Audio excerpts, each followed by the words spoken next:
Dorian fought the urge to bury his head in his palms. "Come back safe, will you, dear?" he purred. His eyes traced a line down her body. "Who knows? Bring back some treasure, and maybe I'll reward you personally." Kaya sprung at him out of nowhere. Hento yelped and fell flat on his ass. To his side, his father's aura flared suddenly. Bending down until they were eye level, Kaya left two blisteringly hot fists right before his face. Hento whimpered a little. Then, laughing, she snuffed them out and strutted back to Dorian's side. "Grow a pair of balls first, eh?" she spat. Then she snatched Dorian by the elbow. "Looks like it's you and I against the world. Typical." She flashed him a grin, saluted the chief, and took off without warning with him in tow. Yelping, stumbling, he followed. They went by foot around the perimeter of the sinkhole, and, all the while, Dorian's mind crackled with ideas. He wasn't fully lying with his rationale against bringing extra men. It would attract a lot more attention, but a key part of it was he didn't need Rust's men getting their grubby hands on his treasure. What to do, he pondered as he went. He had no clue what was forthcoming, but with one look at that festering cloud of chi and destruction, he had a suspicion he wasn't coming out unblemished, low-key or not. Besides, one key detriment to his decision was that he didn't have fodder to chuck at oncoming beasts if things went astray. A timely boot to the back of a hunter or two would have bought him a nice half-minute if he got in the path of a rampaging megapede. Now, though, he glanced at Kaya, who ran like the wind alongside him, her teeth bared. Well, well, perhaps her insistence wouldn't be for naught after all. A stab of anguish rose out of some dank corner of his mind, an echo of the old Io that he squashed in an instant. "Oh, don't be like that, you ghost of a twerp. Of course I hope it won't happen, but it's nice to have some insurance just in case." A last consideration. Was it worth offending the chief? He'd come up with an excuse, of course, perhaps nab a side treasure while he imbibed the main bone, but to assimilate such a rare bloodline rather than retrieve it for the tribe would bring sure consequences. I'll weather them as they come. This is worth far too much. They were nearing the edge of the thing. The roars came like gale-force winds now. A mass of chaotic auras, overlapping one another, flowed through the center of the storm. Sand and dust choked the air, firming a giant black miasma which hovered over all. Chi techniques struck out like thunderbolts, silhouetting massive, deformed shapes against the backdrop of the dusts before the darkness dropped again. Dorian breathed in deep. The cloud was less than 20 feet off now, and each aura washed over him, visceral, humming with enough power to make his measly level seem like a rounding error in comparison. Above all, he felt the call of the prime bone, clear as bells chiming. He sensed it, waiting, caught in the warring titanic auras. Above, the Vordors circled, waiting for the dead to settle. Kaya skidded to a stop just as he did. She frowned at the storm. This close, it felt like they were drowning in all the auras. The reality of mortality must have hit stark. Her face didn't change. He knew she was scared, but she'd sooner die than admit it. She'd always been that way. "Are you sure about this?" she asked. "It's not too late to turn back." "I'm sure," said Dorian. He let his heartbeat run wild, pumping his limbs full of fresh vigor. This bloodline, if the next half-hour went just right, the next 100 years would be very pleasant indeed. Grinning, he gestured into the gaping black. "After you!" 34. New Blood 3. Kaya went in first.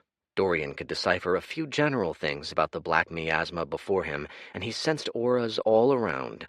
A few strikes marked places where fighting was fiercest, but the haze still swept over everything. He could barely see his fingers, and so he let her brave the minefield first. Tracking her aura, he followed. The sounds were deafening and total. To stay in here, blinded, nose under an assault of acrid scents, ears ringing, guided only by chi intuition, was a unique experience, like a blind man feeling his way up a mountain. It was uniquely disturbing for Kaya, no doubt. Still, she forged bravely ahead, making a winding route for the places densest with treasure, the places where chi soaked the air like mist. Chi flashed like a thunderbolt, painting the mists bluish-white. In that slice of a second, Dorian paused. Ahead, where the auras overlapped thickest, a giant mass of bodies, claws, tails, teeth, scaly, many-eyed heads, clashed in fiery war. But above them, and farther in, was where the chi attack had come from. Two titans of aura towered above the rest. To his eyes, two shadows fell over all others. The aura aroused a primal instinct in him, a fear that stemmed from the depths of this mortal coil. Dorian wrangled it down in an instant. You are nothing, a figment of biology, a shadow with no substance. I feel you. I know your nature. I spurn you at the gates of myself. He let it dissolve like a fire with nothing to burn. Head cleared, he turned his eyes to the beasts before him. Long, coiling necks, ending at heads distinctively draconian. One beast was larger than the other, its mouth opening like a flower with massive, jagged teeth for petals. Both dragon variants, likely more massive than anything he'd yet seen in this world. Profound realm beasts, no doubt about it. Dorian breathed out slowly. 2 in one spot. This might prove trickier than he'd expected. Watching them come together was like seeing two mountain ranges collide. With his origin-level senses, all he felt was a great ocean of chi spread across the air before him, too vast for his body's comprehension. He took a split second to marvel at it. It was a nice perk of reincarnation as a god king. He never really felt awe. But when reduced to the size of an ant, even the mundane looked epic. The closer he got, the more viscerally Dorian felt his surroundings. The death especially made an impression. Where before he'd only seen a scattered few Vigor Realm beasts in this realm, now every step took him into the innards of one. There must have been tens crushed to death out here. Left and right were sphinxes bleeding out, massacres of sandwolves, scattered carapaces of megapedes sticking like tombstones out of the bloodied sands. Ahead, Kaya's steps had turned hesitant, jerking with her nervousness. They were getting close to the epicenter now. They could both feel it. All around, lesser treasures lay. Vigor Realm beast cores on dead bodies, an assortment of valued parts, even scavenged rare herbs whose owners lay dying or dead were scattered across the battlefield. The rest of the beasts seemed content to contest these. They roared and warred, scrounging for cores, keeping clear of the carnage in the center where the two profound titans held sole dominion. Then Kaya stopped dead. Dorian nearly bumped into her. "What?" he shouted, trying to make himself heard over the bangs. "That's far enough!" The aura grew more oppressive, the Prime Bones aura especially. It weighed on the soul like old trauma. "Let's snag a core and get back!" "A little farther," said Dorian, frowning. Of course he wouldn't settle for a mere core. Whatever Kaya was about to say was drowned out by the flashbang of chi. But it was a flashbang of a different color. Black, like the liquid in tar pits, but blacker even than the sands. It made the dark fog and smoke seem light by contrast. It was a black that the light bent around as though afraid to touch it. And it was headed straight in their direction. Kaya was frozen. Hissing, Dorian tackled her with all his strength and a boost of the cloud-treading steps. They tumbled into the sands as the pitch chi whipped by. Where it touched, the sands sublimed to acrid smoke, hissing violently. Profound realm technique. And it hadn't even been aimed at them. It was a splashback. The intended target reared up, crying out and clawing at itself. Dorian was close enough he could see it even without a chi attack's illumination. Up this close, every gargantuan footstep shook the sands. They'd made it to a dead zone. Here, no vigor beasts dared trespass. It was within splashing territory of the two profound realm beasts, but the beasts themselves fought a few dozen feet closer in. So long as they evaded technique splashbacks, they could hang here in an uneasy equilibrium, an unsafe haven, but as safe as it got in this mess. Once he went farther in, there was no coming back, at least not coming back without hellfire raining down upon them. If there was ever a time to plan, it was now. "We're too close," said Kaya. This time she wasn't able to keep her voice from trembling. "We're almost there," said Dorian absently. In his mind, he charted the flow of the profound beast's battle, searching for an opening, spinning up a plan. "Almost there?" Kaya's eyes were saucers. "You want to get that?" She pointed to a spot between the two beasts where the prime bone hummed its quiet, ancient melody. "Yes," said Dorian, scrunching his brows. "Shush! I'm trying to think." "Think?" Kaya's voice rose. She grabbed him by the shoulders. "A stray breath from one of those things could kill you.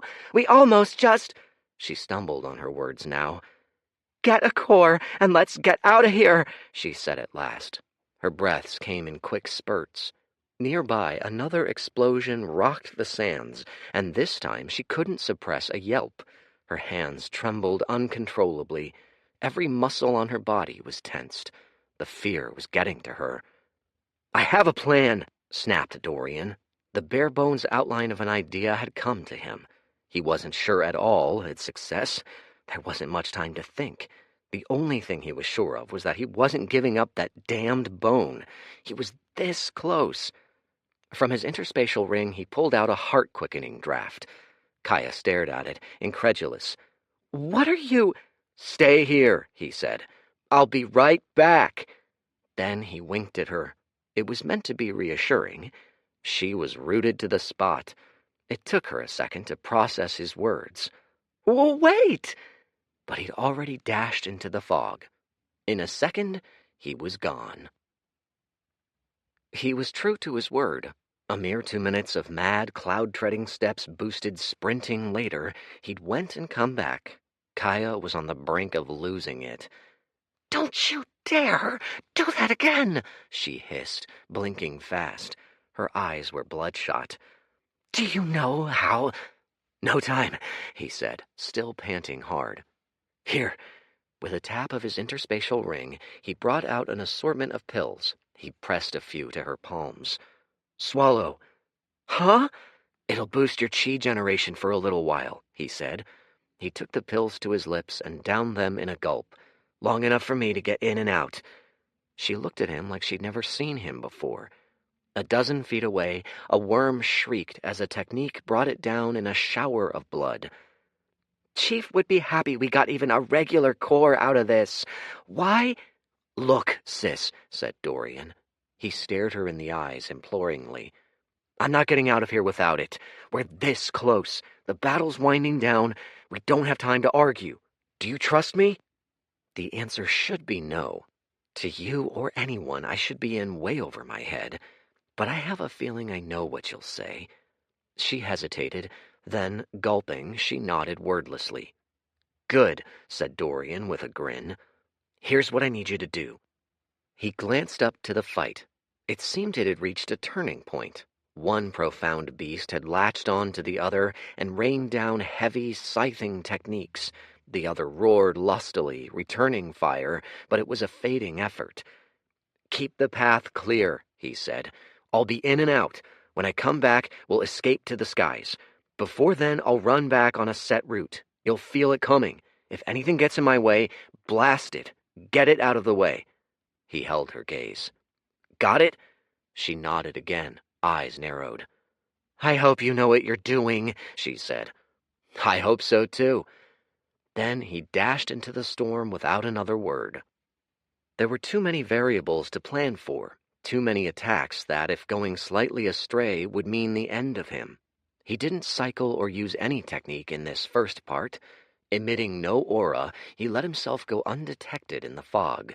It was all a roll of the dice. This close, if a stray attack caught him, it'd mean the end. As though on cue, a tongue of splattering acid shunted out in a great black wall in front of him. Heart thumping, he pivoted on a dime and somersaulted into a roll. The brunt of the attack bypassed him. A few flecks, not even droplets, caught him on the back as he rolled. The pain was instant, a constellation of fire-edged knives digging into his back. He hissed as he ran. He could already imagine the skin on his back turning necrotic, flaking off, burned through like rotting wood. His heart hammering, veins slicked with adrenaline, he kept up the mad dash. He was intoxicated. The prime bone's aura called out to him like a honeyed scent. As he ran, he became lighter, blood rushing to his head. It was like he entered a different world. This close, the constraints of gravity bound him only loosely. He was breathing rare air. Even a mere few breaths around that bone boosted his cultivation. As he closed the distance, still wheeling out of the way of fatal attacks, the air was so thick with chi that breathing felt like sipping pudding through a straw. It must have been a property of the bone. Whatever bloodline it belonged to, its chi was shockingly dense. At 20 feet, his limbs felt like they'd been turned to liquid mercury. Still, he forged on, closer and closer. A screech, clear, loud, furious. His blood froze. His breath caught. He whirled around to see the swollen corpus of a worm bearing down upon him. Peak Vigor Realm. It had burst out of nowhere, a literal hole in the ground. It must have burrowed there in total silence, somehow skirting every battle. Its body, plated in impenetrable brown and black scales, rose in a loaded coil. Beady eyes, the color of rust, glared down at him. When it opened its mouth, rows upon rows of jagged teeth, stretching down an endless throat, greeted him in a glinting array. It screeched again, its body flaring with chi. Shit! Clearly he wasn't the only one with the idea to snatch the bone under the profound beast's noses. But he'd made very certain to be discreet. He'd learned his lesson from the legion of corpses littering the sands. This creature, caught in a primal bloodlust, took no such heed. As of right now, he was in no condition to fight such a beast. It must have been at least peak Vigor Realm. His mind fired 1,000 thoughts a second. Could he outrun it? Meanwhile, the bone, mere feet away, called out to him in siren song. He was caught between 6 plans, none of them any good. But there was no time. The worm reared up, a blast of chi lodged in its throat, eyes locked onto him, promising sheer and sudden violence. He had to choose. Then circumstances chose for him. One moment the worm stood over him, certain death charged between its teeth, cloaked in crystal-hard scales.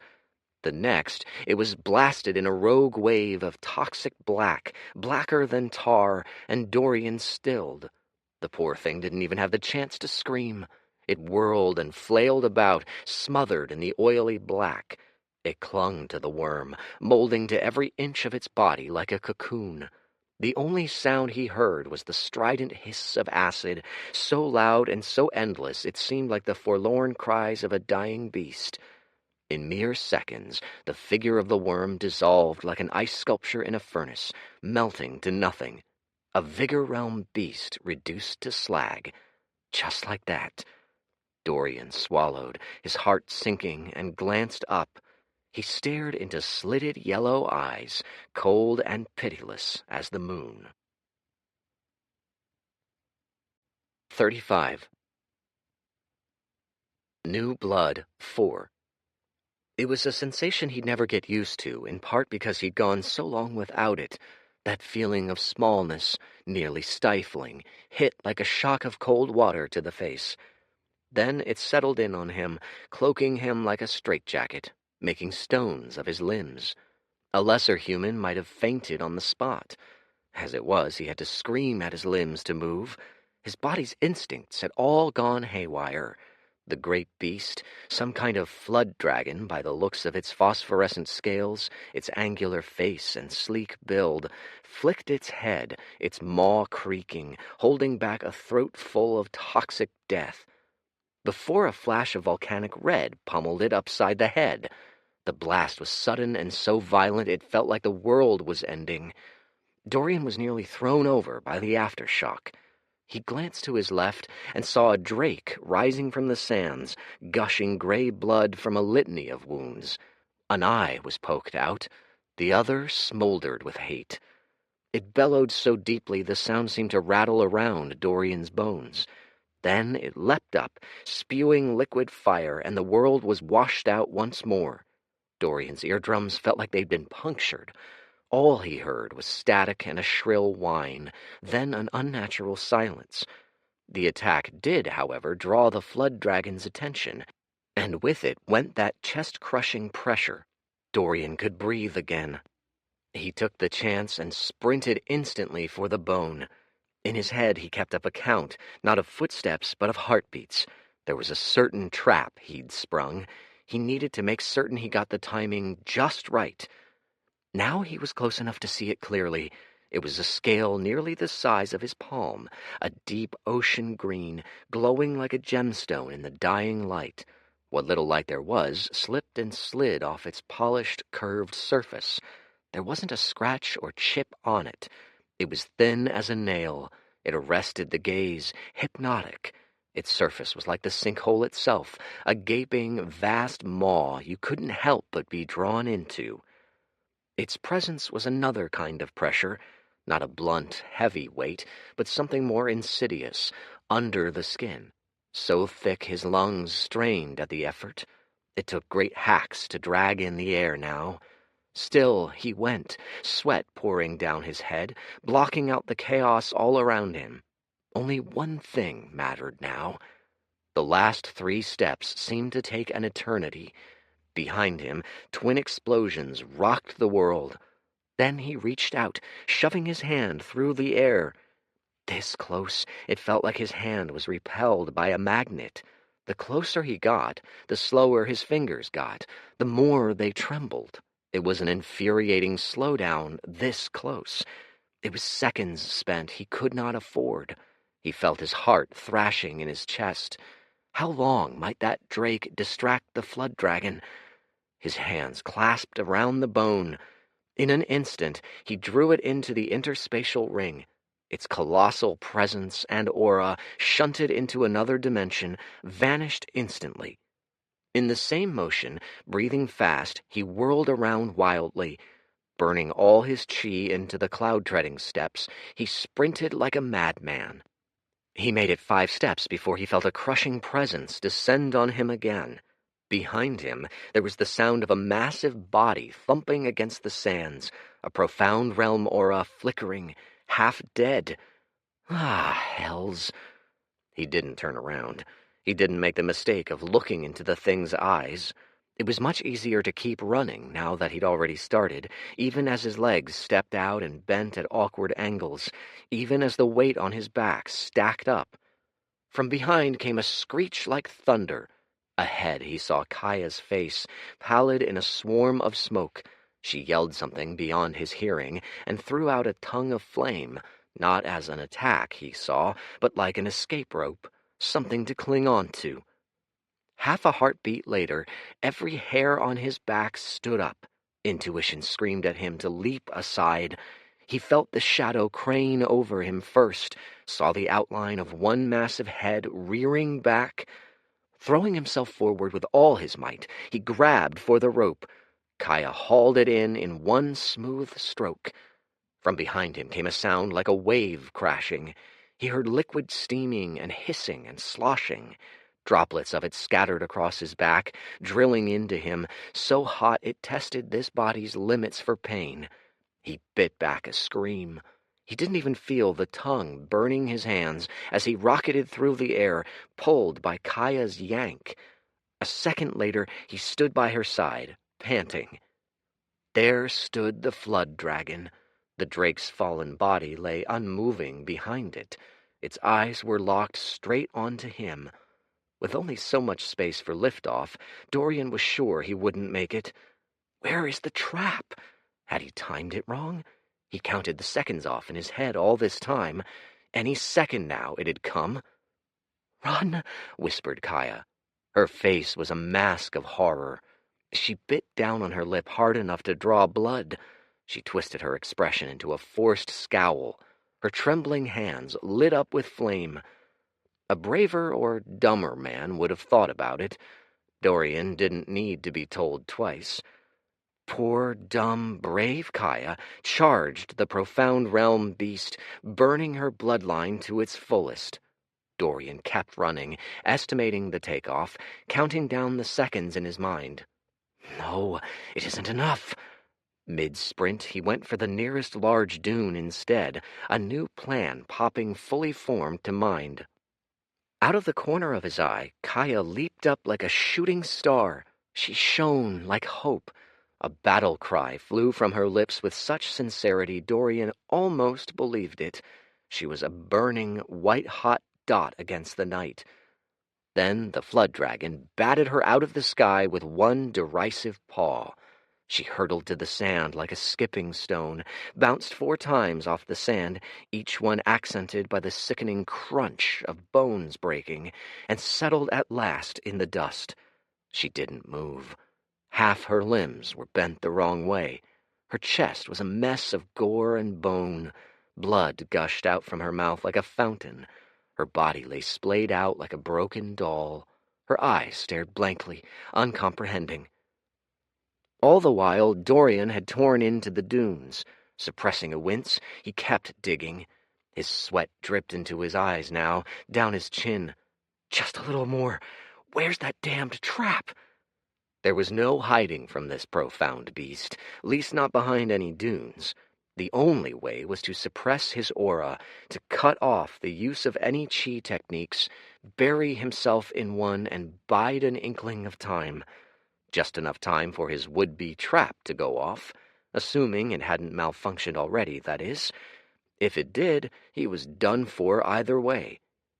He was almost done digging, but the great head swerved, scoping out the sands, wafting away the dust and the smoke with ferocious breaths. Stifling a curse, Dorian leapt into his half-finished hideout and heaped a layer of sand back over him. It was shallow, easily disrupted, but right now it'd have to do. Its only purpose was to buy time for his trap to go off. Breathing as slowly as he could, he tried to make sense of the situation. He thought of Kaya. His heart spiked a little as he thought of her limp form. Dead, probably. He thought of the look on her face, her constant half-smile now turned into a vacant, unblinking stare. She was an investment he'd never get back. No matter, it had done what he needed, at least. Exchanged her life for his own. That was a worthwhile trade, especially if he made it back out with the bone. That was no guarantee. It looked less likely by the second. He'd bought himself some time with this hideout, sure, and it was a stroke of sheer luck he had an interspatial ring on him to mask the aura of the bone. But already he heard the flood dragons raging in the distance as it searched for him, flattening dunes in a breath, scouring around for any hint of him. All around him were the shocked, fleeing footsteps of various beasts scattering to the winds. Still, the sounds drew closer. Is this how it ends? He banished the thought. Allowing any hint of it to poison his mind in the heat of battle was as good as an admission of defeat. But still it crept up on him, a shadow in the back of his mind, looming larger by the second. Another dune flattened a few 100 feet off, then another, closer. He counted his heartbeats and breaths, waiting. Then, finally, nearly 10 beats late, he felt a disturbance of chi in the air, a thrumming of force, rising fast. Minutes before dashing for the bone, he left Kaya to plant a heart-quickening draft. At first, Kaya had been incredulous, and rightly so. It was useful as a pepper-up for warriors, primarily, but his time with Hu had revealed another, more potent use. When stirred the right way and prepped with the correct ingredients, the heart-quickening draft could be primed to explode after a short window. who had nearly blown one up on their first meeting. It was no great effort then to prime one on the fly. Alter the ingredients just so, add in some delay, imbue it for a higher blast radius. It blew like the crack of a divine whip, so loud and cutting that even down in the dunes, muffled by the sand, Dorian's teeth chattered. It was a perfect firecracker, an auditory signal flare. The sound was music to his ears. He thought it had never come. From above came a growl, a shifting of a massive body, a fast slithering away, off in the direction of the sound, off to investigate. Dorian breathed out a sigh of relief. Perfect. He knew he had to move fast. He clawed his way out of the sand with haste. By now he had an uncomfortable amount of experience burrowing his way out of tombs, and burst out. He scanned for the flood dragon. Back still turned, still slithering in the opposite direction. His skin tingled with sweat and blood. He could almost feel the seconds winding down, his window for escape drawing closed. He needed one more thing before takeoff. He looked around, saw the corpse of a beast crushed to dust, saw the core within, and snagged it. It'd serve as an alibi, if need be. That or a treasure to soothe the tribe's appetite. Like it or not, he couldn't afford to strike out on his own in this damn desert yet, especially if Kaya was sacrificed. He couldn't come back empty-handed. Then, just as he stuffed the core into his ring and bent his legs for liftoff, a soft groan, almost a whimper, drew his attention. His head whipped around. He stared in shock. There, lying in a pond of her own blood, was the savaged, grisly, unmoving body of Kaya, still, by some miracle, breathing. 36. New Blood, 5. Despite it all, Dorian took a moment to gape. How is she still alive? She was like a weak flame sputtering in a wind. Her chi struggled mightily against her wounds, trying to close the gaps, but there were too many of them. She clung on, if only barely. Then came the thinking, the cost-benefit weighing. But there was no time to think. Why was it always like this? He dashed to her side and gave her wounds a cursory look. By an eyeball estimate, she'd die for certain, but perhaps not if he intervened. Then again, his entire escape plan was dependent on flight. He'd be weighed down by another body, and he could hardly wrap his chi around them both. Fast as he was, it might wipe out a chunk of his top speed. He looked to the flood dragon. It was now nearly a mile off, coming across the point of the explosion. It was a matter of seconds before it figured out it had been tricked. He growled, sighed, and made a snap judgment. The dragon was far enough off that it'd only take a few hops for him to be clear of it. Perhaps it was greed, but he bent over and snatched up Kaya in a fireman's carry. She didn't make a sound as he hoisted her over his shoulders. He gritted his teeth. I didn't invest all of that into you for you to be wasted here. Above, the Vordors screeched their shrill melodies, angling closer. Behind, there was a deep, bellowing, furious roar. He didn't need to turn around to know he'd been found out. Huffing, he took to the skies. In the same instant, he felt that basilisk gaze bore into his back, cursed, and sped his climb. Kaya's weight was less than he'd thought. She wore nothing but leather, no metal. It was barely a burden to lift off 2 steps, and muscled as she was no heavier than any adult warrior. With some boost from his chi, it was no great task to lift her. By the 3rd and 4th step, however, with the momentum wearing off, her weight turned substantial. Then a strangled cry rang out from behind him like a peal of thunder. It almost masked the shriek of a massive body cantering across the sands, each step its own sandstorm. It was closing the distance at a terrifying rate. He imagined the giant storm of claws and jagged teeth barreling his way. Dorian gave up suppressing his shouts and loosed a roar of his own. In the same instant, he pushed his chi to its limits, shoving all he could into one all-in-one leap. The flood dragon came so close, a rush of wind rustled his back, raising all the hairs up his spine. Either this took him out of the strike zone, or this was where the run ended. Straining every muscle in his body, he leapt. Even as he started the motion, blasted off the chi, he heard the sloshing of an acid discharge of insane proportions. The wind was at his back, and it carried a sound like a giant stomach churning, ready to swallow him whole. He saw his shadow dwarfed by a wave, which seemed to blot out half the landscape. It seemed the flood dragon was also throwing its last-ditch effort. He screamed a curse. His chi, burning at Mach speed, dipped dangerously low. Less than a quarter was left. At this rate, he'd plummet out of the sky in mere minutes. There was nothing else to do. Any less and the wave would catch him. If so much as a splash of it caught him, it was over. Just as he breached the cloud layer, his ears popping, sweat cooling, he saw the tsunami of black roar up behind him. Then, growing like a dying titan, it passed beneath him, the oily onyx crest of the wave whipping by 10 feet under his ankles. Now it fell fast. Its path ravaged all. It came upon the sinkhole and rammed into the crystal-clear waters, black encroaching upon light blue, wrestling with it, smothering it. The aftershocks flowed up and out, meeting each other in violent swells of ink, dissipating to nothing. And through it all was the ever-present hiss of things broken down, melted, as though the land itself sang a funeral hymn.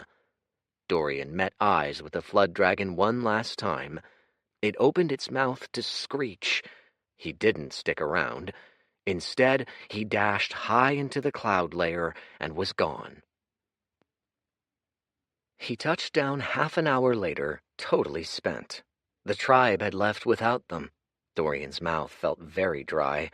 They must have seen all the commotion, the chaos, and the blood, and scrambled. Come to think of it, had he and Kaya superseded the limit the chief had given? They must have. He couldn't think of very much of anything at the moment. Kaya, right. She was minutes away from dead. Her life force was now an ember struggling in the ashes. She was losing far too much blood, and he hadn't had the time to so much as stop. The first thing he did was to set her down on a bed of linens, then splash a copious amount of refined healing elixir on her. Then he force-fed some down her throat. She was still delirious, not even semi-conscious, and set to work on her wounds. It wouldn't be pretty. He had no healing techniques. All he knew were basic mortal best practices, and all he had at his disposal were his elixirs. She wasn't broken beyond repair, but she was broken in too many places to count, and that was just the bones, never mind the internal bleeding. If it hadn't been for her bloodline, he doubted she'd still be breathing now. He scoped around. He dashed as far as he could under the cover of the clouds. The cloud-treading steps were a true godsend. In less than an hour, he'd put enough distance between him and the chaos that he feared no retribution. This, he recalled, was one of the safer zones Rust Tribe frequented, far enough away from a sinkhole that it was light on powerful beasts. Decently populated by cacti, and hilly enough that sandstorms were never a true issue. A place safe enough to take a breath. The next few hours he devoted to stabilizing her and thinking. He'd need to get back to the tribe. That much was obvious. He'd go back offering the gifts they'd gotten. They were pragmatists, Rust especially. They'd welcome him back with open arms. Alone at his power level, he wasn't sure at all regarding his chances. The desert was vast, true, but the tribe didn't move nearly as fast as he did, and he knew the direction they'd gone. He knew where the festival was held, and he could gauge distance and position by the stars. Finding them shouldn't be much of an issue. More pressing, though, was what they'd do to him if he ever revealed he had the mother of all prime bones. It still sat like a time bomb in his interspatial ring. He hadn't decided what to do with it. Extract it with whose distillery? Surely not. There was no way Rust would allow him to keep the thing. Ingest it now, raw? That'd be a damned shame, a ridiculous waste of resources. He'd refine half the blood essence in the bone, at best. And what would he do once he had the bloodline? Keep it hidden? For how long? Would he simply not reveal his trump card until he was well into the vigor realm, or beyond? He frowned. That seemed ridiculous and utterly impractical to not leverage a great asset in a speed run. None of it made any sense, and all of it seemed bound to bring issues. He stilled, blinking, as an idea popped to mind. Surely he couldn't be blamed for taking the prime bone if he were stranded with a wounded sister in the desert, right? He'd be prey to all sorts of beasts. Vordors would literally kill to find such easy pickings. No, he was forced to take it in order to better protect himself and Kaya. The corners of his lips slowly rose to a grin. That and the rest of the loot he'd offer should do at least a patchy job of smoothing over any unrest, right?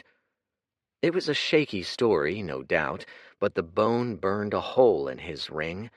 He was a patient man, but every second he let it sit meant an extra second of risk, especially if he ran into any stronger beasts, or worse, stronger cultivators. If he made it back to camp, there would be no safe time to distill it, not with the attention even a flash of its aura would draw. It had to be now. But he couldn't ingest it outright. That'd be a waste of essence he couldn't stomach. He'd need to chuck together a makeshift solution in which to soak the bone, draw out, and fully imbue its essence with chi. It wasn't an ideal solution. He'd only have access to the basic cauldron setup he had in his ring, meaning he was foregoing a better extraction with Hu's more precise tools. As it stood, he saw no better alternative. So there were two tasks, then, to occupy the rest of the night. The first was to keep up Kaya's treatment and stabilize her. The second, to prep a solution to squeeze out every last drop of essence in that prime bone. Despite his awful circumstances, he was positively giddy at the thought. The next few hours passed fast. He drew out a cauldron, a host of ingredients, and set a brew in motion.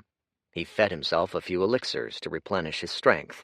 Then he bandaged Kaya's wounds, set her limbs in the right places, and watched over her as she crawled back to stability. Even with his expertise in a dragon's hoard of healing elixirs, he doubted she'd walk this week. On a steady diet of high-grade elixirs and pills, it'd take at least a month for her to be in any semblance of fighting form. He'd wiped off most of the blood now, and she didn't look too awful. Mostly human, which was a massive upgrade. The minor wounds had all been sealed, but her nose had been viciously broken. After he'd set it, it'd always be slightly crooked. 2 claw mark scars cut her face in two. Those would never fully heal either. Somehow, she still managed to look irritatingly pretty, a fact that would have irked the old Io to no end.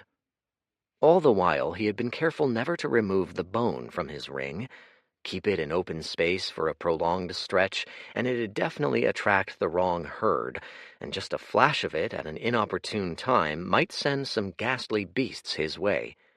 His hacked-together way to get the most out of it was to toss it in a solution and let it marinate, awakening all its essences, before he'd swallow it, not totally dissimilar to preparing a raw steak.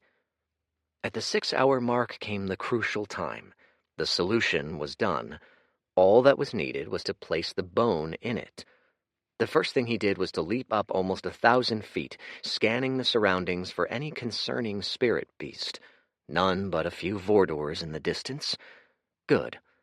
Then, dropping down, he pulled out the bone. Even in that brief flash, the aura almost brought him to his knees. With a flick of his wrist, he chucked it into the solution, then shoved both back into the interspatial ring. It was all done in a half-second, but he still rose into the air again, scanning for any disturbances, heart thumping. Only after a few minutes did he drop back down. He licked his lips. It was all coming together. He stayed up the rest of the night, waiting and watching, fighting back impatience. Kaya groaned throughout the night, never waking fully. He fed her pills at regular intervals. He watched the stars. He hadn't had much time or reason to breathe since he'd begun this run. It was the nature of speed runs, but now there was nothing to do but wait. Here, soaking in the night sky, the pastel lights of the falling moons, he felt at peace. He wondered at the strip of white running across the sky, a streak of suspended light. He'd seen such streaks before. Usually they were scattered debris caught high in the atmosphere. Here, though, they seemed to come in larger chunks, discernible shapes even, like a divine painter had thrown a brushstroke across the sky eons ago, but its paint had since chipped in countless places, irregular enough that he'd wager they weren't natural formations. Soon the sun rose, and his mind returned to ground level. The bone. He timed it by the trajectories of the moons. They were now impressions of light on the horizon, scarcely peeking over the top. It had soaked to completion. He gave Kaya a look. Still asleep. He did another quick scout of the perimeter. No great threats spotted. In his time sitting there, he'd given the matter some thought. The bone looked to be a snake or serpent's scale, possibly a dragon's. The sheer weight of its aura spoke to its nature. Its chi was heavy as water pressure at the ocean floor. The flood dragon had likely come from the depths of the sinkhole. Could this, too, have come from there? Yet another curiosity to explore later. Right now, there was no sense in waiting any longer. He dragged out the elixir in one stroke, let the bone's crushing aura wash over him, and downed it clean, bone and all, in 3 big gulps. 37. New Blood, 6. 1 hour earlier. The chaos of the night had given way to a spent, weary calm. Blood had been shed. Corpses riddled the sands. Flocks of Vordors flitted to and fro, picking at the remains of the beasts. The profound realm beast had a whole herd of them plucking at the eyeballs, swallowing tendons whole. Soon this place would be nothing more than yet another patch of graveyard in a graveyard desert. Today's skirmish would be lost to the sands, then to the sands of time. It was in this refractory stage that 2 figures appeared in the sky. They'd come out of seemingly nowhere. They stood on still air. One was squat and built like a battering ram, with 2 beefy forearms crossed over each other. He wore an expression of equal parts disgust and rage on his square face.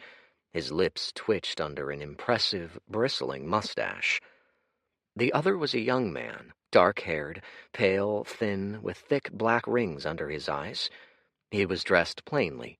The most remarkable thing about him was his presence, or rather his lack of one. He seemed a trick of the light, a smudge on the lens of the world. If you threw a stone, you'd expect it to sail through him unimpeded. "We're late," growled the beefy one. "I know," said the dark-haired one softly.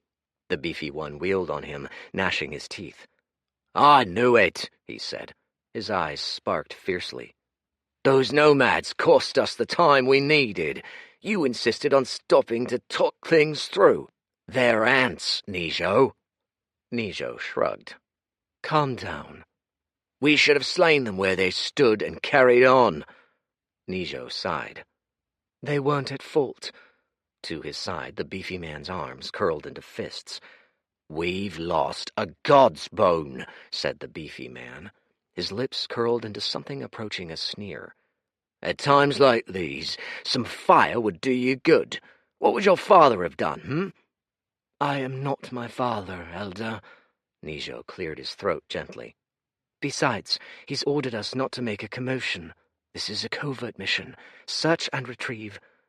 "Don't go soft on me, young master," growled the elder. "This is war, or have you forgotten?" There was a pause. "You know better than to call me soft." The elder looked away, fists still clenched. "Sorry, out of line." Nijo closed his eyes. "It's all right." Crossing his arms once more, the elder's head swerved around like an owl's. "To the task at hand, finding the blasted bone. Should we scout further?" Nijo put a finger to the wind, as though testing for something. "The bone was here. Then, in a span of seconds, it wasn't." "So it fell into the sinkhole," said the elder. "Or was swallowed." "Or perhaps it was taken," said Nijo. "Pulled into an interspatial ring." The elder's eyes narrowed. "You suspect human interference? A profound beast died here. No one in these backwater tribes would dare." Nijo shrugged again. The elder spat. What now? Nothing. Nijo's eyes fluttered open. If a human took it, I suspect it'll turn up, one way or another. If it's fallen into the sinkhole's depths, or was snatched by a beast there, it is long gone. He scoured the horizon with his eyes.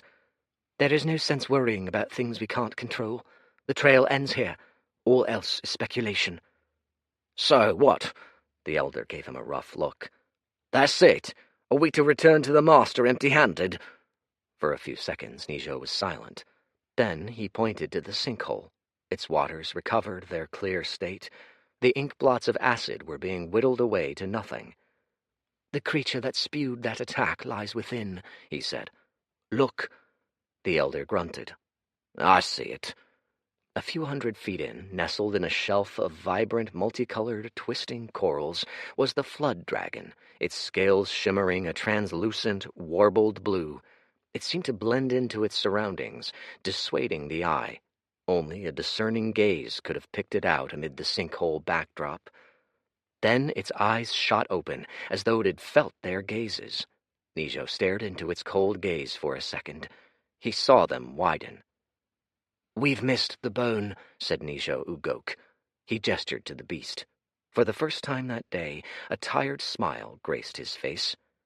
Let's catch ourselves a consolation prize. 1 hour later. An explosion had been set off in Dorian's stomach. All his veins burned. His whole body was one high note of pain. Through his meridians flowed a mind-bending mass of chi, too much to handle.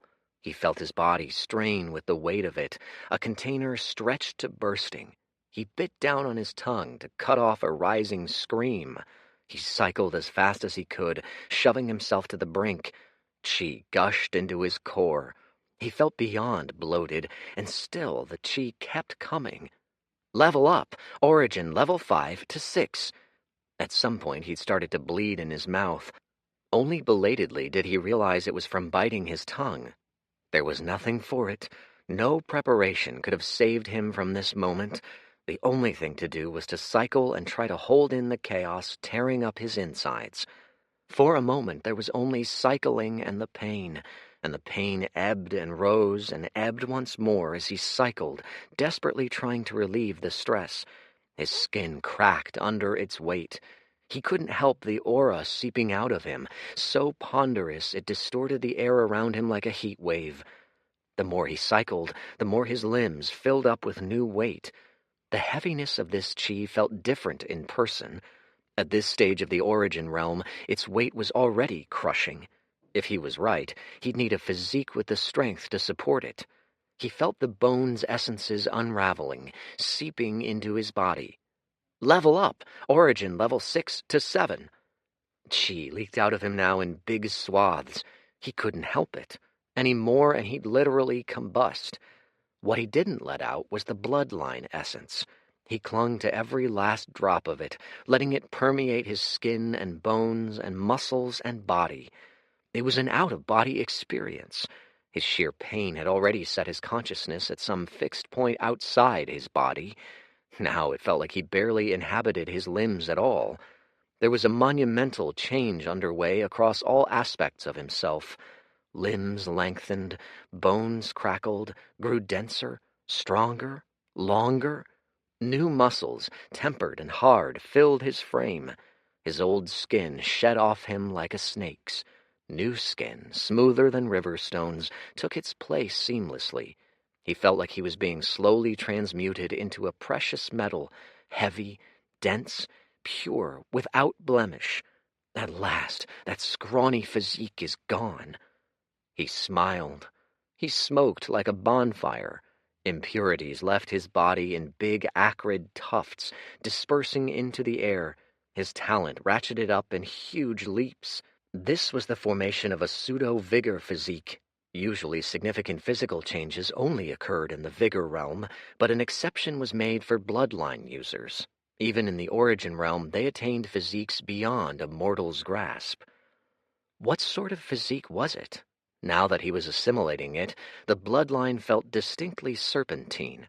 That, coupled with its ultra-heavy nature, led him to think of a constricting, grappling force, a crusher, a strangler. Fighting styles across all builds and techniques were largely placed in two categories, striking and grappling. The best fighters and martial arts were hybrids of the two. Even the Fist of the Rising Sun, a decidedly mediocre art, had both ray and tongue of flame, a ranged strike and a rope grappling attack. This bloodline seemed tailor-made for the latter. Of course, he'd need to create far better applications than Tongue of Flame, at best an ineffectual nuisance of a technique.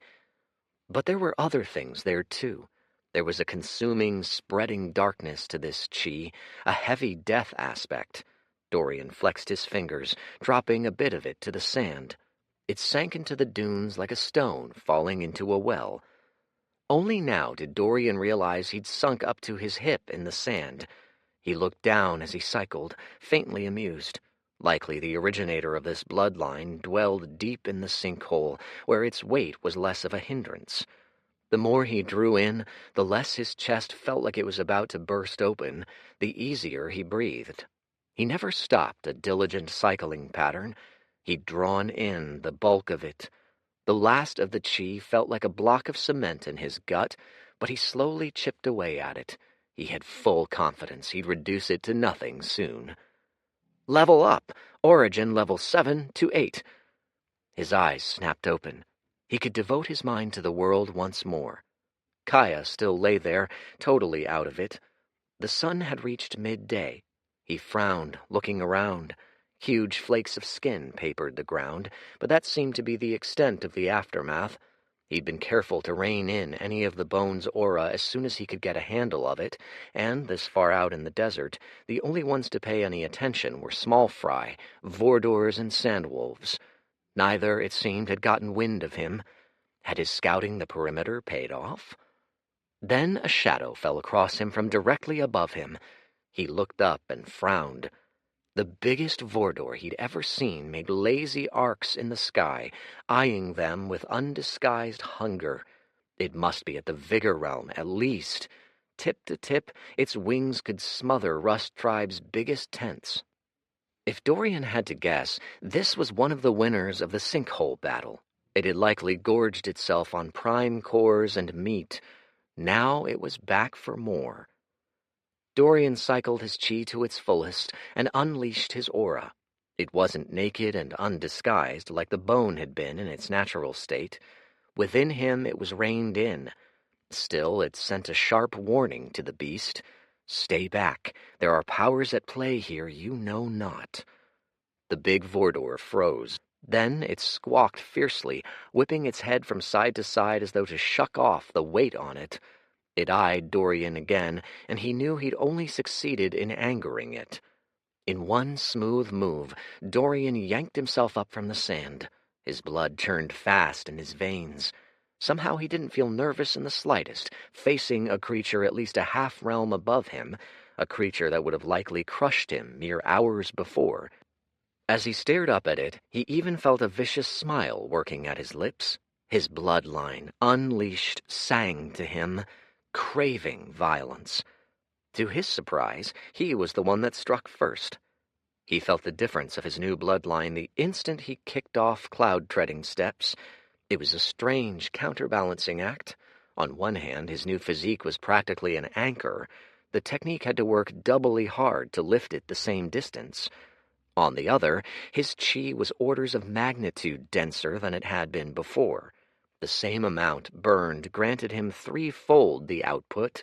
He leapt twice more, reveling in the sheer mass of him. The chi at his disposal felt like it had widened from a pond to a deep lake. Each step propelled him as though he'd been shot out of a bow. Judging by its reaction, the Vordor was taken aback. It reared up with a surprised screech, but the shock didn't last long. By the time it came down again, its throat was filled with noxious fumes. Dorian threw out a tongue of flame with all the heft of his new physique. Even he didn't expect what happened next. The tongue lanced out so fast it left an after-image. The air fled before it, screaming like a ghoul. In the blink of an eye, a flaming rope latched onto the Vordor's throat, choking off its attack. The mere weight of the tongue seemed to off-balance the Vordor. Its singeing property was only a bonus. He saw shock in its giant orange-yellow eyes. He glanced down at his arms and hands in surprise. He could sense he'd barely scratched the surface of what this body was capable of. As he looked at himself closer, every inch of him seemed carved out of smooth marble. He breathed in, his smile widening. An idea came to mind.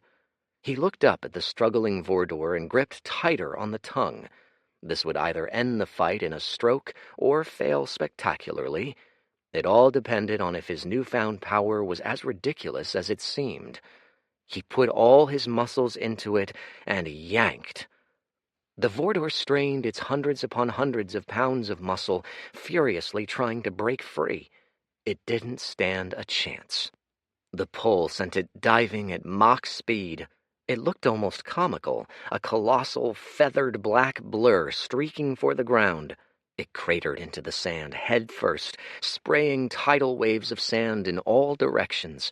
A mighty, deep thump shook the sands. Dorian descended leisurely, flexing his hands. The Vordor flailed in the sand, struggling to extricate itself. When it managed at last, screeching wildly, it stared at Dorian with naked, uncomprehending fear. He smirked. Chi blossomed at his fingertips.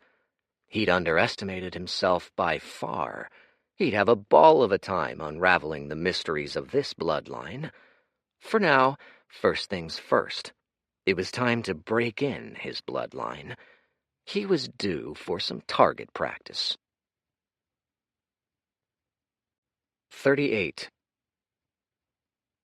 Tearing and repairing. Tongue of flame shot out like chains from his palms. They latched onto the Vordor's limbs in a flash, wrapping around its wings, biting into its tail. It screeched and bucked, trying to throw them off. It beat its wings with fervor, sending up clouds of sand. Its head whipped around, confusion stark in its eyes. Why wasn't it lifting off? The chains anchored it to the ground.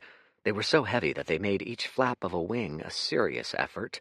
Dorian raised an eyebrow as he kept winding them up, latching deeper onto the Vordor on all its limbs. The degree of control he had over them was fascinating. These were akin to extra limbs, and each moved like a serpent, strangling a part of the Vordor, bringing it to the sands, head bowed. A grounded Vordor was a sorry creature indeed. Twisted this far out of shape, it was in no position to offer strong resistance. Its muscles, so fearsome in flight, were now made into mere decorations. It literally had no space to stretch its wings. Still, it screeched non-stop, but now the sounds grew tremulous. Dorian stepped closer, eyeing the trapped Vordor the way a boy studies his bug collection. In particular, he eyed his new chi, taking note of the bloodline's subtler changes. The tongues were still fiery, sure, but tinted now. The flames were streaked with black, edged with it. The technique, too, was slightly different now. It had gained a new appetite. Alongside the fire's burn was a hissing, acidic bite which wasted away each limb. It was so easy. Dorian took a moment to appreciate it all as the Vordor writhed. Over the course of a mere few hours, he'd gone from a scrappy, mid-level origin fighter to this. He licked his lips. Finally, a worthy base. This he could work with. A curious thought struck Dorian. Cocking his head, he gave each tongue an experimental tug. The Vordor's cry jumped up as each of the tongues yanked sharply on each of its limbs. It was stretched hard in all directions. Dorian felt its connective tissue groaning as he pulled. The Vordor's torso bore a huge amount of tension. Once more he was struck by his sheer power over it. He felt again like a boy slowly pulling off the limbs of a writhing, screeching insect. Could he manage it? His fascination was turning morbid. He looked at the thing in a new light. Its meat was likely far better than any the tribe could muster, and with Kaya in tow he might need some time to find and catch back up with the tribe. Besides, he was already almost there. Things snapped apart inside. Under those bunches of muscles, key parts were coming undone. If he just gave it another few hard tugs... Its screeches turned ear-piercing.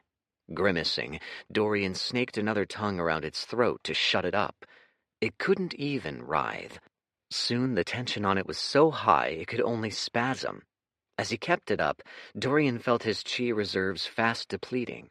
This stunt had him nearing a quarter burned, even with the new levels and chi density. It was time to end things in a stroke. The tongues had all burned through huge sections of each limb. Even the new one, wrapped double around the Vordor's neck, ate away at it with vicious speed. Taking a breath, straining his chi, Dorian pulled with all his might. Head, wings, legs, tail, there was a grotesque tearing. Each came off at once in a violent triumph of gore. Blood gushed out in all directions as several tons worth of spirit beast turned from panicked animal to limp, dead meat. Dorian stepped back, narrowly avoiding a splattering of blood. He pressed his hands together as he dissipated the tongues. Dinner. Lovely. He grinned, flexing his fingers. Finally, he had some power. How strong was he now? Russ took on a whole squad of Vigor Realm Vordors and trounced them all unscathed. An Ugok shaman could summon a fleet of them. He'd just torn one apart and drained half his chi doing it. Granted, he suspected he could have killed the thing much easier, but still, he was getting a sense of his limits. He let out a mad cackle, soaking in the heart-pounding sensation. He felt alive. The Vordor's dismembered body rocked back and forth, still dribbling blood, and it was glorious. He lashed it again with chi, sending it tumbling. It was a relief to let loose out here. After needing to consider the tribe, Rust, who, to Ketu and even Kaya's eyes on him, he savored some respite. Sometimes you needed to be subtle. Other times, you just needed to tear the limbs off a Vordor and laugh. Then he turned around and saw Kaya's very much not unconscious face staring at him. Her mouth hung wide open. She was stock still. He froze. She fainted. "By now you should be used to surprises from me," said Dorian, smiling weakly. Kaya chewed on some Vordor meat slowly, gingerly, wincing with each bite. She definitely looked like she was still digesting things. Many things. She came out of her coma in a bout of shock. She seemed like she hadn't recovered. She'd woken up minutes ago and still seemed a little out of it. She could sit up, but even that small act sent shockwaves of pain down her body. Walking was a fantasy. Now they sat around a makeshift campfire watching the sunset. Dorian had dug out an alcove in which to spend the night. He hadn't an emergency tent, a silly oversight now that he had a chance to think about it. One could never be prepared enough, but with an interspatial ring there was no excuse not to procure one. They'd have to make do. To his side, Kaya hissed and doubled over. She was still ginger all over. It was a miracle she had lived at all. Some of her bones had been ground to dust. She'd need a stretcher, another thing he should have brought along. She'd have to make do with some stripped-down tarp. When at last she opened her mouth, she seemed hollowed out. There wasn't anger in her expression. She spoke with a hoarse voice that didn't tremble. "This tastes like shit." Dorian had been prepared for a lot of reactions. Admittedly, that hadn't been one of them. He opened his mouth to fire off a quip, but by the look of her right now, probably wasn't the best time for it. Instead, he settled on, "Well, it is barely cooked Vordor meat. I almost set myself on fire trying to roast it.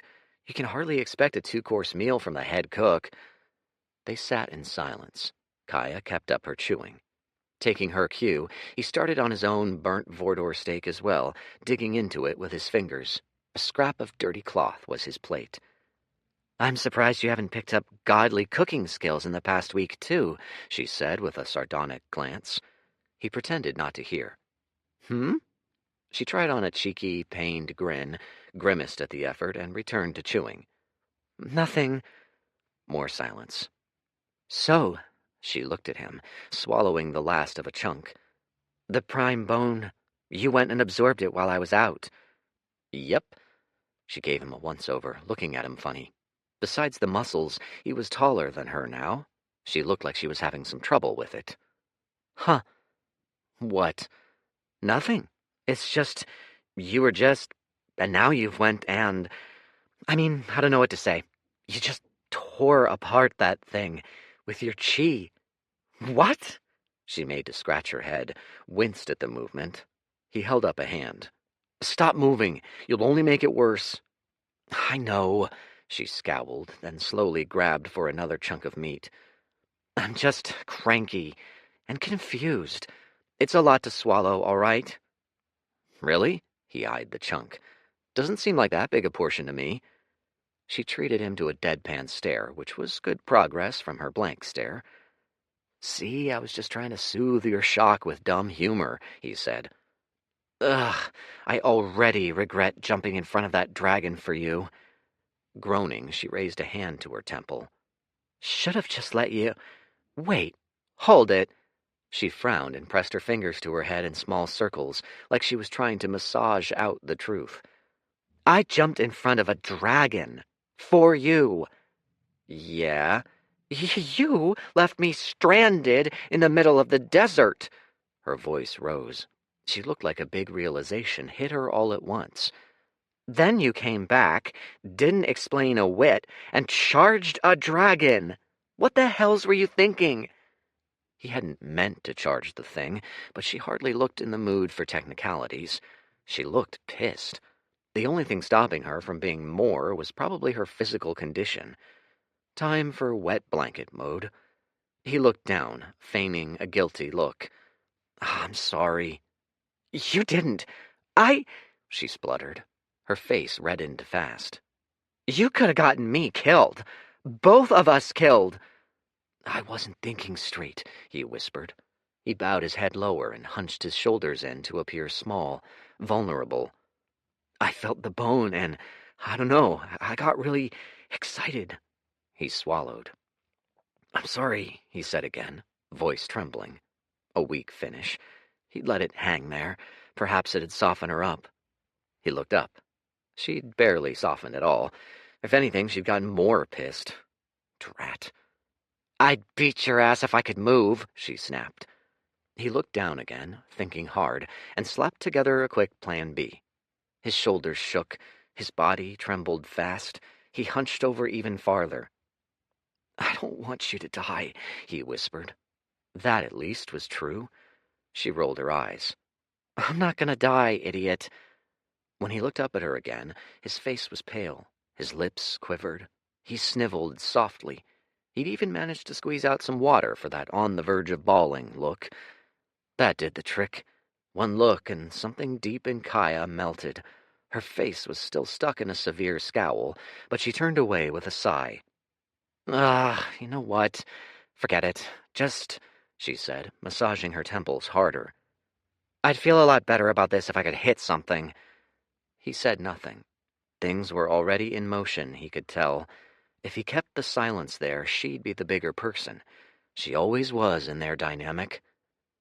Sure enough, a minute later, she breathed out slowly. Whatever. Now's not the time for this anyway. Sitting upright, she took a survey of their surroundings. Saints, where are we? Where's the tribe? We need to get back. Can we get back? Dorian looked at the stars. He finished up his sniveling and wiped a hand across his eyes, drying them out. Interpersonal disaster averted. Mostly. At the least, the brunt of it had been shoved out of the way. Well, Master Hu told me each festival took place at a sacred land in the east, he said, blinking fast. He said to get there, we just have to follow the stars. She perked up. What? There. He pointed out a constellation in the vague shape of a gauntlet off to the side of the white belt running across the sky. Internally, he let himself take a breath. He ran his own assessment of things. In each run, there were several critical points that, if hit perfectly, could massively boost a run. The first one was this bloodline. Could the second be the festival? It'd be a gathering of all the tribes of the desert, a smorgasbord of cultures and wealth. It was the first time he'd have access to a wide array of arts, techniques, treasures, elixirs, people, even. The Rust tribe was one runt of a tribe with only one standard technique. It had little to offer in comparison. With his newfound bloodline and the weight it carried, if he played his cards right, he could make a killing. He looked to Kaya, who was grumpily swallowing the last of her meat, and grinned. Perhaps he could even boost some allies, too. More important, though, was what would come of the festival. Who had been hinting all week that key facets of the Oasis' secret project, would be decided at the gathering. Sure, they were stuck in the middle of nowhere, with dwindling rations, nearly no supplies, and with a crippled member in tow, but Dorian felt strangely optimistic. 39. Festival goers. In the outskirts of the western desert, it never rained. The only source of water came from the sinkholes, and they were spaced too far apart. The land stretched on for miles, all sheer black dunes and white bones, nary a cactus in sight.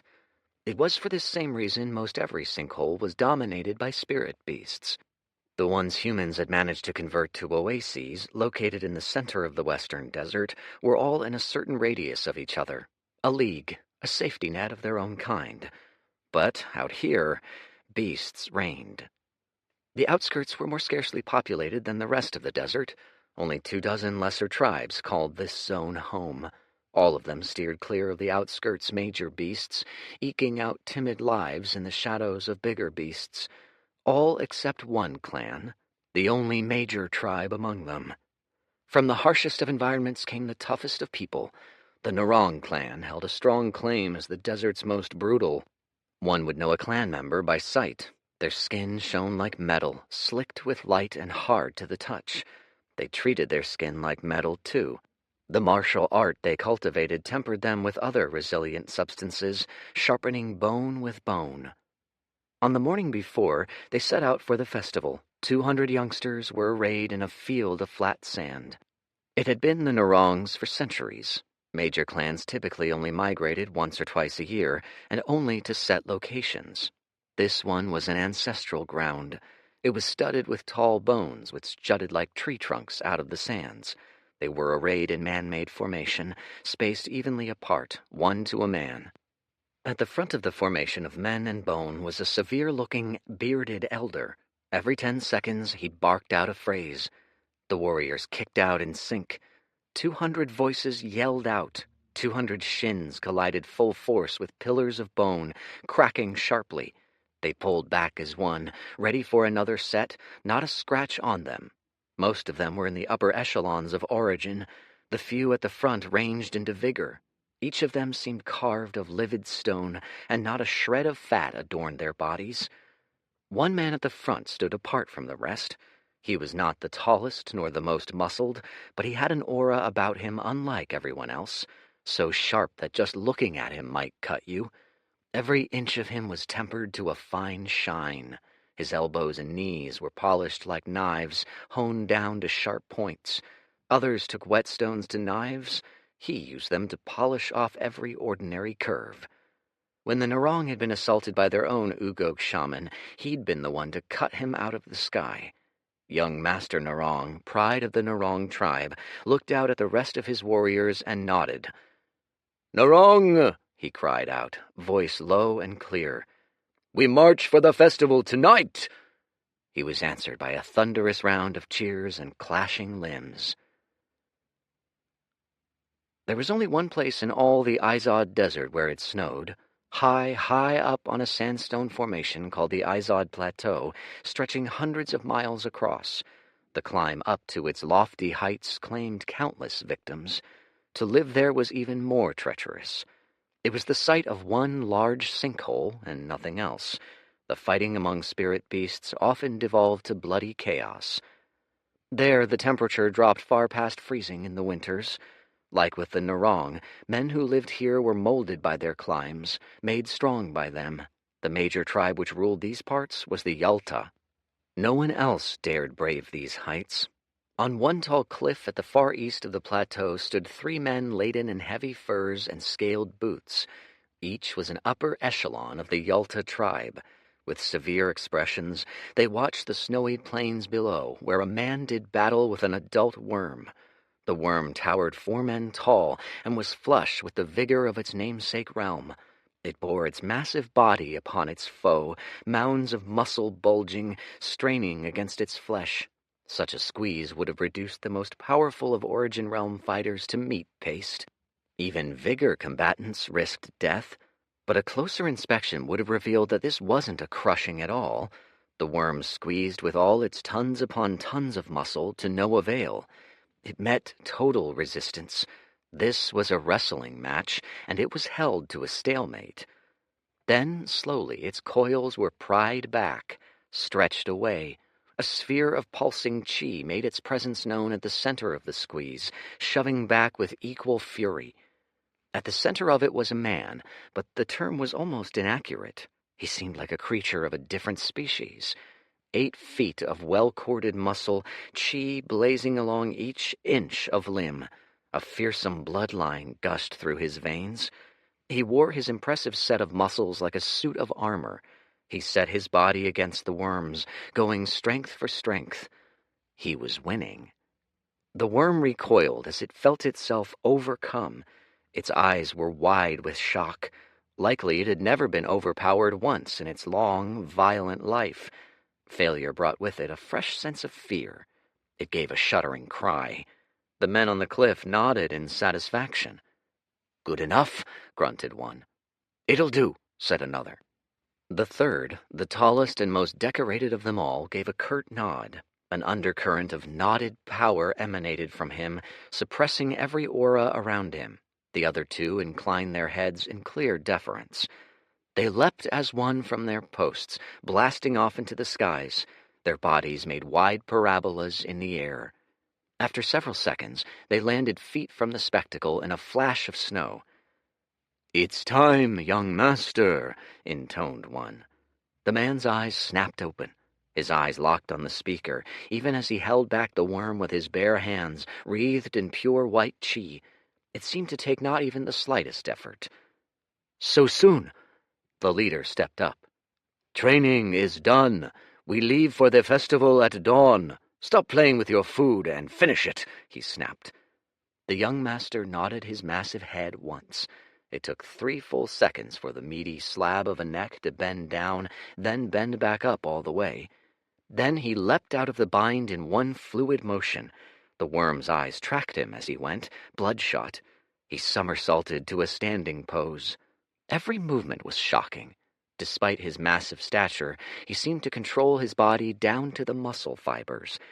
There was not so much as a wasted twitch in the motion. A body that big should not have been able to move like that.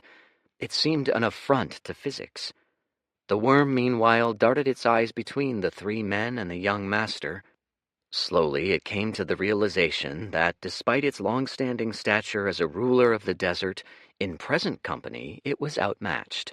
It assumed the posture of a caged animal, spring-loaded, hunched in, quivering with pent-up manic energy. Then the young master sprung forth into a diving tackle, chi roaring to his fingertips. He finished off the beast with vicious efficiency. Speed, timing, accuracy. He was an automaton of combat. For the next minute, the worm was lifted, thrown, tossed, pulverized, almost like it wasn't a high-tier beast with a full-fledged late-vigor base to boot. It was more a dissection than a beatdown. There was something clinical about the way it happened, like a doctor pinning down a patient by unstoppable force, then carving out its innards with prejudice. The young master soon stepped over, leaving a steaming corpse in the snow, and bowed. His face betrayed no hint of satisfaction. The leader said only one thing. "Are you ready?" The young master nodded once more. "I will do you proud, father," he rumbled. "Remember what you are," said the leader. His eyes were intense blue orbs. "I have not trained you to be the best of the tribe. I've not trained you to be the best of even the tribes. You are the best of all youths in all Izod." The young master nodded curtly, the same motion, head up, head down. "Soon you shall have a chance to prove it."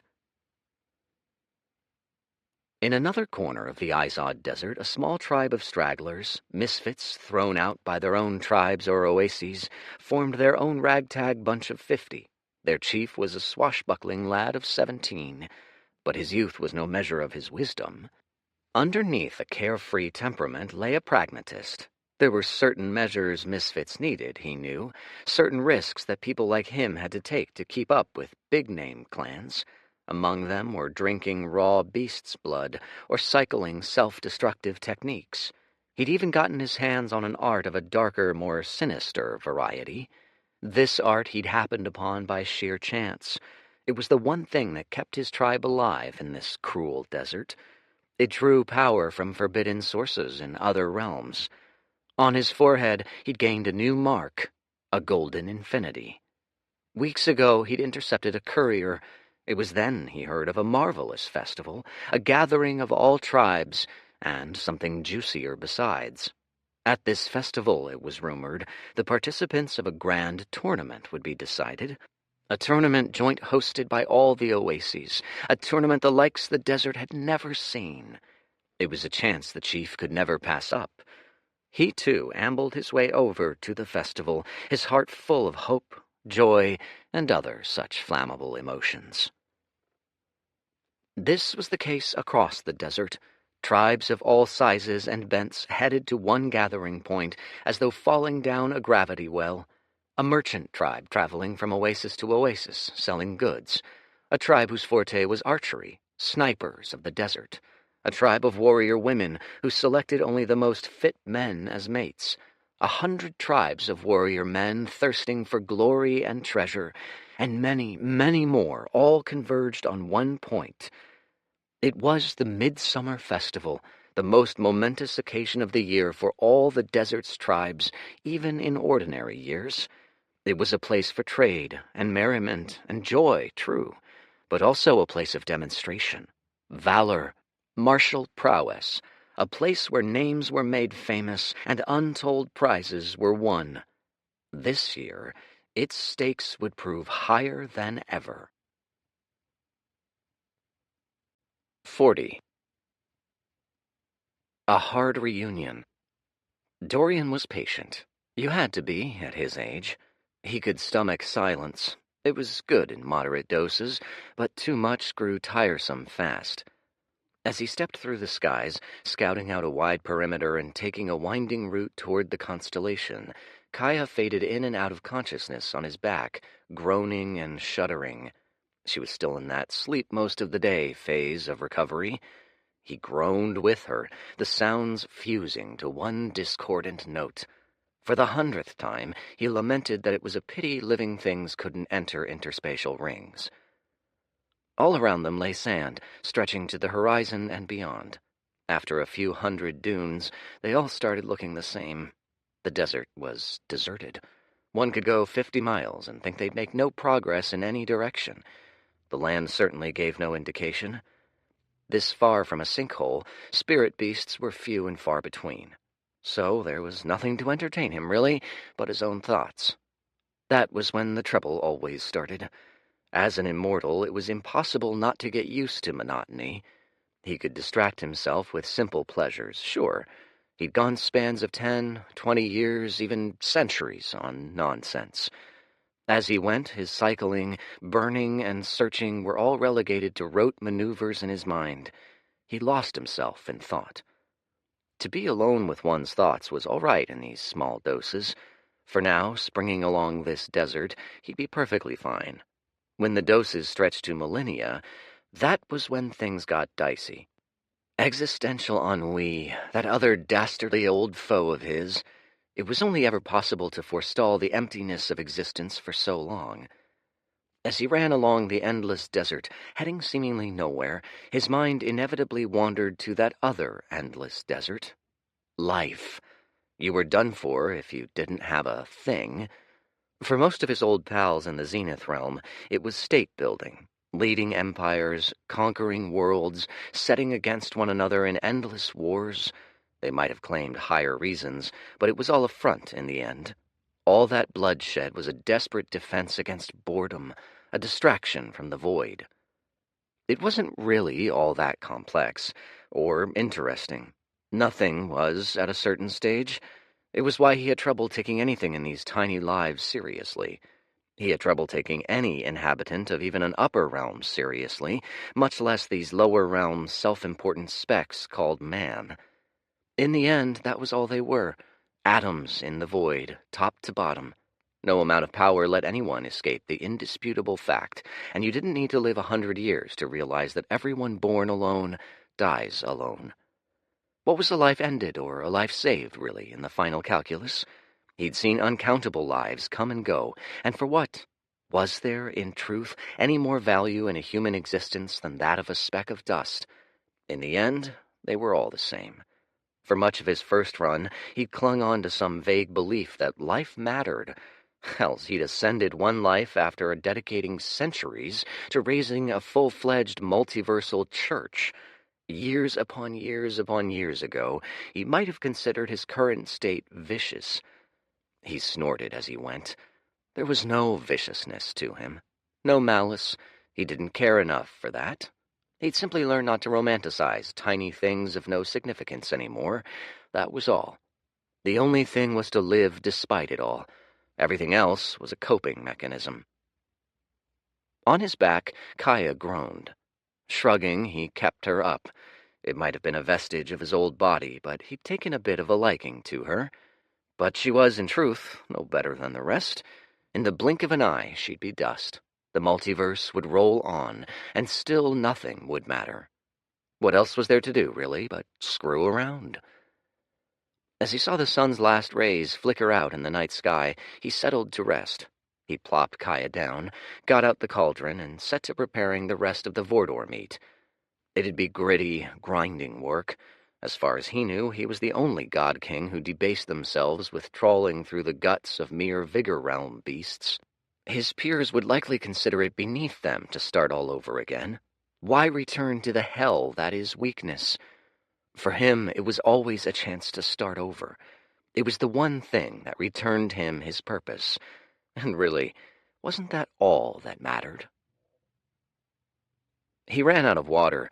He ended up puncturing a cactus, then siphoning off liquid into 2 empty flasks. At his stage, and with his newfound bloodline, their spikes only tickled him. Kaya had woken up. She nursed a slab of meat around the fire, looking awfully pale. At least she looked mad. Mad was good. Mad meant vigor. At least she had the energy for it. "Are you sure we're headed the right way?" She blinked, looking around. Kaya had many virtues, but patience was not one of them. "Of course not," said Dorian. She shot him a sardonic look. "We could die out here, you know." "I won't let that happen." She raised an eyebrow mid-chew. "Will you?" He grinned. "I've got a bloodline now. I'll tear up anything that comes our way. Promise." She rolled her eyes, but a little color seemed to come back to her face. In the morning they set out again. He'd taken a wide-ranging, circuitous route, making sure he wasn't missing them. Even so, he suspected it'd take less than half a day more for they and the Rust tribe to cross paths once more. Sure enough, after a few hours, there was a dot in the distance, a glut of aura. Slowly shuffling along, it was unmistakably the Rust tribe. He was growing fast, but the tribe was a tool that definitely hadn't outlived its purpose. If he was to launch himself high up and fast, he needed a suitable pad. A reunion it was. He anticipated some fallout as he approached. Kaya had reverted to her semi-comatose state, which was just as well for him. As he went along, drawing to within a few miles, he uncorked his aura. It rolled out of him in clear, heavy waves, a signal flare of chi. He purposefully let it sit there, untamed and wild, as though it were so fresh he hadn't yet gotten a chance to clamp down on it. Not 5 minutes later, the alarm horn rang out in Rust Tribe. He approached at a leisurely pace, Kaya in tow, as hunters gushed out to the front of the tribe, forming ranks. All cycling red chi, they made a wall of fire. All high-tier origin fighters, all looking very serious in their hide armor. The civilians were gathered in formation at the center, too. He saw Hento and Kuruk standing tense in the mix. Rust and Tuketu emerged at the front in tight strides, muttering to each other. Both men were stone-faced. Dorian had come close enough that they could see each other's faces with clarity. Gasps rang out across the tribe, audible even at a distance. Then the whispers arose. The hunters did not let up their guard. He saw a brief flicker of shock pass through Rust's face before the mask slid on again.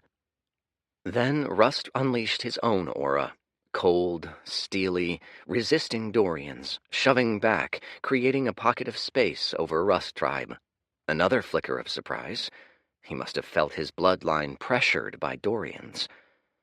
To his side, he felt a very subtle aura, restrained but still present, emanate from Tuketu, tamped down, nearly hidden, but clear to his new senses. Another bloodline aura. Dorian's cheek twitched. Hardly a hero's reception. "Chosen Io," said Rust in a near monotone. "What a pleasant surprise. You've brought Chosen Kaya back, too. We thought you dead." Dorian stopped short and took a deep, long bow. "Greetings, Chief Rust." He smiled. "The heavens have smiled on us. We've returned safely, bearing treasures." "And a new bloodline, too, it seems," said Rust softly, eyes narrowed. He didn't even attempt his trademark pressure. He likely knew it had accomplished nothing. Instead, he kept his gaze trained on Dorian, unflinching, unblinking, unmoving. "A fine one at that. A fish leaping over the Dragon's Gate. In one stroke, you've grown tremendously."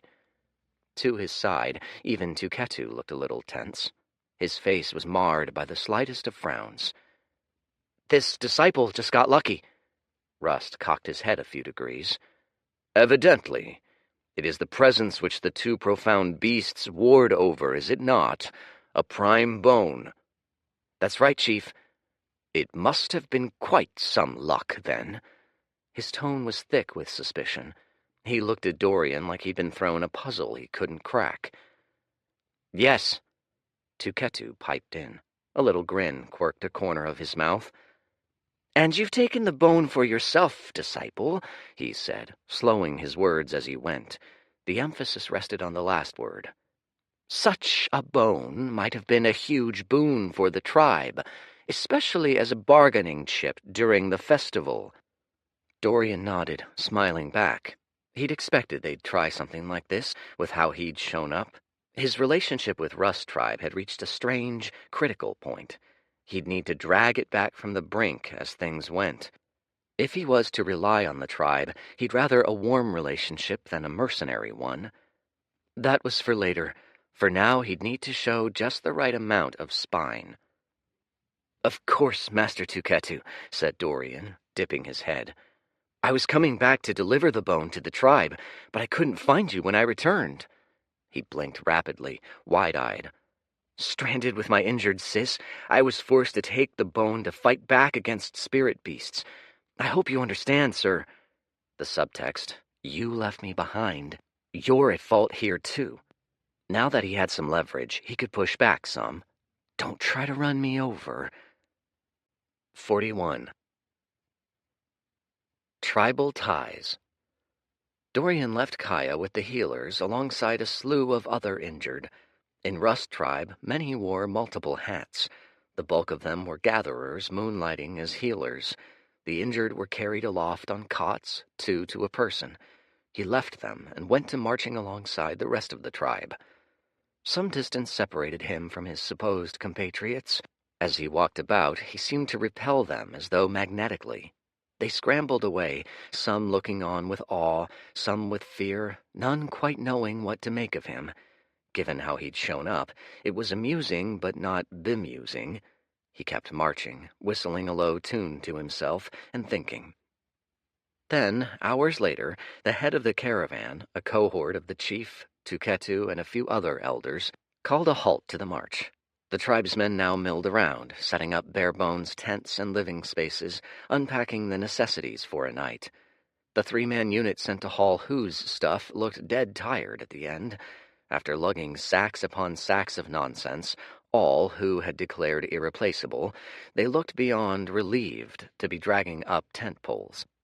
Speaking of Who, The man had plopped himself down in the center of the setup. He'd pulled out a few pots and pans, but he'd let his designated servants handle unloading the rest. For now, he seemed content to put his legs up and settle down, a scroll in hand. It was a good time to pay him a visit. As Dorian walked up, he called out, "Alchemist Who? Alchemist Who?" and plastered a big grin on his face. Who's head snapped up, eyes wide. Then he caught sight of Dorian, and his eyes filled up with fat tears. "My dear Io," he wailed, stumbling up. "You're alive! Huzzah!" Dorian was a little taken aback as Who drew up his arms and enveloped him in a hug. A week ago it would have been soul-crushing, but now it felt like being attacked by a very big pillow. As Who pulled away, he sucked in gasps of air. "Do you know how hard it's been these past few days?" He sniffled, gesturing at the brewing instruments being slowly unloaded all around him. "The chief expects 50 orders of healing elixir from me this week. 50! He wiped a tear from his eye. "With how much we march, I've only got 3 hours a day left to brew. Tell me, what's an honest alchemist to do?" His stomach rose and fell with a big sigh. For a second, Dorian thought about it, a little baffled. 3 hours a day for a week? He did the math. That should have been plenty for 50 flasks. Then he remembered it was Who, and things made a lot more sense. 3 hours, said Who with a frown. That's not enough time for me to finish my daily soups. Right. It's been 2 days since, and I've gotten about 3.5 bottles done. There's still many, many brews left. At this rate, I won't finish, dear disciple. Who looked at Dorian expectantly. Dorian swallowed a sigh. "I'd be honored to help you brew, master," he said, eyes shining. "That's a good disciple," said Who, sniffing. He gave Dorian 2 encouraging pats on the back and flashed him a wobbling smile. "Oh, what would I do without you?" That said, Who left him to shore up the grunt work. Again. The man himself went off in search of pastries. This time, though, Dorian didn't mind it. Brewing healing elixirs was second nature by now. He let the workers finish their assembly, or at least enough of it to resemble a shoddy workstation, and got to work. As he brought out ingredients from a few reassembled cabinets and trawled through the scattered mess of doodads, he noted just how much stuff was lying around unused. Most every alchemist, even in the lower realms, took careful inventory of their stash. Alchemists were by nature a miserly, enigmatic lot, after all. Who was the opposite. Dorian suspected he could snatch half the stuff here without the man's noticing. Hells, he'd already filled half the storage in his interspatial ring with nifty, easy-to-miss trinkets. He spread out his ingredients with that in mind.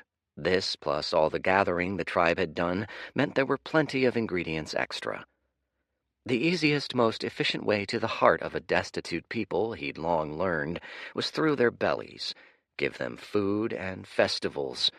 To affirm his commitment to the clan, he'd buy some goodwill by feeding them, especially the ones on the lower rungs. The bulk of the tribe, the gatherers and line cooks and servants and lesser craftsmen who seldom got any shine. Gifting some elixirs and some higher-quality meats was likely more than they'd ever got from the tribe.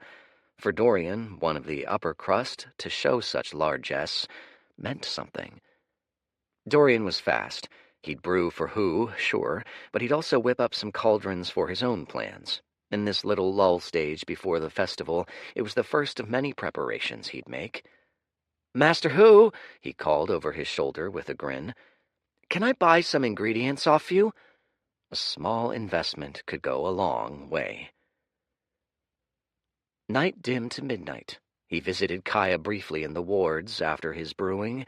She was quite ornery and vocal about the whole ordeal, then settled down for some cycling. Sleep came for him very late. The next day brought its own surprises. First, while the tribe was still assembling and preparing for the day's march, Tuketu called up the Chosen for a meeting hundreds of steps outside campgrounds. The Chosen had dwindled down to 10. Dorian knew only half of them by name. Each stood around fidgeting and shifting, uncomfortable in their clothes. Nervousness hung in the air. Dorian could guess what this would be about. He held his arms behind his back, loose, and watched as Tuketu gestured for them to gather. Tuketu seemed chipper, in good spirits. He nodded to Dorian as they came in, a picture of perfect amiability.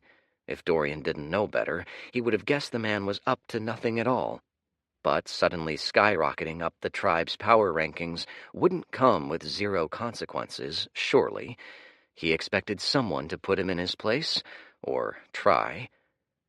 "We'll arrive at the festival in 2 days," said Tuketu primly, both hands behind his back. He had a look on his face like he was enjoying a joke only he was privy to. "Besides the usual festivities, the trade, the dances, the ceremonies, we are to send our best young talent to a contest." His eyes glinted. "It brings the whole of the desert together in a series of tests of the body and mind. The best among you will represent our tribe in a special event which the Azcan Oasis will host. It's a unique honor and an invaluable opportunity." As he spoke, he paced, making eye contact with each chosen. "One oasis is richer than all the tribes combined. They've monopolized access to major sinkholes for millennia. To resist the Ugok threat, they aim to sift out and bolster the best of the tribe's young talent. If they are offering rewards, you can imagine the benefit to you to win them." He stopped, turning up his chin. "Once I call your name, step up. You have proven yourself worthy of representing Rust Tribe at the festival. You are also the only chosen promoted to full-fledged hunter in this cycle. You will carry us in the future and uphold us in the present." He cleared his throat and swept his eyes across the youths gathered once more. There was a playfulness to him. He had a flair for the dramatic. He took his sweet time before he opened his mouth. "First, Hento, come up." Hento's eyes blinked in shock. His lashes fluttered prettily. Pardon? I mean, of course, I accept, yes." Tuketu rolled his eyes. "You've always had the talent, boy. You've simply yet to demonstrate a trace of spine, until now, even if you've had some assistance." His gaze found Dorian, and in a flash he recalled chucking Hento into the fray of the fight days ago. Did that really count? "You've taken a step on the right path. A small step, mind you, but you are to be congratulated. You've done your father proud." Hento beamed. "For perhaps the first time in your life?" Hento's beam wavered. Tuketu turned away, a wide grin still hanging off his face. "Next," his lip curled. "Kurak." If Hento was shocked, Kurak looked like he'd been struck by lightning. The giant boy's jaw dropped. For a few seconds he gaped at his father. Then, at his father's raised eyebrow, he gathered himself and stomped in to join Hento. A storm cloud of emotion drifted across his face. "I considered not including you," Tuketu said, his eyes hawk-like. Kurak cringed. "You're boorish, slow, hard in times that demand softness, soft when a harder touch is needed." He sighed. Kurak flinched at every sentence. "I've given up hope you'll become what you could be." His eyes softened. He didn't look at Dorian, but Dorian could tell he'd been dragged into that comment implicitly. Tuketu was hoping I'd make for a rival of sorts, wasn't he? Too bad I've grown too fast. "But I haven't given up hope on you." His lip curled in as he regarded his son. "You are, despite it all, worthy." He turned away.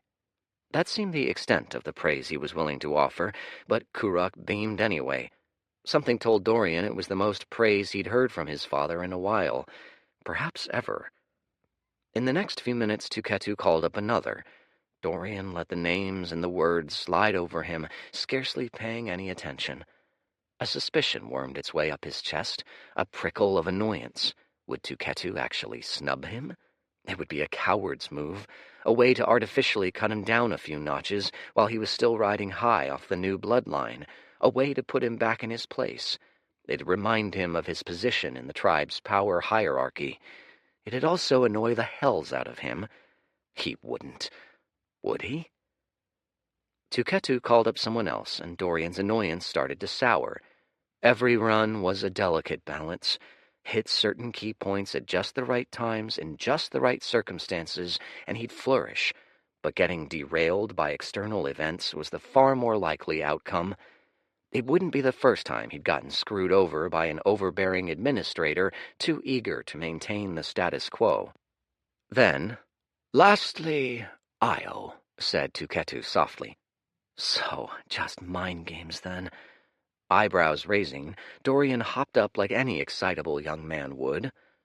"Our most improbable new hunter. You've enjoyed a great deal of luck," said Tuketu, eyeing him knowingly. Real subtle, Tuketu, real subtle. "The tribe has great expectations for you."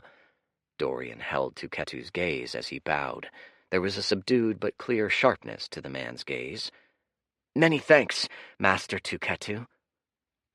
The promotions wrapped up after that. All in all, a low-key affair. They finished packing up. They returned to continue the march.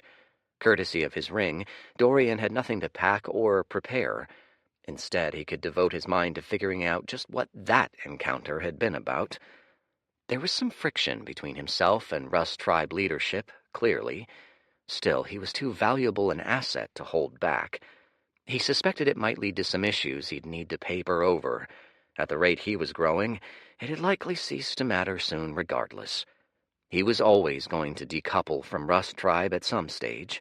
These recent developments had only sped up his timelines. Even the Ugok invasion was, in a way, a stroke of luck. Wartime made for great training time. With Kaya out of action and the tribe's intentions unclear, he could only rely on himself. At night, he crept out of the slumbering tribe grounds.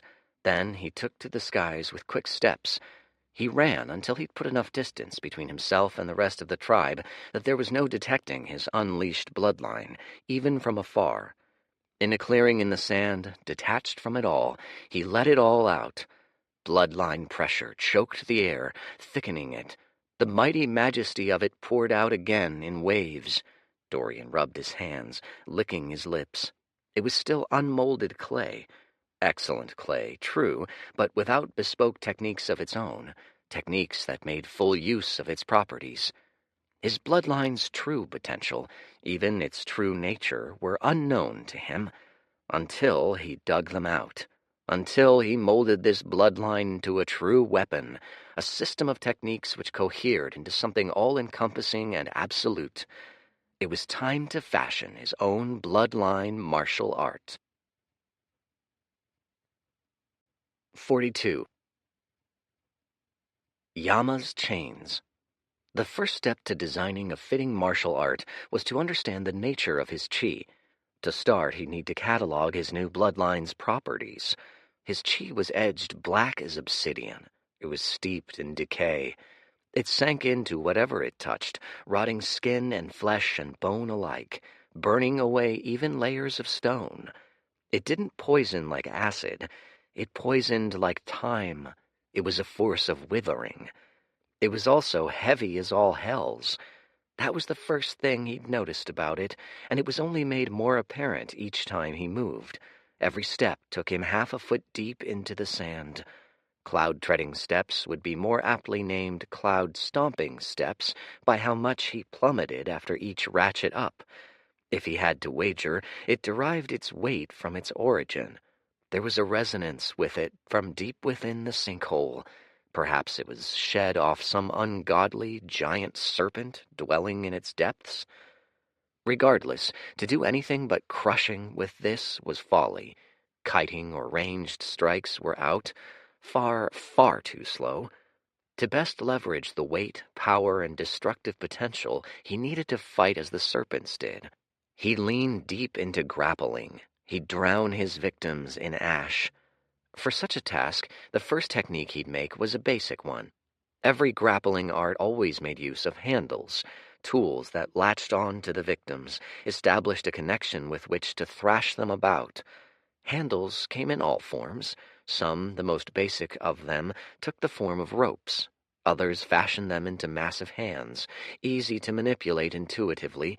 Some still diffused them, spreading them into vast nets to ensnare their victims. There were, after all, only so many ways one could shape chi. Many of the most effective techniques ended up being variants of the same molds. Which would he choose? By the nature of his chi, he didn't need to expend as much chi to form a full-fledged rope, but he wouldn't go too diffuse either. A net would be overwhelming if he managed to ensnare his victims, but also far too slow. He needed a handle fast enough to catch his prey, but also thick enough to lock them into place. For him, chains might be appropriate. Yes, he felt a maniacal grin sliding across his face and made no effort to stop it. He'd latch onto his victims, arrest them, strangle them, melt them under the weight and rot. Chains it was. For grappling builds, he'd used too many ropes and flails, rope darts and hooks in his lifetimes. Chains were well tuned to the build, but they also offered some whimsy. There was only so many times you could chuck out a rope or dart before it got boring. Tongues of Flame was already losing its luster for him.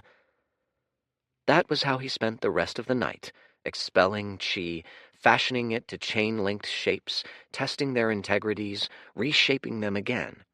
At first it was crude, but like a sculptor whittling away a block of granite to a wrought statuette, he made slow, incremental improvements as the hours went on. And, surely, his vision was made manifest. By the time he finished a first instance, he was satisfied with the sun hadn't yet risen. Instead, it still hid beyond the horizon, too shy yet to rise, but gathering courage fast. It lathered the sky's baby blue. The last thing was to name this. A quirk came to the edge of his lips. These would be chains of death, wouldn't they? Why not name them after an old pal? Gathering himself, he instantiated them into the world. They flowed out like rivers of ink, coursing endlessly unto themselves in two shimmering, long twists of chi. Against the backdrop of the lightening sky, they looked like the last true vestiges of twilight. Level up! Yama's chains, level 1. Very nice. He twirled them around, feeling their weight. Deceptively heavy. He'd need a dummy to test this out on. With 3 quick steps into the air, he got a bird's-eye view of the surroundings, but it was mostly barren. Not even a Vordor in sight. The sun was close to rising. He didn't have time to search anything out. A cactus would have to make do. He snaked a chain around the nearest one, felt it secure, and turned up the intensity. Black infected the green skin of the cactus, spreading out like frostbite. He charged in more chi. The spikes drooped in unison. He'd struck to something in the core of the plant, something that governed its functions. He'd poisoned its very life. Mere seconds ago, the cactus had been vibrant, healthy. Now it shriveled before his eyes. The black spread out all along the points of contact, a widening dead zone which hissed and crackled, reaching into smoky tendrils, greedily grabbing at the rest of the thing. Dorian flexed a muscle, a light tug. There was a sound like a whip's crack. The top broke off and fell to the sands in a muted whump. He smiled wolfishly. This cactus had no chi in it. Naturally, it had no defense for its life force. Against someone with chi, especially of a higher level, their mere cultivation base would take off the brunt of the decay, albeit at great cost to the victim's chi reserves. One other thing came as a surprise. Perhaps it shouldn't have. In that move, especially as he intensified the force of the decay, he felt a chord strike within him, a resonance with a law. It must have been buried in the bloodline, inherent to it. All gods needed laws. It was the basis of their immortality, to tie themselves into the fabric of the multiverse so that they, too, turned eternal. When Dorian turned up the force of the decay, it wasn't just a normal chi aspect. There was a faint whisper of something else, a law of decay, perhaps? Poison? He couldn't yet tell. Yet again, he was reminded of just how lucky he was to stumble onto such a bloodline. It was an insane ask. The lower realms were almost devoid of gods. Of all his runs, he'd gone the bloodline route about 2/3 of the time. This ranked among the top bloodlines he'd ever gotten. It also might lock him in. That was the downside of bloodlines. There was a sacrifice of flexibility. He already saw it in needing to build an efficient offense around his newfound chi. It'd likely also lock him into a certain set of laws, too, but that was likely a consideration for at least a century down the line. At present, he was pretty much set. The only thing left was to wreak devastation and snatch resources, one event at a time. He was feeling pretty pleased with the whole thing. He went back humming a whimsical tune. He visited Kaya again a few hours into the hike. Her orneriness had faded to quiet. She seemed, for lack of a more emotive word, bummed, like she hadn't the energy to muster for pissed anymore. It must have been very hard on her, a lifelong warrior who'd always wielded her physique like a club, reduced to being stretchered around. He'd seen it in many a warrior before. Some fell into long-standing depression. He doubted she'd fall victim to it, given her relatively short recovery window, but it was something to watch. In any case, she seemed a lot more withdrawn with him when they spoke. Perhaps it was just a phase. Perhaps it was a product of her funk. Perhaps she still harbored some annoyance at him. Scratch that. By the curt nods and clipped replies, she definitely still harbored some annoyance. She'd likely snap out of it soon. Or so he hoped. After a few more hours of walking and cycling, he got another welcome notification. Level up. Origin level 9. It brought a smile to his face. It was the only cause for a smile he'd had in a while. He was all right with boredom, but the sameness of the desert was not something he looked forward to for the next century. He wondered how mortals, faced with no prospects in such a cruel, dull place, could bear it for centuries. At what point was it less living than merely surviving? Then, just as the afternoon started to settle in, he felt a shift in the air. It wasn't a revelation. It wasn't even major. But when one is accustomed to nothing for so long, even a smidge of something draws attention. Here it was the chi in the air. As Dorian cycled, he felt it coming easier, flowing in a thicker stream. The ambient chi all around them had upped a gradation. The more they went, the more the difference grew. He let it settle into his skin, a comfortable humidity. They were getting close.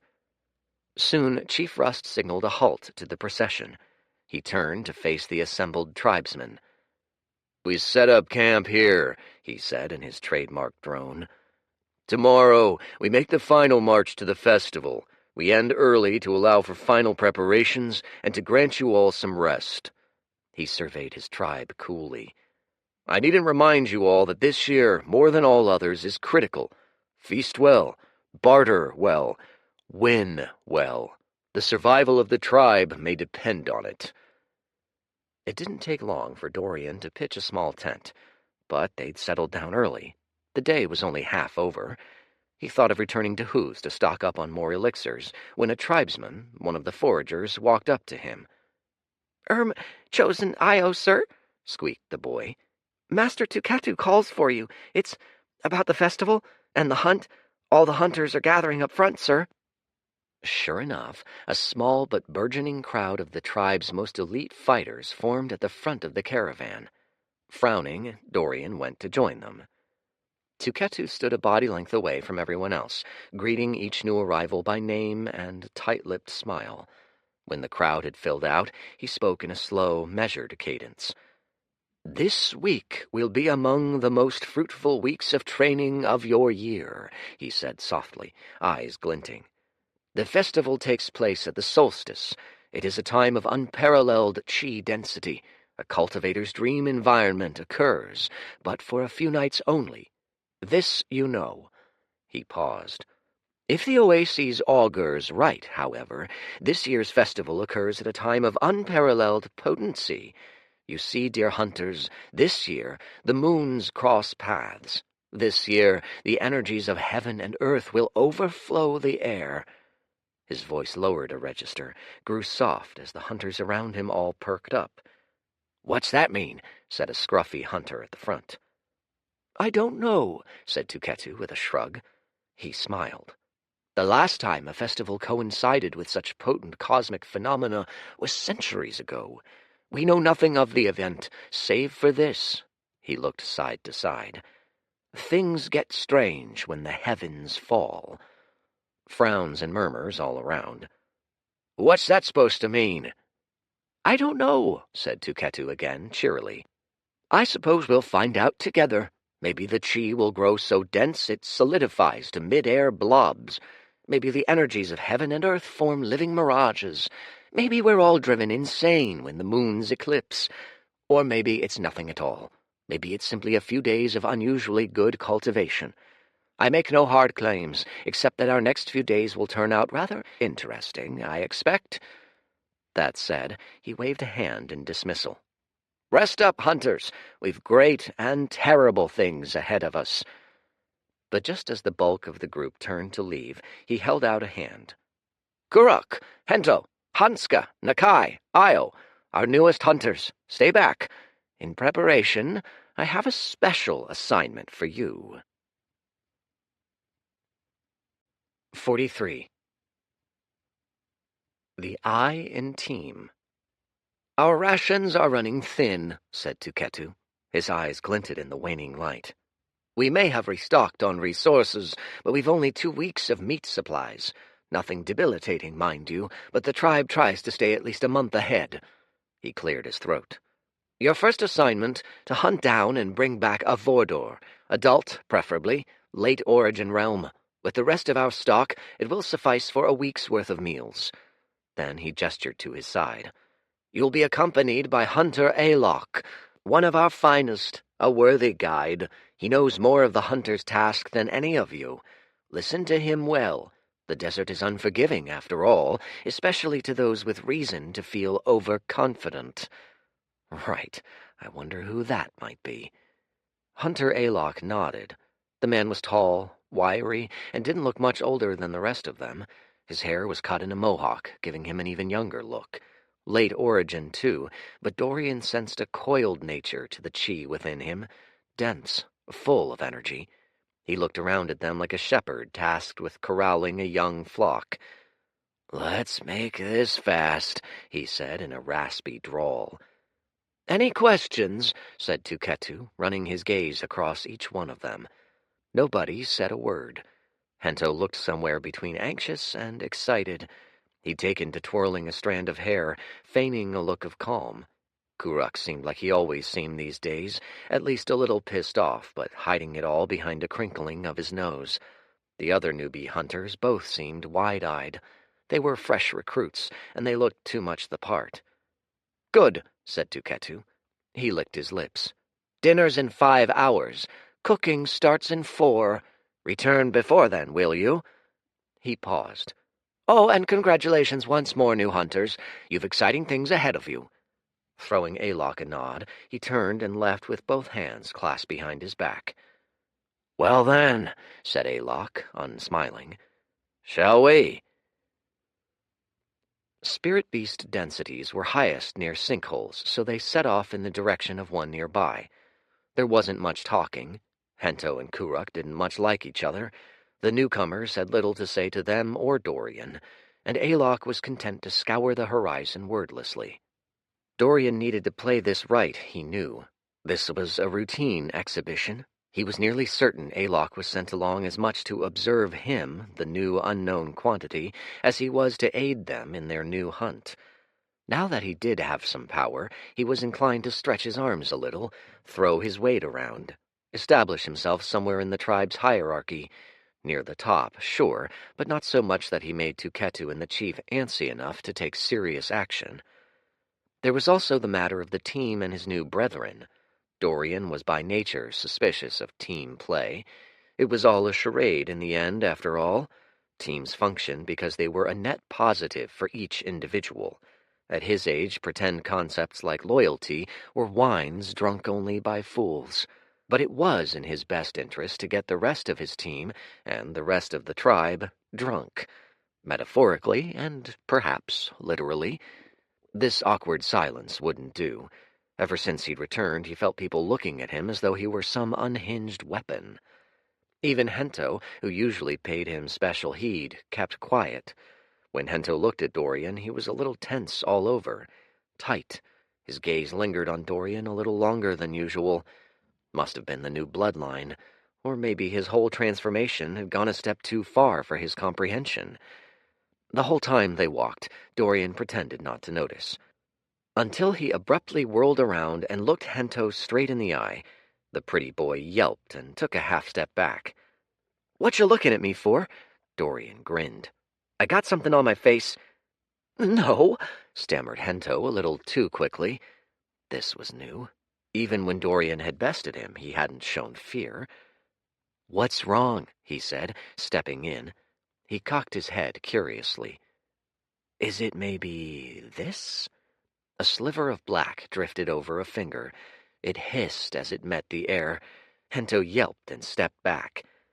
"It's just chi," noted Dorian, still grinning. He snuffed it out. "Chi with a very strong death aspect," noted Alok from the side. His thin brows were mushed together. "Seems so," shrugged Dorian. "I'm still figuring it out myself." He turned back to Hento, who seemed to have graduated from fear to cautious concern. "Hey, want to see me do a trick with it?"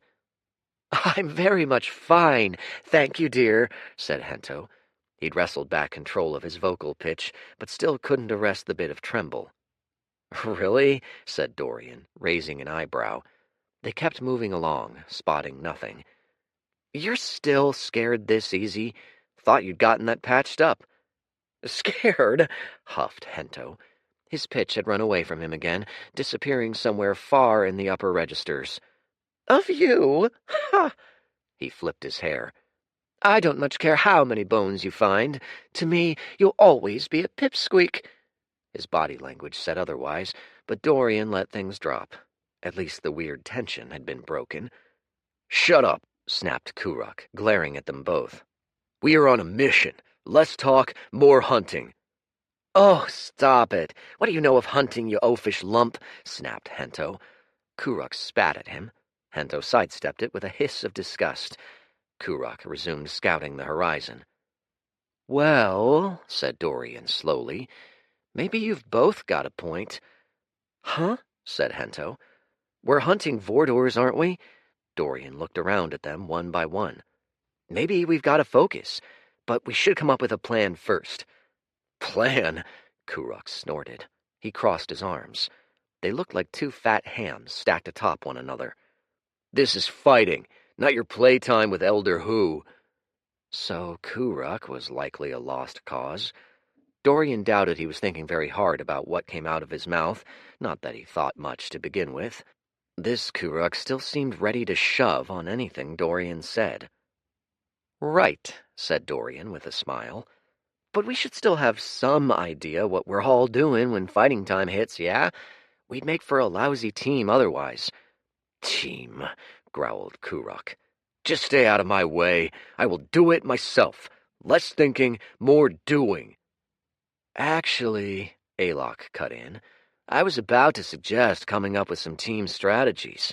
It's your first hunt. Without one, you'll run around like tailless scorpions."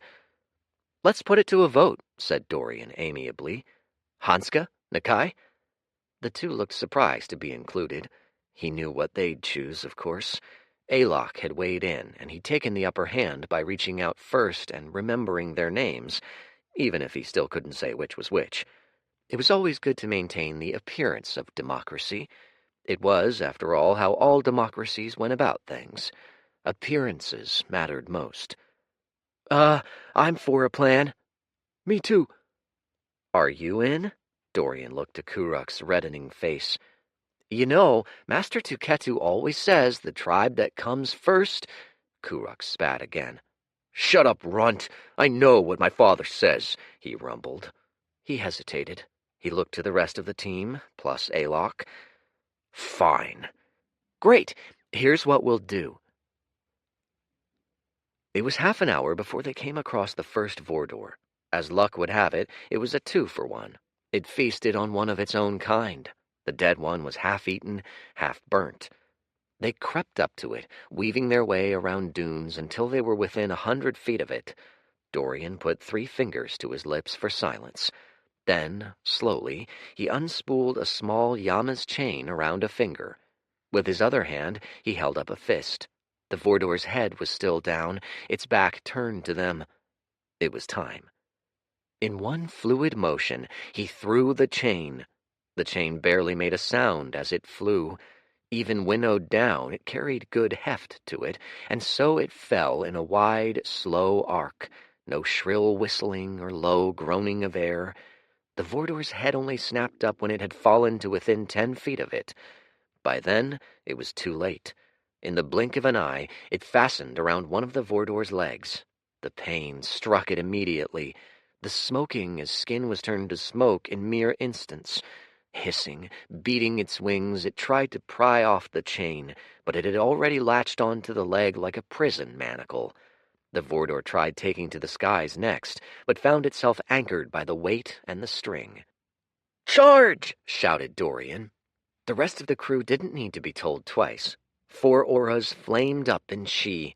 Slinging battle cries, Kuruk went out first like the world's meatiest bowling ball. Hanska and Nakai went after him, with Hento bringing up the rear, looking less like he was charging into battle than trying not to be left behind. Notably, Alok did nothing. Instead, he sat back and watched with a raised brow, probably noting things to report back to his boss. What did he even say?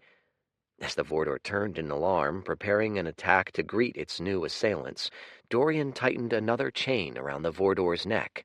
It was by now a tried and tested way of choking off Vordor offense. Immobilized and neutered, it was easy work for the rest of the team to beat it up.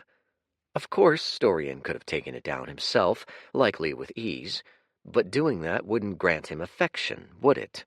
That'd only isolate him from the rest of the group. It might even alienate him from them, mark him out as a glory hound and a threat. This way, everyone got to play a role. Plus, he avoided needing to show off too many tricks. To the side, Alok rubbed his chin with a calculating smirk. Minutes later, the Vordor was dead, and Dorian was free to chuck the corpse and the carcass it was feasting on into his interspatial ring. Nobody had taken any damage. Hento was all amped up. "Yeah!" he cheered, wiping off Vordor blood. "Hooray!" Hanska and Nakai looked pretty pleased. Even Kuruk bore a feral smile snarl. "That was fun," he rumbled. "Again!" "Most impressive," said Alok, his hands at his hips. "In good time, too. We've only spent an hour of the 4. Very well. Let's return." "Hold it," said Dorian. Returning this fast most certainly didn't factor into his plans for tribe ingratiation.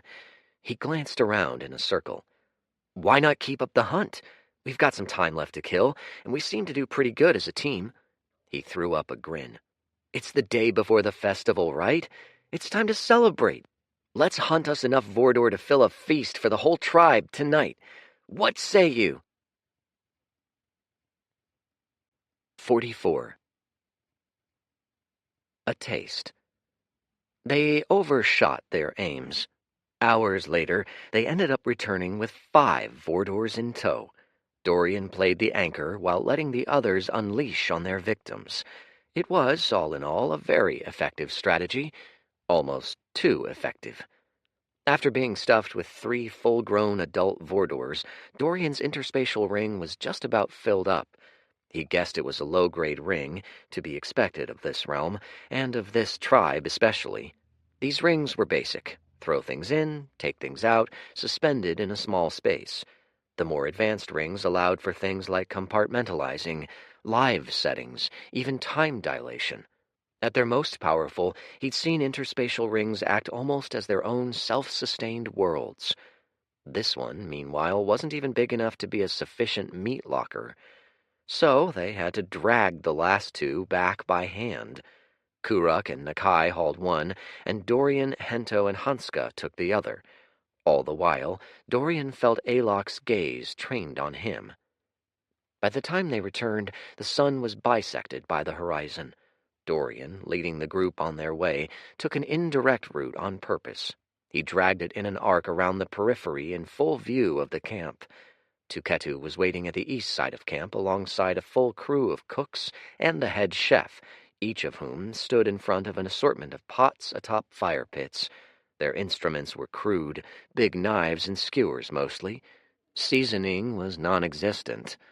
I know it's hardly the golden halls of Xanadu, but come on. Doesn't bland, burnt meat get old? Most of the cooks seemed surprised as they came in. Even Tuketu had an eyebrow raised. "You've returned on time, and with double the assignment." He broke into a smile. "Impressive. Good work. You have the rest of the day off. Prepare yourselves well." With that, he made a dismissive motion. The rest of the crew looked at each other, then left, with the exception of Dorian, who was still pretty fresh. They'd all been worn out, if not from the fighting, then from the dragging. Hento flicked his wrist in a gesture to Tuketu, stretched out his back like a cat, and gave Dorian a glance. He motioned to Dorian's ring. "Will you show him the rest?" Dorian gave him a thumbs up. Hento sauntered off. Kuruk and the rest nodded and left wordlessly. Only Dorian was left. "Yes," said Tuketu. "What is it?" "The tribe can only store 3 weeks' worth of meat, right?" said Dorian. "Correct. Any more, and it'd go bad before we got to it." Tuketu cocked his head. "Why?" "Well," Dorian tapped his ring. 3 Vordors materialized in a heap. Tuketu leapt back, eyes widening. When he looked back to Dorian, his brows were drawn together in a confused pinch. "You did this?" "Our team did." Dorian smiled. "That's—" Tuketu paused, then chuckled. "I suppose it's to be expected. You continue to surprise, chosen Io." Dorian scratched at his head. "I don't know. We got some extra time, so we tried for some more." He gestured to the corpses. "That's more than we can hold, so I was thinking, why not use it for a feast?" "A feast?" "Yeah, for the whole tribe." Dorian grinned. "Something to bring us all together before the big festival. Something to grease my wheels with the rest of the tribe, too." Tuketu appeared to consider it. "Say yes. Come on. I didn't parade those carcasses across half the tribe for nothing, did I?" "Intriguing. You'll need to take it up with the head cook, I'm afraid," said Tuketu. He gave Dorian a light tap on the head. 2 new Vordors for a massive feast. I fear it may be more than the cooks can handle on such short notice, but I commend your eagerness to help the tribe, young Io. Your spirit is in the right place." Tuketu nodded, a slight motion that managed to contain both a smidge of approval and a dollop of patronization, and left a frowning Dorian. Dorian went over to the head chef to check, just in case. The man was well-built, bald, nearly hairless, and had skin so rough it looked like someone had welded a series of boulders together. His curt reply, "No." So maybe my parading was for naught. An idea prickled him from the back of his mind. Or maybe not. He scratched his chin. "If you won't throw a feast, I'll do it myself." These tribesmen seldom ate to excess, and when they did, it was wolfing down days-old rations usually. Fresh meat, grilled by a seasoned hand, was to die for. His magical skills, all his techniques and prior bloodline intuitions, had all been wiped out. For mundane things like cooking, though, the muscle memory might not remain, but the regular memory did. He'd show these brutes what a real meal was like. He wouldn't pull out the full heft of his cooking skills. That might really get him burned at the stake. But he needn't pretend to be a cooking virtuoso to show them a flavor other than charcoal. At the least, he'd give them a taste of something new. It was not unlike alchemy. Speaking of which, first things first. The sun was setting, dinner 2 hours away. That left him a brief window in which to get a little brewing done. It was a productive stint. He finished brewing the rest of his side project with the ingredients he'd bought from Who. In the remaining time, he put another small dent into the rest of the week's brews, too. He left with a satisfied Who and a crate full of his own brews in tow. A proper feast needed all the right components. He'd gotten the food earlier. He'd supply the drink, too. In those crates lay jars upon jars of a variant of the heart-quickening draught, diluted immensely and altered for taste. In short, he'd invented a sort of pepper-up drink. It'd stimulate the chi and bring forth new energy. Paired with fresh Vordor meat, the tribesmen usually got, a departure from the usual dry jerky, which was the leftovers after the tribe's higher-ups nabbed the best meat, and it'd make for a boon for their cultivations like they wouldn't believe. The center of the village was a meandering walk from where Hu pitched his tent. Dorian pulled his new drink along on a rickety old cart, the kind destined to drum up intrigue. As it went, it jostled the glass jars around. The air was filled with that head-turning, glass-on-glass, clanky goodness as Dorian made his way across. When he finally got to the center, he dusted off his hands and pulled out a wood table from his interspatial ring. Then he chucked out one big old Vordor corpse and plopped it right behind him in a whump. After that, he started pulling out wood for a fire, then a series of knives. By the time he'd finished his setup, he'd drawn a small crowd. He whipped out a knife and started sawing from the Vordor in sharp chops. Then he looked to a nearby tribesman and made a come-closer motion with one hand. "Come, come! I had some meat and elixirs left over, so I've come to share them with the tribe," he said, smiling. He gestured to the drinks.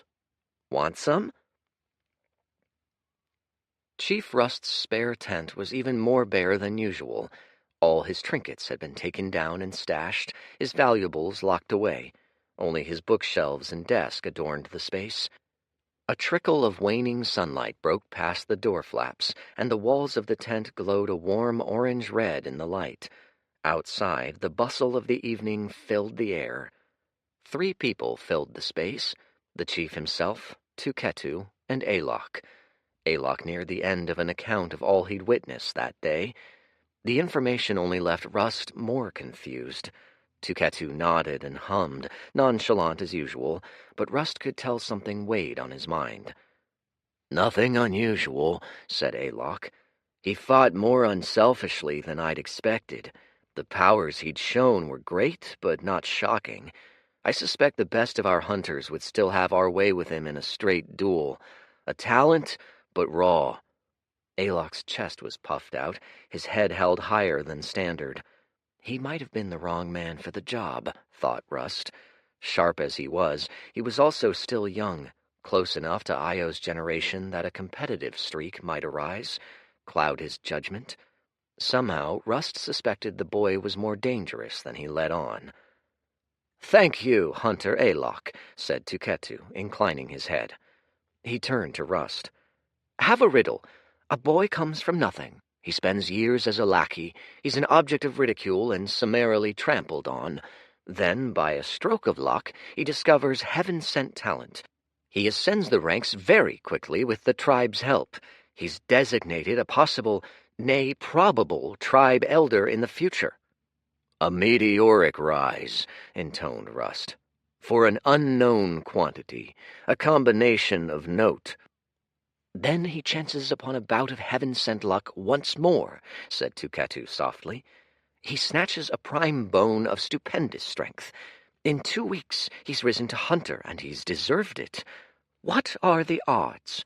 He folded his arms. "What do we make of such a strange creature?" His eyes glinted. "Perhaps the heavens have blessed him, or perhaps it's less luck than we'd like to believe." Rust frowned. "What are you saying?" "Nothing," said Tuketu with a shrug. "It's mere speculation. I'm throwing strikes to the sky." He paused.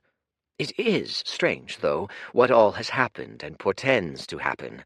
The Ugok attack, this year a festival of unusual strength, this new Io development. Something is different. You can feel it in the air." "You suggest a twisting of the river of fate," said Rust, brows raised. "Meddling by a higher power. Truly, is this sufficient grounds?" "I suggest nothing," reminded Tuketu gently. "We don't know enough for that." He pursed his lips. Although, perhaps it's worth reaching one of our contacts at the oases. What have the oracles said? Rust narrowed his eyes. They've said nothing to me, but that does not mean it hasn't happened. I will monitor things closely. He took a breath. You're right, something is off. I have the distinct feeling we shall soon know what. For a few moments, none of them said a word. Say, said Tuketu at last, inclining his head. Hear that? Has an elder called a meeting of which I'm not aware? Rust frowned, listening harder. The sounds outside, voices, clamor, clinks, were distant but swelling in number. A crowd, at this hour? Shouldn't be. Tuketu nodded to the door, looking amused. Shall we check it out? The command tents were pitched a little way from the center. It took some walking to get there, but they needed no directions. Tribesmen from all around filtered in, streaming toward the source of the noises. Largely, they were rank tribesmen, but Rust also spotted a handful of hunters in the mix. What? They reached the center and stood in consternation. A crowd was gathered. They chattered and laughed. They ate juicy slabs of meat off skewers. They drank a concoction he couldn't identify. At its center, seated behind a table and roasting 3 massive chunks of flesh, was the boy they'd all been speaking of, the anomaly, sitting there chatting to a small circle of tribesmen as he roasted. What is he doing? Said Tuketu. Rust stared. Was this a play at political capital? An assault? He caught sight of Rust, Tuketu, and Alok, and waved. Waved! The gall! Then his face broke into a smile so guileless and so sincere, even Rust couldn't hold it against him. All his suspicions melted away like frost under a noontime sun. Maybe the kid was just that, a kid. Chief! Master Tuketu! Alok! Welcome! Welcome! He called. He held up the skewers in his hand. Want some? 45. Playing doctor. That night he paid another visit to Kaya, a slab of prime Vordor meat in tow. She greeted him with a sullen look, but brightened a bit at the gift. She chewed on it in silence. She didn't look in the mood to talk. She didn't look in the mood to exist. She was a human, airtight safe. So, naturally, he tried prying her open, largely to no avail. The conversation went something like, So I made a batch of pepper-up elixir today. Mm-hmm. Thinks they're bringing live drakes to the festival. Sure. Almost blew up my hand. Mm-hmm. It was like talking to a rock. Did you know crushed shinha leaf makes for a great spice? Everyone at the feast loved it. A pause. So you're a chef now too, huh? She spat. Figures. He froze. What? Ah, she groaned. It's just, I don't know. She bit her lip. For years you were always my wimpy little bro. Now lightning struck and you're leaving me behind. The bone, the alchemy, the fighting. She looked away.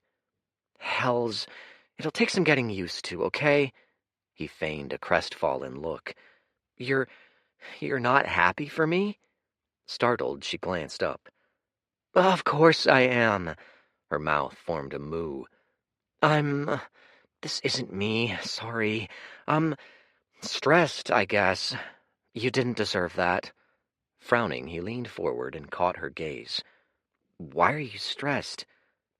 It's the festival, she sighed. It's the biggest event all year, and I'm going to miss it, because I'm like this. She waggled her limp limbs and sighed again. Her eyes sealed shut. Unspoken, hanging in the air between them, was the accusation, because of you. In times like these, less was more. I'm sorry, he whispered, his eyes welling up.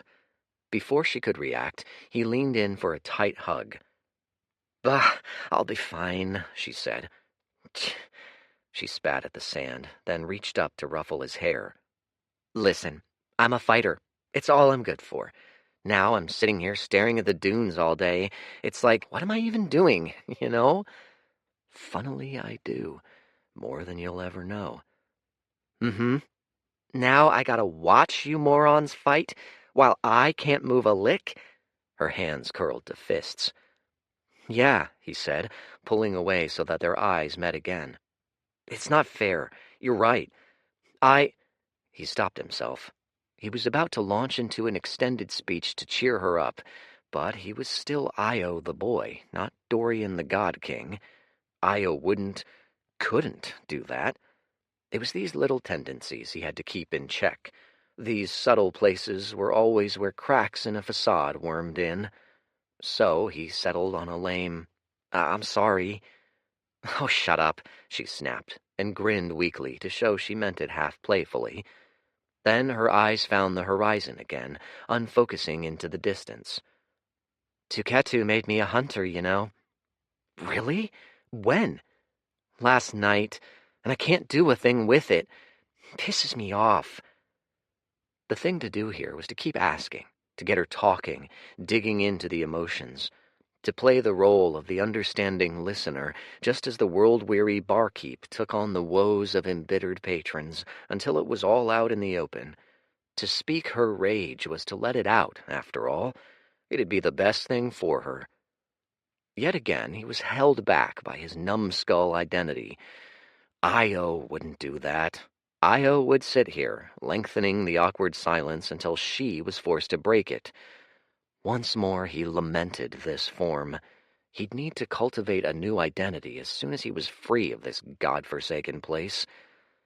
The silence was turning stale. Well, he mumbled, clambering up. Bless you, sis. It's getting late. I'll keep you updated. Hold on. He stilled. He sensed something in her voice. An edge? A tension? Yeah? Heal me. Get me on my feet. As he turned, she lay into him with her eyes. They were so intense, they seemed to shine in the dim light. He blinked. I'm trying, sis, but the elixirs take time. Then try harder. You're some sort of alchemy prodigy, aren't you? Don't healings usually take a day? How come lil' old me as you tripped up? With a massive effort, she crossed her arms. 'Cause this isn't just any wound, sis. He scratched the back of his head absently. This has still got some echoes of profound chi in him. Elixirs of minor healing can only do so much. So, she raised her chin, defiant. Why's that stopping you? If those don't work, make new ones. That's not how it works. He gave her a weird look to hammer it home. I'm an alchemy apprentice, not a miracle worker.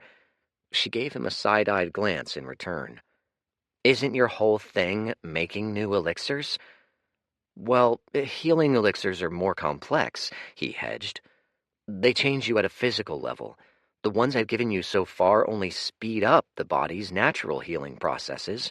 To do more would get into experimental territory. At her cocked head, he blushed. At least that's what Alchemist Who tells me. So, experiment, she shrugged. Sis, he said, his tone dipping into warning. This is experimenting on you.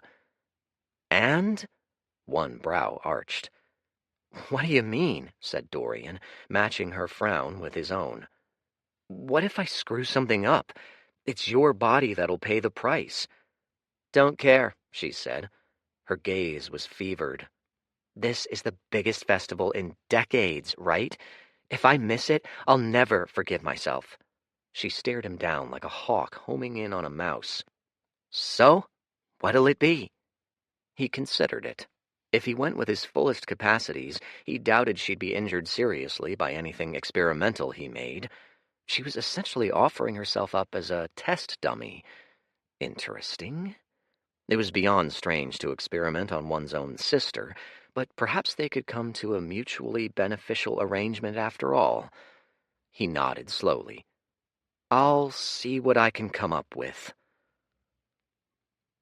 By the time he returned to camp, it was nearing midnight, and a cool languor drifted over the camp.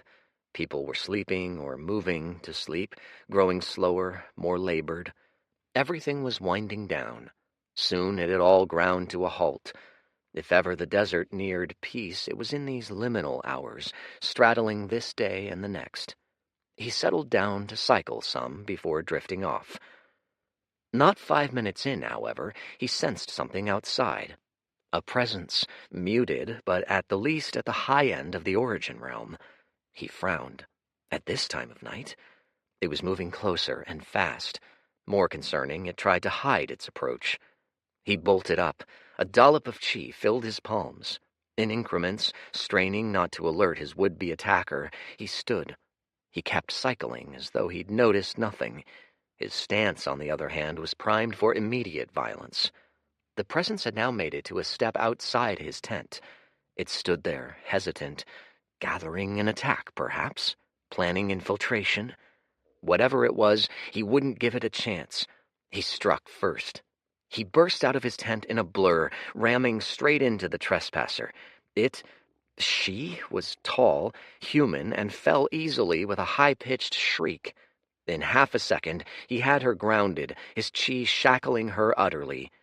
Then, belatedly, he saw it wasn't a she at all. He palmed his face, groaning. "What are you doing here at this hour? You're aware my sis isn't here, right?" Hento Rust stared up at him. His face was pale and brittle as paper. Dorian sniffed. There was a pungent scent coming off Hento that had him backing off the boy instantly. Sweat and... are those bodily fluids? "What's that smell?" "Don't you judge me," yelped Hento, wiping himself off. "Some people eat when under duress. I make love. It's a coping mechanism." Dorian closed his eyes, pinched the bridge of his nose, systematically erased the disturbing mental imagery, opened his eyes, and smiled. "Have you come to rob me?" "What? No." Hento shook his head silkily. "On the contrary, I've come to learn." "What?" said Dorian, baffled. It was the first time he could recall seeing Hento embarrassed. His cheeks were blooming roses. "It's the night before the festival. I don't feel, how might one say it, in a fit state to make the most of it." "Meaning?" "Meaning," said Hento, rubbing the back of his neck. "Meaning, it's not worth addressing much, really, a lowly instinct. To be sure, a mean, base trick of the mind." "Spit it out." Hento took a deep breath. "I would like to be brave," he said, chewing on his cheek. "Like you. Will you teach me, please?" He looked at Dorian with big doe eyes. Why was everyone coming to him with their personal drudgery today? Dorian rolled his eyes. What could he say that'd get him out of this conversation as fast as possible? Some nonsense wrapped in platitudes. A notion came to him. "Brave?" he said, blinking. "I'm not brave. I'm scared all the time." "You are?" It was Hento's turn to blink at him in confusion. "That can't be. Then how do you run at beasts head first? How do you fight like you do, without a care?" "Oh, that?" Dorian grinned. "That's easy, 'cause if I don't fight like that, I let myself down. I let my tribe down. Maybe I let my sis or my friends get killed because of it. I'm more scared of that than I am of any beast." Stepping up, he pressed a finger to Hento's chest. "I guess if that's what you call bravery, the first step is to find out what you're most afraid of." "What I'm most afraid of?" Poor Hento seemed more baffled than when he'd come. "That's all I've got to give." He turned the young master around and gave him a helpful shove in the opposite direction. "A pleasure speaking with you, Senior Hento. Goodbye and good night." He pulled his tent flaps shut. The next day, the whole tribe rose as one before the sun rose. At the chief's signal, they began one last short march. Today was a special day. They could all feel it in the air. As Dorian cycled, chi assimilated at nearly twice the usual rate. The closer they got to the festival's grounds, the more it felt like walking through a dense swamp. For the next 2 weeks, this place would become a cultivator's paradise. After an hour's worth of marching, Dorian saw movement in the distance. Fires, a smattering of dots that could only be tents. Then, more intriguing, an array of multicolored lights. Pulses of chi, still points far off but drawing closer fast. They weren't the first to arrive. One of the most momentous days of this run started now. 46. Arrival. The festival was held in the heart of the West. The closer they got to the smaller dunes, the more they melted into the landscape, flattening out. Here there was only one long plain, stretching as far as the eye could see, level as a table. It was here the festival was held every year. They called it the heart not only because it was at the center.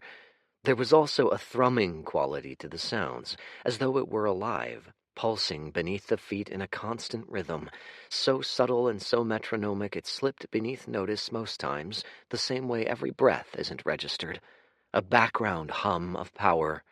When they arrived, Dorian felt it tickling the base of his feet through his boots. We've arrived.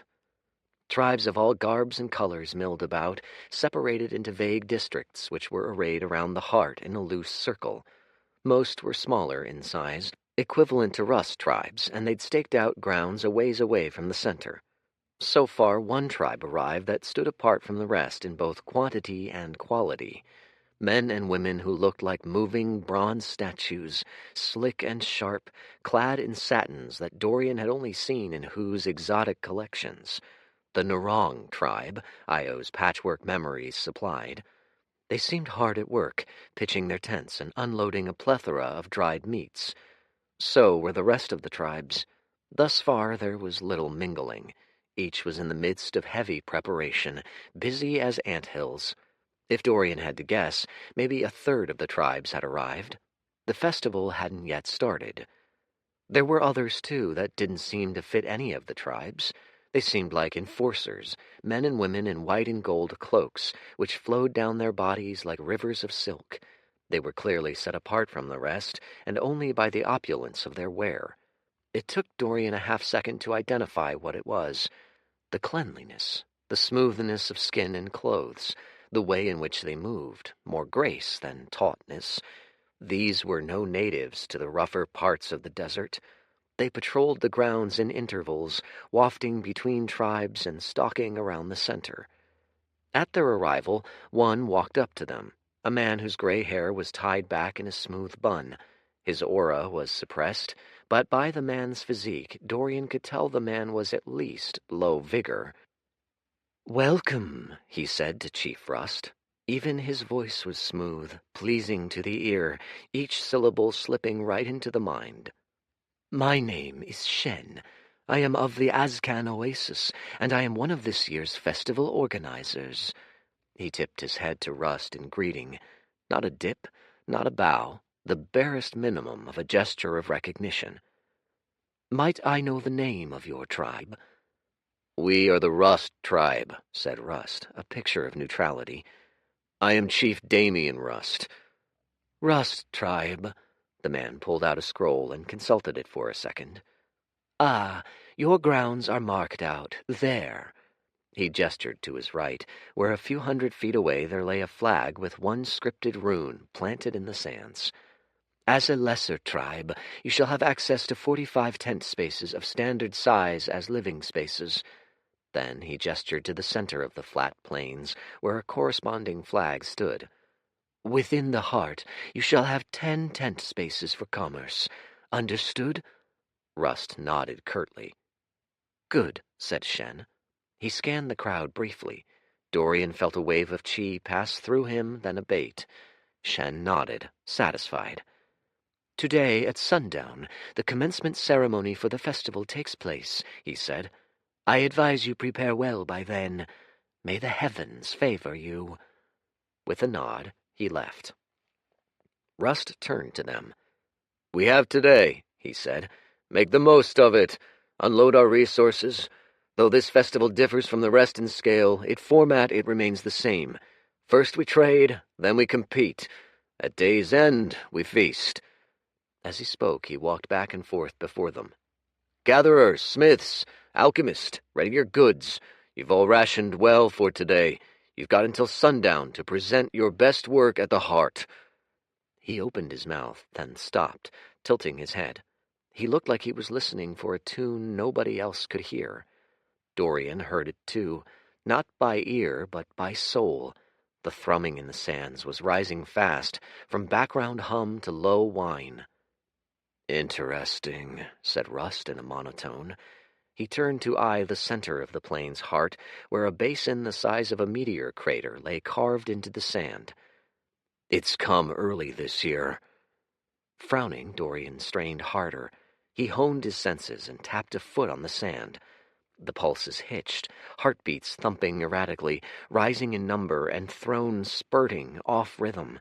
Somewhere deep in the ground, something ancient and huge yearned for the surface. The whole of the flat plains trembled as though afraid.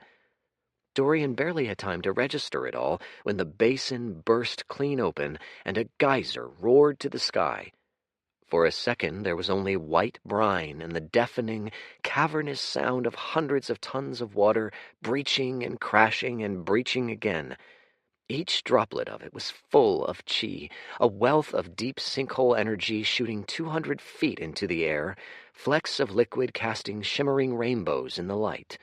Water vapor blasted out from it like smoke from an explosion. It was total. It was divine.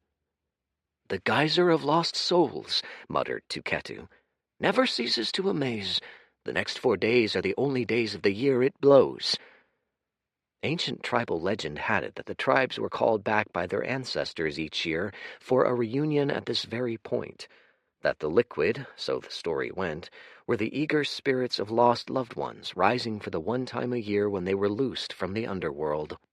It was, of course, just a function of geology and chi-infused water, but Dorian found the story oddly charming. The festival's truly begun.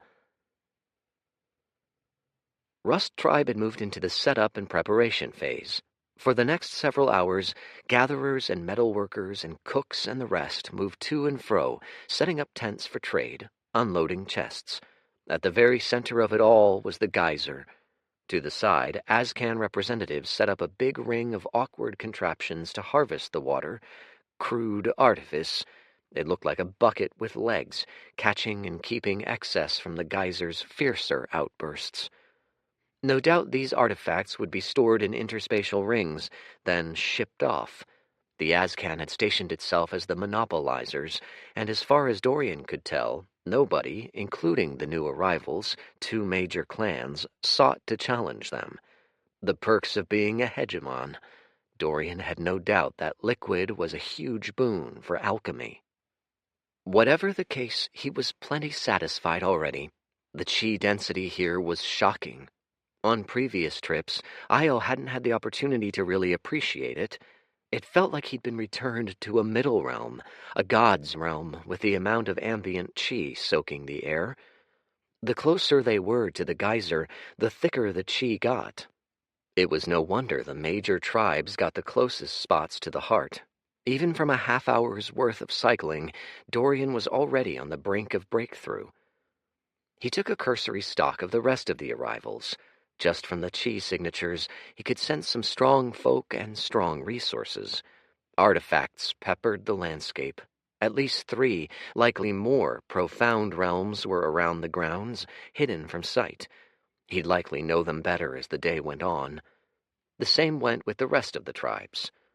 Everyone was busy setting up. At first glance, he made out some distinctive features of the tribes present. The major tribes all seemed to have a thing. One was the tempered body cultivators he'd seen earlier. Another was garbed in unreasonably thick furs, given the weather. Where'd they even get the materials? A third sported headdress with Vordor's feathers, one to a man. They were a lean and tall bunch, likely kiters. On and on the tribes went. "Io!" a gruff voice broke his survey. Frowning, he turned to see Hu doing an angry march, waving his flabby arms around like he was trying to achieve liftoff. "Come!" He gestured hard. Confused, Io went. Hu gestured to 3 sweaty men struggling to organize the bulk of Hu's many, many belongings. "Look! Look!" he cried, pointing with a trembling finger. Shattered glass lay scattered on the ground. Lukewarm, spilled elixir trickled into the sands. "These 3 numbskulls Rust assigned me broke a vial." The nearest numbskull in question looked up, a pained expression on his face. "What are you looking at?" snapped Hu. "Chop chop! Back to it!" He turned to Io with an expectant look. "They can't be trusted with the delicate stuff. You can see why I'm in a predicament, apprentice." Which was how Dorian ended up spending the rest of his afternoon assembling Hu's workshop and storefront. At least he got some good brewing done in that time. He'd lugged up all the standard stuff he'd stored over the past week. The modified healing potions would be a hit, he expected. He'd backlogged a bunch. There were standard chi-boosting elixirs in the mix, too. Some were brewed with premium sinkhole herbs. Those would pack a big punch. These alone would, post-embezzlement, form a nice base of spending money. Enough to strike out on his own, even, if need be. And that wasn't even factoring in the money makers. The real profits would come from the luxury elixirs. In Rust Tribe, he'd have been roundly chastised for making such things. There'd be no demand for, say, an elixir to enhance endurance in lovemaking, or one to promote clear skin. Most everyone was more concerned with preventing their skin from being shorn off by a stray Vordor claw than clearing up acne on said skin. But here, in the presence of all these major clans and oases representatives, he suspected he'd find buyers. As far as he knew, much of what he offered, including a life-saving elixir that offered a nifty boost of chi in emergency situations, were fairly unique, at least that he'd heard of at this price point. Half of sales was in presentation. Accordingly, he spent half his time polishing up each display and presenting each little vial in uniform, glowing rows. After all that, there was only one thing he had time left to do. If the festival started tomorrow and she wished to compete, her recovery would need to speed up drastically. He rubbed his hands as he looked at the empty cauldron before him, a tangle of exotic sinkhole ingredients on hand. It was time to get experimental. 47. Life Sacrifice. Dorian flipped through a thick, leather-bound book, stroking his chin as he scanned the pages. None of these were quite right, all too weak or too slow. To create the kind of potion that'd get Kaya literally back on her feet, he'd need an explosion. Fast, big, powerful. That needed both potent ingredients and a few sacrifices that orthodox alchemists might raise eyebrows at. The multiversal standard of alchemy stretched far and wide, but the traditional order had funny ideas about ethics. They were grafted onto the Society of the Realms, after all. However low those narcissistic pond scum might stoop in private, in public they needed a palatable image. No untoward experimentation, it was. That left it to the true bleeding-edge innovators, the exiled, so-called black alchemists who wouldn't let such pesky barriers as moral codes get in the way to push the bounds of alchemy.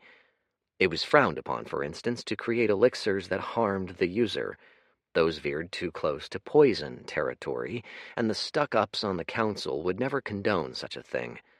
But the greatest power never came without some sacrifice on the user's part. Even with all his technical know-how, there was only so much he could do when condensing with lingering, profound chi. To perform this fast healing, he'd either need a very strong herb or another big power source. Thumbing through the pages, he looked for his answer. Only after a few minutes of flipping did he find what he was looking for. His eyes lit up. Luckily, this society's idea of ethics was much more lenient.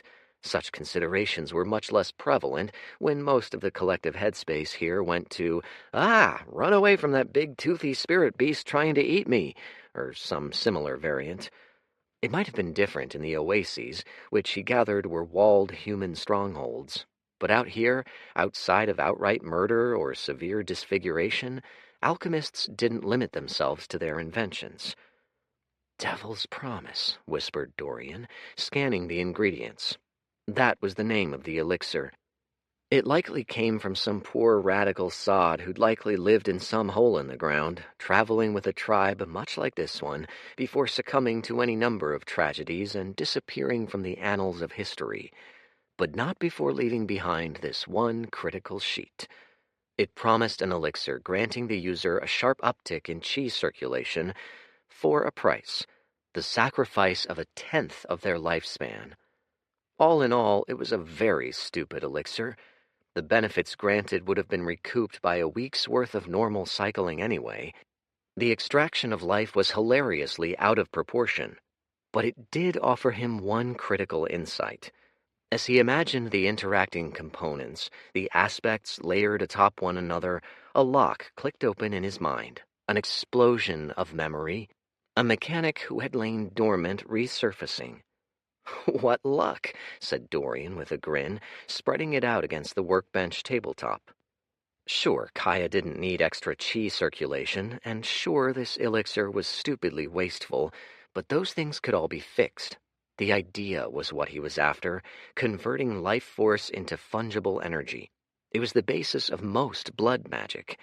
Blood magic, he imagined, was as foreign to this realm as safety standards, or showering. He grabbed for his cauldrons and rods. At this point he was used to the chronic lack of safety equipment. With high-level brews in the upper realms, he'd have been clad head to toe in resistant gear. The alchemists here, on the other hand, didn't so much as carry gloves. They seemed to take a go-with-the-flow approach with losing key body parts. Who, Dorian noticed, had 2 conspicuous knobs where his ring and pinky fingers should have been on his right hand. It usually would have been no issue, but this brew demanded particular attention. The ingredients yearned for release. If he wasn't careful, he might lose more than a few fingers. And the sun was setting. He frowned. Commencement couldn't be more than a few hours away. He'd need to work fast. He didn't have much time. Who was out doing whatever it was, probably chatting up some cook from a nearby tribe, or shilling out exorbitant fees for meaningless curiosities. But to make sure he'd be undisturbed, Dorian drew a curtain across his workstation in the back. This was his "do not disturb at risk of big explosion" signal. Even who was a wild cannon in spirit and cannonball in shape, knew not to disturb him in this state. Rubbing his hands, he got to work. It was easy when brewing to settle into familiar rhythms. Dorian liked to think of it less as an alchemist ordering the ingredients and the energies to do his bidding than as a relationship, a revolving give and take. The neophyte alchemist controlled, the master persuaded. It always turned out better to move with the powers of the universe than to try to forcibly bend them to his will. And, sure enough, as he sank deeper into that meditative alchemical trance, the world moved with him. His world became a palette of soft colors, dimming to darker ones, then angry ones, energies clashing against one another as he added more in. A line of sweat was already starting to form on his brow. A few weeks ago, there was no way he'd have been ready for this brew. Even prior to getting his bone, this would have been an impossibility. But there was no understating how much a grappling-based bloodline aided the influence he had over chi. He felt every tug of power in an instant. Every point where more chi was needed hit him in the space of a heartbeat, and he responded in kind. The world and all its contents faded around him. There was only him and the brew, alchemy at its purest. For these few moments, all of him was lost to the task. His mind sparked 10 thoughts a second, but none seemed out of place. Everything merged into a perfect sum, a state of flow. The seconds melted to minutes, maybe hours. Here it was impossible to tell. Even time had been discarded to the background of his mind. All he knew was that unlike most brews nowadays, it took a great deal out of him. It felt like a chunk of his soul had been carved off, in a good way. By the time he finished, he was drenched in more water than a Rust Tribe family drank in a day, but he was grinning. Satisfied, he stared down at the creation. It was a vortex of red in the flask. It did not glow, it did not pulse, it did not shine.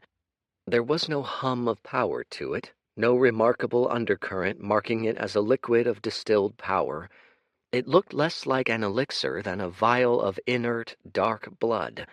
It felt the same way, too. It lay there like a flask of gunpowder. This was an elixir of a different sort. It needed a fire to burn, and when it latched on, it'd burn bright indeed. He tapped it with a hand and frowned. He was not given to mistakes, especially in alchemy, but as he stared down at those muddy waters, a feeling like apprehension settled into his gut, coiling. Ideally, he'd love to test this on a subject, but there was just no time nor supply. With luck, she wouldn't even feel it. With luck, it'd take life from her like aging always did, silently, painlessly, utterly.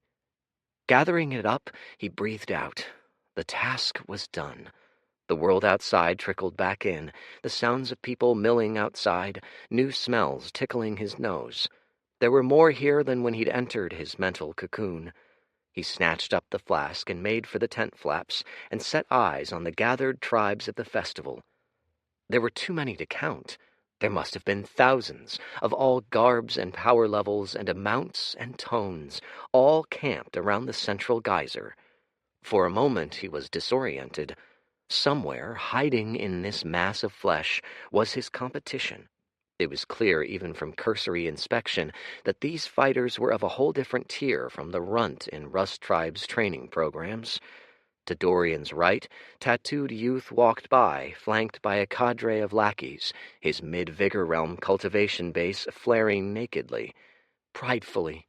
By the way he was stink-eyeing the youths in other grounds, he, too, seemed on a mission to size up the rest of the tribes. Then he caught Dorian's eye. Oops. "What are you looking at, shrimp?" snarled the man. Dorian knew his type instantly.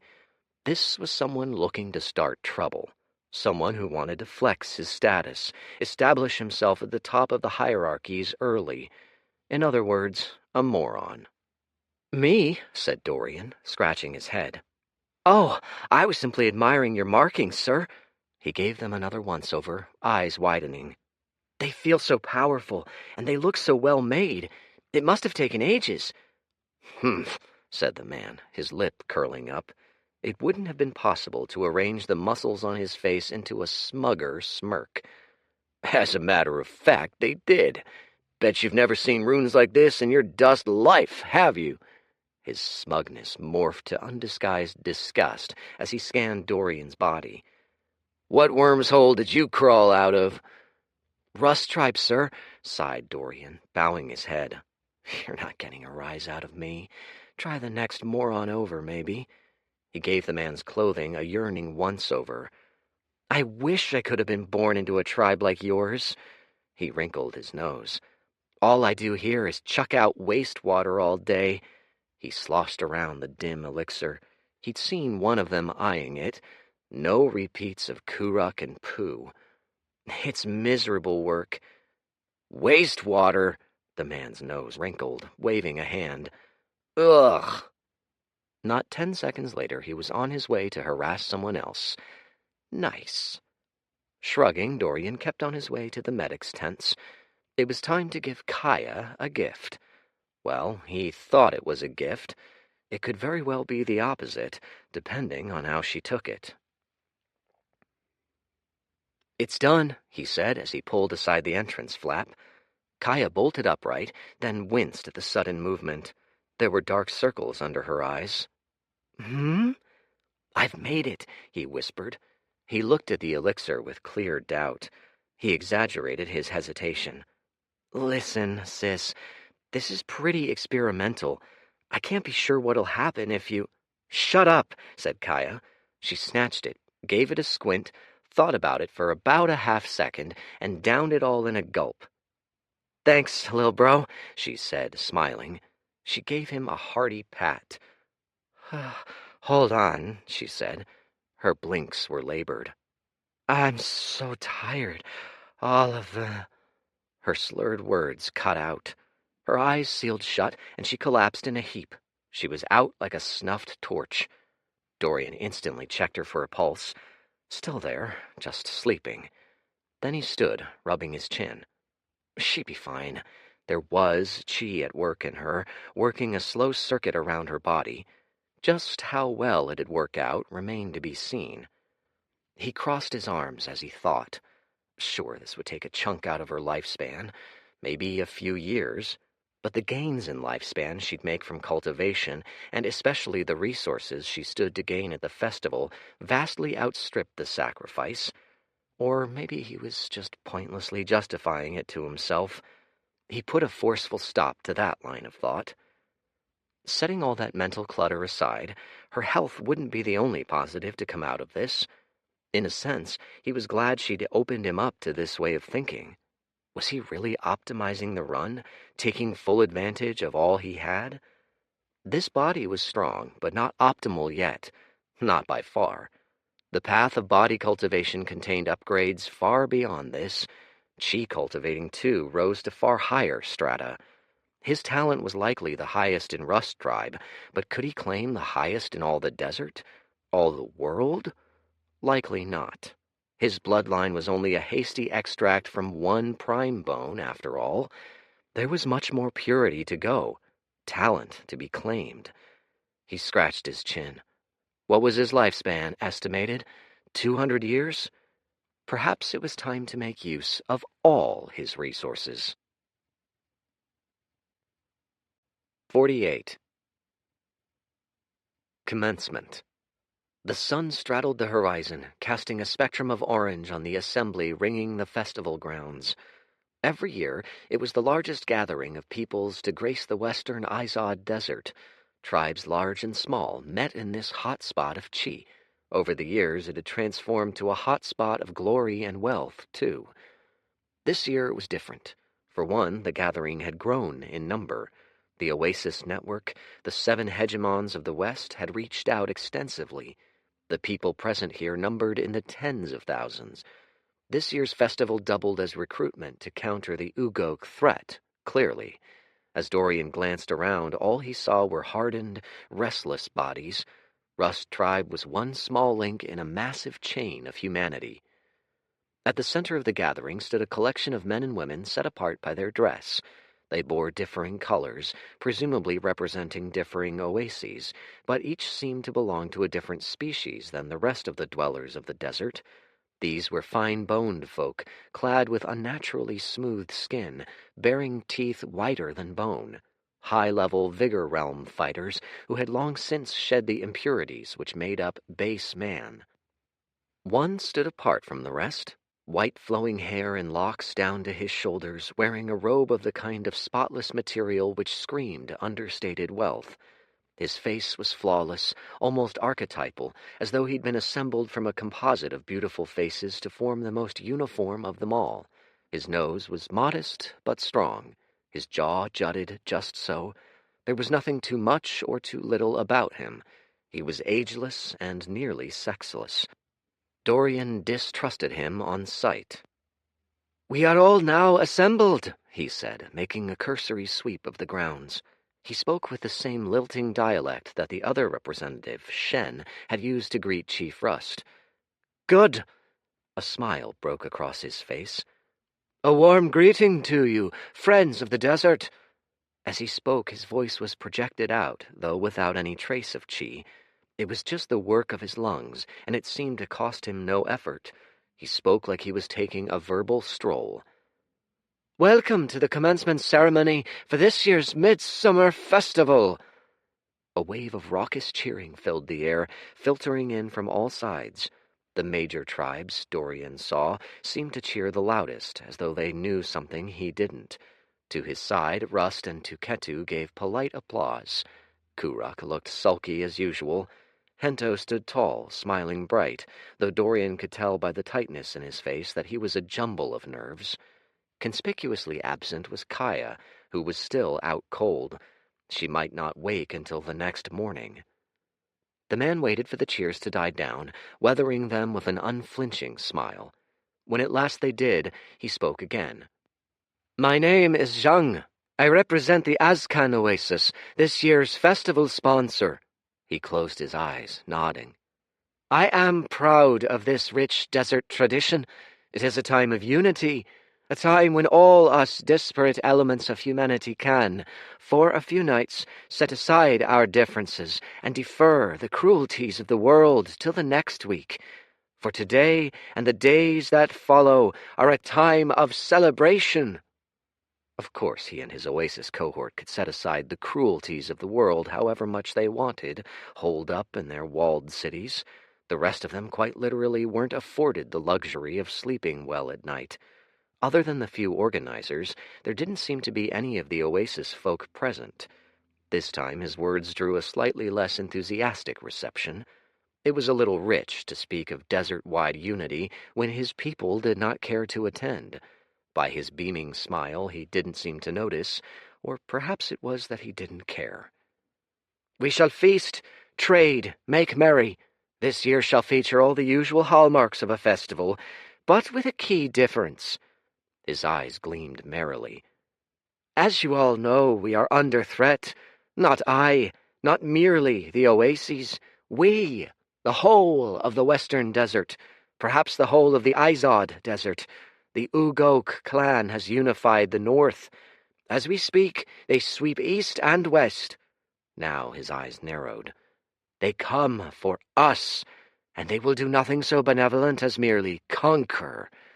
His voice dropped to a whisper, but somehow his words still reverberated across the plains. Where they go, they raze. They leave tribes aflame, men and women slaughtered, raped, discarded. For these are men who do not share the basic decencies of you and I. These are men for whom honor means nothing. Right, as opposed to the morally upright citizens of the Izod Desert. Dorian was no believer in morality, but this was bordering on moronic. One murderous, bottom-scrubbing civilization calling another barbarous. But this Zhang kept speaking, and he had a preacher's voice.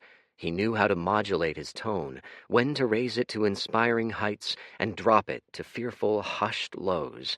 He knew what gestures to make and when to make them. He had all the mechanics of a great speaker, save for that elusive key quality, a connection with his crowd. He was, after all, one of the elites.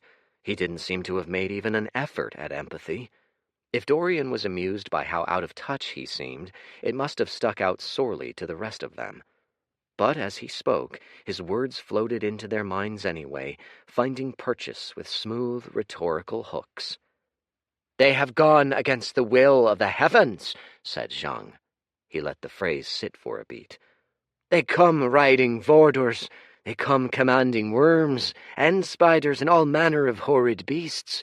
Their techniques spurn the way of nature. These are rank savages, bringing the beast hordes to bear upon our families. Most of you have heard of their probing incursions already. Some have felt it firsthand. Left unchecked, they'll be the end of us all. He put a finger to his lips. This year's festival is special. It has always been a time of unity. This year, unity is of special import. The Ugok hordes are numerous, yes, and strong, but so are we. Scattered we are but easy pickings, but if we each contribute to the defense— His smile was defiant. These brutes shall find the West is not to be trifled with. The festive mood had been all but stamped out with his words. All that remained was a taut silence. Tribesmen looked to one another, uncertain. Zhang forged on, still smiling. Which brings me to a special announcement. The League of Oases is sponsoring an event to promote our desert's finest martial talents. Alongside this year's festival comes a tournament. The Tournament of Prodigies. Who could have seen this coming? As hushed whispers sprang out all among them, Dorian rolled his eyes. At last, they were getting somewhere. Each tribe shall send their best young talents to participate in a tournament. As for the prizes, the Oases recognize the severity of the situation. Accordingly, we have made little off-limits. Each Oasis shall fund the prizes from their own coffers. What is on offer? Elixirs of heavenly potency, funds, access to the extensive vaults of Oasis tomes, training from the Oasis' most revered experts. For the most promising talents, spirit weapons. That turned heads. Even Dorian perked up. The rest, especially those vaults, sounded like quite the treat, but spirit weapons were another tier entirely. As far as he knew, nobody in Rust Tribe had a true spirit weapon. If he had to guess, only a handful existed outside the Oases themselves. They must have been rare for even the elites in those walled cities. To forge them, the bare minimum was the core of a high-level, profound beast and an equally high-powered blacksmith to boot. The process itself was fiendish. Usually, the creation of one was a once-in-a-decade affair, and each existing weapon was tracked closely by the forces of the desert. Most had changed hands tens of times. The legendary ones had their own sobriquets, names like Blood Rose or Azure Crescent, names which triggered Dorian's reflexive eye roll, but which were no doubt effective at perpetuating their auras of awe. What separated these spirit weapons from the humdrum weapons of ordinary tribesmen were their soul bonds. Normally, the jurisdiction of a tribesman's chi ended at his body. The reason most in the tribes chose not to wield weaponry was that they simply could not channel chi. Not so with spirit weapons. They bonded to the user's soul. They became an extension of the user's will, and with it came a substantial boost to power and skill. It was through his spirit weapon that Dorian had drained Demon King Yama. To nab another, whips or flails perhaps, to pair with his new chi and techniques, would already establish him as one of the major powers of the desert. Along with some good old-fashioned cultivation to higher realms, he'd be fully ready to treat this desert as a stepping stone to higher places. Which was all to say that for the first time in Zhang's speech, Dorian perked up. "You are all doubtless aware of festival tradition. Each year we gather, too, to compete in friendly matches of strength, skill, smarts, and prowess. Each year we honor our finest warriors. This year is no different, save for the fact that the best performers will be granted a place at the tournament. Each year we gather, too, to compete in friendly matches of strength, skill, smarts, and prowess. Each year we honor our finest warriors. This year is no different, save for the fact that the best performers will be granted a place at the tournament." He clasped his hands together and dipped his head in a short bow. "Prepare yourselves well, tribes of the desert. May your festival days be filled with joy and victory." Dorian's fists clenched. Yes, finally he was getting somewhere. It had taken 2 whole weeks, but at last he'd found his launching pad to the top of this hellhole, hopefully out of it. With any luck, he'd nab the best treasures and be gone before he even had to contend with the looming threat of the Ugok. Later that night, Rust and Tuketu were a grim presence in the command tent that night. "I don't like it." "I don't either." Tuketu turned to Rust, arms crossed. "What are we to do? Refuse the call? We'll be crushed under the Ugok stampede." He grinned ruefully. "Let's face it, old friend, they have us dead to rights." "It's obscene," snarled Rust. His eyes flashed. For a moment he let a trickle of emotion bear him along. "What a blatant power play. The Oases mean to poach our best from under our very noses." "Perhaps," said Tuketu. "Perhaps not. Perhaps they truly do mean to strengthen our forces and forge stronger alliances with the desert tribes. We've no choice but to trust them." "You know those vipers better than that," said Rust. "Loyalty is but a word to them. They'll stab us in the back if they had so much as a pittance to gain." "If this is a scheme to suck up the best talent, they'll have earned the ire of the rest of the western desert." Tuketu shrugged. "Strong as they may be, they still rely on us for trade. We need one another." Rust shook his head. "You mean to tell me that if any of our young chosen is given a taste of Oasis life, they won't flee for it in an instant?" They looked at one another in silence. "Then what is your suggestion?" said Tuketu softly. "What are we to do? Defy the Oases? Send our second-rate talents, perhaps? It takes but an age test and a cultivation scan to know we've cheated them. And besides, perhaps we do stand to gain.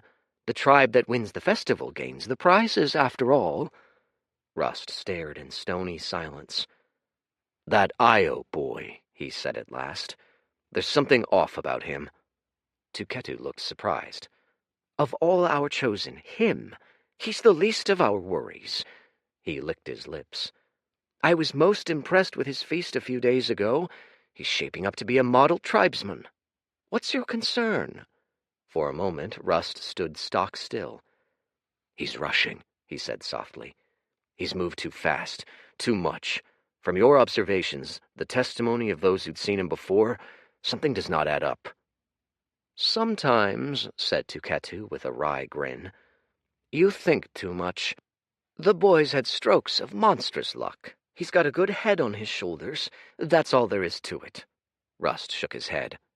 "Regardless, in the coming days, if he performs well, he'll be among the strongest in the tribe, neck and neck with the elite hunters. He's risen in 2 weeks to a senior of the tribe, a position it took us years to earn. This does not concern you." "It does," said Tuketu, "but not nearly as much as it does you, I imagine." He rubbed the bridge of his nose, pinching it with 2 fingers. "Lately something has felt wrong," he said softly. "I am not by nature a superstitious man. I make no fuss over feelings, but this has become too much for even me to ignore. Perhaps my gut has picked up on something my brain has missed." Rust sighed. "Or perhaps I'm growing senile. Keep a close eye on him. If you see any irregularities, any at all, make certain to report back to me." 49. Faustian Deals. Kaya was steaming hot. Literally. Dorian knew something was off the moment he saw trails of smoke rising from the tent flaps. He went in, frowning at the sight of his sister, red as a roast crab. Chi leaked out of her like she was a piping kettle.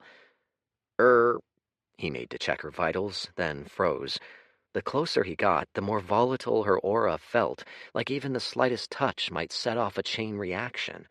She groaned, still mired in deep sleep. This was the issue with experimental pills. By their natures, they led to hard-to-predict results, like this one. He scratched at the back of his neck, flitting through possibilities. Was this chi deviation? No. Too calm. No blood splattered the walls, no skin flaked off. Likely she was just filled to the tippy top with chi, more chi than even Dorian had bargained for when he fed her the pill. Thinking back, the notes that this pill's inventor had left were vague and probably very inaccurate. He'd warned her of the risks when he'd fed it to her. He was pretty sure it should come to no life-threatening harm. Then again, subliming 2 years of a person's life and converting it to sheer energy was as radical an experiment as this realm ever saw. He took a scan of her body, seeking foreign chi sources, the influence of the profound beasts. Nothing. He also looked for the stress fractures her body had gathered, the marks of the injuries she'd sustained. Nothing. Breathing a sigh, he closed his eyes. That much, at least, was done. She'd been healed, treated. All that was left was to survive the treatment. Her body seemed to be trying to assimilate it. In her sleep, unconscious, she'd advanced a great deal. He stepped in closer, trying to get a better gauge, and frowned. Origin level 7? How many years off her life had it cost? And she hadn't even absorbed most of the chi, too. That dispersed to the skies. If she was full-on cycling, just how high could she go? There were trade-offs to every shortcut. Sure, Kaya had jumped more cultivation in a night than she'd done in 6 months, but she'd also done the equivalent of voluntarily ingesting a permanent poison. Frowning, he gently pressed a hand to her wrist and felt for her aura. There was something slightly off-color about it now, even as it roared to new heights. Something a little sickly. There was no lengthening that life besides pursuing the natural course of cultivation and the extra longevity it'd grant. Still, something was off. an indescribable quality which set it slightly off kilter. She was weaker than she should be at this stage, only slightly so, but it was true nonetheless. Her future cultivation would likely be a little slower, too. In taking the pill, she traded a little potential for immediate power. That was the devil's bargain, and it fascinated him. There were 3 time horizons in which he considered this discovery. The first was the short term. If he went all in on lifespan-stealing pills, he'd get a huge boost of power fast. In the mid-long term, though, say the next 100 years, that decision would come to haunt him. Then again, perhaps it'd be like jump-starting a firework. What about in the time horizon after that? Once he reached the higher atmosphere, claimed the heights of power for this realm, he'd find other workarounds for the sacrificed lifespan. He nodded, a grin surfacing upon his lips. He was Dorian, for crying out loud. If he set his mind to it, and with a power base in, hopefully, the profound realm to back him up, he had total faith in himself to pull it off. The only thing was that it'd also mean giving up some of the full long-term potential of his bloodline, a bloodline he'd nearly died to acquire, a bloodline that was by far his most valuable asset and that he was sure, profound realm or not, would be very hard to replace. For the next half hour or so, he paced around the tent, occasionally administering light doses of healing elixir to Kaya, and thought. He drew up timelines in his mind. He made lists of advantages and disadvantages. He debated, played demon's advocate, hemmed and hawed, stewed in his thoughts in the dark. He let out an annoyed growl. No, there was no satisfactory conclusion to be had. He was at an impasse. It wasn't just loss aversion that kept him from immolating his bloodline for quick chi. He was the last person who needed reminding that this was a speed run, and speed was everything. Bah! Scowling, he settled down into a lotus position and cycled. He'd let it simmer in the back of his mind for now, deal with it later, in a few hours, when his mind wasn't so frazzled. While he vacillated, he burned crucial time he could be cycling in this once-in-a-generation chi environment. He'd break through first, he decided. Plans came after. So, for the rest of the night, he stayed by Kaya's side and drew in the energies of the universe.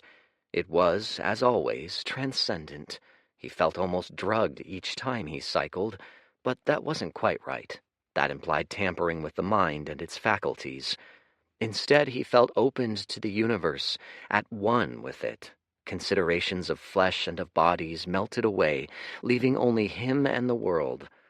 At times, when he sank into deep enough meditative trances, the differences between the two vanished also. Time lost meaning. Chi flowed through him in an unbroken stream. There was a lyrical quality to the ordeal. He hummed in tune with the world, a song rising in pitch and ferocity, gushing to a violent end. Level up. Origin, level 10. He let excess chi waft out of his mouth as he rose from the trance of cycling. It felt like kicking up from the bottom of a deep pool, arching for the surface. When he broke out, he sucked in 2 deep gulps of air, his hair matted to the sides of his head. It was done. Origin realm complete. At this point, most cultivators would need extensive preparation to assault the vigor stage. Some prepped for months and still met bottlenecks when they tried to break through. The vigor stage was more than a quantitative increase. It was a reshaping of the body, building a robust physical foundation on which to place the profound pools.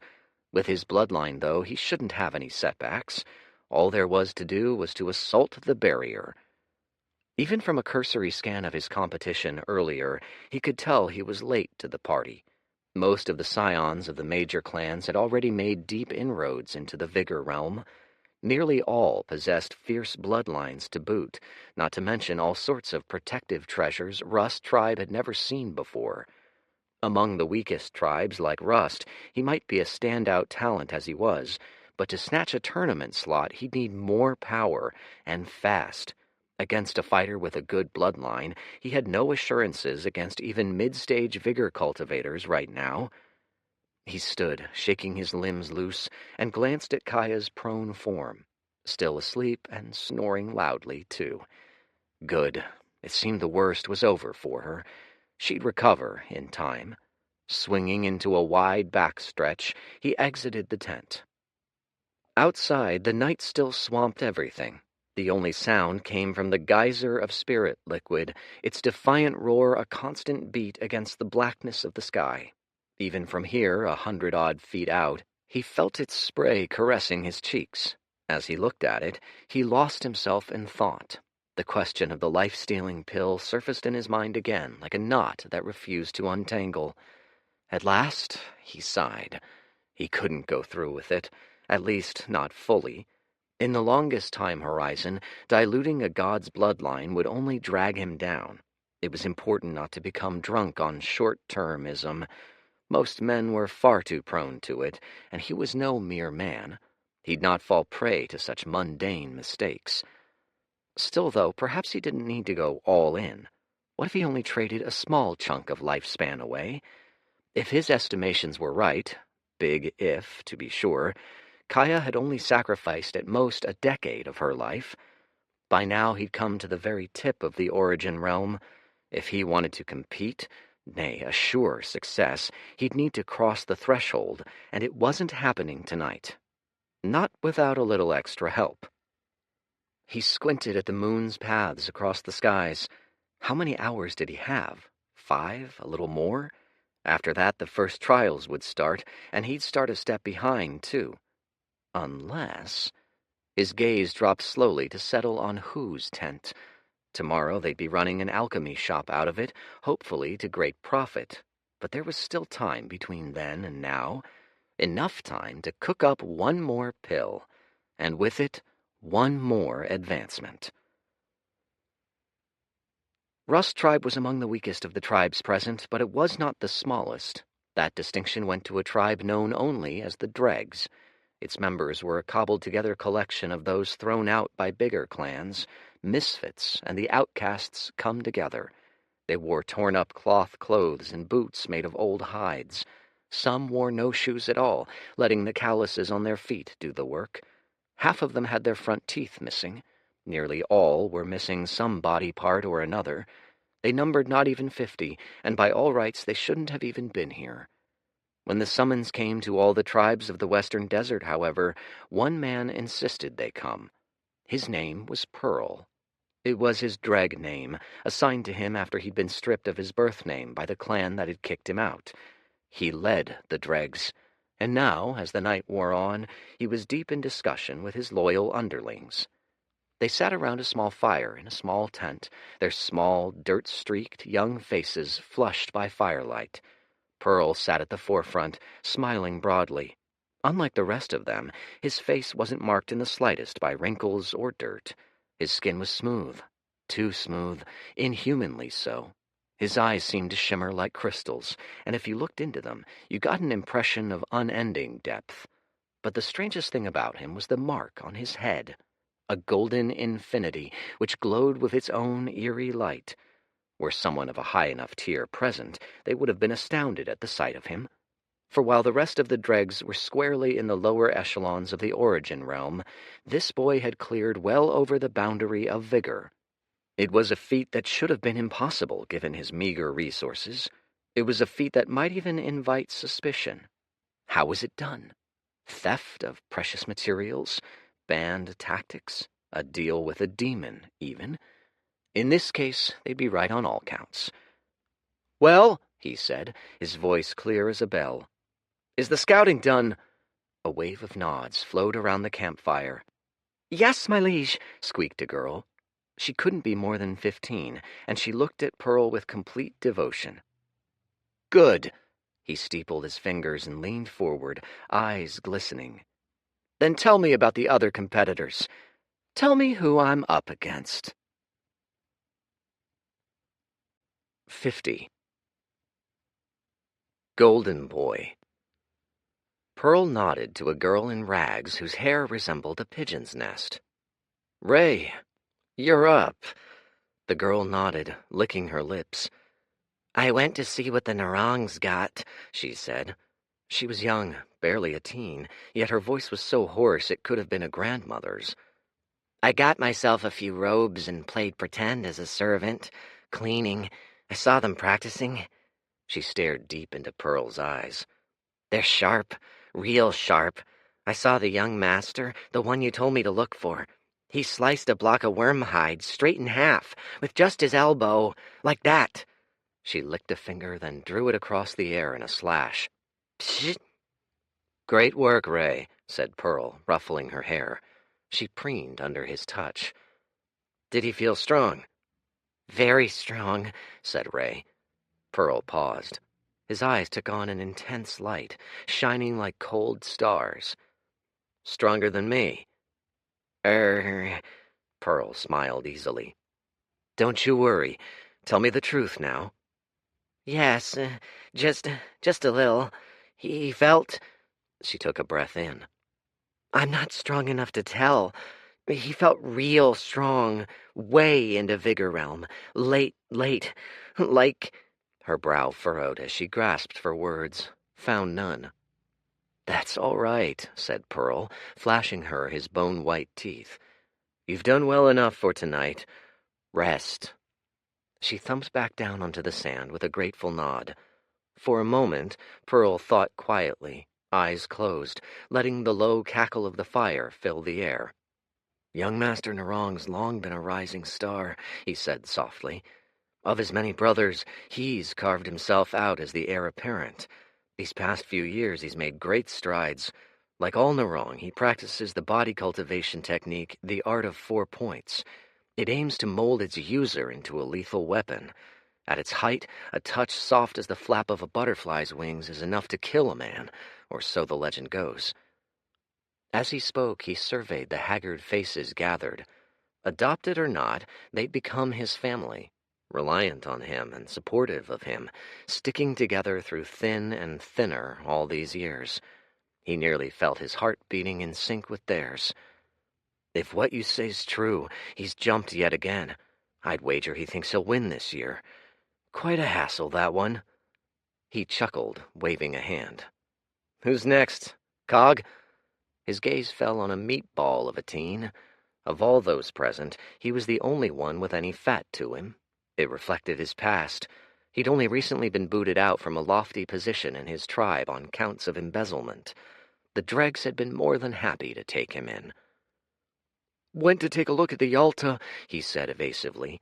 His eyes darted back and forth, and he huddled into himself, as though afraid to take up space. Of all of them, he was also the least comfortable. He fidgeted constantly. They didn't even try to hide their training, held it out in the open. Young Master Yalta's as crazy as ever, trains the art of the cold crush. He was smashing his training partners so hard it's a wonder they're not paralyzed. And they were vigor, too. He's at the very least at late vigor now, maybe peak. Yes, young Master Yalta, mused Pearl. So-called strongest of this generation. He won the last festival and the one before that. Perhaps my greatest threat. We've known since the beginning, but it's good to hear it spoken. Many thanks, Cog. Well done. Nodding, he waved Cog off. The boy shrank back, out of the light. Let's hear of the Jupai next. Speak, Boot. A girl with spiky hair and a wild, ferocious beauty to her perked up. She was his second in command, and the closest to him in strength, nearly all the way to vigor. All she lacked was that final push through the bottleneck. She shrugged. What's there to say? They're fast. They'll win all the speed trials, sure. Who gives a damn? They're made of glass. They'll be up there among the top, but who cares? They're no threat. Nobody of note's come out of them for years. Sounds chipper, said Pearl. What else? Anything of note? He scanned his tribesmen. They looked at one another. A few voices popped up. I saw the Evens got a few new vigors this year. Pearl shrugged. The water folk. Easy work. I saw young Master Hanta advance to early vigor. That's well beneath my notice, laughed Pearl. Then a soft, deep voice spoke up. There is one tribe, the Xiamen. They're kinda like us. They came out of nowhere this year. Xiamen? Pearl's brows furrowed. Curious. I've never heard of them. They've got 4 vigors already, plus their young master. That usually takes decades to build up.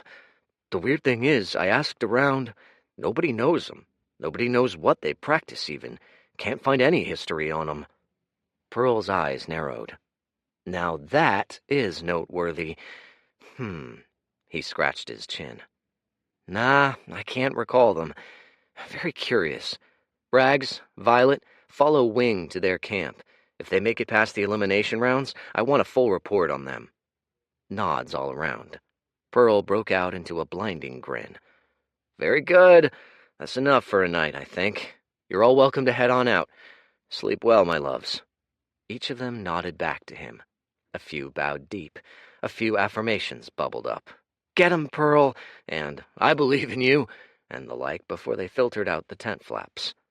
At last, only one was left. Cog stood at the doorway, fidgeting with his fingers. Pearl raised an eyebrow. Well, what's up? Pearl, I know I've not been here long, and I don't mean to question you, but... Please, said Pearl.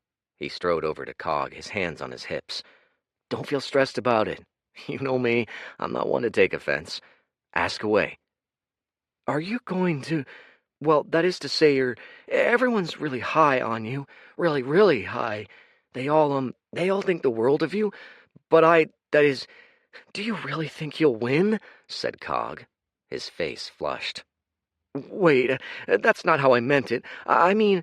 Relax, Pearl laughed. I get it. I'm a nobody, aren't I? That's not what I... Let's call it as it is. We're a tribe of rejects. We're a brother and sisterhood of misshapen misfits. If I'm the head of the dregs, what's that make me? He tilted his head. How have I got any assurances against someone like young Master Narong? He's been bathed in vigor beast broth to strengthen his physique since he was 4. He slaughtered his first Vordor before he hit double digits. The best we've got, meanwhile, is a stray beast core every once in a few moons. That about sum it up? Cog scratched the back of his neck, still flushed. I guess so. Well, when you put it like that, I guess it doesn't look so good. Except for one thing. With one long finger, Pearl tapped on his forehead, right on the golden infinity. It flowed and glowed, a river of molten gold. I've got a trump card none of them got, too.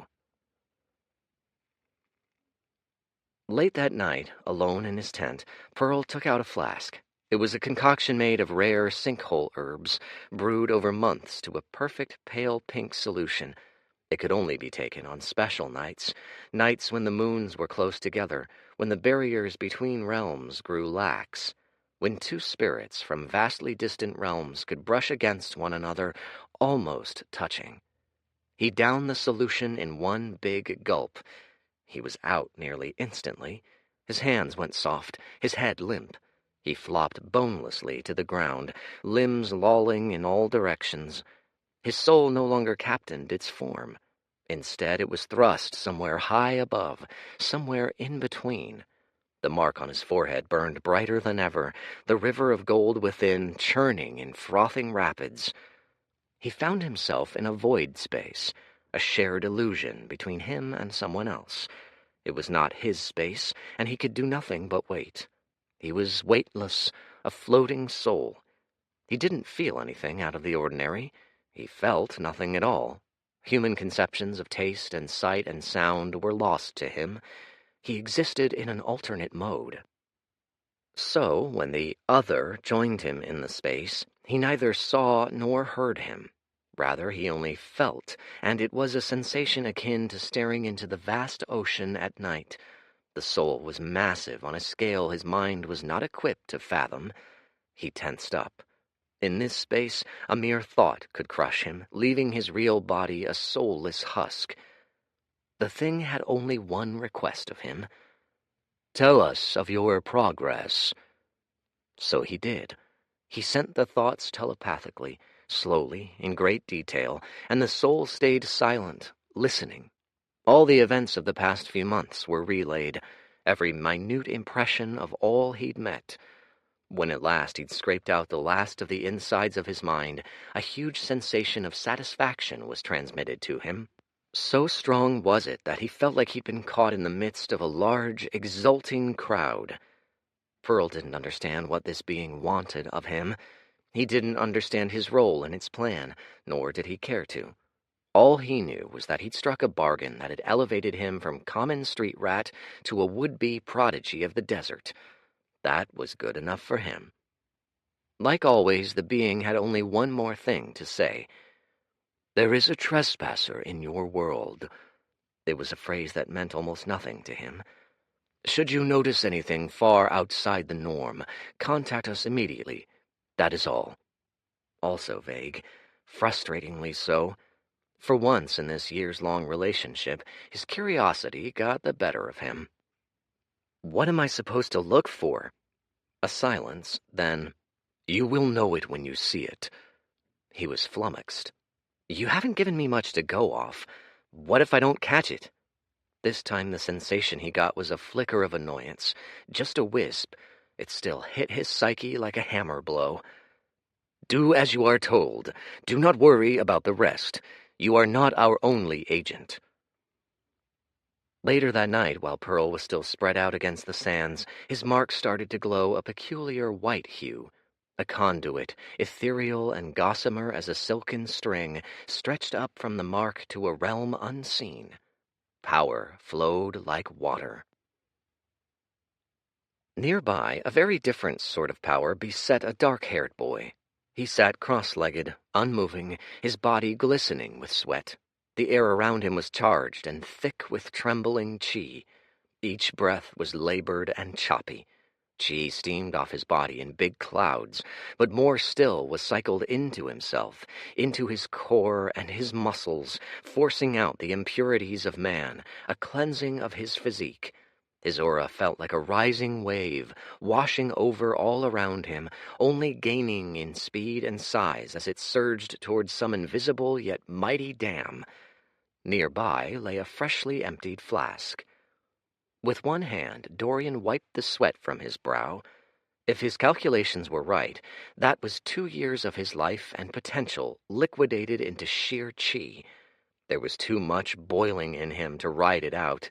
He needed a firm hand to force it down. He gritted his teeth. This was it. It felt like trying to redirect the course of a raging river with only his bare hands. A great bright slash of pain lit up his body as more chi settled in, integrating into his muscles and bones and skin, firming them to something new, a higher power. His body smoked like a pyre, the last remnants of mortal impurities fleeing him. At long last, Dorian stood at the cusp of the vigor realm. It'd only need one more push. With a triumphant shout, he shoved. 51. Trial of the Body 1. He felt like he'd been boiled alive, like all his skin and muscle had been shaved off with a scalding knife, then pasted back on piece by piece, melting together to a perfect whole. He didn't bother opening his eyes. He knew all he'd see was a storm of rising black-gray smoke. He'd passed the critical point, and a shock of pure joy hit him, starting from the heart and spreading to the rest of him. He tingled with it, was one with it. Something vital had changed, a building block of his being swapped out for something more tempered, purer. He flexed his hands and felt acutely in his digits the strain and pull of every muscle and tendon. There was no space between thought and action. His hands felt like vices, capable of crushing steel to dust with but a flicker of intent. In that moment, heart hammering, thumping in his ears, forged anew in a smithy of his own blood, he felt like the god he was. A new vitality coursed through his body. He knew instinctively that his speed had at least tripled, his strength more than that. His body felt hardier than the toughest of metals. Vigor, finally here. Rank up, Origin to Vigor, level 0. When at last the smoke had lessened, he opened his eyes to a new world of color. Details bombarded him near and far. He saw the little wisps of cloth dangling off the side of the door flap, caught like hairs in the early morning light. In the distance he made out each grain of sand of a dune. He looked at his hands and saw two perfect tools, looked at his arms and legs, and knew that he was without blemish.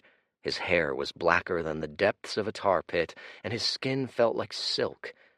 He turned his own arm around, marveling at the sight. Even thoughts came faster now. He hadn't changed, but his processing speed had noticeably jumped. As he cycled, a thin sheen of midnight black wreathed his every move. This physique has no name, but it is born of a bloodline of decay. Let us call it the Evernight physique. In progressing to vigor, most took months in preparation and only managed to expel a quarter, perhaps half, of their impurities. In other words, they formed an impure vigor physique of varying degrees. Those with bloodlines got a boost. Most managed at least a high-grade vigor physique, which corresponded to their bloodline. Only those with the best of preparation, talent, timing, and skill could bridge the divide between nearly perfect and utterly so. In truth, even he hadn't managed perfection, just a state very close to it. A few flecks of impurity still remained within him, tainting this body to a false perfect classification. It wasn't that he wasn't capable of it. Rather, perfection brought about headaches he wasn't yet prepared to handle. He was trying for speed, not completion. A perfect physique would invite the wrath of the heavens. Likely it'd bring about some natural phenomena, a beam of light shooting to the skies, perhaps, or a disturbance of chi which could be felt for miles. Then there was the tribulation lightning which descended on any perfections, for it was natural law that anything which dared imitate heaven's perfection be struck down.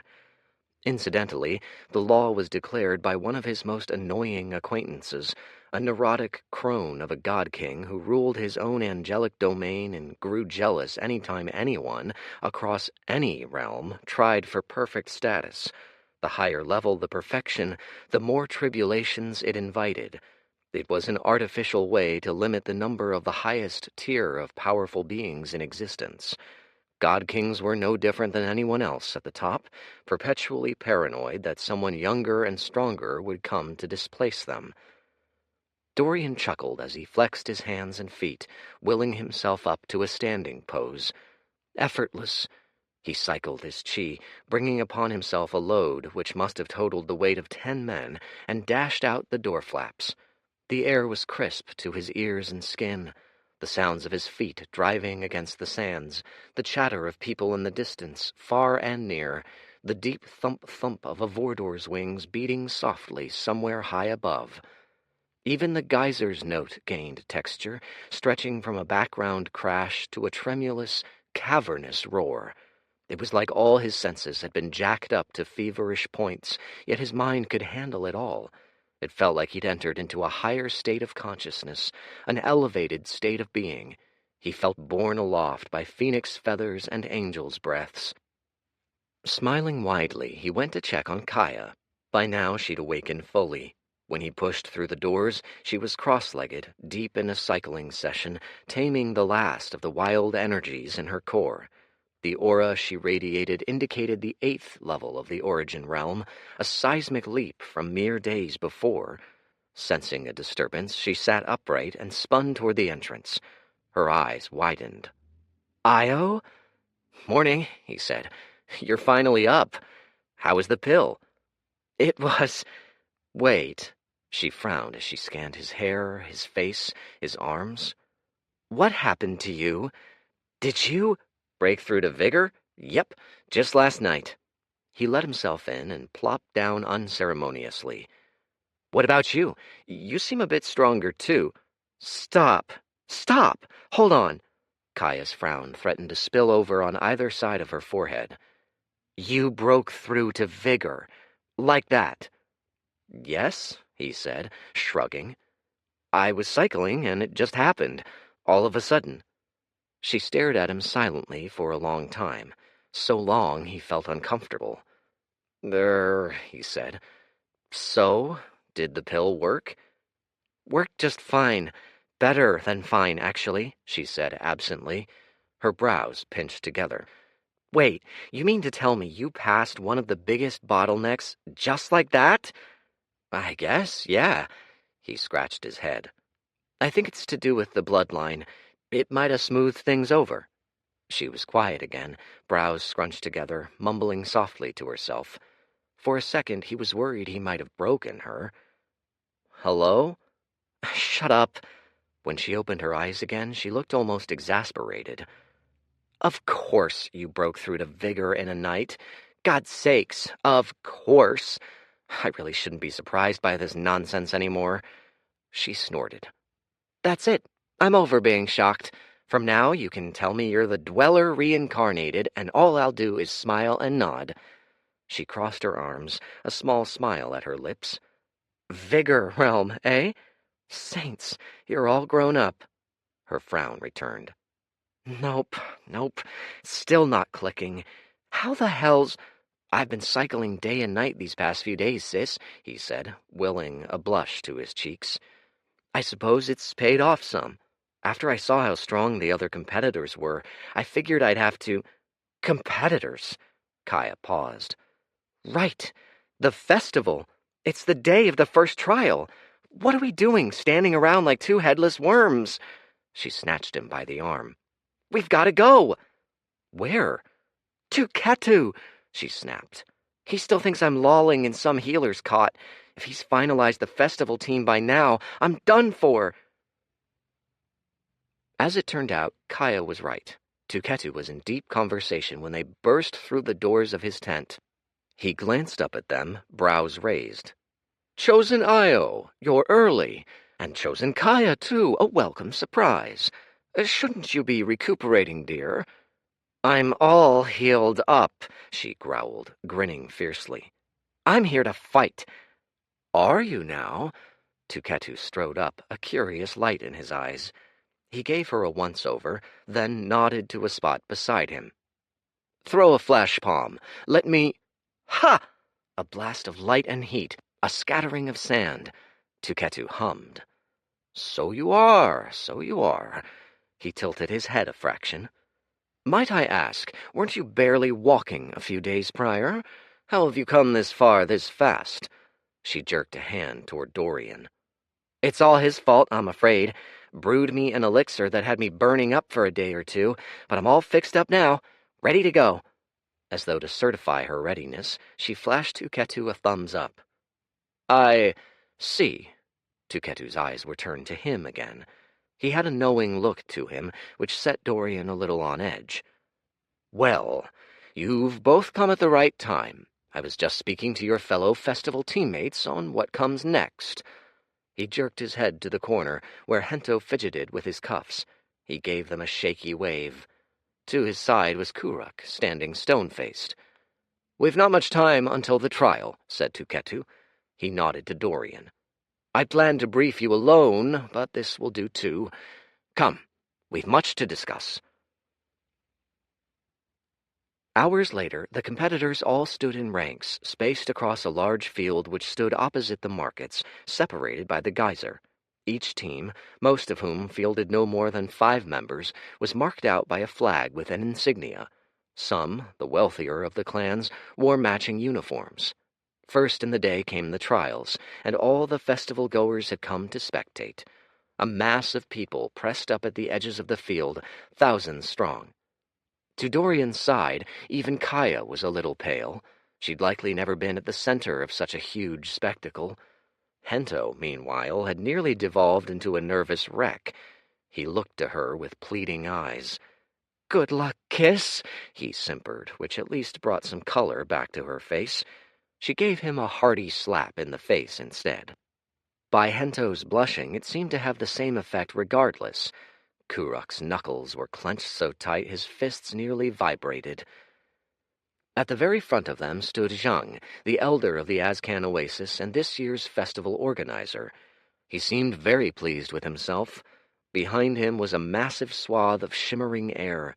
It looked like a heat wave had warbled the scenery. But this was a mere construct, an illusion thrown up by an artifact, a way to hide the contents of the first trial from the festival's participants. All Tuketu had managed to glean was that this trial involved an unusual degree of dexterity. Welcome to the first trial, one and all, said Zhang primly. The festival trials have always been to celebrate the talents among us, those who've proven themselves worthy of leading the desert to a brilliant future. But it takes an extraordinary man to fill such a role. Today's trial, as per tradition, tests the physical. It is the trial of the body. I'll not dally longer.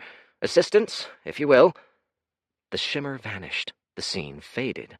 In its place, a new one came into focus, and gasps rang out in the crowd. Zhang spread his arms wide, his teeth shining like icicles. Behind him, suspended high in the air, were 40 moss-ridden blocks of stone of varying sizes, hovering of their own accord. They seemed unstable, wobbling. They were unmistakably stepping stones of a most perilous sort, held up by machinations of qi. Between those stones, though, was where things got interesting.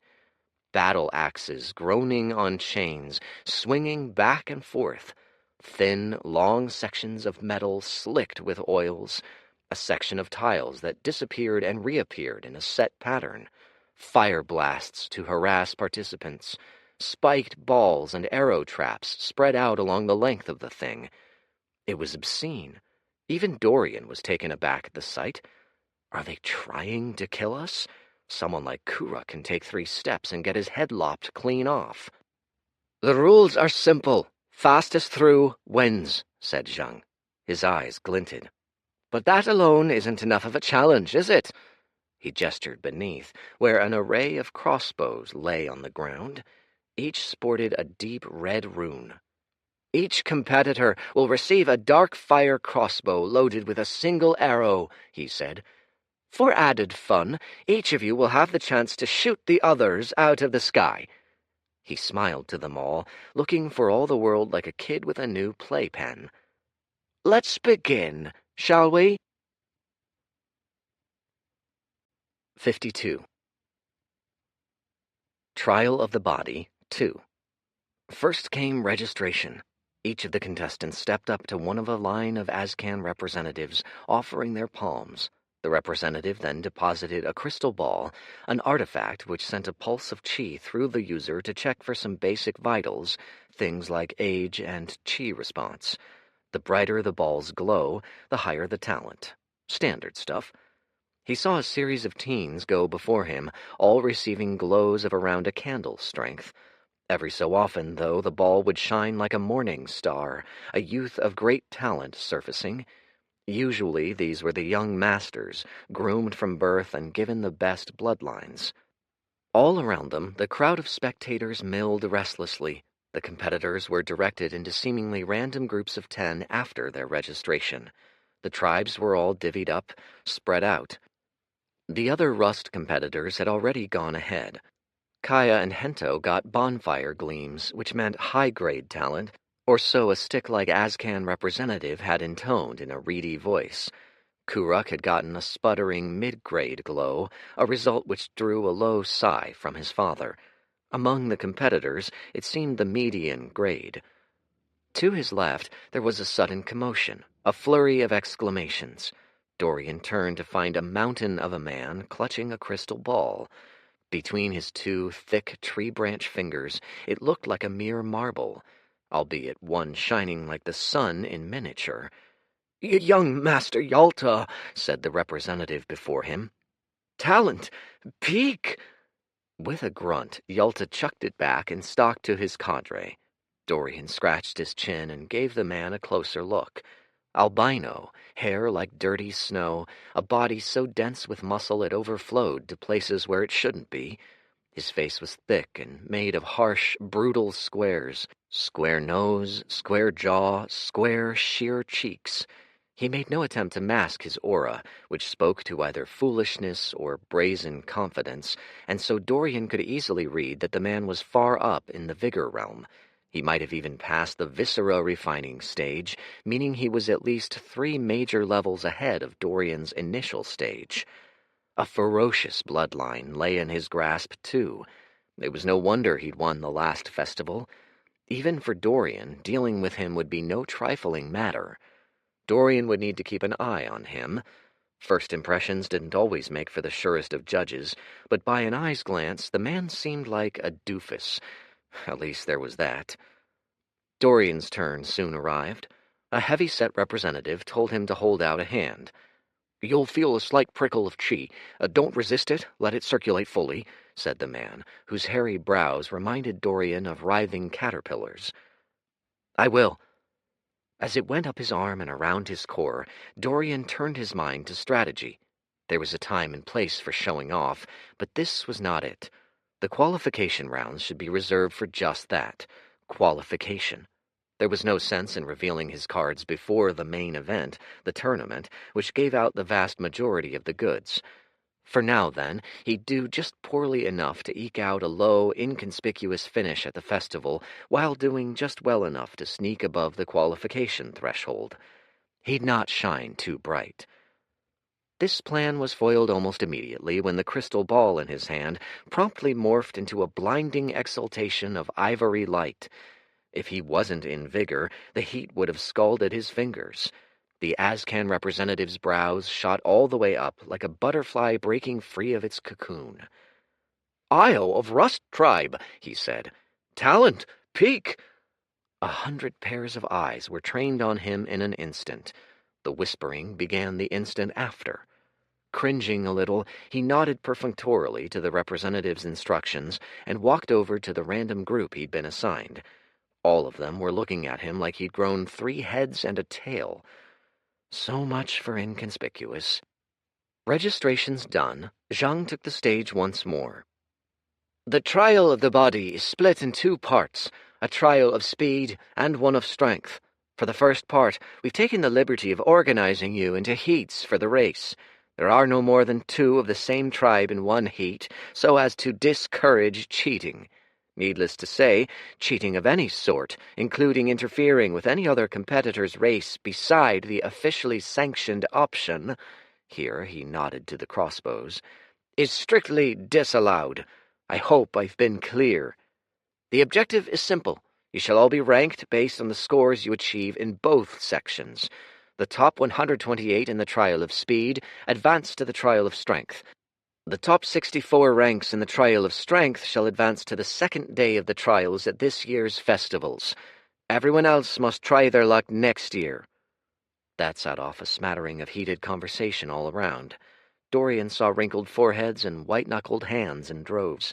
For many of his fellow competitors, it seemed, things were starting to get real. "Remember," said Zhang with a light smile, "failing here is nothing to be ashamed of. You have all qualified to compete at the festival, the biggest in desert history, for a chance to defend your home and honor. That is admirable enough." Of course it wasn't. Failing here meant abject humiliation, and no number of pointless platitudes would smooth it over. Dorian got the distinct sense that this Zhang fellow was going through the motions of being a great tournament organizer, playing a character, as it were. He meant very little of what he said, which made him a nuisance to pin down. He seemed a typical Azcan bureaucrat stuffed into a role that mingled with the commoners. He spoke what he thought he should say, and never what he meant. Frowning, Dorian glanced back at the heat to which he'd been assigned. This heat, like seemingly all the others, was an eclectic mix. By their smooth, unmarked clothes, Dorian could tell some came from the big, richer tribes. As the tribes grew shoddier, the clothes grew more battle-torn. Some had faded coloring or sloppy patchwork. Then there were those like Dorian, whose clothes nobody had bothered to patch up at all. Low-caste tribesmen like him were by far the weakest. If he had to guess, they'd be lucky to make up 1/10 of the qualifiers. "First heat! Step up!" said Zhang, and a circle of runes appeared in the sand, shining a soft silver like moonlight streaming upwards. Dorian watched with interest as a group of 10 gathered in the circle, then floated up to the obstacle course as the runes took effect. The stones were so big that all 10 of them could fit on them comfortably. Whether all 10 would remain by the end of the course was another question. 2 in particular stood out to him. The first was a big, beefy boy clad in white furs, clearly another Yalta member. By the bulk of the clan, Dorian guessed they worked grappling arts primarily. They were poorly suited to this sort of contest.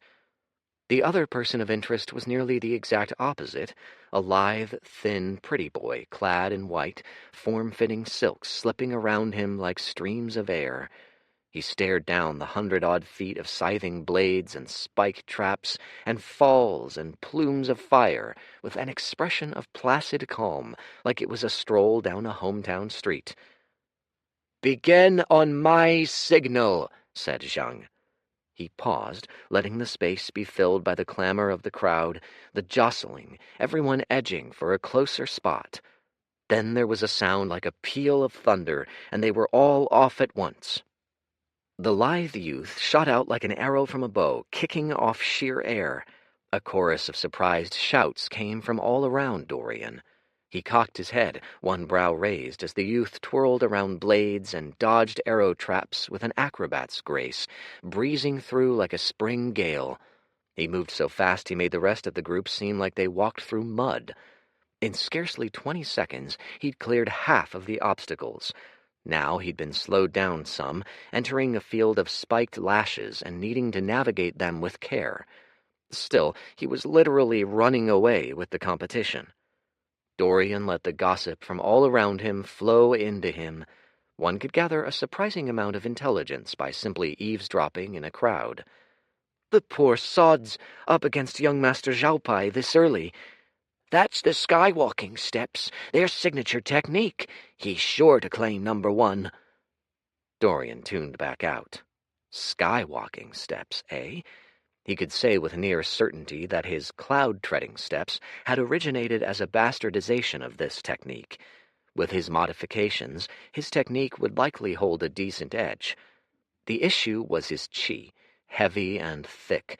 He could only ever move as a wrecking ball did, not as a light breeze. Weighed down as he was, and at his stage of cultivation, young Master Zhaopai likely outsped him. He scratched his chin as the man leapt to the final stone. A reverberating crash like a banged gong rang through the air. On a man-sized stone tablet by Zhang's side, a new name was inscribed at the top. 1. Lin Zhaopai, 42 seconds. Young Master Zhaopai lifted a dainty, proud chin as he descended to thunderous applause. He seemed to care not a whit, instead walking calmly back over to his clan, cold-faced. Meanwhile, the others of the first heat struggled. The course was about as hard as it looked, which was to say very hard for the typical desert teen. 2 had already been thwacked off the course, plummeting tens of feet head first into the sands.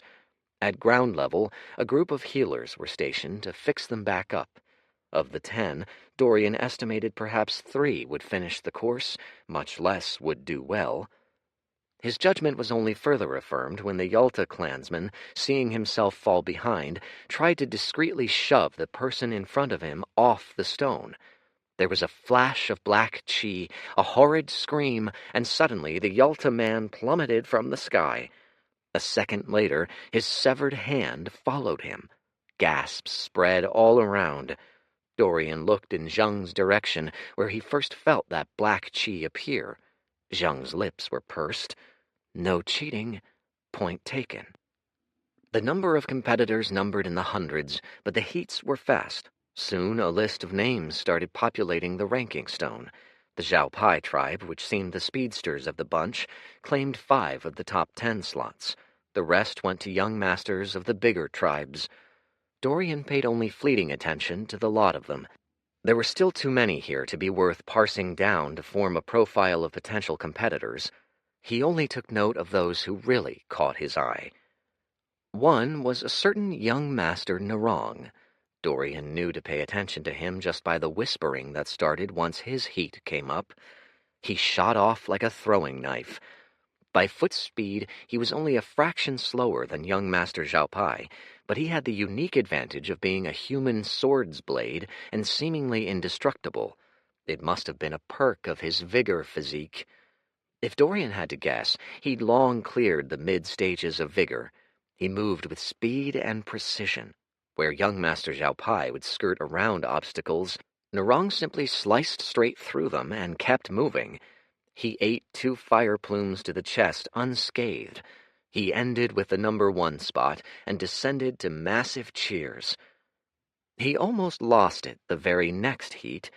This one featured young Master Yulta, who looked every bit like a hairless bear. He did not move like one. Dorian did a double take as he saw the man take flight. Contrary to his first impression, Yulta was no barbarian bruiser. His footwork was precise, his weight distribution pinpoint. He moved with near-perfect technique. Where he should have rumbled and groaned, a thudding ball in the air, instead he moved like an avalanche. He tore through the course with ease and claimed 3rd place, losing to young Master Zhao Pai by mere seconds. He seemed furious at the result. So the bear can dance. "Next up," said Zhang, "is Heat 26. Dorian stretched out his legs with a grin and rose to his feet. 53. Trial of the Body 3. Just well enough to qualify, just poorly enough to avoid attracting unwanted attention. Simple enough. Dorian looked to his left and right at rigid, clenched bodies. One Zhao Pai, who'd likely breezed to first of the heat. One Narong, a smattering of heat-based and water-based lesser tribes, and a couple stragglers, Xiamen, a dreg, himself. Nobody of import. The sigil beamed out a sickly light from beneath them, and they were off, lifting off their feet and climbing by a sustained shove of chi toward the platform. He surveyed the landscape, taking in the horde of humanity bunched together, all shouting and cheering and jeering. Some thumped tribal drums. Kaya and Hento's faces were soon dots of pink, lost in the mix. Seconds later, he stood on the first stone with 9 other competitors. It was a mossy, misshapen stone block which sagged a little under their combined weights. The course ahead was littered with traps. For a second he looked down the path, noting each chi artifact and dissecting it in his mind. There were arrow and fire traps galore, axes swinging from above. Gusts of wind streamed from all directions in set patterns, linking to a mesh of air currents, an invisible cage of sorts. Step on a wrong tile, and it was liable to release a blast of chi, taking a limb clean off. All in all, not a bad assortment of goodies. He gave brief mental approval to whatever primitive artificer made these, likely some white-bearded Azcan elder. Artificing was yet another of the skills he'd need to pick up down the line. First thing first, performing at just the right level of mediocrity. He glanced at the ranking stone below. It looked like he'd need about 2 minutes 30 seconds or so to clear the top 100, a safe yet relatively inconspicuous spot. As the others about them flared up their chi, some summoning low-level bloodlines, he let himself draw only a fraction of his own. This kind of puzzle was simple to chart. Even as a spectator, he'd memorized and drawn up clear paths through this seeming mess. This was, after all, just a high-stakes strategy game, and he was well-versed in sorting out order through chaos. Let's see. First, duck under the swiveling axes, time the jump between the stones, leap over the fire trap, limbo under the arrows, ricochet off the tiles and around the currents, step in a snaking pattern to shirk the explosives. With his set of skills and a judicious few uses of the cloud-treading steps, it should be child's play. At the starting signal, he let the Zhao Pai boy shoot ahead first.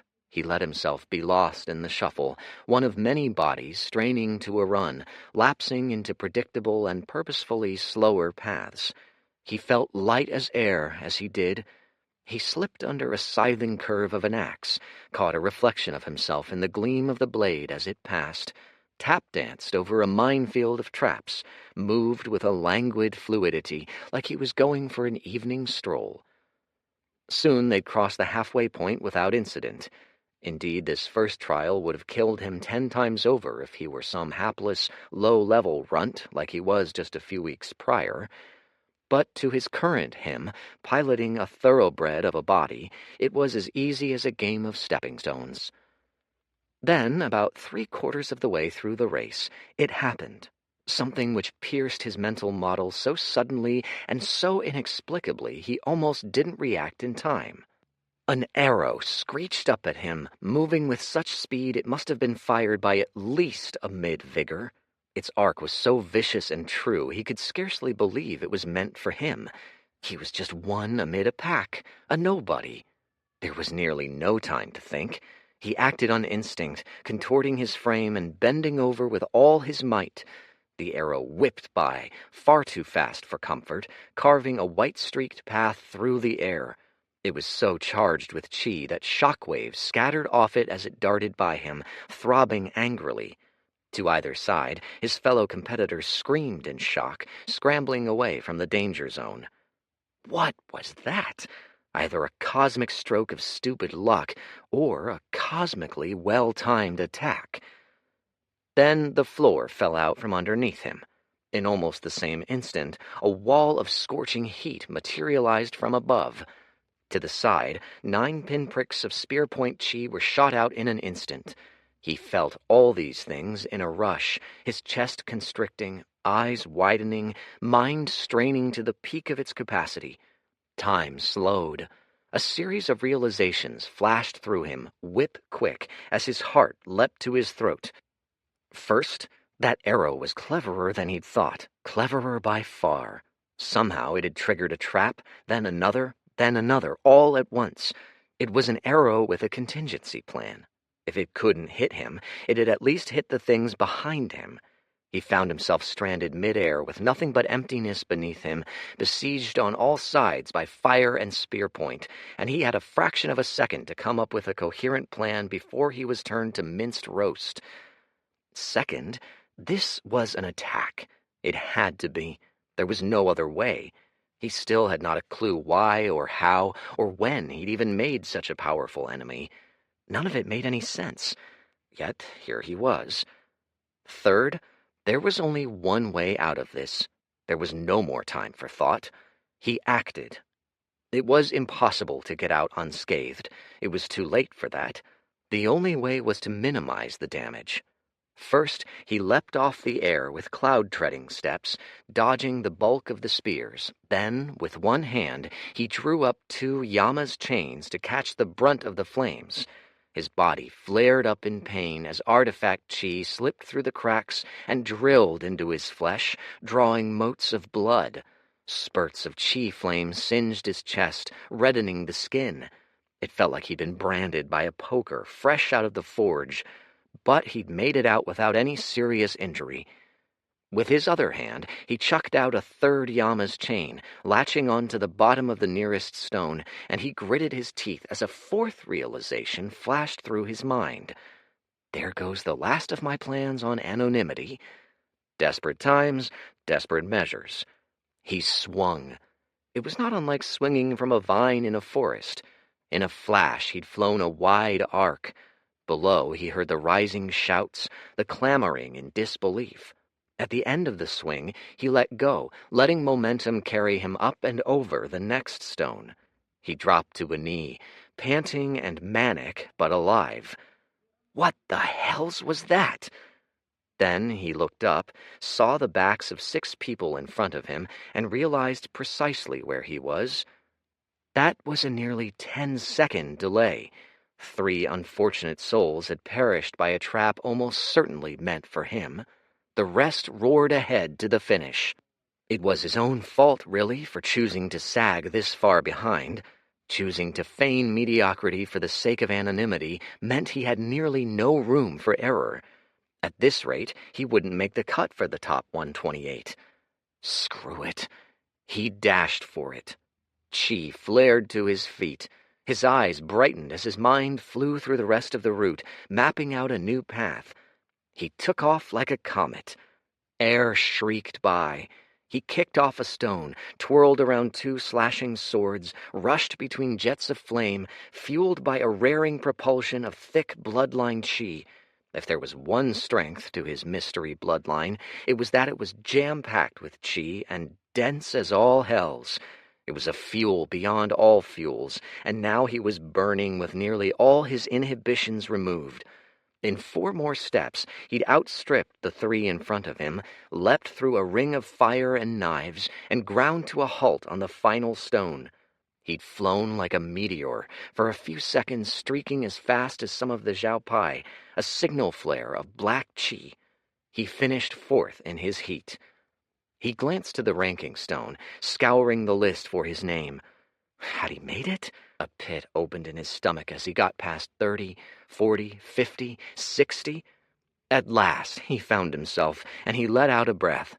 Io Rust, 114th. Worryingly close to the top 128 cutoff. He didn't bother masking the contemplative frown on his face as he was lowered back to the ground. He blocked out the pointing and the shouts and the whispers from all around. He'd become something worse than a top performer. He'd become a figure of intrigue, of mystery. But a part of him didn't care about that. A part of him seethed.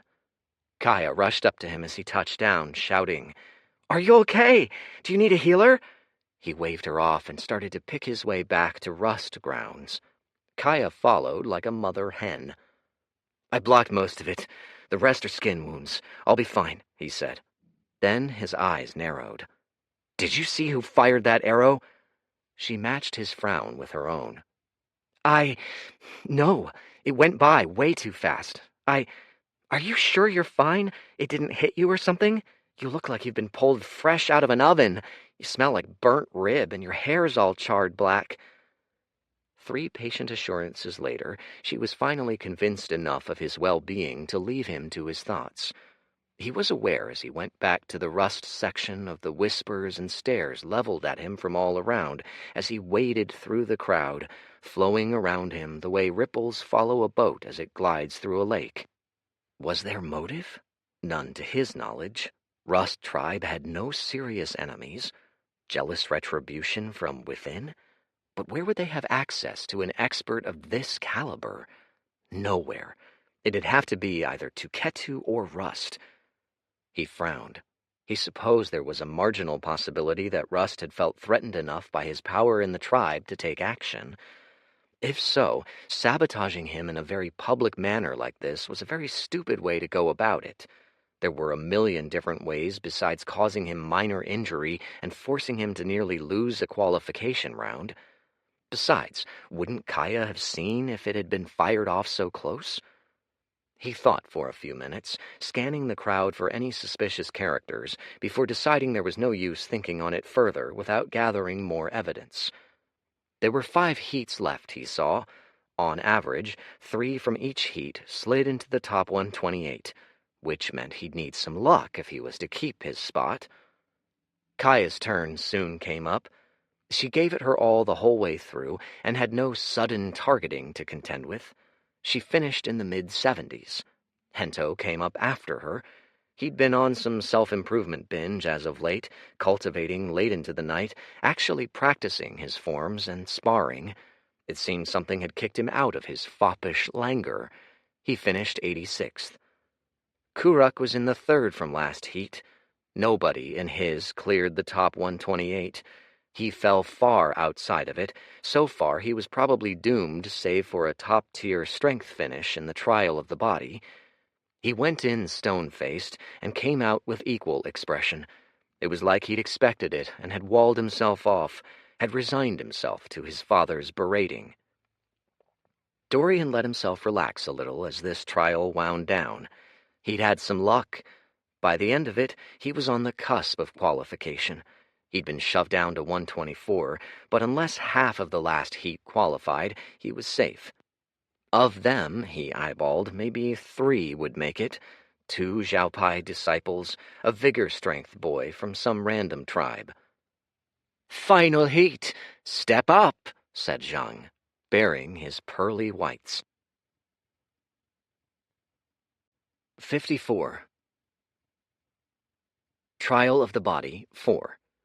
Dorian watched the trial with mild interest. Statistically, he was safely within qualification territory. It'd take a serious anomaly for half their number to qualify, which was the only way he'd get shoved out of the top 128. The contestants drifted up the artifact-powered elevator to the course, fidgeting and tugging at their smocks. "Start on my signal," said Zhang. The sound cracked out. The contestants were off, and a statistical anomaly appeared, a very serious one.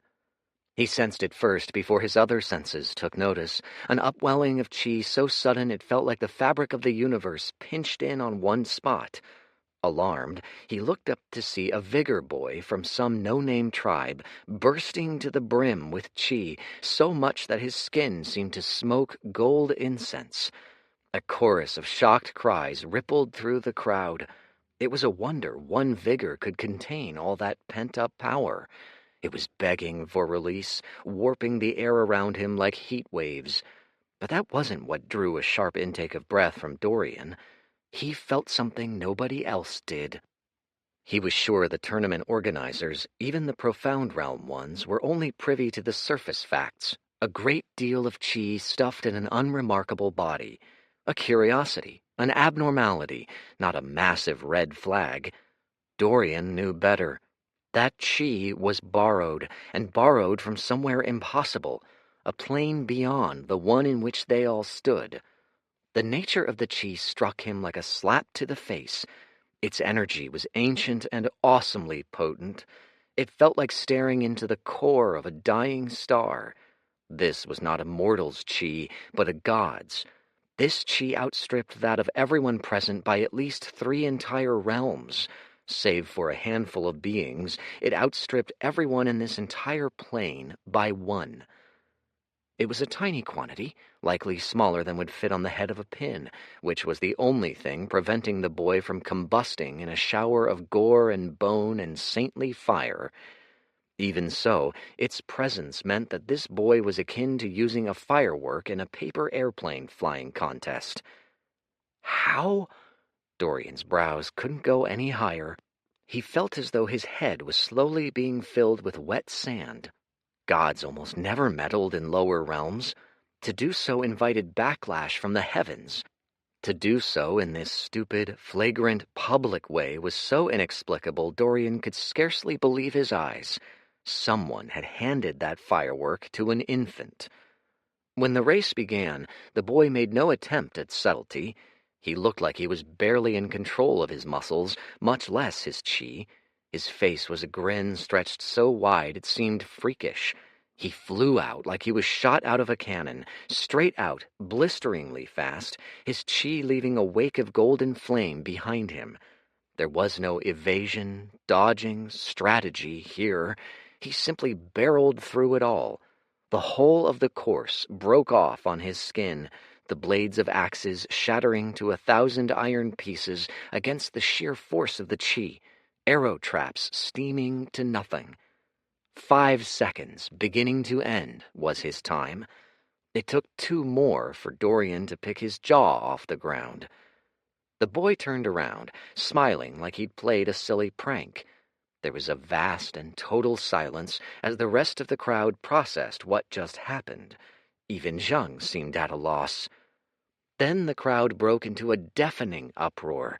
Exclamations crowded the air from all around, fusing to a jumbled, incomprehensible mess of sound. Dorian caught "Impossible!" and "How!" and "Saints!" among the others in the back of his mind. The bulk of his attention was trying to square this with reality. He scarcely even noticed as the rest of the contestants finished their own races. Only 2 more made it in, as predicted, keeping him safe at the edge of the qualification cutoff. What were the chances that a god's power surfaced here, in the midst of his run on a lower plane of all places? Astronomically tiny, so tiny he struggled to wrap his mind around the whole ordeal. So tiny it'd make being struck by lightning look common in comparison. So tiny it had never happened before this early on any run in the lower plane.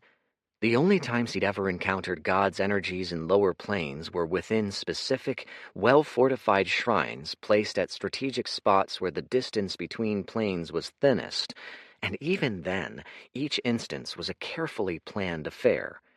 He struggled to believe this was coincidence. He couldn't. He didn't. There was trickery at play here. Was someone targeting him? Unlikely. As far as he knew, there was no way to trace the reincarnation spell. If they were, this was a piss-poor way to go about it. For a second, the arrow incident from earlier flashed through his mind. His frown deepened. Were the two related? Was this who almost shot him? For what possible reason? He was certain he'd never met the sod in his life. They were distant as ships passing in the night. There was simply no motive. If the boy meant for assassination, why'd he choose such an unreliable venue, with healers at standby, no less? None of it made sense. If he was being targeted, the boy would have blasted him with that god chi outright and saved them both the trouble. At his stage, he certainly had no answer for it. His frown deepened further. More likely, fate was at work here. When a series of unlikely events were all strung together, like was happening to him now, it was always the result of some megalomaniac meddling with the workings of the universe, weaving strings of fate together that should have been kept apart. Likely he'd just been caught up in some cosmic malfeasance. The malfeasance in question was strutting his way down, smiling cockily and waving to the crowd. The boy with the god's power. Now that Dorian got a closer look at him, it was a man, clear-skinned, handsome, shoulders loose, an easy smile on his face, heading back to his cohort of the next segment of the trial. His gaze slid over Dorian without recognition. Dorian sighed. He wouldn't have time to get to the bottom of this mess until after he'd sorted the rest of today's trial. He still had another event to go. This was the trial of the body, and they'd only gotten through speed. There was still the strength portion. He filed this matter away for later. Something peculiar was going on, but it need not concern him. Peculiarities in the multiverse were legion. Perhaps he could finish his run while avoiding getting dragged into this one. Wishful thinking, maybe, but he let himself hope. Still, he resolved to keep a very close eye on this character. Pearl, his name was, by the ranking on the stone tablet. It'd be shoddy inference to link two unlikely incidents together for no other reason than their probabilities. Nothing else about them seemed to match up, after all. But there was a not insignificant chance that arrow was loosed by someone of Pearl's strength. Dorian rubbed his chin. If there was one good to come of this, it was that his performance was likely a faded afterthought in the minds of those present after that. Zhang cleared his throat. "Congratulations," he said, but his voice was drowned in the hubbub. Looking a smidge annoyed, he spoke again. This time Chi backed his shout, resounding like the bellow of a gong, and the crowds quieted once more. "Most commendable, most commendable. To come this far, you've done all your tribes proud. Rest easy. All 128 of you now advance to the second half of the trial. The trial of strength." He waved his hand, and some invisible force drew all the artifacts present to his hand. They vanished into an interspatial ring. "This trial is a test of strength. It is a much simpler affair than the last." As Zhang spoke, several festival staff took to the center of the field, cloaked in the shade of the obstacle course above. Each took out another artifact. These ones were stones so black they seemed to cast dark the same way a torch cast light. Spheres of night. The staff set them all gently on stone pedestals, all lined up in a row. "Lift the Ur-stone," said Zhang softly. "That is all. The top 64 advance to the next day, the trial of the mind." These weren't just any stones, Dorian could tell. These were stones drawn from chi-rich deposits, like a meteor or from deep underground. He could tell by the textures of the rock, but the giveaway was the pull they exerted. He had a hunch he knew how they worked. "For those who've qualified, remain in your heats," he said. "We'll go in the same order." The first ones up confirmed his suspicions. They grasped at the Ur-stone and pulled it up, but a burst of chi spread from within it as they did. Each subsequent inch seemed harder than the last until, panting, they were forced to relinquish the stone mid-air. They fell back as though secured by rubber bands to the core of this plane. Simple adaptive weights. The higher they were lifted, the harder they grew to lift. This time, young Master Yalta easily took first. Young Master Narong took third. Neither looked as unshakably confident as they were coming in. They weren't fools. Neither knew the implication of Pearl's powers, but they knew at the least they were up against some stiff competition. This trial passed without much fanfare. When Dorian's turn came, he made certain to exert a solid fraction of his strength. The stone came 4 feet off the ground, enough to cement himself squarely in the upper middle of the pack. 28th place, well clear of the cutoff. No mistakes this time. He left himself a huge margin for error, and, as it turned out, he wouldn't need it. Kaya, too, eked in under the cutoff, this time at 53rd. Hento wasn't so lucky. However much he tried, his strength was not strength. He couldn't get the stone more than 2 feet off the ground, and had to settle for a limp elimination. He seemed pleased he'd even gotten this far.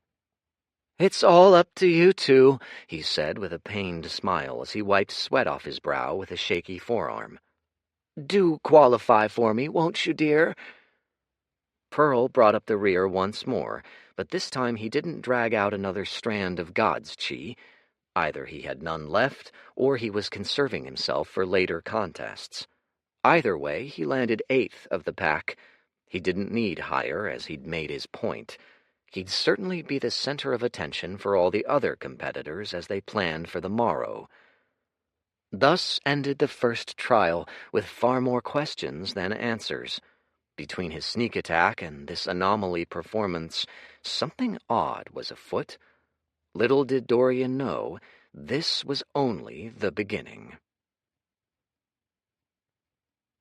55. Filthy rich. Whatever cosmic anomalies Pearl had brought didn't resurface, nor did any explanation for them, leaving a gaping hole which the festival-goers filled with endless speculation. Dorian heard all manner of rumors flying about as he trudged over to the merchants' quarters, ranging from Pearl's being a blessed of the dweller or the bastard son of an oasis king. Fiction drowned out what little fact there was to glean. Nobody, it seemed, knew jack about the man or his origins, other than that his tribe was a composite of rejects. Perhaps he'd chanced into some ancient artifact, they said. Perhaps he was touched by the gods. Dorian hadn't the time to sort through the noise right now. This was a matter he'd need to look into later. Unearthing accurate information looked to be a lengthy headache. His suspicions leaned strongly toward the rumors of godly relations. It wasn't unheard of for the son or daughter of a god to go joyriding in a lower realm.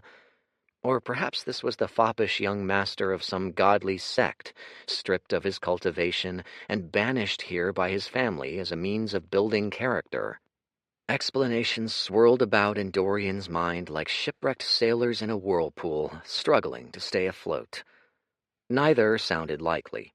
To shift someone from a godly realm to a lower realm invited the heavens' displeasure, and what clan would undergo heavenly tribulations to offload one of their kind in a lower realm, of all places?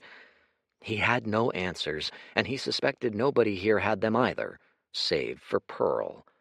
He shook his head. For now he needed to marshal his efforts on a more pressing matter, making a disgusting amount of money. After the trials, there was the trading, the markets open for the day. He had but a scant few more minutes to set up his and whose booths before the crowds descended upon them.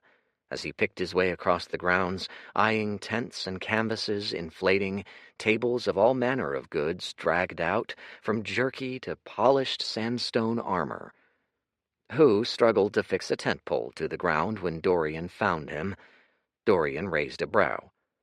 "What are you doing, master?" "Eh?" Hu looked up, deep in a full-body squat. His face reminded Dorian of a ripe tomato. "Ah, you're here! Thank heavens!" He stood and wiped a flood of sweat from his face. "I thought I was done for." Then he bent over, hands on his knees, and heaved in great gulps of air. When at last he stood straight, his lips quivered with indignation. "Tent poles!" he cried, shaking a fist. Cursed things, bane of my existence. Dorian blinked. Then why bother putting them up? Why? Huh? Who blinked back. Well, for the tent. He gestured to a big, battered leather tarp.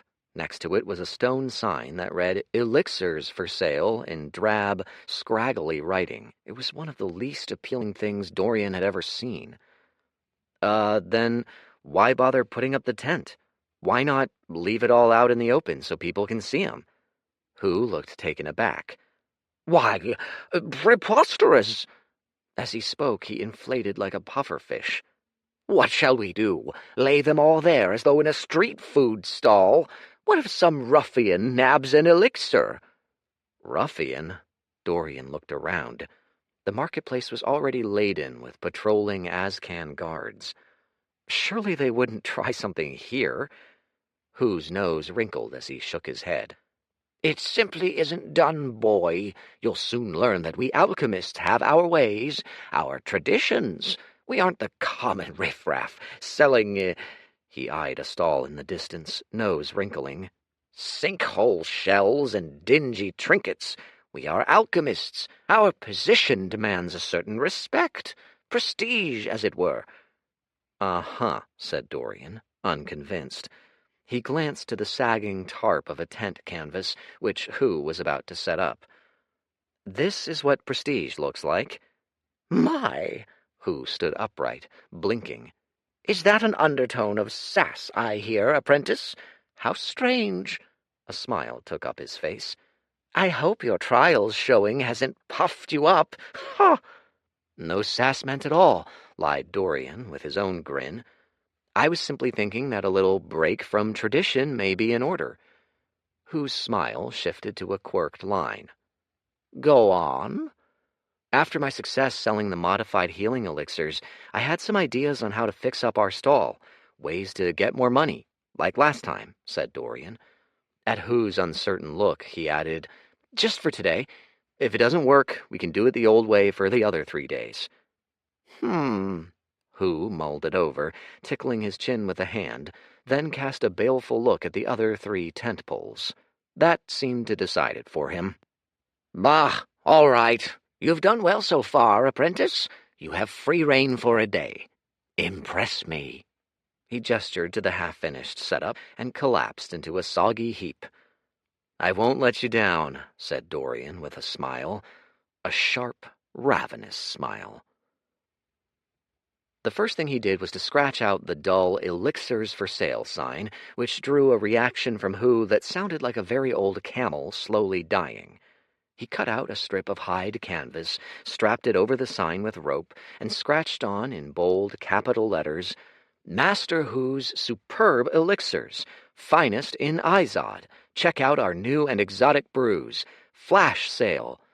Which drew a sound from Hu like a very old camel rolling around in its grave. Apprentice, he hedged as he saw Dorian shuttling to and fro, pulling out tables and setting up racks. Isn't this a bit, much? Not at all, said Dorian smoothly. He swept a hand across the rest of the alchemists in the field, a few of whom were looking over with incredulous stares. Look at them, the same tents, the same signs. All that's different is their name. This sets us apart. Hu frowned, but didn't deny it. It was true. The rest of the alchemists all sported about the same setup, indistinguishable from the next.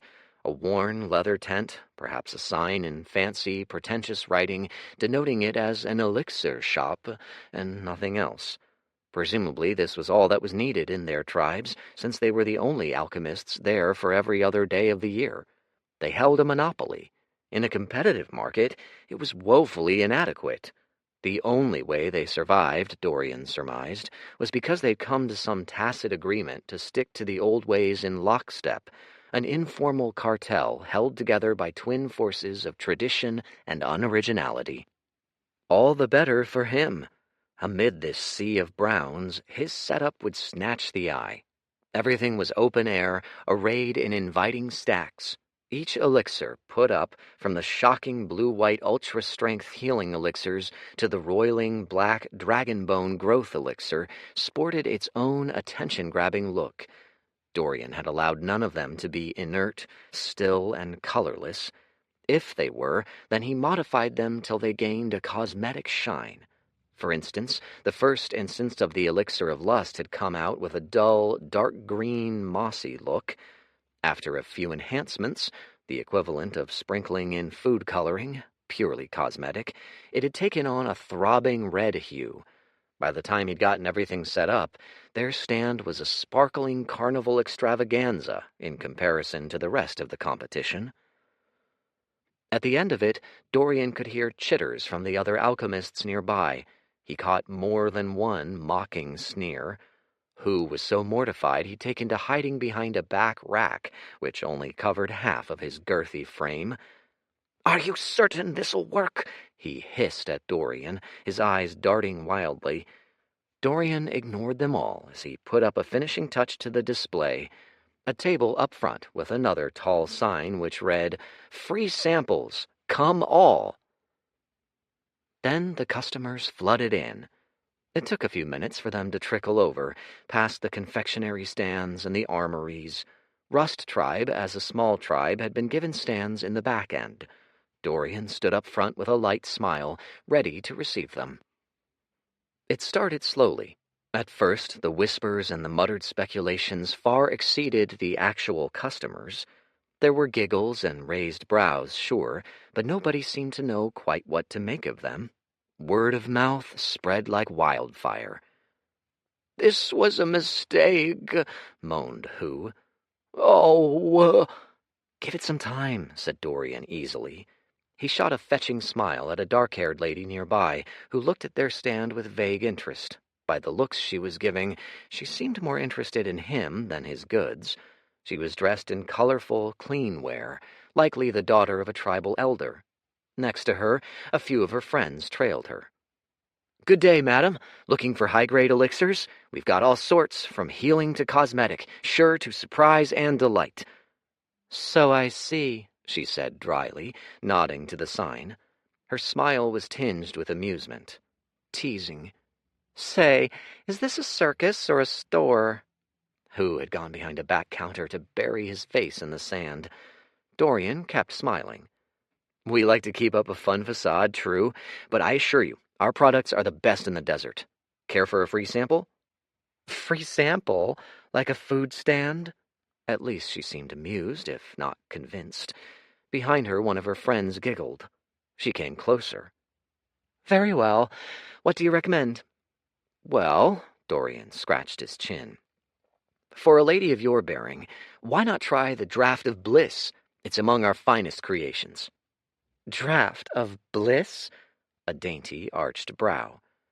"It's like mead, but better. A perfect addition to any dining table. Here." Dorian pulled out an elixir which shone like liquid gold. It bubbled joyfully. He poured a little into a sample cup, then one into a glass of his own. He raised his glass. "Cheers?" She paused to look at his guileless smile. Then, shrugging, she raised her cup, clinked his, and downed the drink in a gulp as he did the same. Her eyes widened instantly. A euphoric shock filled her system just as it filled his, sending his nerve endings tingling with sunshine. It left an afterglow of warmth and joy, which settled in like a snug hug from a loved one, a brightening feeling. "Oh, my!" she gasped. She set the cup down, taking a deep breath. The girls behind her looked on in rapt attention. Behind them, a small crowd of onlookers started to form. "Another," she said, wiping her lips with a smile. She left that day having bought 4 drafts. More importantly, she'd broken the dam. Now her friends came up, wide-eyed, and curious onlookers came in to browse among the stands. Dorian summoned his salesman best, a picture of geniality as he fired off pitches. "Might I interest you in our ultra-strength healing elixirs?" Or, "You've got lovely hair, madam. May I suggest our elixir of everlasting youth?" Or, for a strapping young lad like yourself, our propriety super growth elixir is perfect. Half off, only for today. In a mere hour, they'd hoovered up a good half of the traffic to the elixir shops. The marketing served to get buzz, but the real selling point was the elixirs themselves. Dorian had spent weeks brewing never-before-seen and high-grade concoctions that far outstripped what most tribes could offer. Even a small sip of a sample was enough to tell that their store had substance to back up the flash. Who stared in a wide-eyed trance as money streamed in by the hundreds of lira. Soon, the thousands. As they wrapped up the first sales day, even a few of the Azcan representatives hovered at the edges, looking on in interest. None yet approached, but Dorian aimed to reel in one of the big fish in the upcoming few days. They were the real money-makers. At the end of the day, they'd garnered more than Who usually made in 6 months. By the end of it, Who was near tears. "Ah, apprentice, you're a miracle worker, a true blessing. This may be the greatest thing that's ever happened to me." He sniffled and nuzzled a bag of coins like it was his firstborn child. "And I didn't need to nail down one damned tent pole." 56. Preparation and Separation. 2,716 lira. That was what they made that day, and it sent the rest of the alchemists into yellow-eyed frenzies. Who and Dorian, meanwhile, chuckled their way back to Rust Tribe's base camp. The profits were split 50-50 between him and Who, a figure he'd gotten after much haggling over the past 2 weeks. He'd walk home today with over 1,350 lira. In other words, just a few more days of this and he'd have enough to be self-sufficient if he decided to defect, strike it out on his own. The plan was smoothly in motion. Soon he'd be the strongest in Rust Tribe. After he reaped the spoils of the tournament, he was well on his way to bigger and better things. How long had it been? Nearly 3 weeks? All told, he was making good progress. In this region, above the depths of the sinkhole at least, profound seemed to be the peak of power. He expected to reach it in under 6 months, provided nothing meddled with his plans, that was. He frowned. Given recent events, that was no guarantee. Dorian stopped suddenly. Who kept jabbering and strolling for a few seconds before he registered Dorian's act. "Eh? What's wrong?" Dorian simply inclined his chin, his lips pursed. 2 figures emerged from the tent ahead, Chief Rust and Tuketu. Rust's face was etched in severity. Tuketu, meanwhile, looked calm as ever. Flanking them were 4 of the tribe's finest hunters, Who also froze. "Good day, Chosen Io. Alchemist Who. It's good to see you," said Rust smoothly. His eyes were the color of frozen steel. They stamped out whatever warmth lay in his message. "Good day, Chief," said Who. His sacks of money, tied to his waist, jingled as he chortled. "It's been a good day indeed. How may we help you?" "Nothing but a perfunctory matter," said Tuketu, stepping up. He examined Dorian with bright eyes, crinkled with warmth. "We've heard you've earned a hefty sum today at the markets. Well done. You've both been exemplary models of industriousness for the citizens of Rust Tribe." A prick of annoyance sizzled like a fire spark in Dorian's stomach. He could see where this was headed, even as Who preened under the words. "Oh, Tuketu, you charmer, you," said Who with a blush.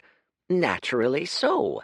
It's to be expected of an alchemist of my—" "We've come," said Rust, eyes flashing, "to take the tribe's share." Whose words choked in his throat. "Pardon?" he rasped, eyes widening a fraction. "I don't believe I understand. Chief, tribe's share?" He turned between the 2 of them, a frown overcoming his face before scanning the hunters behind them with a measure of hesitation. "As I understand, Chief, sire, if I may, the tribe housed the alchemist, and in return I provide weekly elixirs. This was the agreement, yes?" "Yes," said Tuketu, stepping up and looking Who in the eyes and smiling lightly. While Rust was dry ice, he was morning sunshine. "And we're very grateful for all you've done for the tribe." What Chief Rust means is that the tribe is in dire times. We expect to be at war with the Ugok in a matter of months. As such, in the event of a fortuitous windfall such as yours, we'd much appreciate if our tribe members donated their surplus to aid the cause. It is for the good of all, after all. He spoke it like it was common sense, the most natural thing in the world. "I suppose," said Hu, looking helpless. He glanced at Dorian, his fists clenched tight over his money bags. Dorian looked at him, at Rust, at Tuketu in order. Tuketu's reasoning was nonsense, of course. This was not only a grab at their profits, this was an assertion of power. After today's display at the trials and the elimination of Hento and Kuruk, Chief Rust and Tuketu's children, Dorian and Kaya held the tribe's future in their palms. The leaders of the tribe needed a show of loyalty from him now, a sign they still held power over him, that he hadn't gotten any squirrely thoughts of insurrection burrowing up within him. So he smiled. "Of course, we'd be glad to donate a quarter of our profits." A generous offer, good enough to ward off both of their suspicions. It pained him even as he said it, but he'd manage. Even with such a cut, plus a 50-50 split between him and Hu, he figured he'd still have enough left over for financial independence. Plus, he expected to rob Hu blind when he left, likely in the night. If he could pull it off, he'd try for some of the tribe's vaults, too. That, plus this week's savings, should suffice to fund his efforts for the foreseeable future. Then Rust shattered his plans just as they were coalescing. 50%, he snapped. Dorian said nothing. He blinked quickly as though confused, but inside a part of him seethed. Hu heard the words and whitened, like all the blood drained out of him at once. 50, he said. "Sire, if I may, isn't that just a tad—" "You may not," said Rust. His whole body was rigid, like a statue carved of bedrock. His arms crossed. His lips were set in a hard line. "I want half. Am I understood?" This was a test that, judging by the guards behind Rust and Tuketu, was of some significance. Rage simmered in Dorian's gut like hot coals. The nerve of this brute. Still, he smiled like it was nothing to him.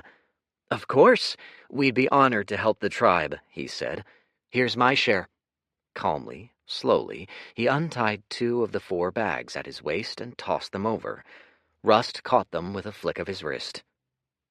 "Who?" prodded Tuketu, his tone gentle and soothing.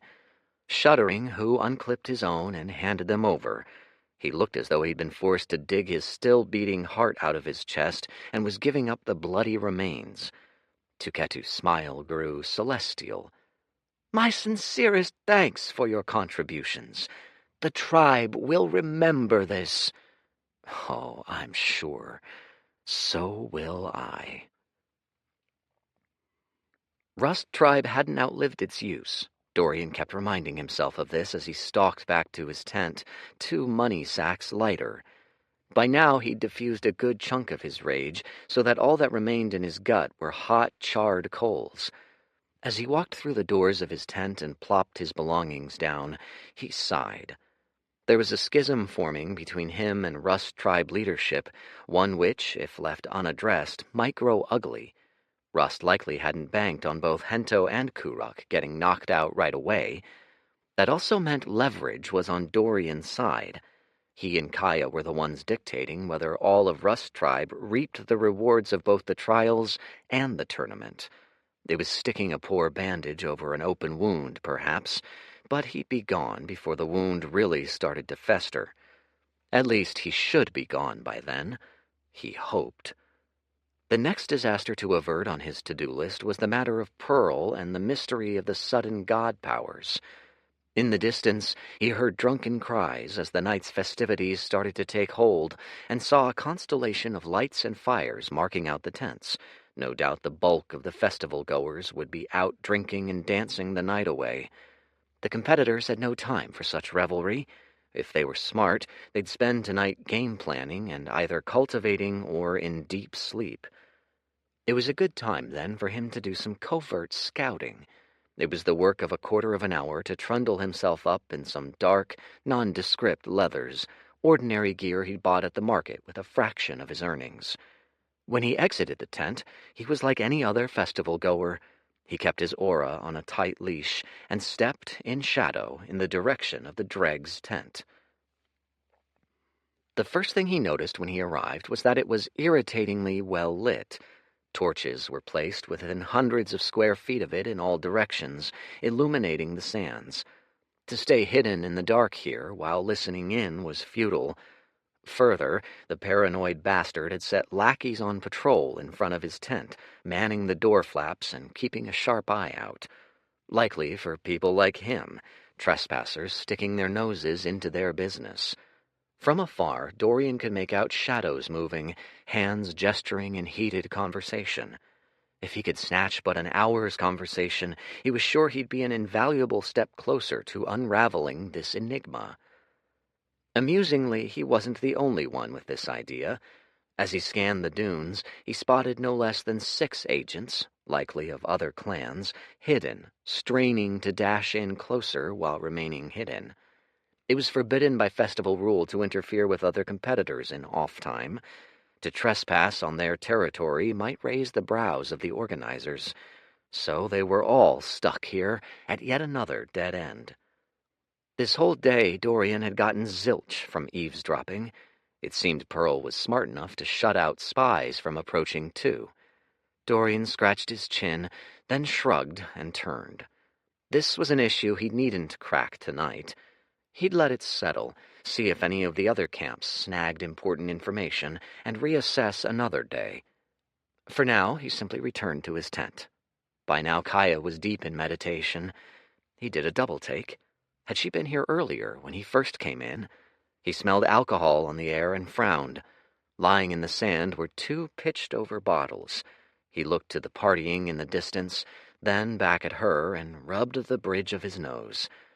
At least she's come to her senses now.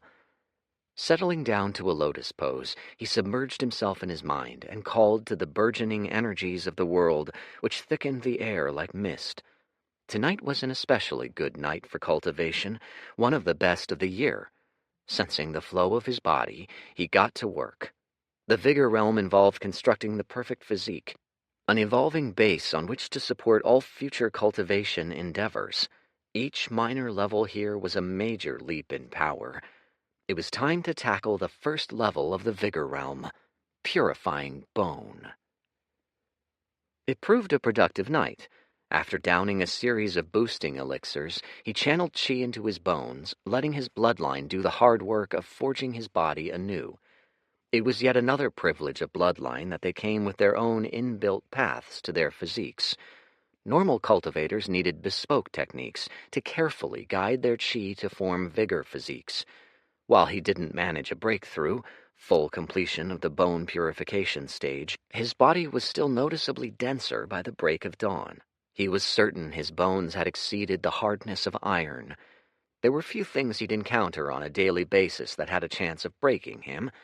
Whatever the next trials were, he felt sure of his chances, even with godly meddling in the equation. Somehow Kaya was so sound asleep that she was snoring. Dorian had to wake her up thrice. The first 2 times she shrugged him off, groaning. The third she burst upright, screaming. "What time is it?" She spun around like a top. "Did I miss the—" "Relax. You're just in time," said Dorian with a snort. "Let's go." This time the competitors were a much trimmer group, a mere 64. The major clans were well represented, each sporting at least 5 qualifiers. The small ones were lucky to have 1 or 2, like Kaya and Dorian. Most had none. The trials were already set up for them when they arrived. This time, 10 massive blocks stood like oversized gravestones. Each was obscured by a spell which cast a mirage over it, obscuring all but its basic shape. "Welcome, competitors, to the 2nd day of the trials," said Zhang. "Today's trial is the trial of the mind." His eyes glittered with deviousness. Fittingly, we shall give you no further instructions. Deduce the parameters of the trial. The first 32 to qualify pass. That drew some murmurs from the competitors. Before they could work themselves up, Zhang snapped his fingers. The illusions fell. Begin! 57. Trial of the Mind 1. Dorian's breath caught. There wasn't a frost-phase chance in hells this was made by the Azcan Oasis or any of the oases. Before him were 10 pitch-black monoliths, which towered above all of them, as though 10 etched tablets had been blown up 1,000-fold. Dorian could imagine the hands, or claws, or talons which drew these, each of its digits bigger than the tallest of men. This was almost certainly the work of another race, and a peculiarly advanced one at that. Each of the tablets, unmasked, radiated an aura of age. Each had a certain gravity that only adorned the ancient. The Izod Desert was a graveyard replete with forgotten species and treasures. Who knew where the festival representatives had dug these up from? As far as he knew, today's test was the trial of the mind. He expected to be tested on technique comprehension. He narrowed his eyes, flitting between the tablets, a little baffled. There was no pattern to their setup. One tablet was a paragraph etched in the universal tongue. With a cursory skim, it seemed to denote a footwork technique, qigong, as the locals called them. Another was a diagram of dots and streaks Dorian could make no heads or tails of. A third had almost nothing at all, just a hole bored into it and what looked to be a slash running along the side. Even at a glance, Dorian could tell there was something special about them, a tingling of the mind that hinted of secrets hidden there. He kept browsing. Another text, this time covering a wind manipulation technique, some distant cousin of his cloud-treading steps, but applied for uses beyond merely transportation. Another diagram. On and on the blocks went. What am I supposed to do with all this? Dorian couched his hand on his hip, brows creasing. To his left, a few contestants had gone over to Zhang. They seemed to have similar concerns. One cried, "At least tell us the objective!" Zhang simply looked at him in mild amusement. Think, the solution must be simple. I'm me. These are scum at the bottom of the multiverse. If this trial was designed so they could pass it, how hard can it be? He surveyed the tablets again coldly and with analysis on his mind. A few commonalities jumped out. All these tablets described techniques of an air aspect. The non-text ones also described techniques. They were likely akin diagrams next to technique descriptions. They were all adjacent, but the nature of the connection eluded him. Siblings on a family tree, maybe, or perhaps moths hovering around a flame. Then it came to him. Of course. These were all techniques which together formed one martial art. They had to. One footwork technique, one offensive. Seen through this lens, another tablet, whose diagram had seemed esoteric, suddenly seemed to depict a sensory technique, a soul scouting farther by leaving the body. The tablet with a hole and the slash running across it likely represented the application of a technique. They all added up to one service, one central idea, one art. This was a test of comprehension. The festival organizers must have expected them to tease the techniques out of the tablets, then to attain at least minor success in them. What then? The proof of comprehending a technique was, of course, in the execution. The criterion for passing this trial was to perform the techniques in some way. Though Dorian's concept of the whole ordeal was still shrouded in vagaries and speculation, the basic idea was clear to him. Settling down, he got to work. He approached the first tablet. A few were already there. They hadn't bothered to survey the scope of the trial and come up with an overall strategy. Instead, they dived into the first thing with text on it in hopes of gaining a lead. A pity they were up against one of the worst existences in the multiverse to compete in a test of comprehension. He cracked a grin. This might turn out to be a boon, a set of free techniques, all for him to study. If they were any good, this might prove a godsend. If the quality of the make were any indication, he was in for something interesting. The footwork technique, was simple enough. There were only so many ways to manipulate the human body and to manipulate chi. At this point, Dorian had quite literally seen it all. The technique before him was laid out in his mind in an instant. Shards of memory from years past resurfaced. His mind absorbed it all, remembering and relearning at once. In a mere minute, he was confident he could execute this to perfection. It was a set of steps that sought to emulate the autumn winds, fast, sporadic, in constant flow, an elegant, if basic, technique. He'd add some of its aspects, perhaps the unpredictability and the continuous movement bits, to his cloud-treading steps. So far, nothing special. The diagram on the tablet beside it, what had seemed a glut of random dots, now appeared to be the footwork pattern the steps employed. It was all growing clear. These 10 tablets were, in truth, one textbook of sorts which denoted 3 or 4 distinct techniques. Dorian shook his head, pretending confusion at the first technique, and moved on to the next one, hiding a small grin. He was a heaven-grade martial talent, or so he'd conned Rust Tribe into believing, but he hadn't a clue how rare the designation was. 1 per tribe? 1 per every few tribes? In any case, a good sum of his competitors must have the trait. From a quick scan, only 6 or 7, including young masters Narong and Yalta, seemed like they knew what they were doing. The rest of these so-called talents were still scratching their heads. Dorian would try not to race too far ahead. It wouldn't behoove him to make too big a splash this early. The second technique was much more interesting. There was no text about it as far as he could tell. The tablet before him was a diagram of chi flows, arrows which denoted a burst of chi, cycled fast and shot out faster. This was a ranged technique. Intriguing. He moved on to the next tablet. This one had a hole bored through the center and a slash carved across it. Even now, residue of chi was preserved across the wounds. There was a unique sharpness here that called to mind the sheer cutting edge of winter's harshest winds. This technique was a bit more obscure and lacking in specifics, but even the contents of this wind-wounded tablet had him fascinated. He stepped closer, homing in on the chi residue and its nature.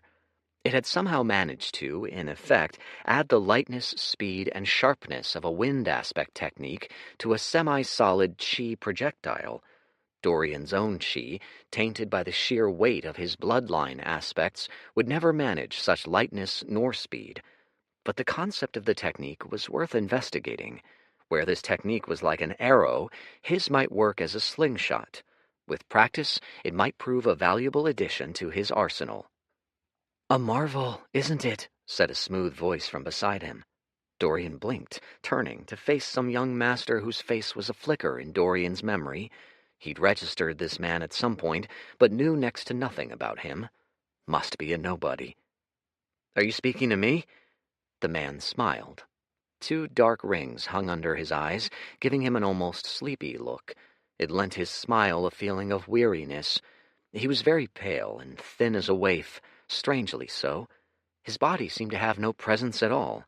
Dorian got the strange feeling that if he tried touching the man, his finger would go straight through him. The man nodded easily. "Who else? You are young Master Rust, yes? My name is Kono of the Xiamen tribe. It's a pleasure." "Indeed," said Dorian, a wrinkle creeping across his forehead. He suspected the man knew him from yesterday's antics at the market. "Matters of business are reserved for after the trial. If you'll excuse me, I must return to—" "Comprehending the tablet?" said Kono, gesturing to the hole and the slash. "Yes," said Dorian. A mote of annoyance burrowed into his chest. What does he want? Can't he see I'm busy? What sort of man tries striking up a conversation in the middle of an elimination trial? "But why? You've figured it out already," said Kono. Dorian turned slowly. He searched the man's gaze for deceit, but found only earnestness, a hint of amusement, maybe. "The technique, it's a derivation of the wind aspect. The chi flows through the Hongmen acupoint and out. A burst technique. They've merged the lightness and sharpness in a half-solid container. Clever. Dorian stilled. That's right. How? My father's always said I've got good eyes, said Kono with a little shadow of a smile. You had the look of a man who's figured it out. I'm not much of a fighter, but I pick up on things fast. Is that so? Dorian wasn't quite sure what to make of this creature. You and I are likely the only ones who've gotten this far. Perhaps Narong's figured it out, too. He's a sharp one. The rest seems stuck on the footwork technique. There was no contempt in his gaze as he looked at the rest of the field, only appraisal.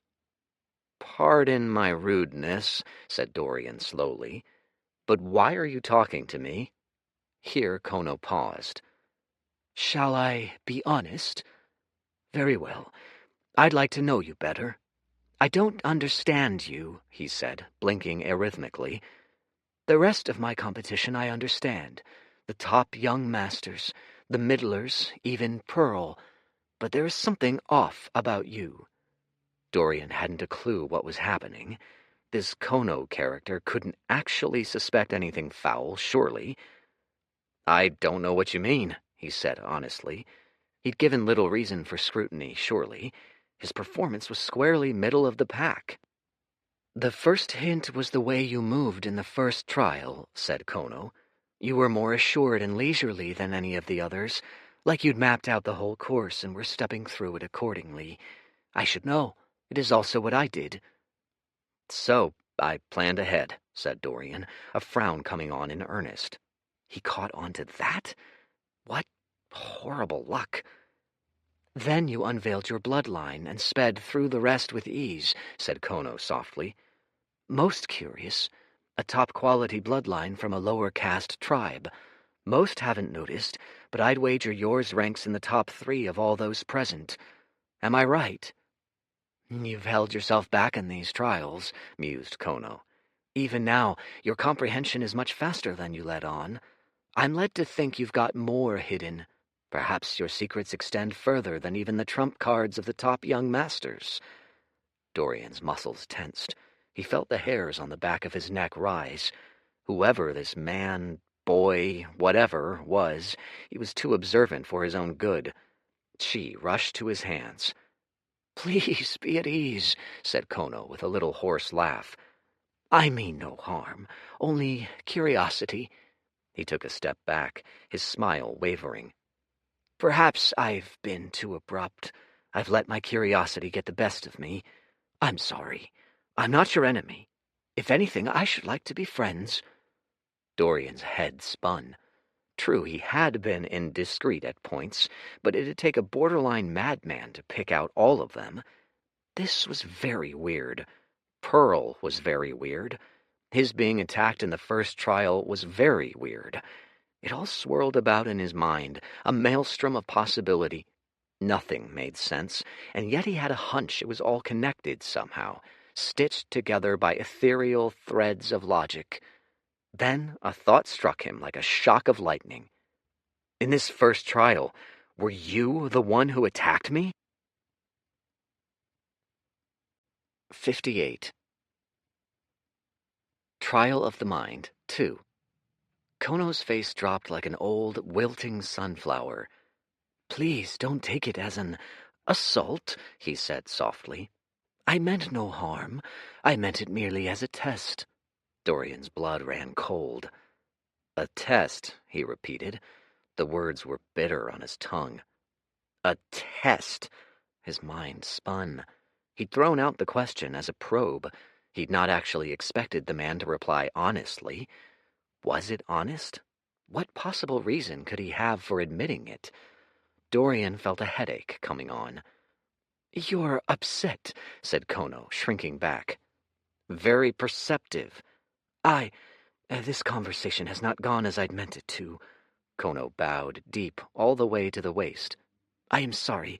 Thank you kindly for your time. Looking morose, he turned and melted back into the crowd of competitors. Mere seconds after he left, Dorian couldn't pick him out anymore. It was like he'd vanished in plain sight. Weird. Sometimes Dorian thought he knew the breadth of human psychology. Other times he felt humans were an alien species. Either this man was profoundly discerning and profoundly dumb, or cunning enough to plaster on the appearance. Either way, it made him yet another threat. He let the spike of anger die down. At least none of Dorian's greater secrets had been exposed. If there was one takeaway from all this, it was that he'd need to act with ever more discretion. This whole situation was an irritant, a splinter under his skin. Dorian most preferred closed systems that he had perfect knowledge of, situations that were utterly predictable and utterly tractable.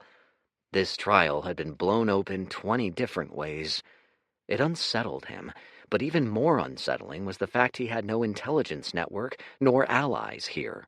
No way to reliably gather information in the short amount of time he was given besides banal in-person inquiry. His fate too much in luck's hands for his liking. Too many uncontrolled and unknown variables floating around. He hadn't a clue what was happening. He shook his head. For now, at least, he had some measure of control over his fate. How he did in this trial was very much up to him. By now, he'd ceded some ground. After all that talking, half the competitors had caught up to his stage. They jostled about all around him, clamoring for position to get a closer look at the tablet. Growling in annoyance, he stepped up to survey the next set of tablets.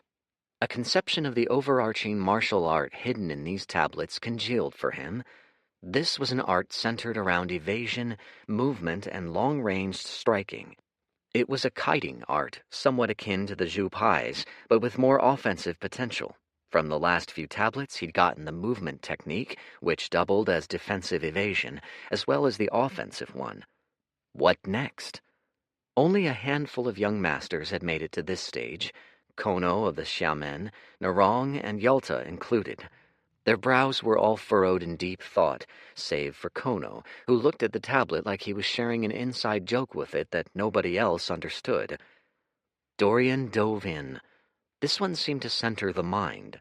The first tablet diagrammed meticulous chi flows in the brain, flowing across sensory organs. The next one was a little vaguer. It seemed to show a projection, a painting of a soul leaving the body. What was this implying? Possession? Flight? Evolution? None of them fit in the broader context of the art. Dorian hunched over, pulling up all the clues in his mind as his brows scrunched tight. Footwork, defense, offense. Ah! His eyes flashed, and he stared at it anew. This was a perception technique. What good was a long-range shooting art if you couldn't accurately perceive the target? Dorian cocked his head, soaking in the specific chi flows and burning them into his memory. This was to a rare and unusual way of going about it. Usually, perception techniques were an across-the-board increase in sensory sensitivity. Instead, this seemed to cast the senses outside the body with chi, in effect, using a strand of chi as an extension of the mind. Where the chi went, so did sight, touch, sound. He was slightly wrong about this technique. It might have some kiting utility, true, but at its heart it was a technique for the patient, wily hunter. These strands of sensory chi could be tripwires for prey. Wait, he froze. The applications of this technique extended beyond merely archery. Wouldn't this solve his pearl spying conundrum? Then, a split second after, a second thought occurred to him, which drew a groan. It might, but now Pearl knew about it too. He'd be a fool not to render it ineffective tonight. Nonetheless, Dorian filed the idea away. It was quite a useful pickup. Now he'd run out of tablets. That was the totality of the art.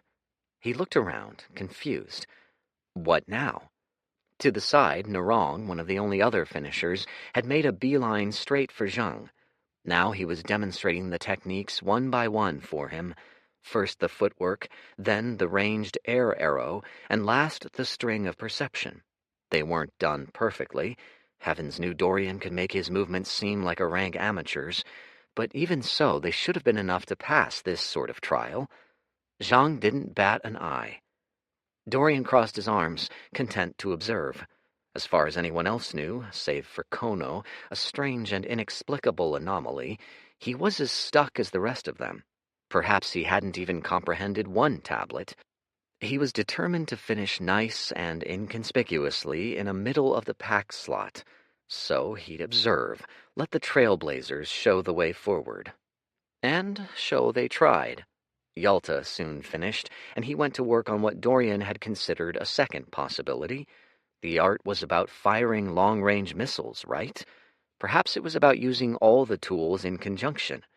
Yalta chucked out a string of perception, aimed, and threw an air arrow so fast and with such force it left a streak of white drifting behind it. It shrieked into a cactus, which splattered into 50 gooey chunks. Yalta looked to Zhang for approval. Nothing. A cavernous frown. Exasperated, Narong turned to the others who'd finished. Zhang's lips wouldn't budge. "What are we to do?" he said. "Is it a trick?" "It would be apt," said Yalta, squinting. His voice was deep and smooth, his eyes harsh as slate. "For a trial of the mind to be a setup for misdirection. Maybe the true criterion has nothing to do with the tablets. Maybe I meant to crush 32 of you." His lips quirked up a smidge at the thought. I'd like to see you try, Yalta," Narong snarled, tensing.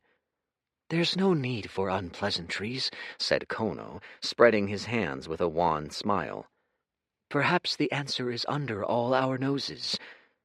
"And who are you?" said Yalta with a short laugh, more a bark. "Why are you worth my attention?" "I am Kono, young master of the Xiamen tribe," said Kono, bowing low.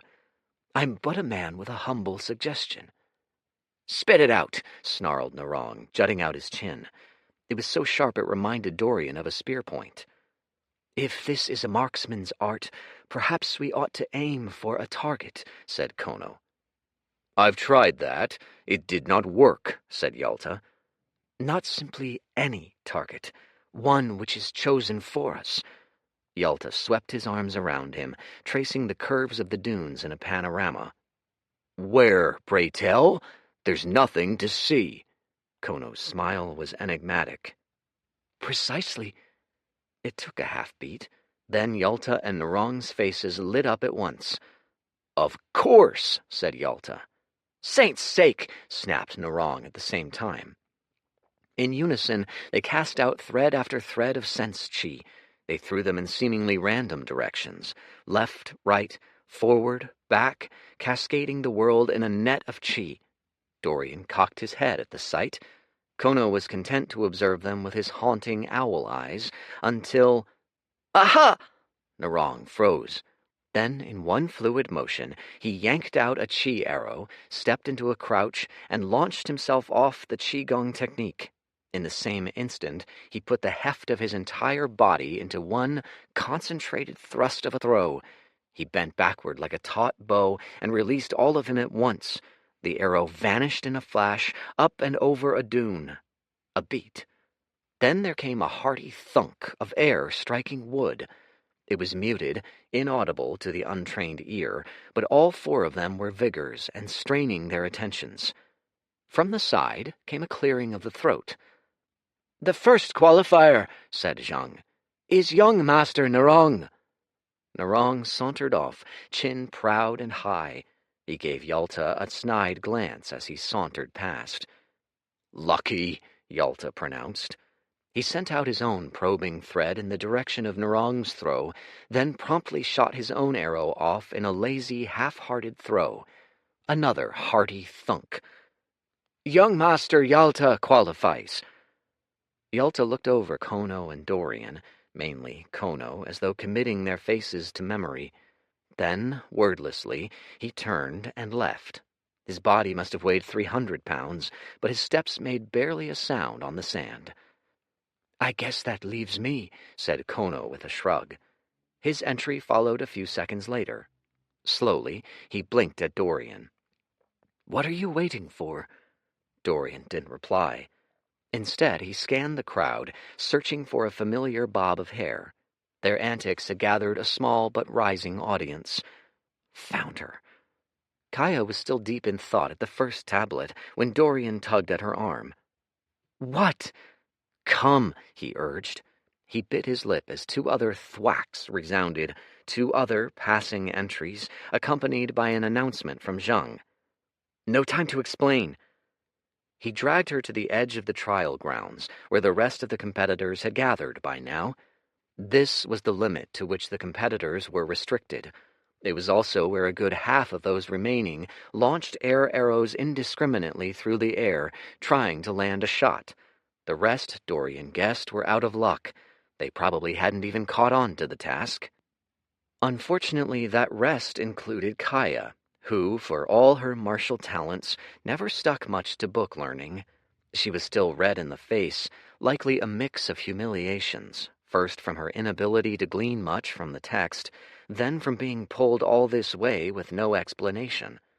He tuned her out as he tried to draw a plan from thin air. It'd be a damn shame for him to have dragged her this far, only for her to fail so close to the finish.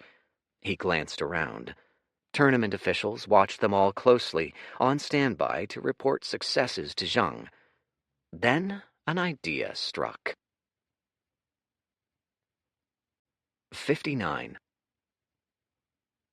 Trial of the Mind, 3. I'm done for, whispered Kaya, biting her lip. She sagged like all the air had been let out of her. Then she snorted, a rueful hint of a smile tingeing her face. To think it's not a 3-ton spiked wrecking ball that foils me, but damned reading comprehension. You're very much not done for, said Dorian gravely. He made sure to catch her gaze. Listen to me. You're not allowed to give up now, all right? She studied him. Why not? 'Cause I've already put 200 lira worth of elixirs into you, said Dorian. We can't let it go to waste, can we? She snorted, a little color coming into her cheeks. He said it like a joke, topping it off with a wry grin, but inside he was dead serious. It's not just the lira. It's the training, the bloodline bone, the life-saving. If she didn't at least advance to the tournament, he ached at the thought of the lost returns on investment. Well, if you put it like that, I guess I'll have to pass, said Kaya, rolling her eyes. Yup, said Dorian. Now listen to me very carefully. To the outside observer, it would look like the Rust tribe siblings were huddled together in deep discussion. Then the girl broke out, stalking away with her arms folded, her body rigid with rage. The boy shook his head, dejected, and wandered off to the edge of the trial range. He shot off a passable chi arrow, which struck the edge of the target, enough to pass. Io of Rust tribe qualifies, said Zhang. He then glanced at his sister, who was still mired in fervent concentration. She tried to muster up an arrow, a sputtering effort, which barely moved the winds. It dispersed in mere seconds. She tried again. Her next effort was more solid, forming a discernible, translucent shape in the air, but it flagged soon, too. All the while, competitors around her qualified one after another. Senchai of the Narong, said Zhang. Misu of Clan Ryun. The names rolled on. 20, 25, 28. The girl's brow beaded with sweat, her face scrunched up. Then, at the 29th qualifier, she loosed a feral shout, as though she'd put her all into this one last-ditch try, and a flickering of air materialized before her. She clasped at it with a trembling hand. It was soft, almost insubstantial, but it held at her touch. Without any hesitation, she sprinted up and threw. It flew in a wide arc, up high, then curving, flickering in the wind like a flame on a thin candle wick, clinging onto coherence. Then it fell, still flickering, and struck the target. A pass. Very close to a fail, but the criteria was met. The girl let out a breath of relief, wiping off her drenched face as Zhang's words rang out, Kaya of Rust Tribe qualifies. Grinning brighter than the mid-morning sun, she pranced off to tackle her brother in celebration. But all was not as it seemed. If a certain branch of cultivator, those obscure branches which specialize in techniques of the mind, were to inspect the scene closely, they might have noticed a peculiarity. Each time the girl formed an arrow, a minuscule thread, almost imperceptible, connected it to a tent in the distance, a tent belonging to Rust Tribe. It was all an act. She didn't know how to form the arrow, nor how to hold its form in flight. She'd never known. Instead, someone else had done it for her from afar. All she'd had to do was to act it out. There might still remain one mystery. To create the Arrow of Almedis from a distance was a different technique from constructing it up close. In fact, such a technique did not exist. To forge it, it might take the best of the Oasis' martial theoreticians months to work out the kinks. This technique was pulled from the vaults of the Nori Oasis a mere week before the festival. Prior to then, it had been gathering dust. It should have been impossible. It was much easier to believe that it was a mere trick of the mind. Perhaps the girl had done it herself after all. Perhaps it was a false positive of chi detection. Even among students of mind magics who might have been present to witness the affair, they would have likely brushed it off. In all the Azcan oasis, there were a handful of cultivators who were privy to such esoteric branches of chi. As it happened, there was one present that day, one who had caught all of it with an air of faint interest and a cocked head, a boy with dark rings under his eyes who looked to the girl, then to the tent, and blinked very slowly. That day's sales roared to even greater heights than the day before. Dorian spent the best of 4 hours in full-on salesman mode. His inventory left the shelves almost faster than he and Hu could restock them. Word of mouth struck the festival goers like a flint spark on a dry hay bale. A frenetic aura, a buzz appeared around the small but flashy shop of Rust Tribe. They'd captured that intangible yet critical quality, hype. By the end of the day, he and Hu had made a cool 3,192 lira. It soundly beat out even Dorian's own optimistic estimates. He and Hu were in excellent spirits as they cleaned off the shelves and hauled back inventory for the night. They'd closed with a small crowd of festival-goers still in line. Momentum was on their side. It gave Dorian no pause to shoo them off and to announce their closing for the day. Tomorrow they'd come back in even greater droves. In the meantime, they'd have the night to spread the word even further, make plans, perhaps reel in some tribal bigwigs to check out this elixir shop curiosity. A festival official had even stopped by today, but Dorian hadn't managed to hook him on a sample. Next time. "I left the oasis penniless," crowed Hu as he gingerly lowered a vial of purplish liquid into a stone container. "I was booted out with only the clothes on my back. Not even that. They threw me out in my loincloths." He laughed, a sound which jiggled the whole of his belly about, fat rolling atop fat like waves crashing at low tide.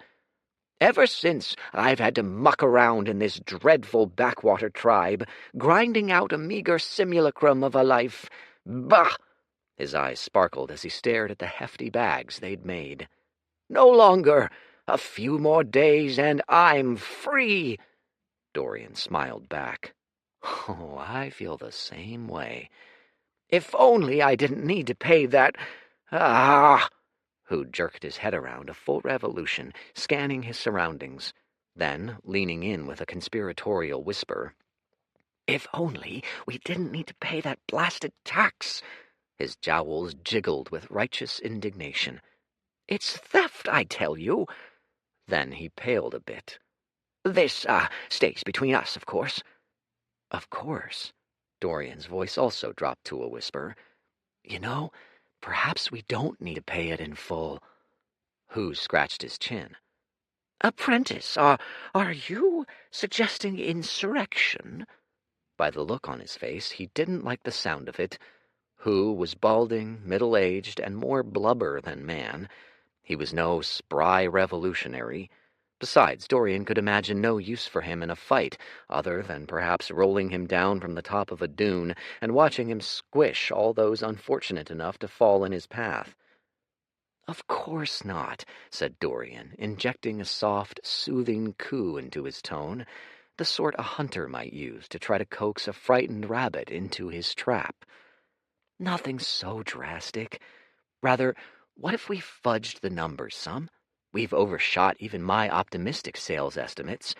Say we report we made only 2,000 lira. The rest is ours to keep."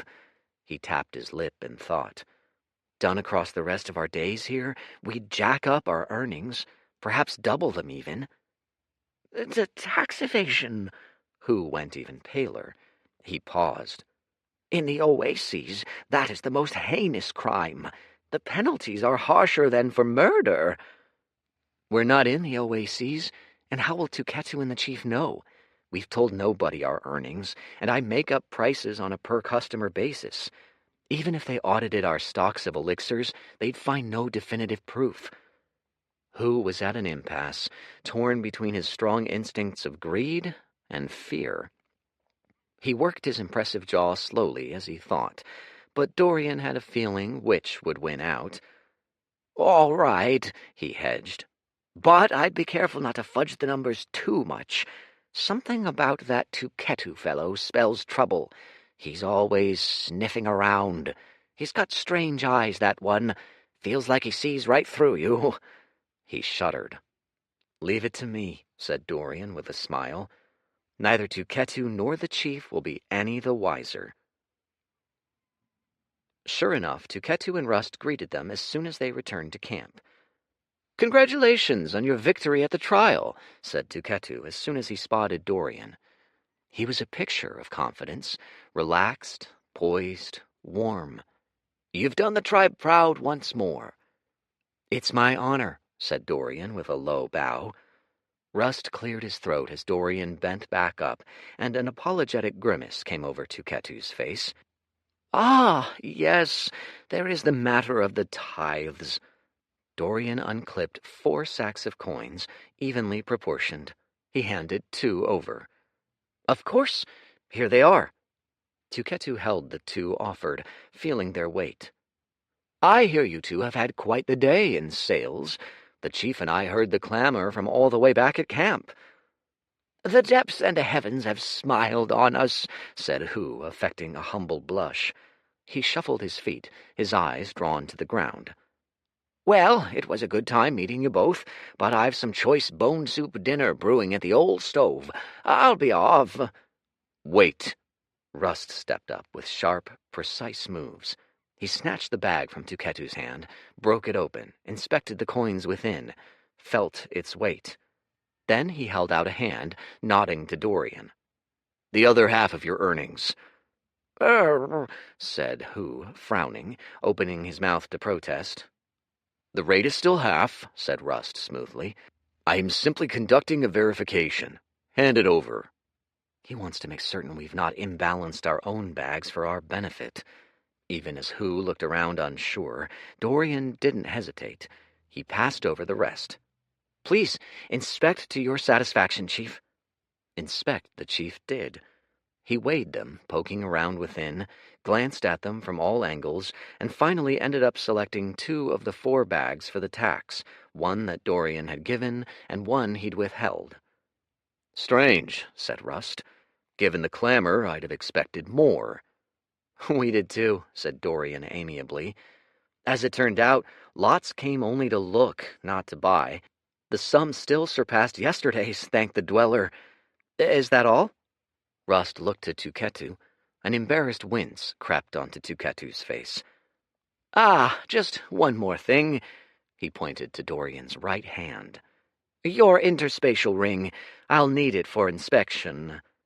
Dorian froze, as would anyone when asked such a question. So it's come to this. The tribe just signaled exactly how much trust they had in him. They were right to distrust him, but still. He smiled weakly. "Sir, isn't that a bit—" "Are you accusing me of theft, Tuketu?" squawked Hu. He managed a look of righteous indignation, despite the fact that he was indeed currently in the act of thieving. "Not at all," said Tuketu, injecting a soft, soothing coo into his tone, the sort a hunter might use on an angry warthog. He put up a placating smile. "It's merely an insurance measure. We don't expect to find anything of note. It'll only be a minute." The air grew tight. Nobody summoned their chi, but Rust's glower seemed to carry its own weight. Dorian looked at Hu for a long few seconds. Then he slid off the ring and placed it gently into Ketu's palm. Hu closed his eyes, puzzled over it, inspected its contents, and found nothing out of the ordinary.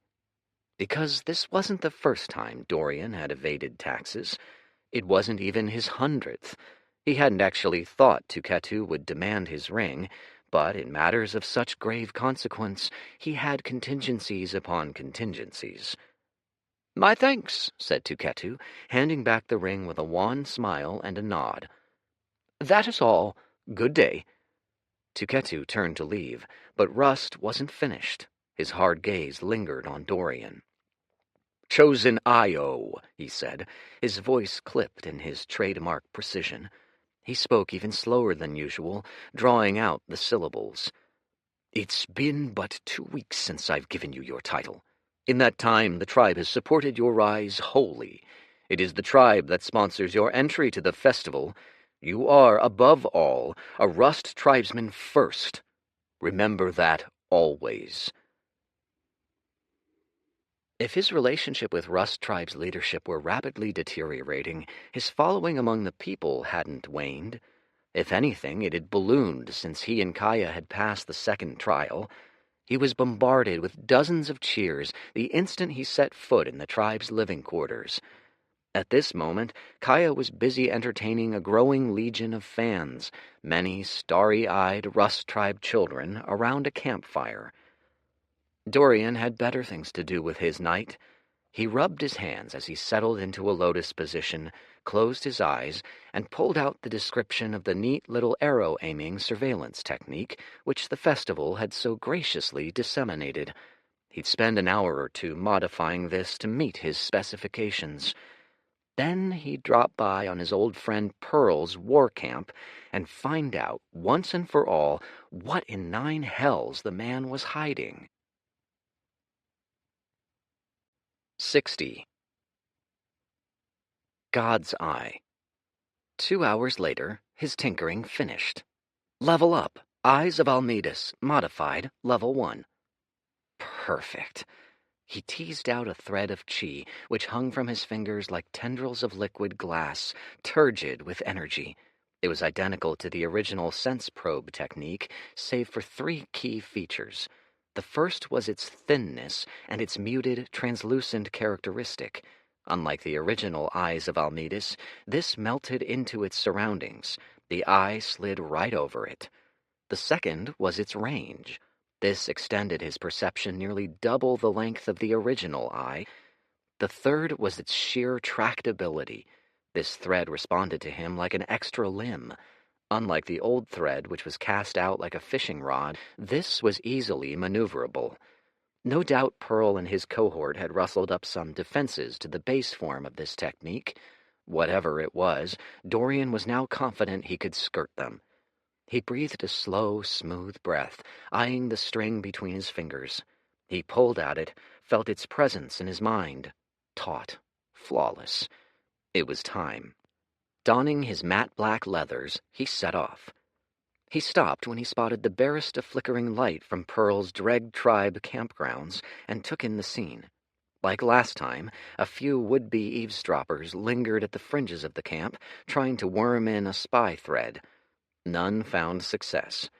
The reasons were the 3 serious-looking Origin Realm Dreg members who patrolled in a loop around the collection of patchy tents that made up Pearl's headquarters. Clever, clever. They were using the eavesdroppers' techniques against them. Chi threads stretched across the length of the whole Dreg Tribe plot of land, crisscrossing in a mesh lattice. They were using spy threads to detect spies. These threads would pick up on any rival trespasser threads. Faintly amused, Dorian picked out a nearby dune. It was close enough to the camp, a good vantage point, he figured. He'd start his work here. There was a nearby figure cloaked in brown, which blended into the dunes. He'd seemed to have gotten here first. Another spy. No matter. They were far enough apart, and one dune was big enough to hide the two of them. As he settled in against the dune's slope, he caught a faceful of stinky side-eye from the other man. "Psst," the man half whispered, half growled. "This spot is taken." "Relax," said Dorian with a whisper laugh. "I'll cause you no trouble. I'm here for the same reason as you." The man stared at him for a second. "Don't you dare try anything funny. I'm a representative of the Yalta clan, you know." The Yalta clan?" Q fake wide eyes. Q gasp. "Of course, good sir. I wouldn't dare. I'll keep to myself. You won't even know I'm here." With a humph of satisfaction, the man turned away to his spying efforts. With a roll of his eyes, Dorian started thinking about how he'd sneak a thread into this, admittedly fairly airtight-looking setup. The threads crisscrossed over each other every few feet. A bubble of sensory perception spread around each tendril. Sneaking one through from here, from this limited vantage and a far distance, would be a little like trying to sneak a blind man across a minefield. No wonder the poor schmuck here was so angry. He'd likely been stifled for hours. Luckily, Dorian had made modifications to the technique for precisely this reason. He wasn't a fisherman, throwing out his thread in wanton fashion. Rather, he was a pilot, guiding his thread where he needed it to be.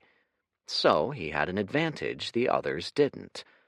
Everyone else was a thief, trying and failing to pry open the locks on the front door. But with his new maneuverable threads, he had the option of circling to the back door. With any luck, it'd be unguarded.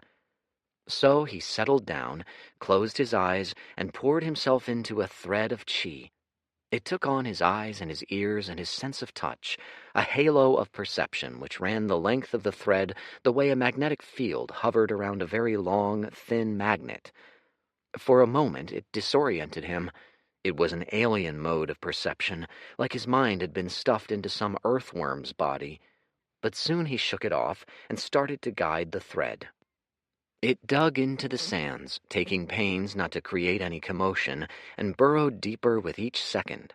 If there was no way through, Dorian would go under. Simple. His mind was split between his body and the thread. He had a sense of direction, but that was it.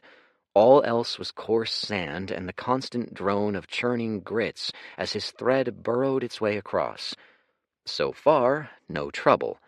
The only trick here was that he'd need to surface in the right spot. If he either overshot or undershot, he'd be right in the midst of the tripwires. Judging the timing was proving a mite harder than he'd expected. He could be anywhere from directly under the dreg tents to 30 feet away, and it was nearly impossible to tell. He held out for a signal, a tell. Soon he got it. A hum of chi emanated from above, cascading in tiny shocks across the breadth of the sands, like seismic waves in miniature. This was an unusual power indeed. Jackpot. Slowly, surely, he crept the string upward. His senses extended about 10 feet in all directions. It meant that the string needed to be directly under the tent. It rose foot by foot until a vision, a soundscape, floated into Dorian's mind from above. A dimly lit tent. Nobody present, no lackeys. A room in disarray. Great black chests stacked haphazardly atop one another. Books flapping listlessly atop one another. Elixir flasks discarded, half filled with liquids. But it was the center of the room that caught his attention. Pearl sat naked in a lotus position, his eyes closed, and Dorian took in the damage wrought upon his body. The man had more scar tissue than flesh. Disfigure was the wrong word. It was too light for what had become of his skin from the chest down. It was like he'd been cut open by 1,000 blades, healed, then cut open all again, like some cruel artist had taken a carving knife and cross-hatched every inch of his trunk. Especially strange were the remnants of chi that coursed through each of the markings, a second circulation superimposed on his blood. They glowed a faint gold, eerily familiar. Then Dorian took in Pearl's face. His senses flickered to the spot on Pearl's forehead, a golden infinity. He frowned. It was a common enough symbol, but its purpose was unique. It served as a conduit between this realm and another, a mark of a god. This man, it seemed, had mutilated his whole body to become a vessel which could support such power. This development was a surprise, but told Dorian nothing new. He'd hoped to see Pearl in heated discussion with his second-in-commands around a fire. He'd hoped to glean a sense of the man's inner thoughts, but it seemed he was content on meditating here. He loosed an exasperated growl. Bad luck on Dorian's part. Perhaps tonight would be fruitless after all. His senses took in Pearl's surrounding once more, then settled back on the half-finished elixir. A pause. Wait, is that? He froze. Hells, you're kidding. Was that what he thought it was? The tone of the elixir, its texture and its simmering of chi, touched upon a faint memory locked away in the back of Dorian's mind. If he was right, this was a rare elixir indeed. Perhaps one alchemist in all the oases was qualified to brew them. The ingredients themselves were prohibitive, an eclectic mix of obscene obscurities. Plants which grew under 10 feet of ice in chi-dense environments, drake horns, the bone marrow of a flood dragon. The elixir of devotion. Only consumed by the most pious adherents to a religion, the true believers or disciples of a god. It had the effect of, for a few minutes, bringing an avatar of a god to this plane. The elixir lay on its side, half full, which meant that a dose of it had already been drunk. He hadn't even the time to consider his options before a great stillness took hold. An omnidirectional pressure descended, which froze him in place. It felt like his mind and his body both had been encased in ice. The scene turned static, as though he looked out upon a painting. Then the painting tore open. A gash formed in the fabric of reality, and for a second Dorian glimpsed space, the in-between nothingness that sat between all realms. Fuck! Fuck! He battled the pressure like a man trapped in a glacier, trying to wriggle his way out. A full-force effort granted him a hint of space to move. Not enough for a retreat.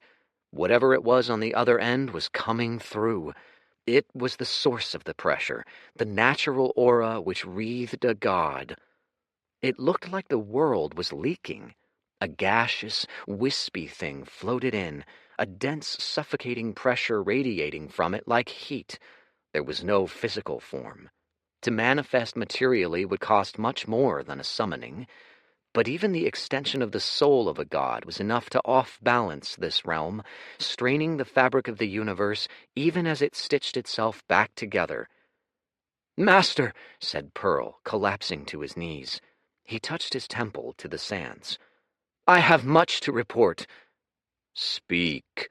It was not a sound, but a thought, and in it was a command, a sliver of will.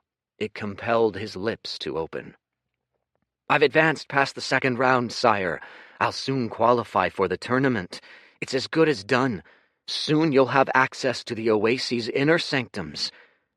"Good." A sensation of satisfaction, overwhelming, stifling, like Dorian stood in the middle of a crowd, all exulting in the same emotion. "Tell us of your investigation."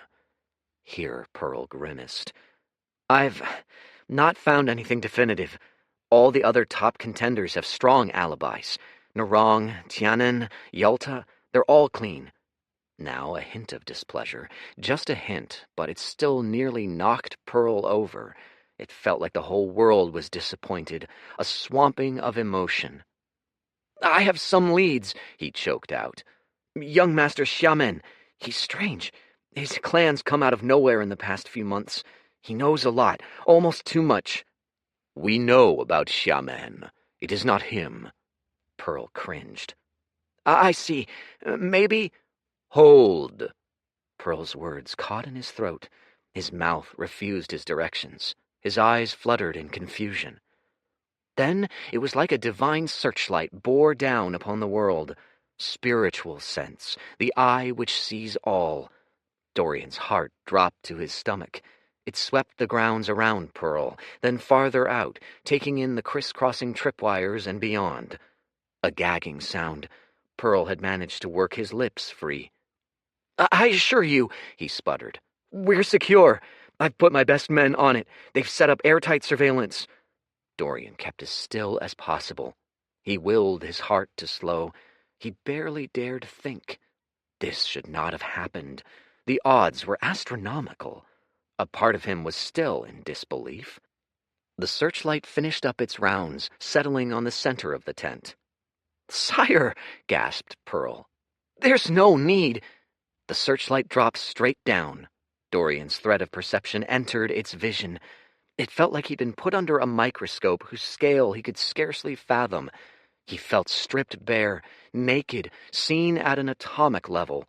It was a gaze that seared like the harshest of sunlight. Fuck. Then a new emotion burst out from above. Rage.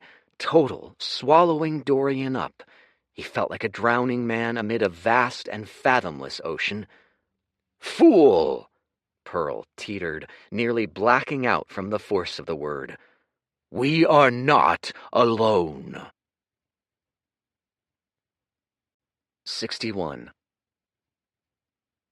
Soul Strike. Hells! Hells! Dorian resisted with all his might, but the pressure still had him in a vise.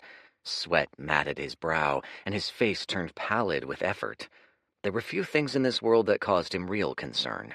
The attention of a god was one. Gods needed no physical form to strike. Even a god's avatar could lash out and eviscerate a mortal's soul. While he wouldn't suffer total destruction, a strong enough strike would easily end this run. "Who are you, intruder?" The spiritual sense followed his thread, racing toward its source. In less than a second it had reached him. Dorian made a split-second decision, bit down on his tongue, and severed the connection. It felt like his brain had been lashed by a whip. For a second his eyes watered involuntarily, his vision swimming, and the world revolving on its axis. He blinked it all away. The consequence of forcefully cutting off his technique, he'd had to chop off his bond to that chi, relinquishing it back to the world. Now all the gods knew was the approximate direction of the source of the thread. It hadn't seen him. But even that was enough of a target. Dorian felt it before he saw it, a sense of dread that drenched him to his bones, like he stood in the path of a cascading avalanche. He sprang away with all the force he could muster. That instant of premonition saved this life. All he saw was a flash of pure white. There was a cry, not his own. The Yalta spy who'd sat next to him tottered over bonelessly, his head lolling out. His soul had been reduced to nothing. No reincarnation for him, only non-existence. Then all Dorian felt was pain. It was a pain that bent the psyche. Pain became a blinding white star in the landscape of his mind, immolating all thought.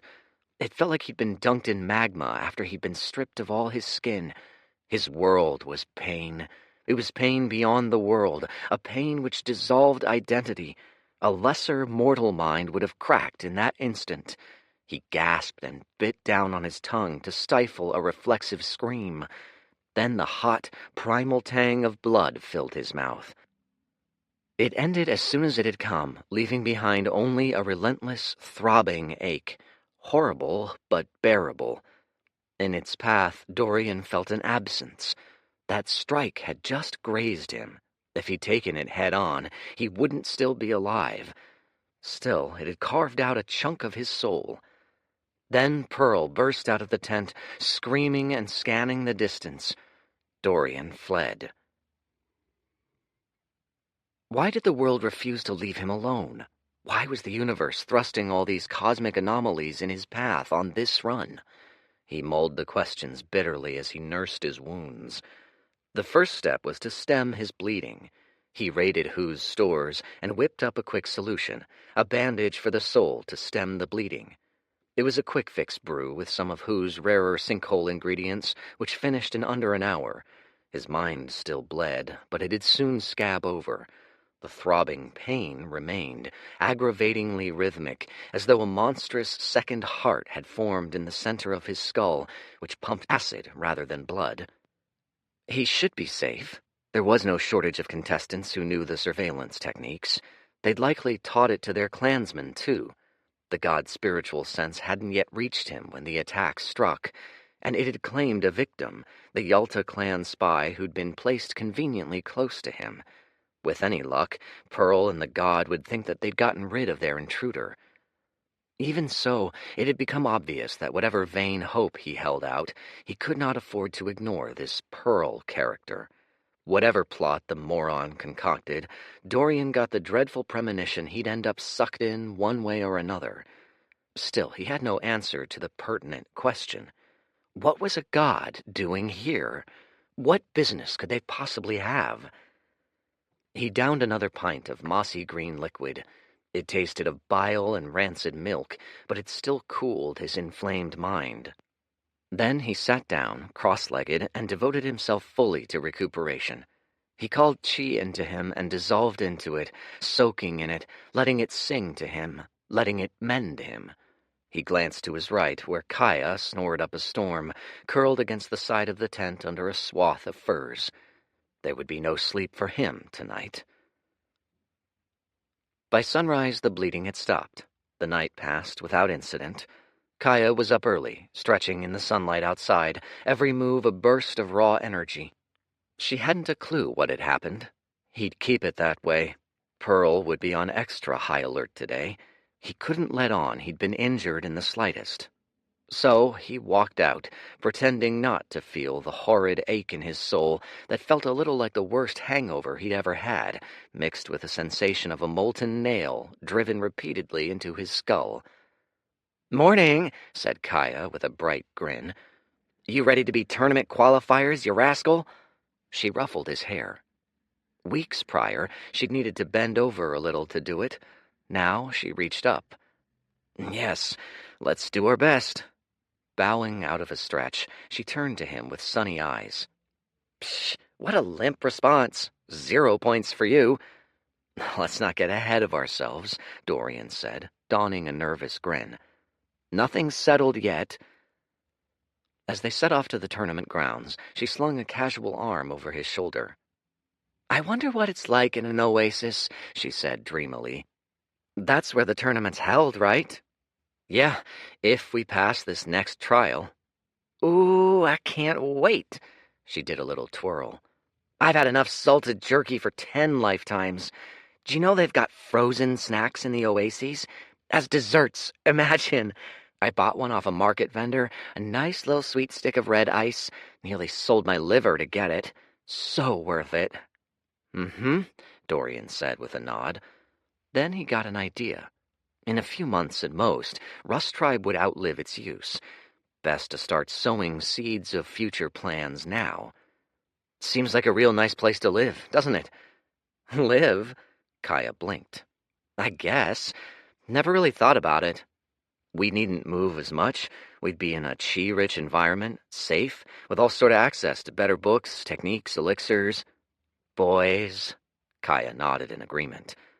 "What?" "Boys. Don't know if you've noticed, dear brother, but the caliber of men around here stinks. I'd sooner screw a cactus than some of these blockheads." Dorian winced. "Thanks for the image, sis. Really needed that." They chattered on as they neared the testing grounds. Then a very important thought occurred to Dorian, something he'd missed in all the chaos of last night. "What was today's trial about?" "Huh? Ah, right. You were gone when Tukatu gave the briefing last night." She paused. "Where were you, by the way?" "Alchemy work, prepping today's Lovelace elixir batch. Nothing interesting," he said, waving a dismissive hand. "The trial?" "Don't you worry. It's easy work." She rapped his head with a knuckle. "It's a trial of the soul, apparently." "The soul?"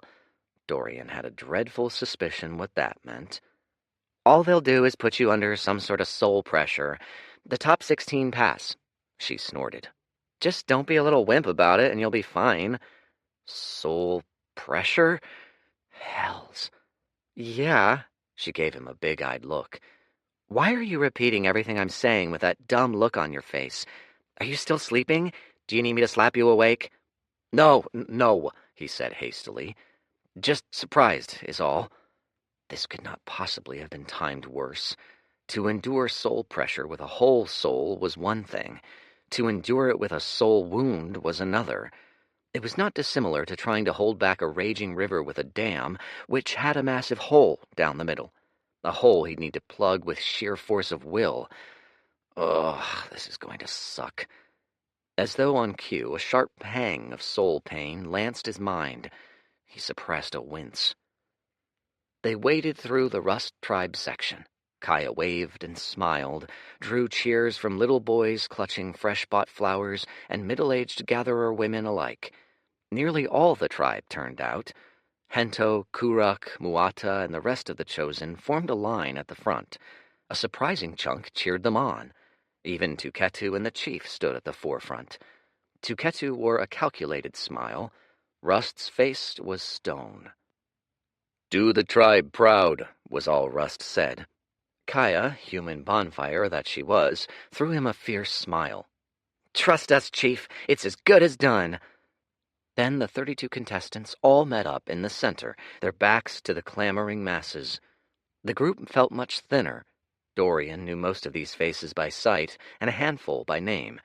Pearl stood there with his usual hyper-relaxed pose, almost as though he'd not had his gravest secret exposed last night. To his side, Yalta stared at him with a quiet fury. "One of my men was found dead on your grounds last night." "I know," said Pearl lightly. "I killed him." "So you admit it." Yalta's massive frame was clenched like a fist. He didn't snarl or growl. He turned colder as his rage took him. "Yes, so?" Pearl laughed. "The rules of the festival are clear. You are not allowed to trespass on another contestant's territory. He violated the rule. He got what came to him. Good riddance." "I should strangle you where you stand." Yalta's breath grew labored, his eyes bloodshot. "You're an impertinent brat. You've not a shred of honor. You need a lesson in humility." "You can try," Pearl shrugged. "Once we're in the tournament, you'll have ample opportunity. If you pass, that is." "I will pass," said Yalta icily. "For your sake, you should not." Pearl opened his mouth to quip, but Zhang's announcement cut him off. "Welcome, one and all, to the final trial." His voice boomed across the sands, silencing all.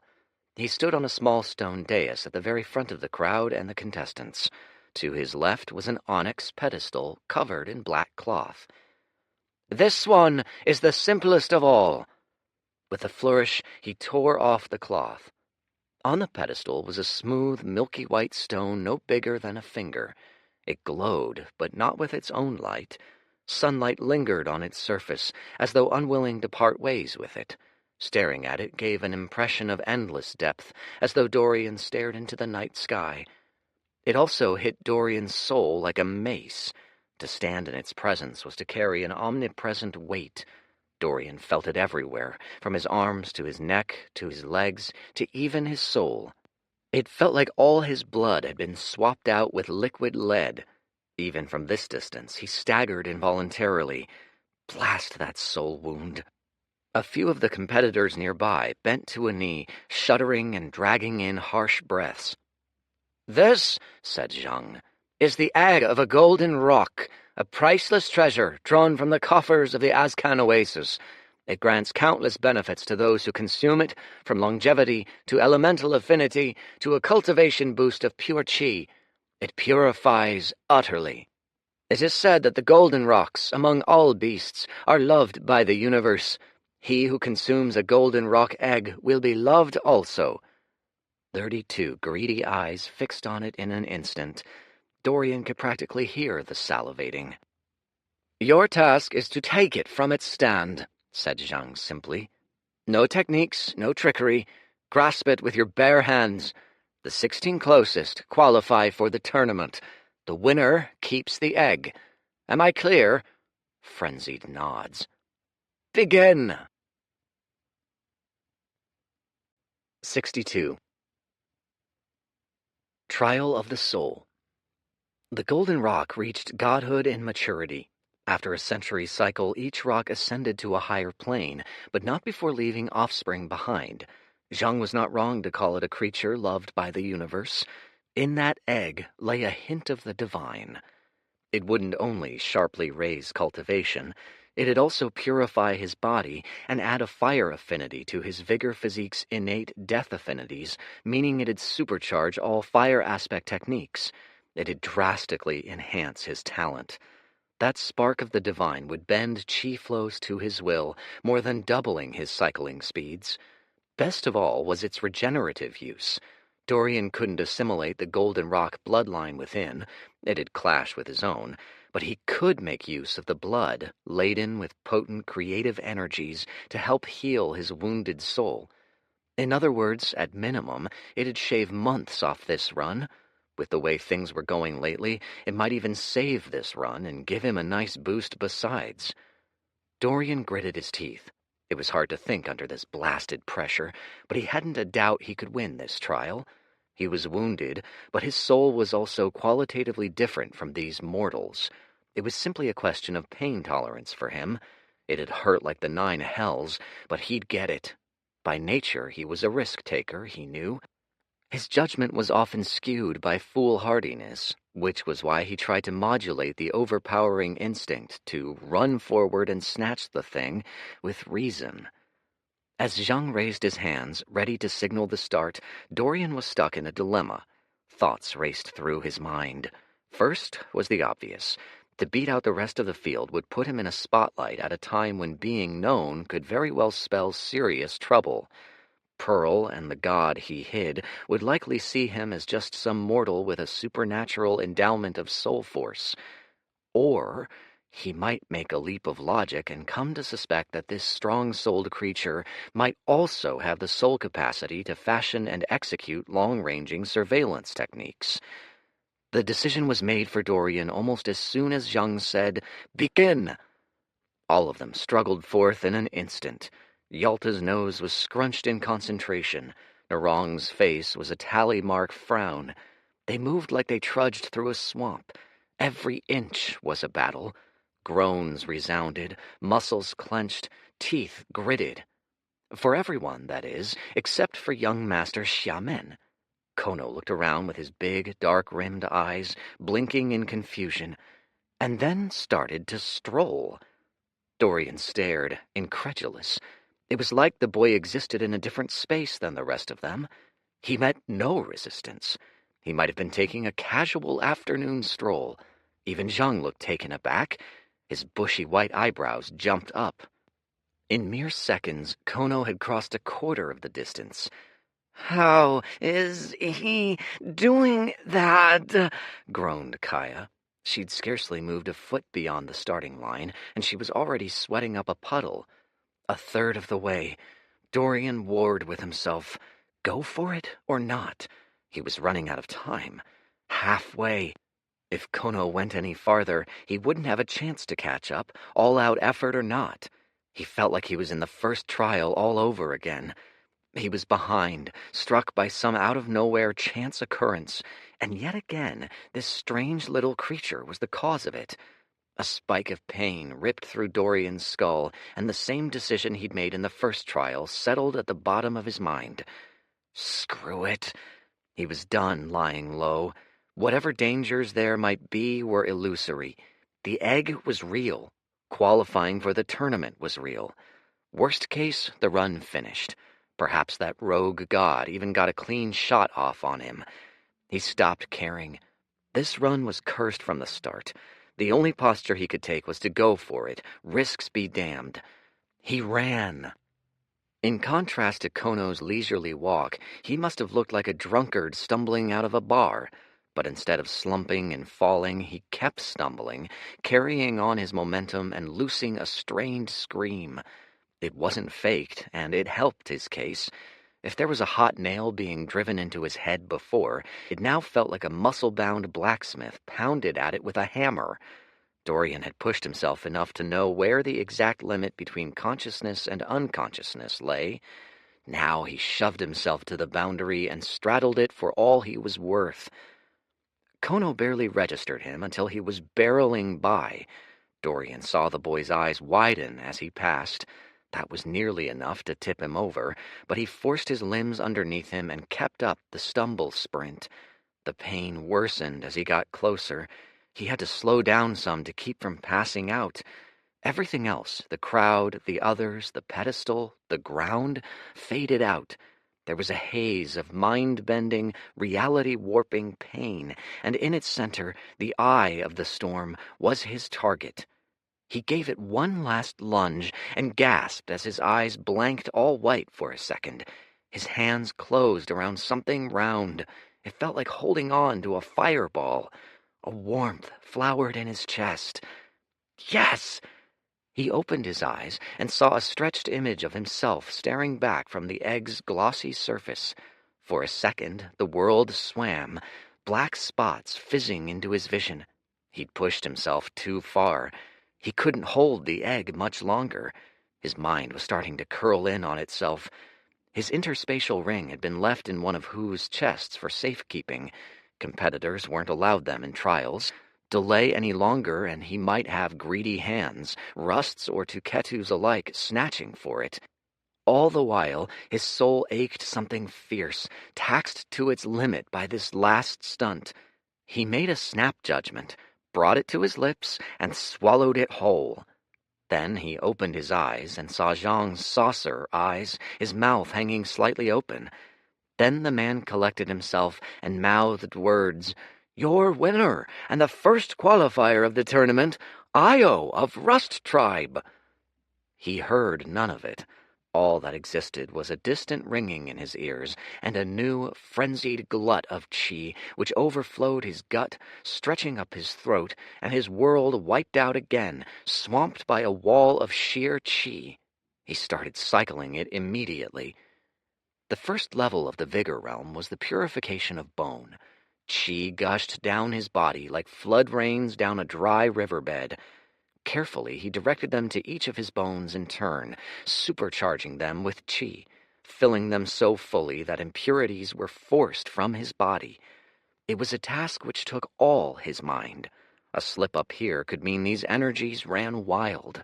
The amount he was working with strained his skin as it flowed through him, raising hairline fractures on the surface of his body. If he let it run wild, it might tear a literal hole through him as it left him. So all there was to do was endure and resist until it mellowed to a manageable point. Dimly, in the corner of his mind, he was aware of how strange this all must seem. He rushed up, took the prize, swallowed it whole, and, as far as he knew, hadn't moved an inch after. This was why cultivators went into closed-door cultivation. When they shifted this deep into cultivation, the outside world faded. But now was neither the time nor place for such a trance. Straining, he cracked open his eyes. Everyone stared at him. Thousands under banners of green and yellow, donning leather and wispy silks and tattered rags alike, all utterly befuddled. To his right, Zhang said a phrase that flew past his ringing ears. He wiped his eyes, flicking off sweat he hadn't known was there. His whole body was soaked. "What?" said Dorian, frowning. "I merely told you congratulations," Zhang said with a politician's smile. "An impressive, if curious, victory.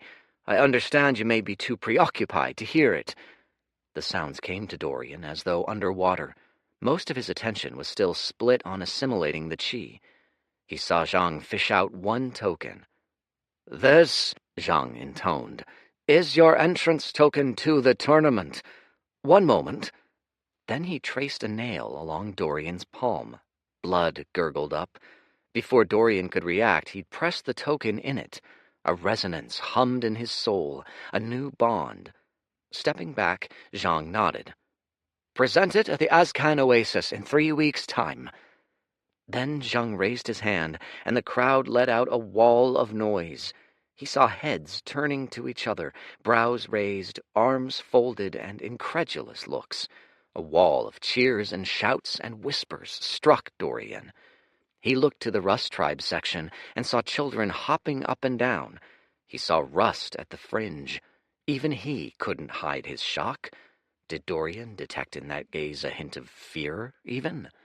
They locked eyes, and Rust's emotions vanished in an instant. The man nodded stiffly. Zhang was making the rounds now, distributing tokens to the 16 competitors nearest to Dorian. Kono was first to make it, though he didn't even look at Zhang as the man handed him his token. Instead, his eyes were fixed on Dorian, unblinking. Young Masters Yalta, Narong, and Xiaopai all got tokens. So did Pearl. Each got a wide smattering of applause and cheers, especially from their sections. And to Dorian's pleasant surprise, Kaya squeaked in at 15th. She looked like she could scarcely believe it. At the end of it all, Zhang came back to Dorian's side by the pedestal in full Master of Ceremonies mode. "That concludes this year's festival trials," he boomed. "A final congratulations to all who've made it this far. We shall follow your journeys at the tournament. Good day, before we disperse, to the winner of the Trial of the Soul." Now he wheeled to Dorian, eyes shining. "Have you anything to say to us in your triumphant hour?" What does he expect of me? Some rousing speech? A few thoughts to give hope to people in these trying times, perhaps? When Dorian shrugged, Zhang beamed. "Excellent!" Zhang held a charm in his hand to Dorian's face. As Dorian cleared his throat, he heard the sound echo across the dunes, magnified several-fold. Great. "Come down to Who's Superb Elixirs this afternoon," he roared. "Exclusive exotic elixirs, the best of the best. They helped me win all my trials. Today's our last day sale. Discounts on all our super strength healing elixirs. Don't miss it." Then he handed the charm back to Zhang, who now looked distinctly constipated, nodded with a smile, and waddled off. 63. A killing. 2 hours till the markets open, and Dorian had run out of bodily fluids to sweat out. He'd been given a rib-crushing celebration hug by Kaya, a thorough interrogation about what had just happened, most of which he answered with some variant of, "I don't know, just did it," gotten a tribe-wide ovation, and fended off Kaya again. "We'll celebrate tonight," he'd said. "I have to prepare." To which she'd called him dry as a hide and went off to drink with the other Rust tribesmen. Now he was cross-legged on a mat, alone in his tent at last. This whole time he'd been lightly steaming, not with sweat, but with chi. It was a relief valve, releasing all his unspent chi to the air. The rest raged down his bones until all of them glowed with chi, humming like strings in harmony. Just a little more, and... Level up, Vigor Realm, level 1 to 2. Dorian smiled, baring teeth that were now a few shades whiter than before. 2 days in, and he was a fifth of the way through Vigor. In theory, the purification of bone, skin, inner organs, muscles, and brain could be done in any order, but the system was not fussy about such minutiae. It was simply a log of status and progress based on the thoughts of the user, which were then shaped by the culture he or she was enmeshed in. It'd display different languages and realms if Dorian had been born on another plane.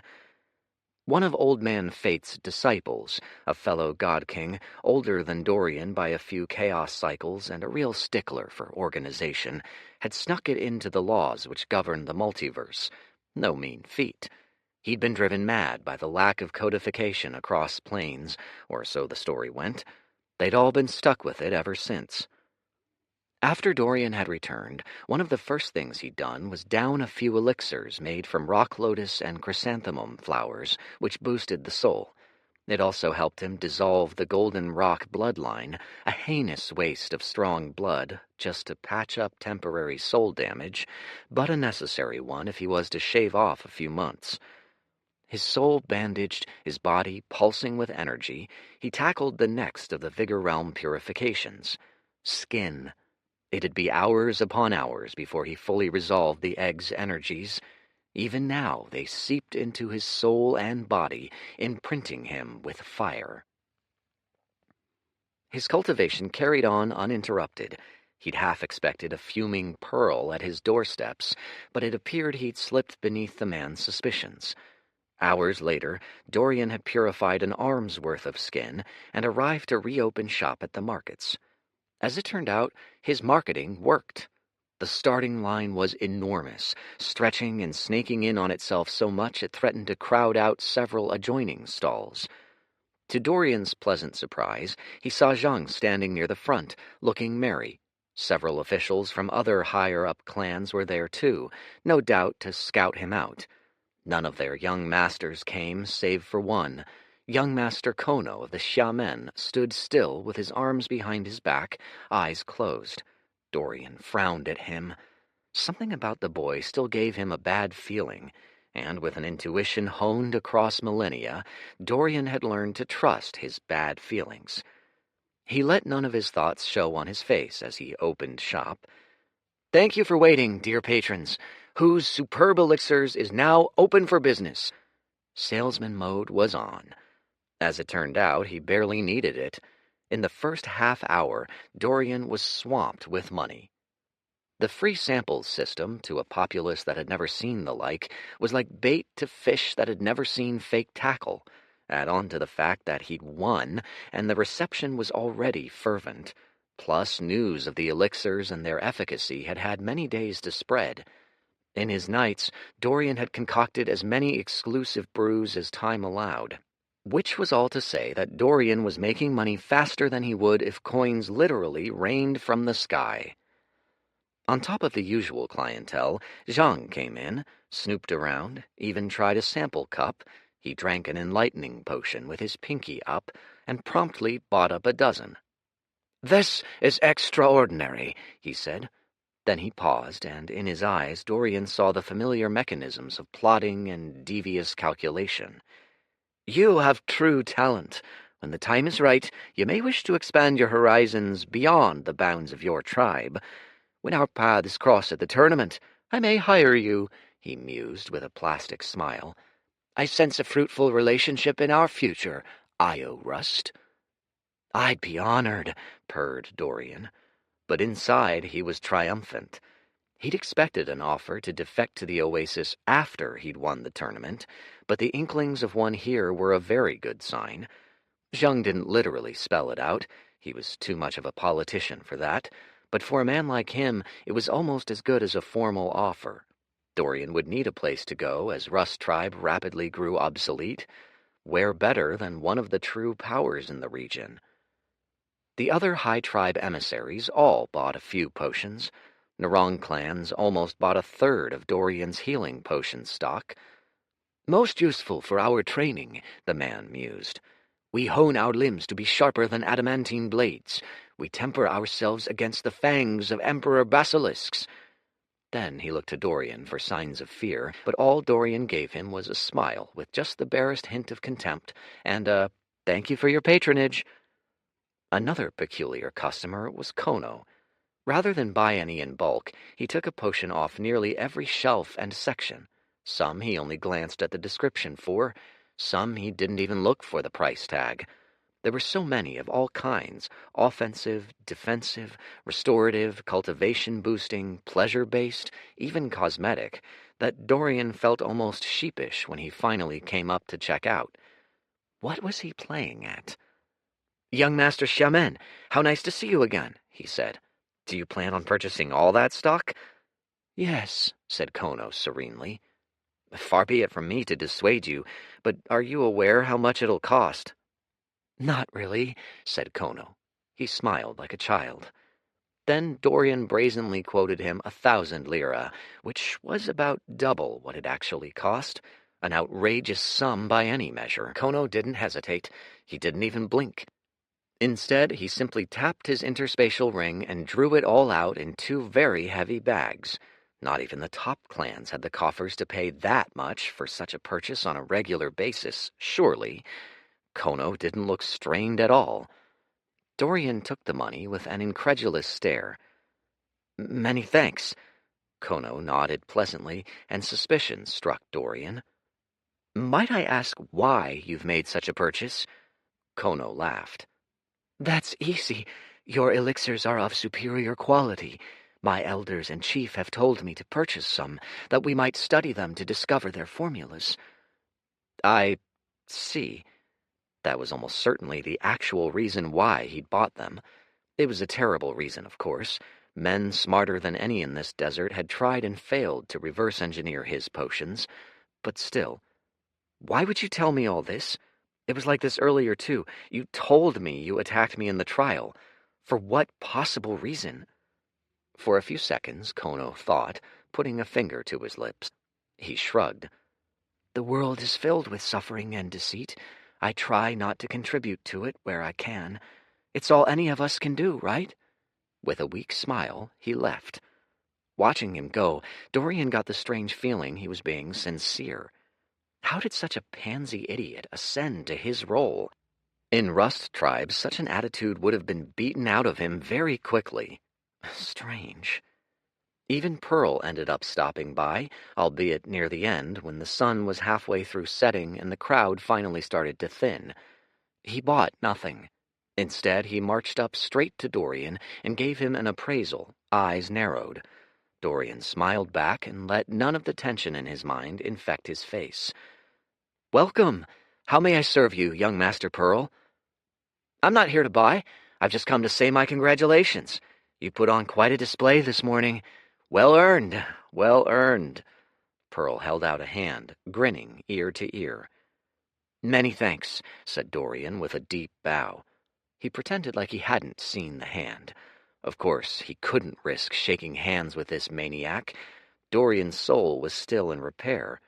If Pearl had inscribed some soul-searching technique, or worse yet, if a smidge of that god still lay within him, Dorian was as good as dead. Hopefully, it'd look awkward and oblivious rather than incriminatory. As he came back up, Pearl retracted his hand with a short chuckle. It was nice to meet you at last. I'll see you at the tournament. He walked off casually, hands behind his head. The day wound down, sales wound down, and at last the festival officials signaled for the markets to close. The grand sum that day, shared between Hu and Dorian, 6,188 lira. As Hu cackled and Dorian raised a toast, they both knew what the number meant. It was enough for them to shed the support of the tribe for good, should they so choose. He's got us exactly where he wants us, said Rust, pacing about in front of his bone desk, hands clenched to fists behind his back. He was as tight as Tuketu had ever seen him. That may be, said Tuketu, holding up his hands, but he can still be an asset to the tribe. He's just made the tournament. His popularity has never been higher. Neither has his influence, his power. Old friend, said Tuketu soothingly, trying to appease him with a thin smile. The best thing we can do now is to strengthen his ties to the tribe, uphold him as a model for the tribe's future. Rust stopped dead. He turned his harsh eyes on Tuketu. You're a good reader of men. Tell me, where do you assess his loyalties now? To which Tuketu could only pause. Then, reluctantly, Admittedly, there's not much keeping him, now that his sister's qualified too. And what good is an asset if we cannot control it? Rust worked himself up. He seldom let his emotions leak out like to this degree. Tuketu had only seen it twice before, and both times heads rolled as a consequence. Don't you see? You've let your fondness or a protege blind you. You pride yourself in recognizing weaknesses in others, and yet you fail to see your own. That's quite enough. Tuketu's eyes were starting to ice over. Of course I see the danger in this path. Of course I see our positions undermined. What else do you propose we do, precisely? His popularity rivals ours right now, perhaps exceeds us. The people are behind him. Let's not be rash. The people are behind him, said Rust, but the fighters are not. The hunters are still ours, and a fair number dislike him. You suggest we kill him. Is that it? Tuketu folded his arms. "That'd waste all our investment for no reason at all. We'd gain no benefit. We may even lose men. Come now, Rust. It's an extreme line of thinking." "No benefit." Rust stopped now by the wall, inspecting a Vordor claw held there by strips of leather. "What benefit do we gain from slaughtering spirit beasts?" "You're suggesting we refine his body into treasures." "Not merely that." Rust's breathing sped up. "With all the resources he's consumed, imagine the chi held in that flesh, that skin. It'd be enough to push us to profound." "You are the last person I'd have thought needed this advice," said Tuketu slowly. "But you are letting your emotions drive your judgment. He's grown strong, has popular support, and he has an ally in his sister, too. The costs of such a thing—" "It is not so complicated, Tuketu." Rust stopped and speared him with a gaze. "Either we recoup some of our investment, or we let it walk free. Neither of us could have foreseen his rate of growth. If we don't act fast, we'll be left with nothing." Tuketu's brows pinched. He breathed a long, measured breath. "Let us wait on this," he said at last.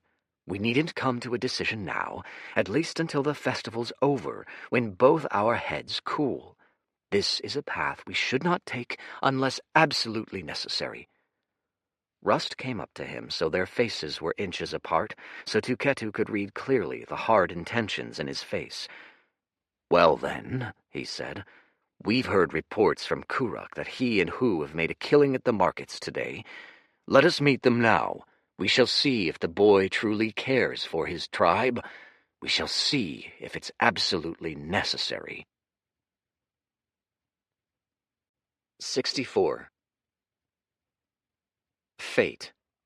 "Finally finished." Hu sagged back against a pillow. "Thank heavens." "Shouldn't you be upset?" said Dorian as he trussed up some canvas. The elixirs had been put away, the shelves stored in trunks, which were then stored in interspatial rings. The rest, which couldn't fit in ring space, needed to be bundled up and hauled back by Rust tribesmen. "Today's the last day we can sell. Our profits are over." Hu leaned against a sack of posters. "I, for one, have had my share of work." He downed an iced yellow drink, then wiped away the flecks that dribbled into his beard. "The Dweller's Day can't come soon enough." The solstice, in more common terms. It was the final day of the festival, a day for relaxation and an all-out party. Dorian would probably spend most of it in cultivation, recuperation, and preparation work. It wouldn't kill him, he supposed, to indulge in a few drinks, too. This year's solstice was rumored to be special. It had gotten lost in all the trial's madness, but Dorian remembered the warnings Tuketu had issued. Something about how this solstice coincided with the moon's crossing. There was, he'd said, potential for untold cosmic phenomena. Dorian didn't take any of it very seriously. The less sophisticated the society, the more superstition overshadowed fact. Likely it'd just be a day of drinking when chi densities were the thickest of the year.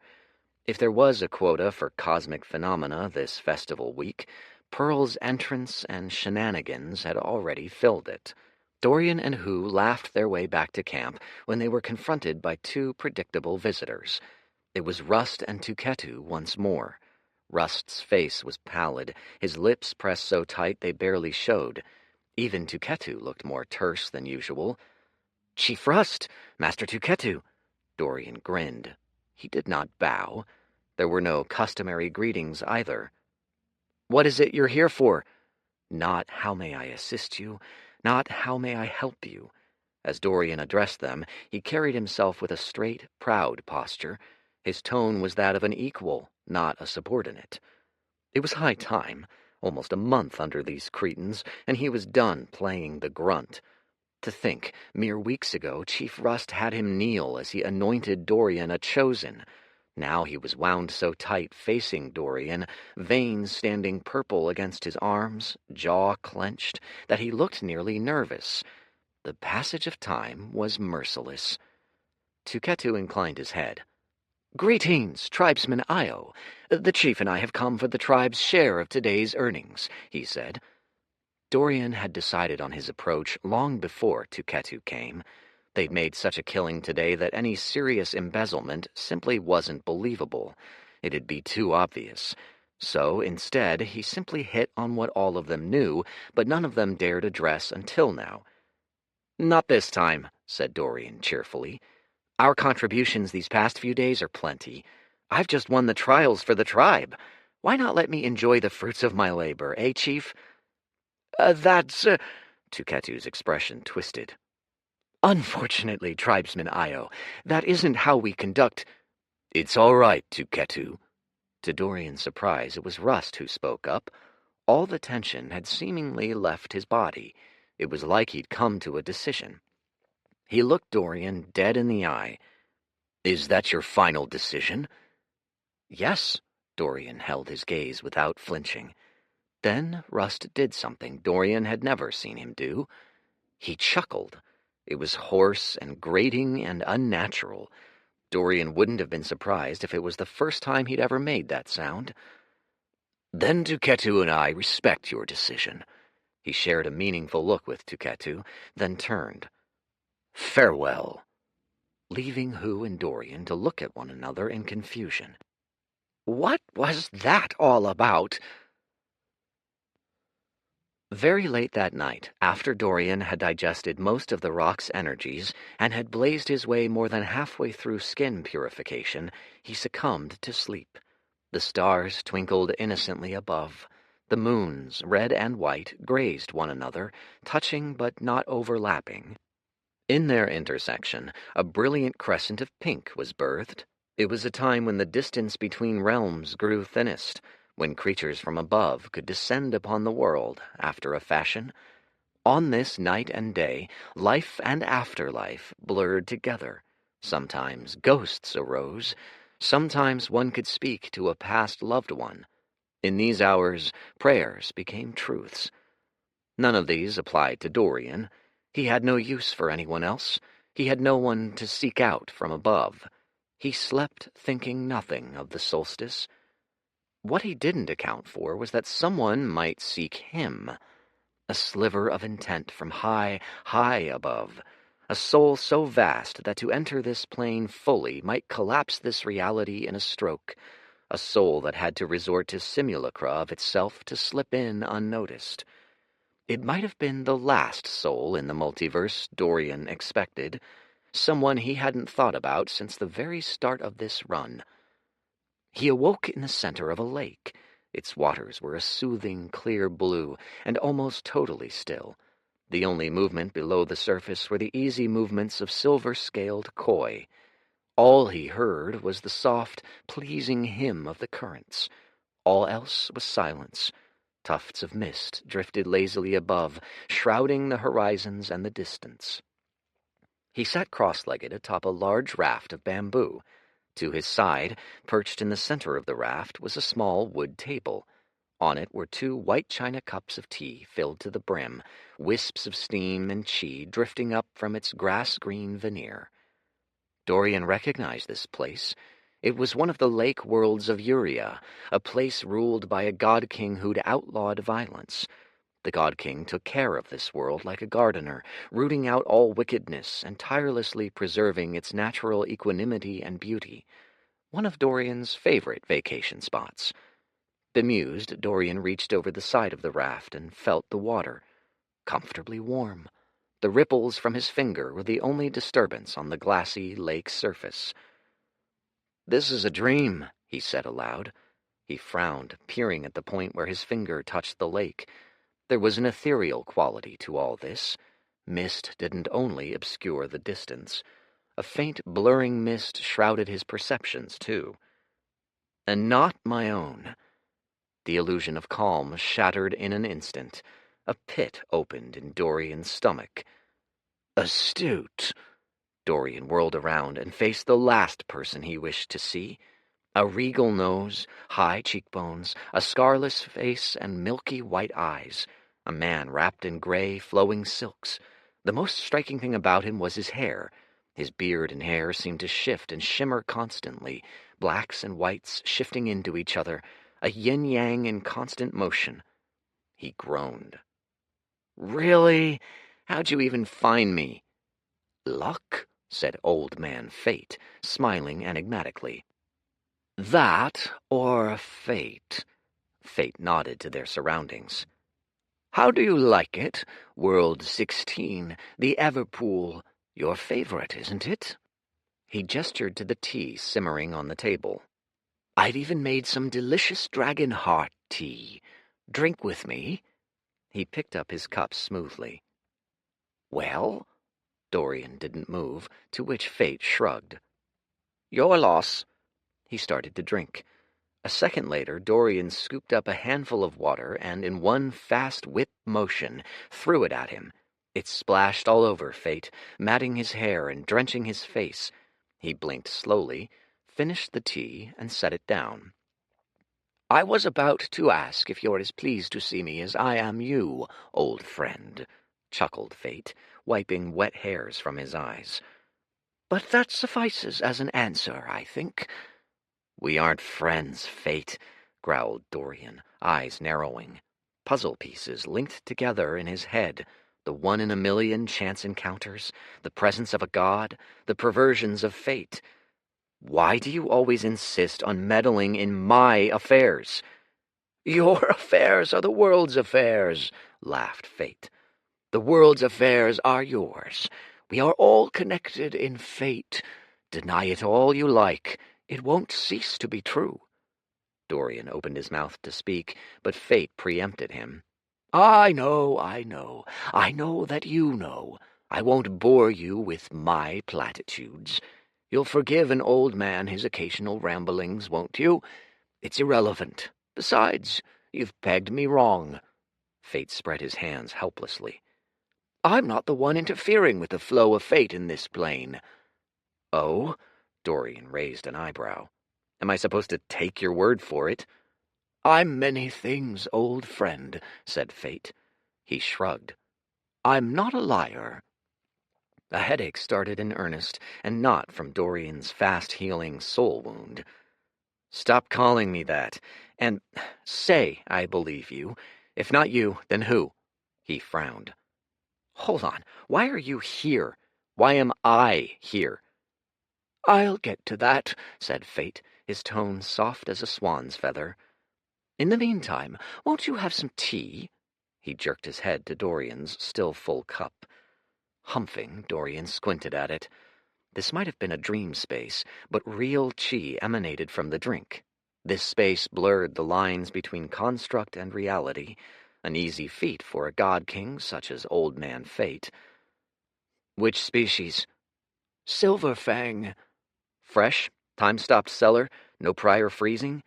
Of course. The leaves? From the highest boughs of the Tree of Eternity. Top grade, certified by Elysia. Grandfatherly, kind wrinkles crinkled Fate's eyes. It'll resolve your soul wound. It also tastes splendid, if I do say so myself.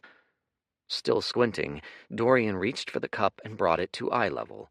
He inspected it for a few seconds, then gave it a sniff. What? Chuckled Fate. Do you think I'd poison it? Truly? Have I ever given you reason to distrust me? No, but you are a tremendous annoyance. You stick your nose where it doesn't belong in service of some grand, imaginary, greater good in which I have no interest. His mouth watered. He hesitated before raising the cup to his lips. I want you to know this is not acquiescence. You haven't gotten me to buy into your plan. I'm not in your debt. All I'm doing is drinking tea, no strings attached. No strings, agreed Fate, rolling his eyes. If you're going to be such a pain about it, I may as well... Dorian downed it in 2 gulps. Wiping his lips with the cuff of his silk gown, he met Fate's nonplussed gaze. Well then, you have 10 minutes of my time. Yes, this engagement is on your terms, and so forth, said Fate with a whimsical snort and a wave of his hand. 9 minutes, 50 seconds. Believe it or not, this isn't about you. Fate took another sip. I came to this world to investigate an unusual snag in the flow of fate. A deity has interfered on this realm, as you've found out, but their influence extends beyond your friend. Pearl, he calls himself. There are signs of godly involvement all over, not merely in the North Desert, not merely in the desert, even. It all seems to be the work of one god, or one collection of gods, sowing seeds of discord. It is the force that powers a conquering threat in each region. Humming, Fate tapped his chin with a finger. If I'm to guess, their aim is to conquer the plane. Dorian took it in with a plain expression. And? It doesn't concern you. You'd rather finish your work and ascend, leaving the plane to its fate. I know, sighed Fate. Precisely. Here's the issue. It's not just this plane that has seen interference.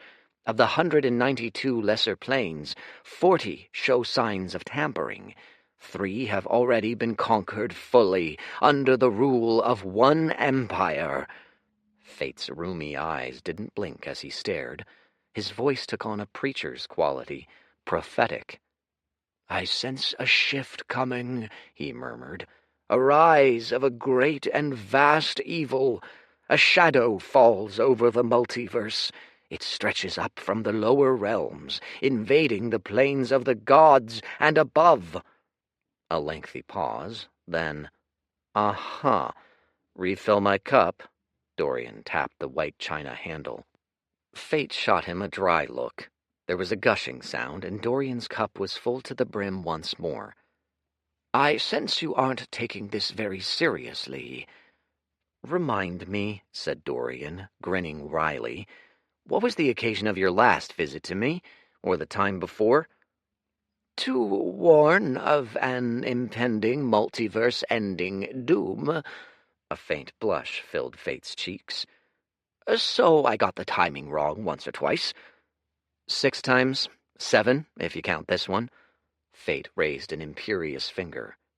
This time, I'm certain. Last time you also said you were certain. Dorian took a sip of tea. You got all worked up over the mole peoples taking over the mountain realm, said it was a stepping stone to conquering the multiverse. How did all your peaceful protesting go, by the way? Did those 2 centuries of sign-making and hunger-striking convince the Mole King to abdicate? Fate stared out silently across the surface of the lake. I see you won't be persuaded, he said, a note of sadness in his voice. May I appeal to your self-interest, at least? These ruffians have their eyes set on this realm. They'll show no mercy to anyone, natives or you. I'm on a speed run, said Dorian. He finished the last of the tea. With any luck, I'll be gone long before then. My thanks for the tea. You're right, it is delightful. Even when he was defeated, Fate didn't look sad. At best, his expression read peaceful resignation. That was Fate.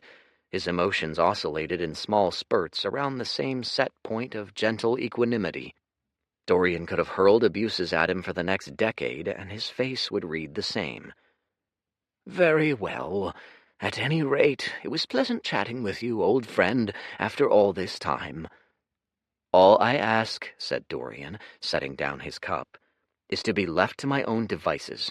In return, I don't meddle in the affairs of others. Is that too grand a request? Unfortunately, yes, Fate smiled.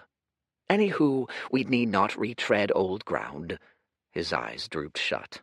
My time here is ending. Before I go, I've one last warning. If you listen to nothing else, hear this. When his eyes flickered open once more, they were unfocused, staring out at the flows of fate, mapping the ebbs of the future. The strings of fate tangle at the solstice. It spells disaster, cosmic disaster. Bloodshed stains the geyser red. Bodies litter the sands. The moons cross paths. Beware the all-seeing eye. Wait, Dorian frowned. What do you mean, cosmic? Before he could finish, the scene dissolved like an old memory. 65. Red Solstice 1. The festival was sound asleep. It was that time of night, so deep and so late and so silent that the ambiance felt like a physical thing, a thick wool blanket laid atop all the tents and huts and stands. A few revelers slouched home on wine-weak legs, but that was that. Even the geysers' roars were subdued, seeming more to Dorian's ear like snores. Dorian sat, wide awake. There'd be no sleeping tonight, and not just because of Kaya's ground-shaking snoring. What was there to make of Fate's speech? Need he heed any of it? Standing, he pushed his way out of the tent and set a course for Who's stores. He'd think this through over a kettle of Who's rare brews.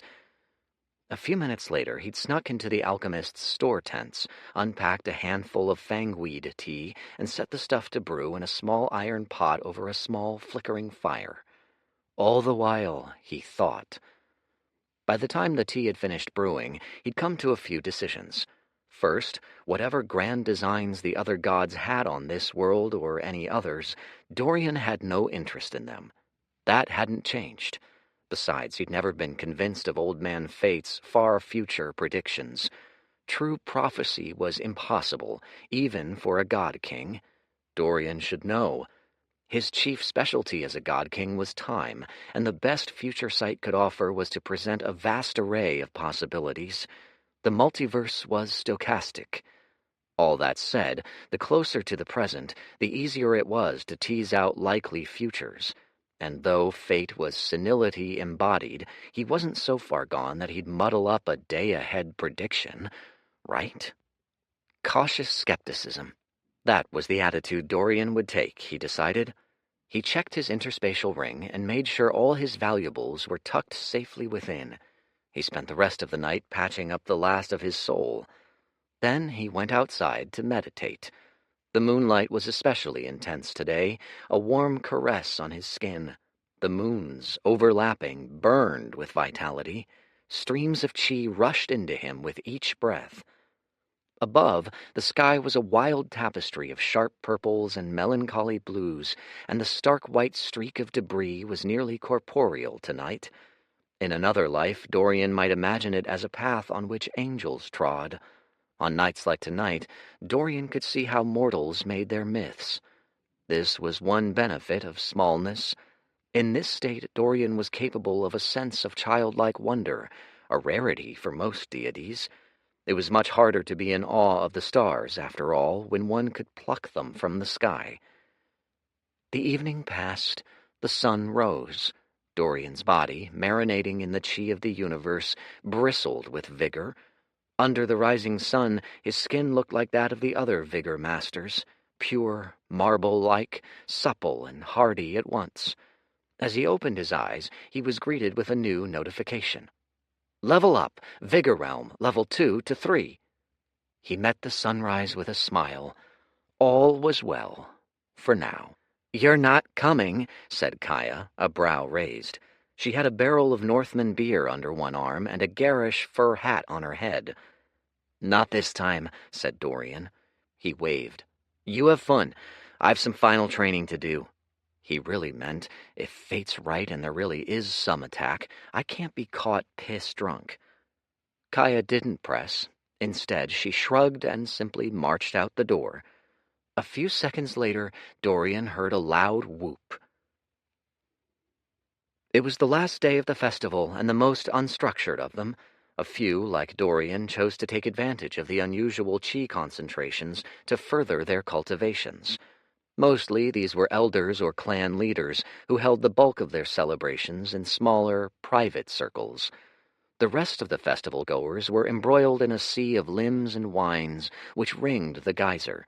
In one corner, a few thespians had set up a stage. Drunken onlookers whooped and jeered at equally drunken actors. In another, singers, voices amplified by chi, sang to cheering crowds. Dorian spent the morning lashing Yama's chains to cacti and looking on with a measure of jealousy.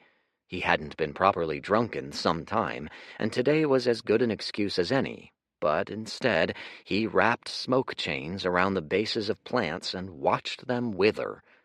Practicing his chi techniques, he felt a pang of mild annoyance, which grew as the day went on and noon was upon them. Even in a speed run, Dorian didn't deny himself a few hours of plain fun every so often, especially on a day with little to do but wait and cultivate. After all the nonsense he'd gone through this festival, he deserved it. In sum, these bouts of relaxation would total to a year or two across a run, hardly a difference maker. But there would be none of that today. Thanks, fate. Then it was the afternoon, and there was still no sign of blood, no attacks, no doomsday riots, and a suspicion grew in Dorian alongside the annoyance. He got the distinct feeling that maybe fate was wrong all along. Maybe he'd been standing here, sober out of his mind for no reason at all. By now he'd withered a few dozen cacti. At least he'd leveled up Yama's chains in that time. Now at level 3, they were the consistency and color of smoldering coals. Blackness drifted off them like ash in a winter wind. It neared evening. The partying showed no signs of stopping, and Dorian's irritation, at fate, at other gods meddling, at this, had peaked and now slowly ebbed. By chance, in search of more cacti to practice on, he'd circled near a section of the festivities. Men and women were draped over one another. Some were out cold on the floor, saliva and dark liquids dribbling down their cheeks. One woman had even pinned a man to the ground, straddling his chest, and was kissing him so fiercely it looked like she was in the process of devouring his face whole. Wait, is that? He squinted, got a better look at the woman, and then a look at the man. He pinched the bridge of his nose with a sigh. Really, sis? This is a new low. Hento Rust was pinned underneath her, his cheeks redder than red. His eyes looked about to pop out of his pretty little face. His silky locks were spread out about his head in a tangled mess. He looked like he scarcely believed what was happening. She must be smashed to bits. That unpleasant image was enough to get Dorian to retreat to his tent. As night fell and the chi-thick atmosphere waned, he'd absorb all the chi he could, he decided. He threw himself at the next layer of refinement, the inner organs. All the while, he kept an eye cracked for any mischievousness. And as the hours wore on, as day gave way to night, still nothing. The fiercest of the partying went and passed, and as the moons arched up the sky on a collision course, the incessant drunken shouting quieted. A good half of Rust Tribe had returned to camp by now, nearly all drunk, even the children. Then, an hour later, Hento dropped by. In his arms, nestled in a bridal carry, was a snoring Kaya. Dorian greeted the scene with another sigh. Said Hento, whose face was still aflame. He looked down at her, then up at Dorian. Good evening. I happened upon your sister here. She's had a bit of a drink, or so I gather. I supposed it was my duty as a self-respecting man to escort her home. We wouldn't want any, deviants to try anything, naughty. Right, Dorian said. Isn't that ironic? Thank you, young master. Very thoughtful. You may set her down on the leather cot over there. Nodding, Hento stepped in and did just that. Dorian didn't miss how his gaze lingered on her as he made his way back to the doorway. This time he did roll his eyes. Children. Hento lingered at the edge of the door flaps, clutching his arm with a hand, uncertain. Moonlight spilled over him. Anything else? Dorian said brightly. Hento bit his cherry-red lip. In the silver light, heart-shaped, irritatingly symmetrical face looked like a line drawing. You don't think very highly of me, do you, Io dear? Dorian thought for a moment. Nope. At least Hento had the decency to cringe at that. Ah, you wound me, he cried. Alas, perhaps I've deserved it in the past, but lately my eyes are open anew. I see now there's more to life than merely the aesthetic or the pleasurable. You've helped teach me that, in fact. Dorian blinked. Inwardly he thought, I have. Outwardly he said, That's good to hear. I'm glad for you. Anyhow, it's getting late. My past behavior. Why, now that I look back on it, I see it was the confused muddling of a dilettante, a child. Hento shook his head vigorously. The Hento of today laughs, nay, scorns such foolishness. I see. Dorian wasn't quite sure what was happening. All he knew was that he had zero interest in it. I'll be a better person, declared Hento, shaking a dainty little fist. A man worthy of fame, a man worthy of virtue, not vice. Gone is my decadent self, shed like the frost dragon's moult on first winter. Very good, thank you, said Dorian, edging closer to the door. He felt some long-winded autobiographical, self-reflective speech quivering on the horizon. If he didn't move to stop it now, he'd be stuck here for hours. Sure enough, I have not been fair to you or your sister in my pursuits of her, said Hento, tears bringing to his eyes. But you must understand why I was the way I was. Ever since I was a boy, my father's always been harsh, austere.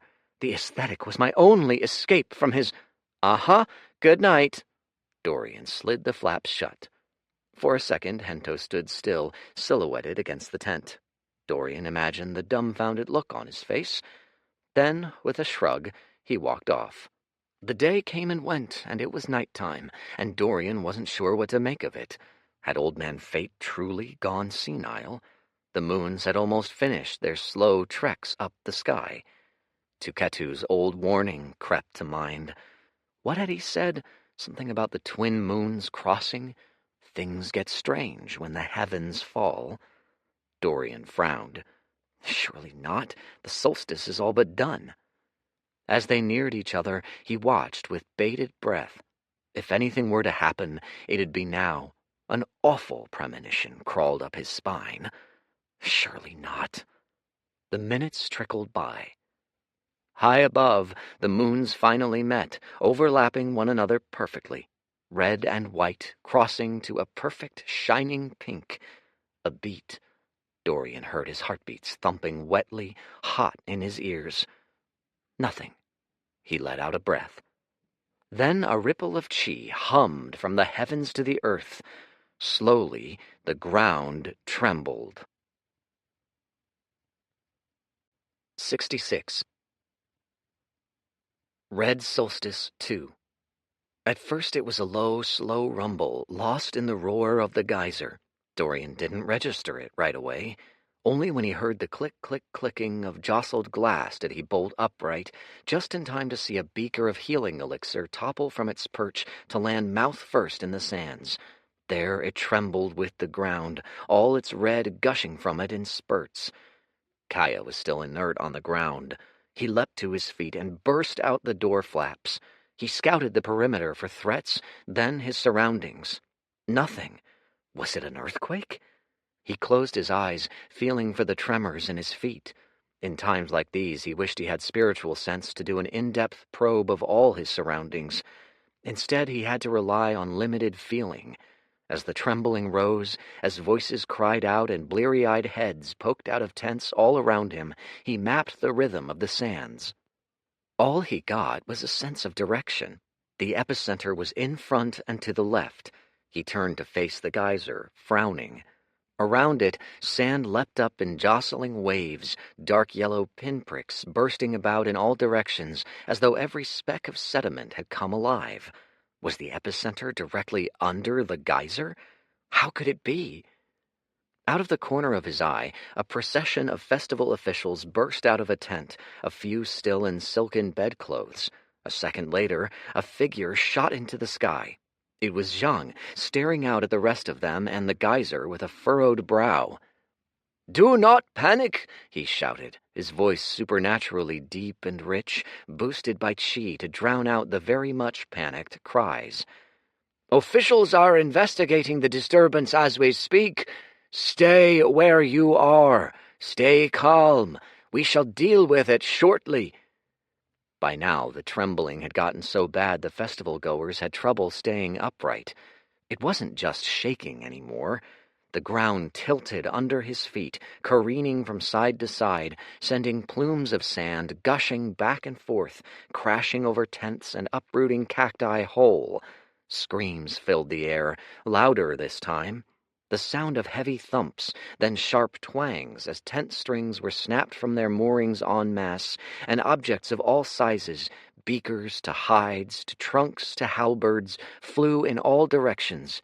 Beneath it all was a low, dragging groan of the earth, smothering all. Zhang shouted something else, raising a lordly finger, but it was lost in the noise. Natural disaster. Yesterday's dream came to Dorian in a flash. Was this what fate was warning about?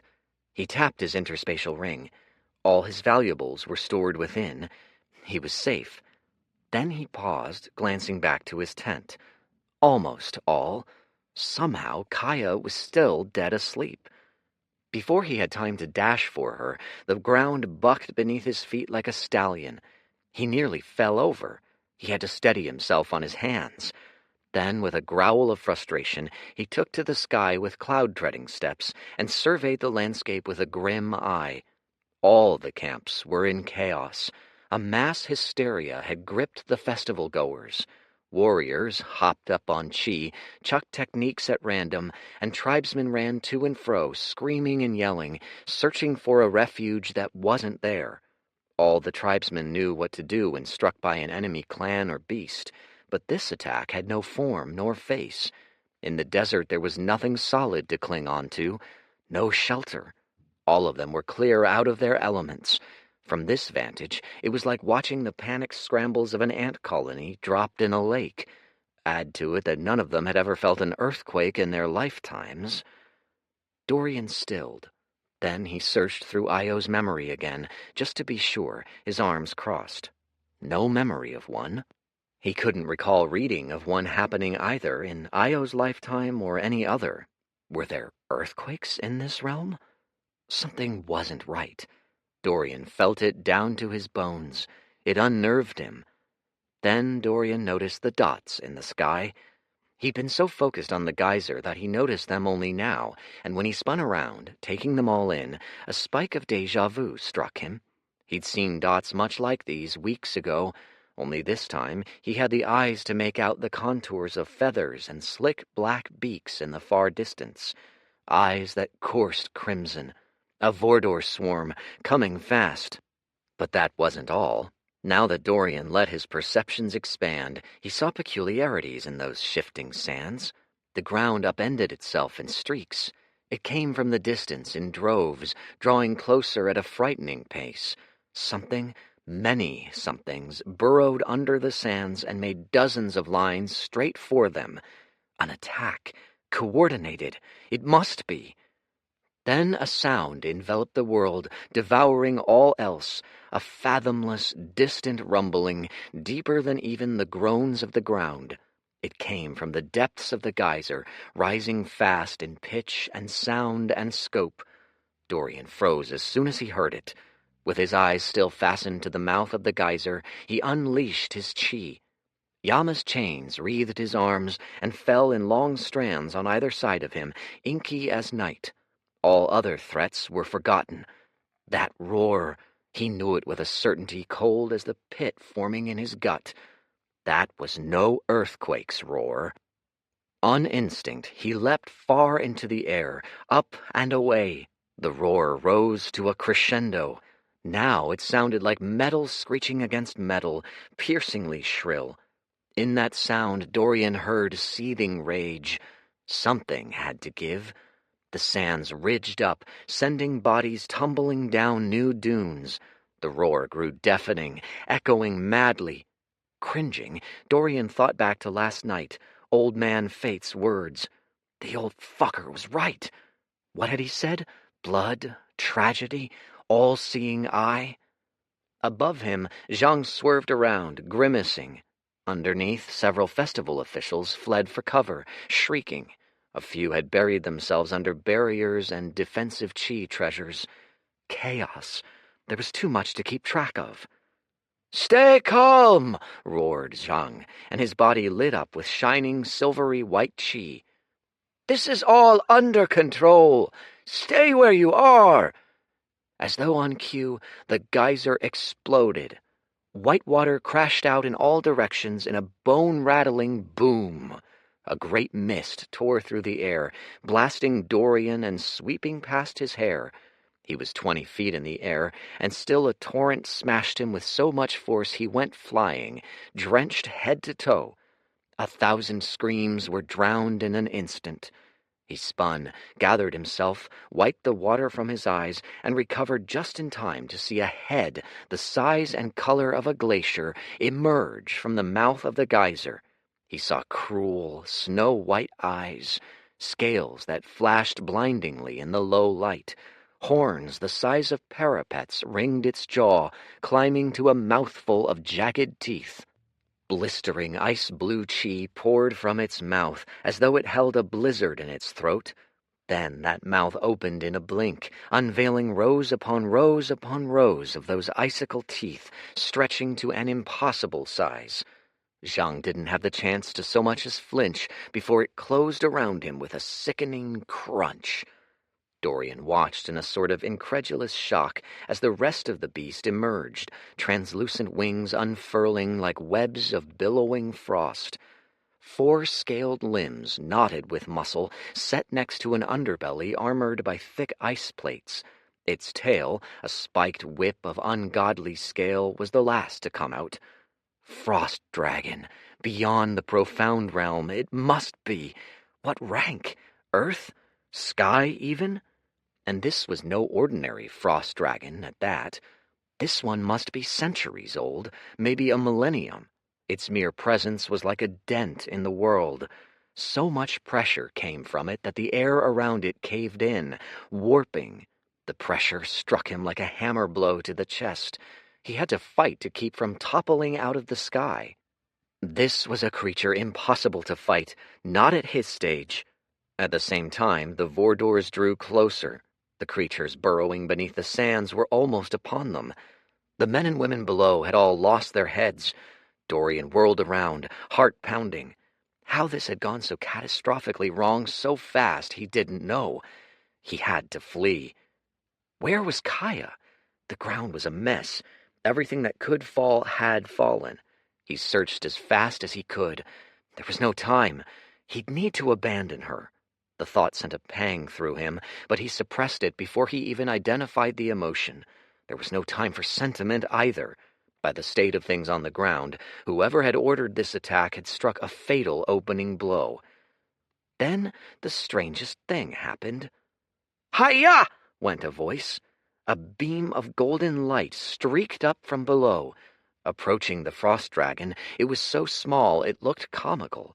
But when it struck, it sizzled against the scales, sparking fiercely, and where it fizzled there was a blackened hole in the ice armor. The frost dragon reared, bellowing, and turned to face its attacker.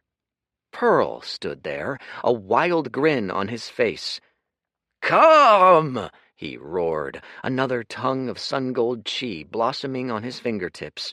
He said it with the bull-headedness of a man blissfully unaware he was about to die. By now, the Vordors had surrounded them on all sides. Streaks of black dive-bombed would-be escapees, engulfing them mere feet from the main festival grounds.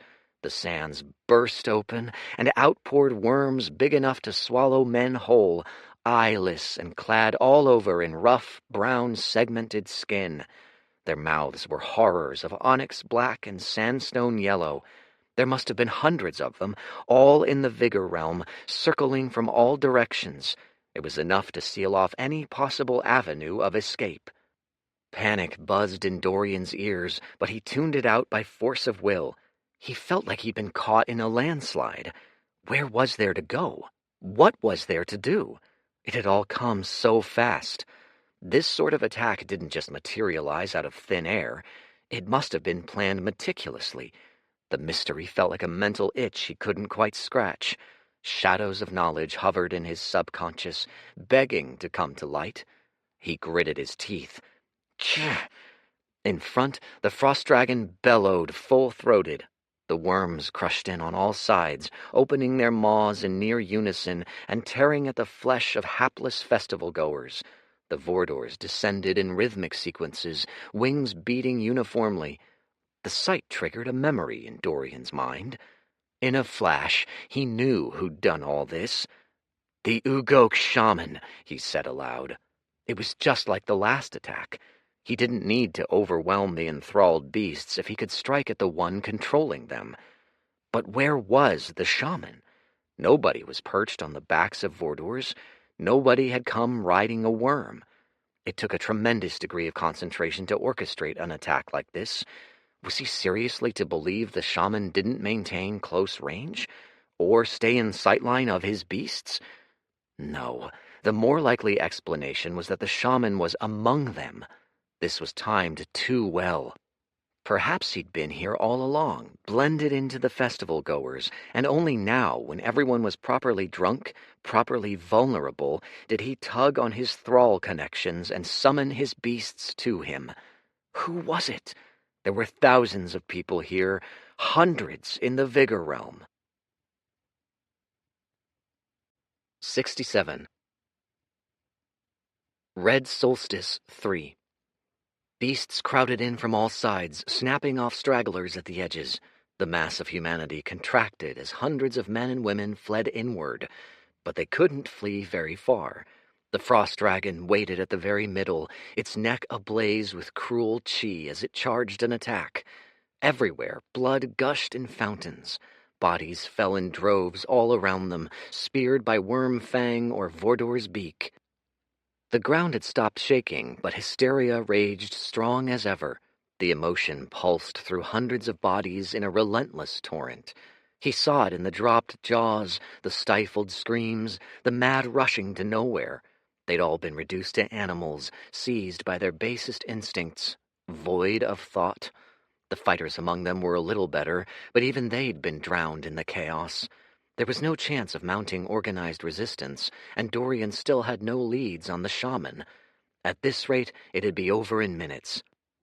A flare of chi jerked him from his thoughts. He looked up, startled, and for a half-second he thought his eyes played tricks on him. A flare of white light so bright it looked like a small meteor, but streaking upward, on a collision course straight for the frost dragon.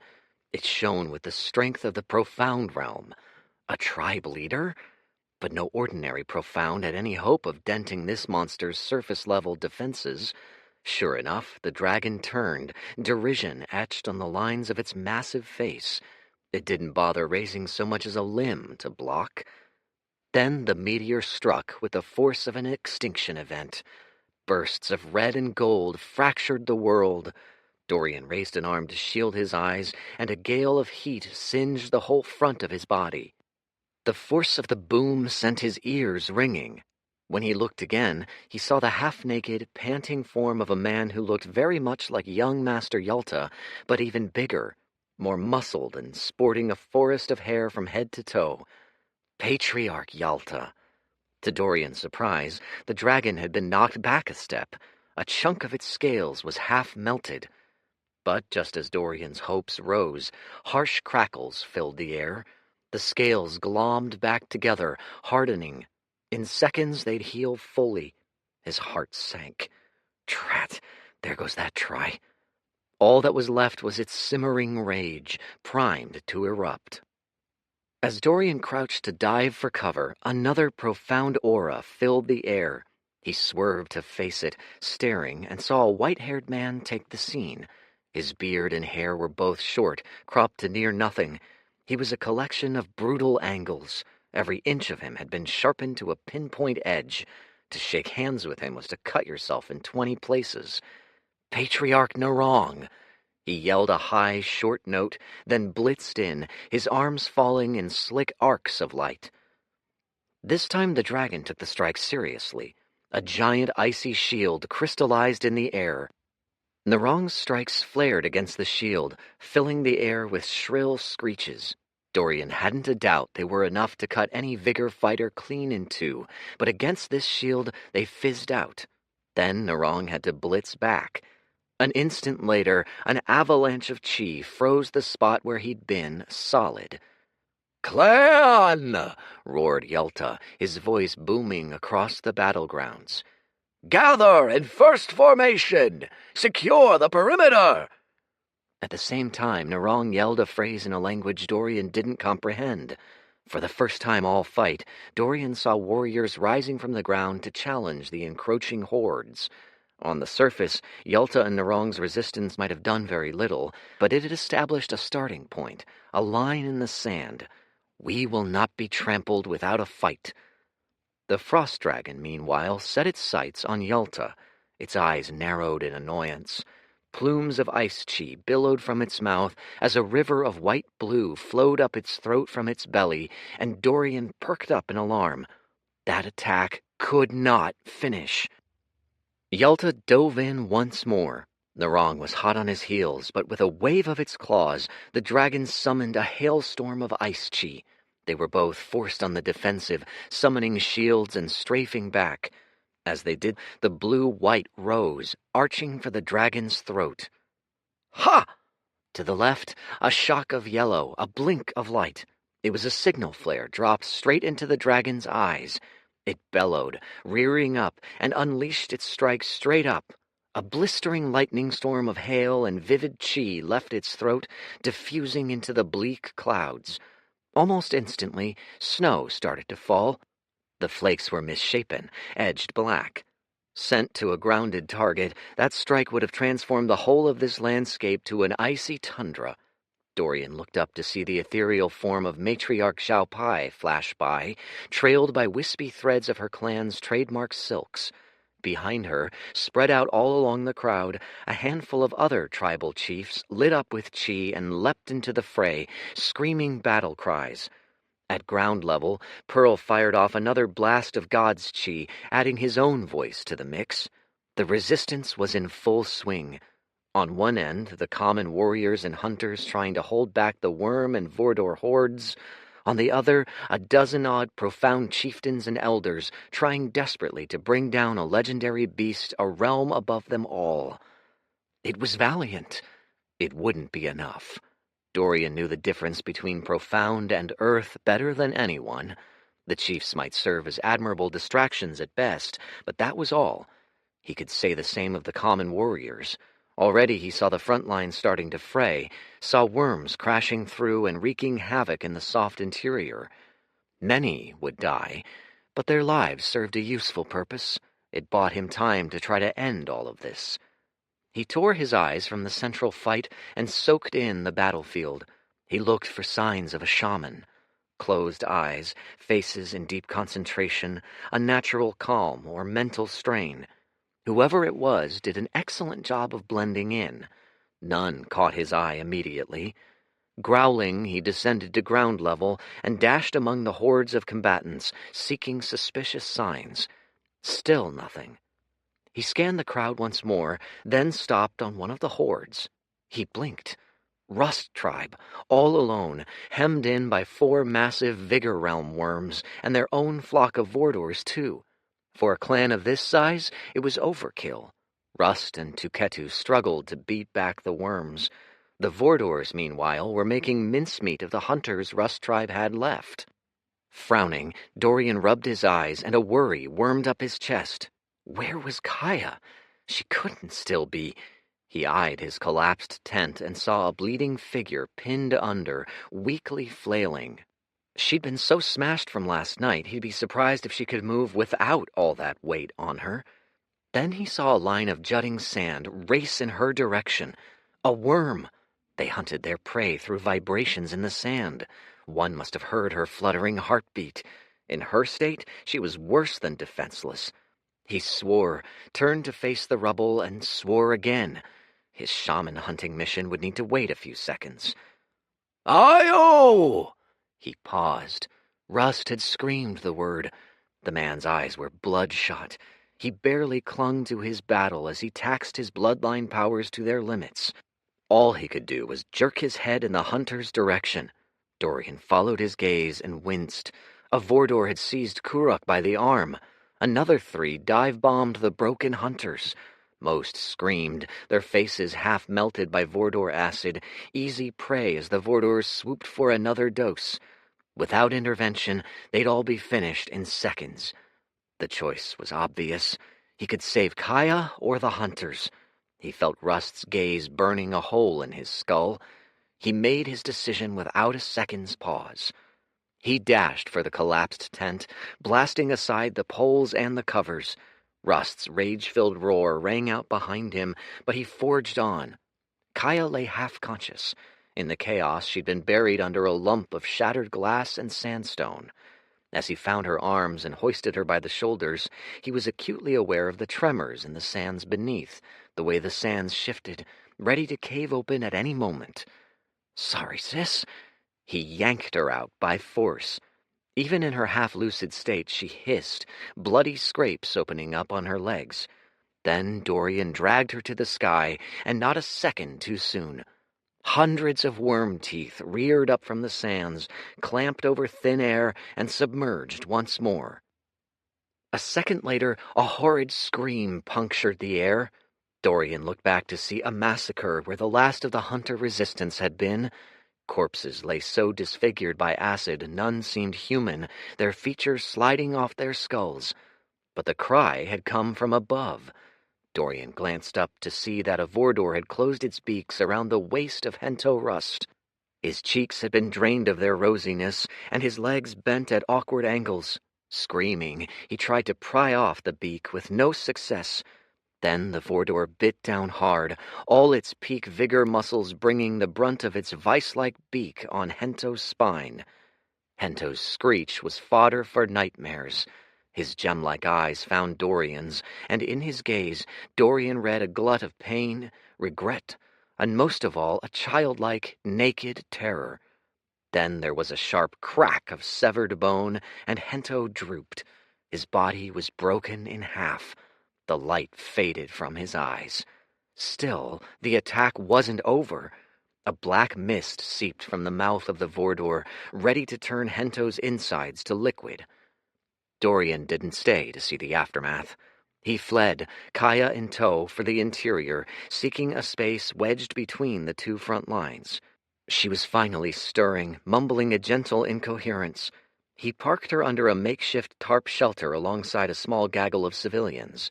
Tapping his interspatial ring, he drew out one of his stronger elixirs of healing. "What?" she groaned as Dorian forced it to her lips. "Drink." Their gazes met, and a flash of recognition filled her eyes. She was slowly reviving. "Stay here," he implored, pressing the flask to her hands. "Finish this. I'll return soon." With a final nod, he waded back into the masses. Warriors were flagging on all sides. The frost dragon had slaughtered several chieftains, and still it didn't have one lasting wound. The beast horde sawed through men all along the perimeter at a frightful pace. For all his surveying, Dorian was still no closer to discovering the shaman. Then Old Man Fate's line drifted across his mind once more. The all-seeing eye? He knew where he'd find an answer. 68. Red Solstice 4. What was this all-seeing eye? A few explanations had been swirling in Dorian's mind. One was that it was a trite metaphor for a celestial body. The sun and the moons might be all-seeing eyes, always above and gazing upon the plain. Another was a magical beast. He'd known many a flying critter with supernatural senses. Or a technique, though the eyes of Almedis were limited in scope. But enough of them could be all-seeing. Or maybe the answer was much simpler. Of everyone here, who had the best senses? One man sprung to mind instantly. When he started searching again, weaving between bolts of chi and falling bodies, he sought the signature purple-white of the Xiamen tribe. He found them in less than a minute. They sat behind a row of red cloaks, throwing violet beams of ranged support. He found young Master Xiamen, better known as Kono, at the very back. His face was pale, his brows scrunched in deep concentration. Likely he was in the middle of throwing a barrage of ranged strikes. "Kono!" yelled Dorian. Kono's eyes snapped awake. For a few seconds he blinked heavily, looking disoriented. He had to wipe his eyes before he could focus on Dorian. When he did, he smiled like he wasn't in the middle of a losing battle. "Io, Rust, what a pleasure," he said, his eyes fluttering. "How may I help?" "You've got a sensory perception technique, right?" "A bloodline trait," clarified Kono. "It's the Xiamen tribe's most sacred—" Right. I need you to scan the battlefield. I'm looking for people in deep concentration, likely older, exuding dark chi auras, or standing stock still. He paused, frowning. An unpleasant suspicion popped to mind. Sort of like how you looked just now, in fact, but more suspicious. "I see." Kono smiled, amused. "You suspect a beast summoner in our midst, disguised. Clever." "Yes," said Dorian, a note of urgency in his voice. "We don't have much time." Nodding, Kono closed his eyes once more, and stark concentration crept onto his face. His lips pressed tight, his eyes squeezed shut, and a grimace on his forehead. Dorian squinted at him, trying to read hints in the lines of his face. Surely not, but better safe than sorry. "Any luck?" he shouted, leaning right into Kono's face. He slapped the boy on the shoulder for good measure. It didn't seem to faze him in the slightest. "Give me a few breaths," said Kono. Hold a conversation, command beasts, and deal with distractions? There wasn't a chance a Vigor Realm fighter could do all three. He shrugged. It was a long shot. He shunted the suspicion to the back of his mind. Frowning, he turned to check up on the Frost Dragon fight. The sight drew a wince and a sharp breath. The patriarchs and elders had dwindled to a ragtag bunch. 4 massive cubes of ice were buried in the sands, and in them lay dead bodies, frozen solid. The rest struggled to coordinate strikes. It was no use. The difference between the Earth and Profound realms was like heaven and earth, literally. Earth realm creatures touched upon the Tao. Dorian suspected this frost dragon drew upon some lesser Tao. The Tao of freezing would serve well both to fuel its attacks and to stitch up its wounds. Once the Tao was touched, all chi was sharply transformed. The laws of the universe bent to the frost dragon's will. On the eastern side, the Yelta put up a fierce resistance. Every other front was in total collapse. Blackened masses of toxic chi swallowed squadrons whole. They had a few minutes at most before all was lost. "You'll need to speed it up," hissed Dorian. "I see," murmured Kono. 30 tense seconds passed. Then he brightened. "Yes, 2 figures wrapped in psychic chi threads. Men. I found them." 2, hummed Dorian. Of course. What realm? Where? "I believe they are both high-tier vigor." At that, Dorian was startled. Just 2 of the Vigor realm is enough to command an army? I'd have expected a profound master, augmented with artifacts. Either these tamers are profoundly gifted, or... Dorian frowned. "Are you certain?" "Yes, I've swept everywhere." Kono held Dorian in his big, watery eyes. "There and there." Kono pointed with a finger, and Dorian picked them out. Both in nondescript clothes, hidden out of sight near makeshift shelters, but possessed of an eerie, unnatural stillness. "They're on opposing ends of the battlefield," a whimsical quirk of his lip. "Shall I take one, you the other?" "You?" Dorian racked his brain for any memory of Kono fighting, found none. He raised a brow. "Are you sure? Can you fight?" "Don't underestimate me," said Kono. His eyes sparkled. "I qualified for the tournament too, you know." Then, not waiting for a response, he turned and went for one end. In moments, he was lost in the fog of war. Shrugging, Dorian went for the other. It was the work of 3 bursts of cloud-treading steps to close the distance. The man was still deep in concentration, eyes rolled to the back of his head as Dorian approached. Dorian slapped him. Open palm, hard, driving his hand all the way through, feeling the satisfying squelch of the man's cheek against the base of his hand. The man cried out, falling over. Blood spurted up from his mouth as he cringed. Why? He croaked, but Dorian wasn't looking at him anymore. Instead, he glanced toward the battlefield. In that second of broken concentration, a quarter of the Vordors had frozen mid-flight. They fell like stones. "Tell me," said Dorian, turning back slowly, "what is your affiliation with the Ugok tribe?" The blanket fear in the man's eyes was enough confirmation. A strand of Yama's chains wrapped around his throat, another two looped around his arms, snaking down his torso, constricting like cobras. "Urgh!" His eyes popped. His hands tried clenching to summon some chi attack, but the chains had bitten into the limb, cut off chi circulation. He struggled, flailing mightily, but it was no use. The chains held. Their horrible, destructive force poured into him. The element of surprise was critical in a fight. Dorian had first off-balanced him, then struck before he'd recovered. It was like he'd disarmed a swordsman before the man knew he was in a fight. Now his face flitted between darker and darker colors. Two screeches rang out from above, and Dorian dodged back on sheer instinct. Vordor's breaths chased him, hissing against the sands, but he nimbly stepped around, through, under. The chains got tighter still. The man had taken to force cycling the rest of his chi to counter the chains, which was a little like trying to stop a raging fire by throwing logs at it. Dorian had him dead to rights. All it did was give the man a few spare seconds of breathing space. Those few seconds were enough to force Dorian into a dodging clinic. Now worms were on his case. Two adults, grown and ugly and dripping teeth, drove up from the ground and lunged for him from awkward angles. A hail of iron-like feathers slashed out from above, too. The worms made an admirable effort at pincering, but, with his physique, they were easy enough to skirt around.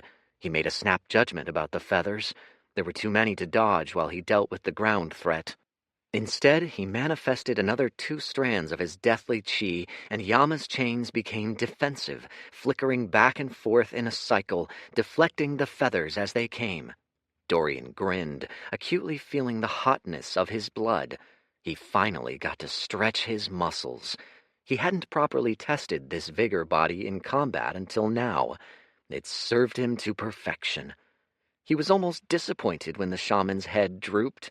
The beasts, mid-strike, whirled around in confusion. It was like they'd all woken from a long dream. With panicked squawks, the Vordors took to the skies. The worms dispersed beneath the sands. That was easy, almost too easy. His blood was still boiling, ready for battle, but the man was dead.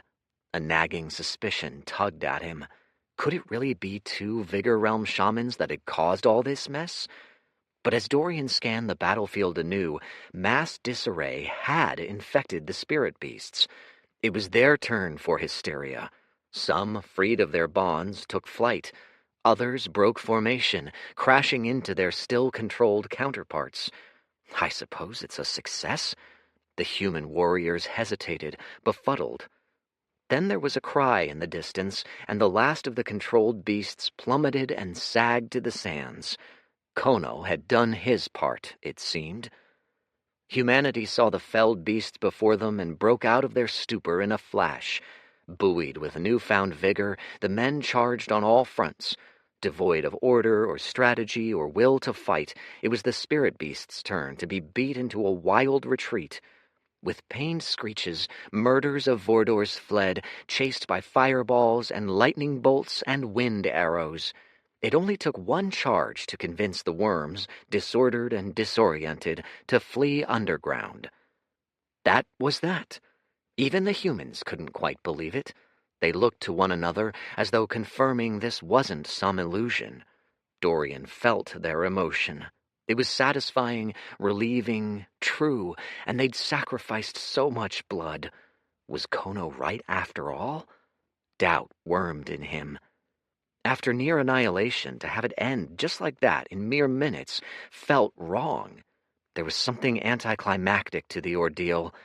Yet again, Dorian reviewed the facts in his mind, trying to pick out what bothered him. Beware the all-seeing eye. Beware. That was the word fate had used.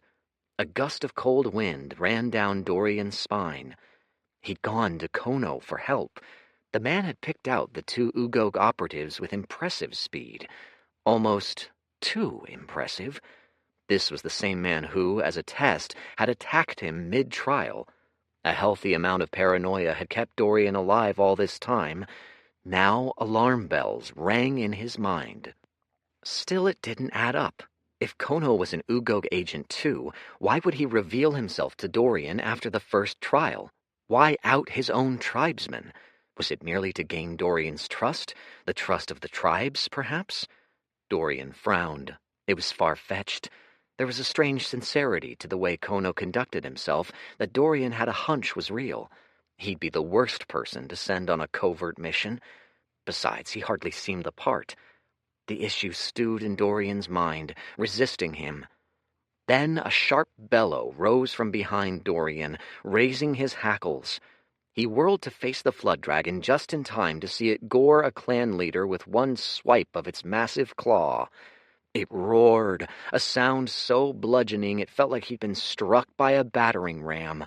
The clan leaders retreated to a safe distance, regrouping. They'd been reduced to a mere handful, but the beast, it seemed, was just getting started. Reinforcements arrived fast, but they'd be of no use. No vigor was scratching that thing. It reared up, flexing its colossal bat-like wings, and, with two great flaps, rose to the sky. There it screeched again. A hail of frozen spittle speared the scattered tribesmen. If anything, the frost dragon looked angrier than before. How was this possible? Kono sprinted back to him, panting. "Isn't your man dead?" Dorian demanded. He jabbed a finger to the dragon as the clan leaders rose to meet it in its chosen battlefield.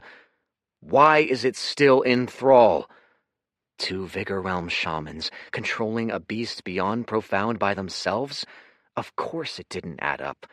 But Kono, on the other hand, there's something hidden about him. How is he so perceptive? How is his soul so powerful? All the irregularities that had added up to now could have only been the work of a handful of men. Kono and Pearl were at the very tip of his list of suspects, though Pearl seemed too much of a moron and too lucid in the battle to possibly be multitasking beast control, which left only the frail-looking young Master Xiamen. He'd written the boy off earlier, but now, who else was there? Dorian's eyes narrowed. Choose your next words very carefully. 69. Red Solstice 5. Kono appeared to rack his mind. Maybe it isn't under control. Dorian glanced back, frowning. What? Look! He gestured to the dragon. It's not moving stiffly or in set patterns. It is simply enraged. Kono tilted his head. Besides, wouldn't it take a master of profound strength or higher to command it? Such a beast yields to few men. Dorian shook his head. This Kono was either a very good actor or a very bad actor. Regardless, why is it still mad? Kono paused. That's the question, isn't it? It acted like a feral animal. For all its powers, there wasn't a keen intelligence at work behind its attacks. Derision and rage were its only guides, it seemed. Hence why its attacks were so brutish, so telegraphed. Still, they were enough to force the sect leaders to their knees, but it was almost like an animal in heat, or like it had been driven mad. As it drifted for another loop, dropping blasts of ice indiscriminately, it seemed clearer and clearer that Kono was right. What drives beasts mad? Mused Dorian. He pinched the bridge of his nose. Aphrodisiac, certain irritants, high-pitched sounds, certain smells. Perhaps it's been brought out by a lure.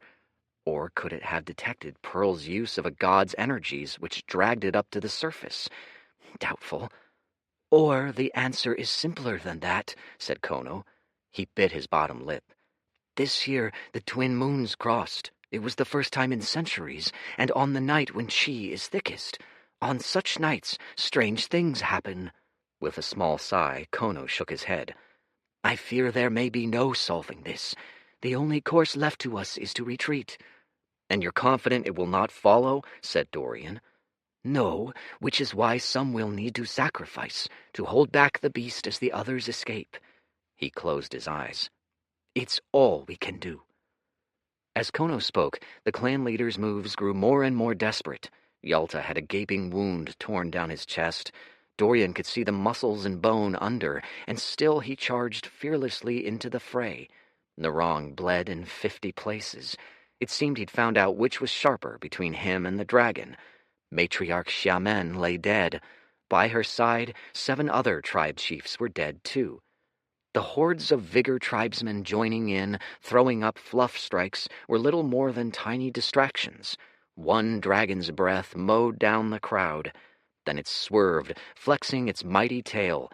In one whip-fast stroke, it slapped Patriarch Narong straight out of the sky. He streaked into a dune in an eruption of sands and smoke and did not re-emerge. They were finished. At this rate, there was little hope of mounting much of a delay at all. You may be right, said Dorian, fists clenching. Very well. He hesitated. But before we go, let me try one more thing. Said Kono absently, his eyes still glued to the frost dragon. Then Dorian raised a hand and slapped Kono with all the force he could muster. A hand filled with death chi cracked against Kono's cheek, snapping his head back hard. Gasping, Kono sprawled to the sands. Behind Kono, the frost dragon sagged. For a second, the light went out of its eyes. It was like it had fallen asleep mid-flight. Shocked cries resounded from all around the beast. What? How? Without warning, Dorian lashed out with 2 Yama's chains. 2 small, dainty hands rose and batted them away with ease. Kono rose slowly, carefully. At the same time, the frost dragon regained its bearings. This time, Dorian knew it was no coincidence. The coldness in his gut hardened. Somewhere far away, an elder screamed, "Shaman! Shaman! It's under control!" That wasn't very nice, said the man who claimed to be called Kono. He rubbed his cheek, but the redness was already fading. That blow to an unprotected, off-guard face should have left a harsh mark, especially to a Vigor Realm man. But Kono didn't look hurt at all. He smiled sadly. Well done, Io Rust. Well done. Dorian stepped back. Black chi licked his palms. Reveal yourself. Would you believe me if I claimed to be a young master of a humble tribe? Kono's smile grew resigned. I suppose not. I was never much of a liar. He sighed softly. It was a matter of time before I was caught. Between us, I hadn't imagined it quite like this. His chuckle was rueful. To think I made the tournament, this close to gaining access to the Oasis' inner sanctums. Then a part of Kono unlocked, and a glut of aura burst into the world. Profound realm. Dorian took another step back, his muscles tensed for combat. At the same time, a new sense of unfathomable depth swirled around Kono. Bloodline unleashed. When Dorian looked at Kono, he was struck by a pang of déjà vu. He'd felt this aura before, when he'd stared into the depths of a sinkhole and felt the barest wisps of aura from the things living in its darkest, deepest places. It felt like the frost dragon's aura, but tinged with an ancient majesty that eclipsed nearly everything Dorian had felt in this realm. He'd only gotten impressions like this from his own god's bone. The battle still raged behind them, but Kono looked more relaxed than ever. It was like a weight had lifted from his chest. His smile was so sincere it grew off-putting. A reintroduction is in order, I think, he said. He bowed with a royal's grace. My name is Nijo Ugok, young master of the Ugok clan, conqueror of the north, and heaven's chosen heir to the throne. Somehow he managed to say it all without a hint of pretension. But you may call me Nijo, if you like, or Ni. I'm not finicky. It's a pleasure to meet you, truly. He held out a hand. Dorian answered him with another chain's lash, blocked again. "Please," said Nijo with a small, awkward laugh. He raised his hands. "There's no need for that." "Isn't there?" said Dorian calmly. "I'm sorry we've got off to such a rough start." Nijo shook his head. "I came here in peace, as a scout. I only wish to observe.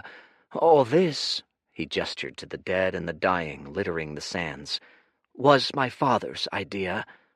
Dorian still wasn't sure what to make of this creature. It was as though he'd seen a man take off his mask, only to find the same face beneath. Nijo winced. "I'm sorry about him.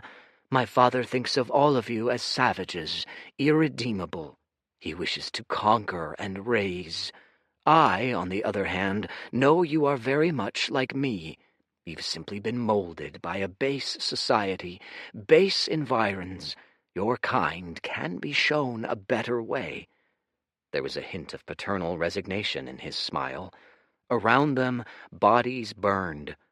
"Today was regrettable. We don't need to be enemies. In fact, you've caught my eye. You stand out from your kind.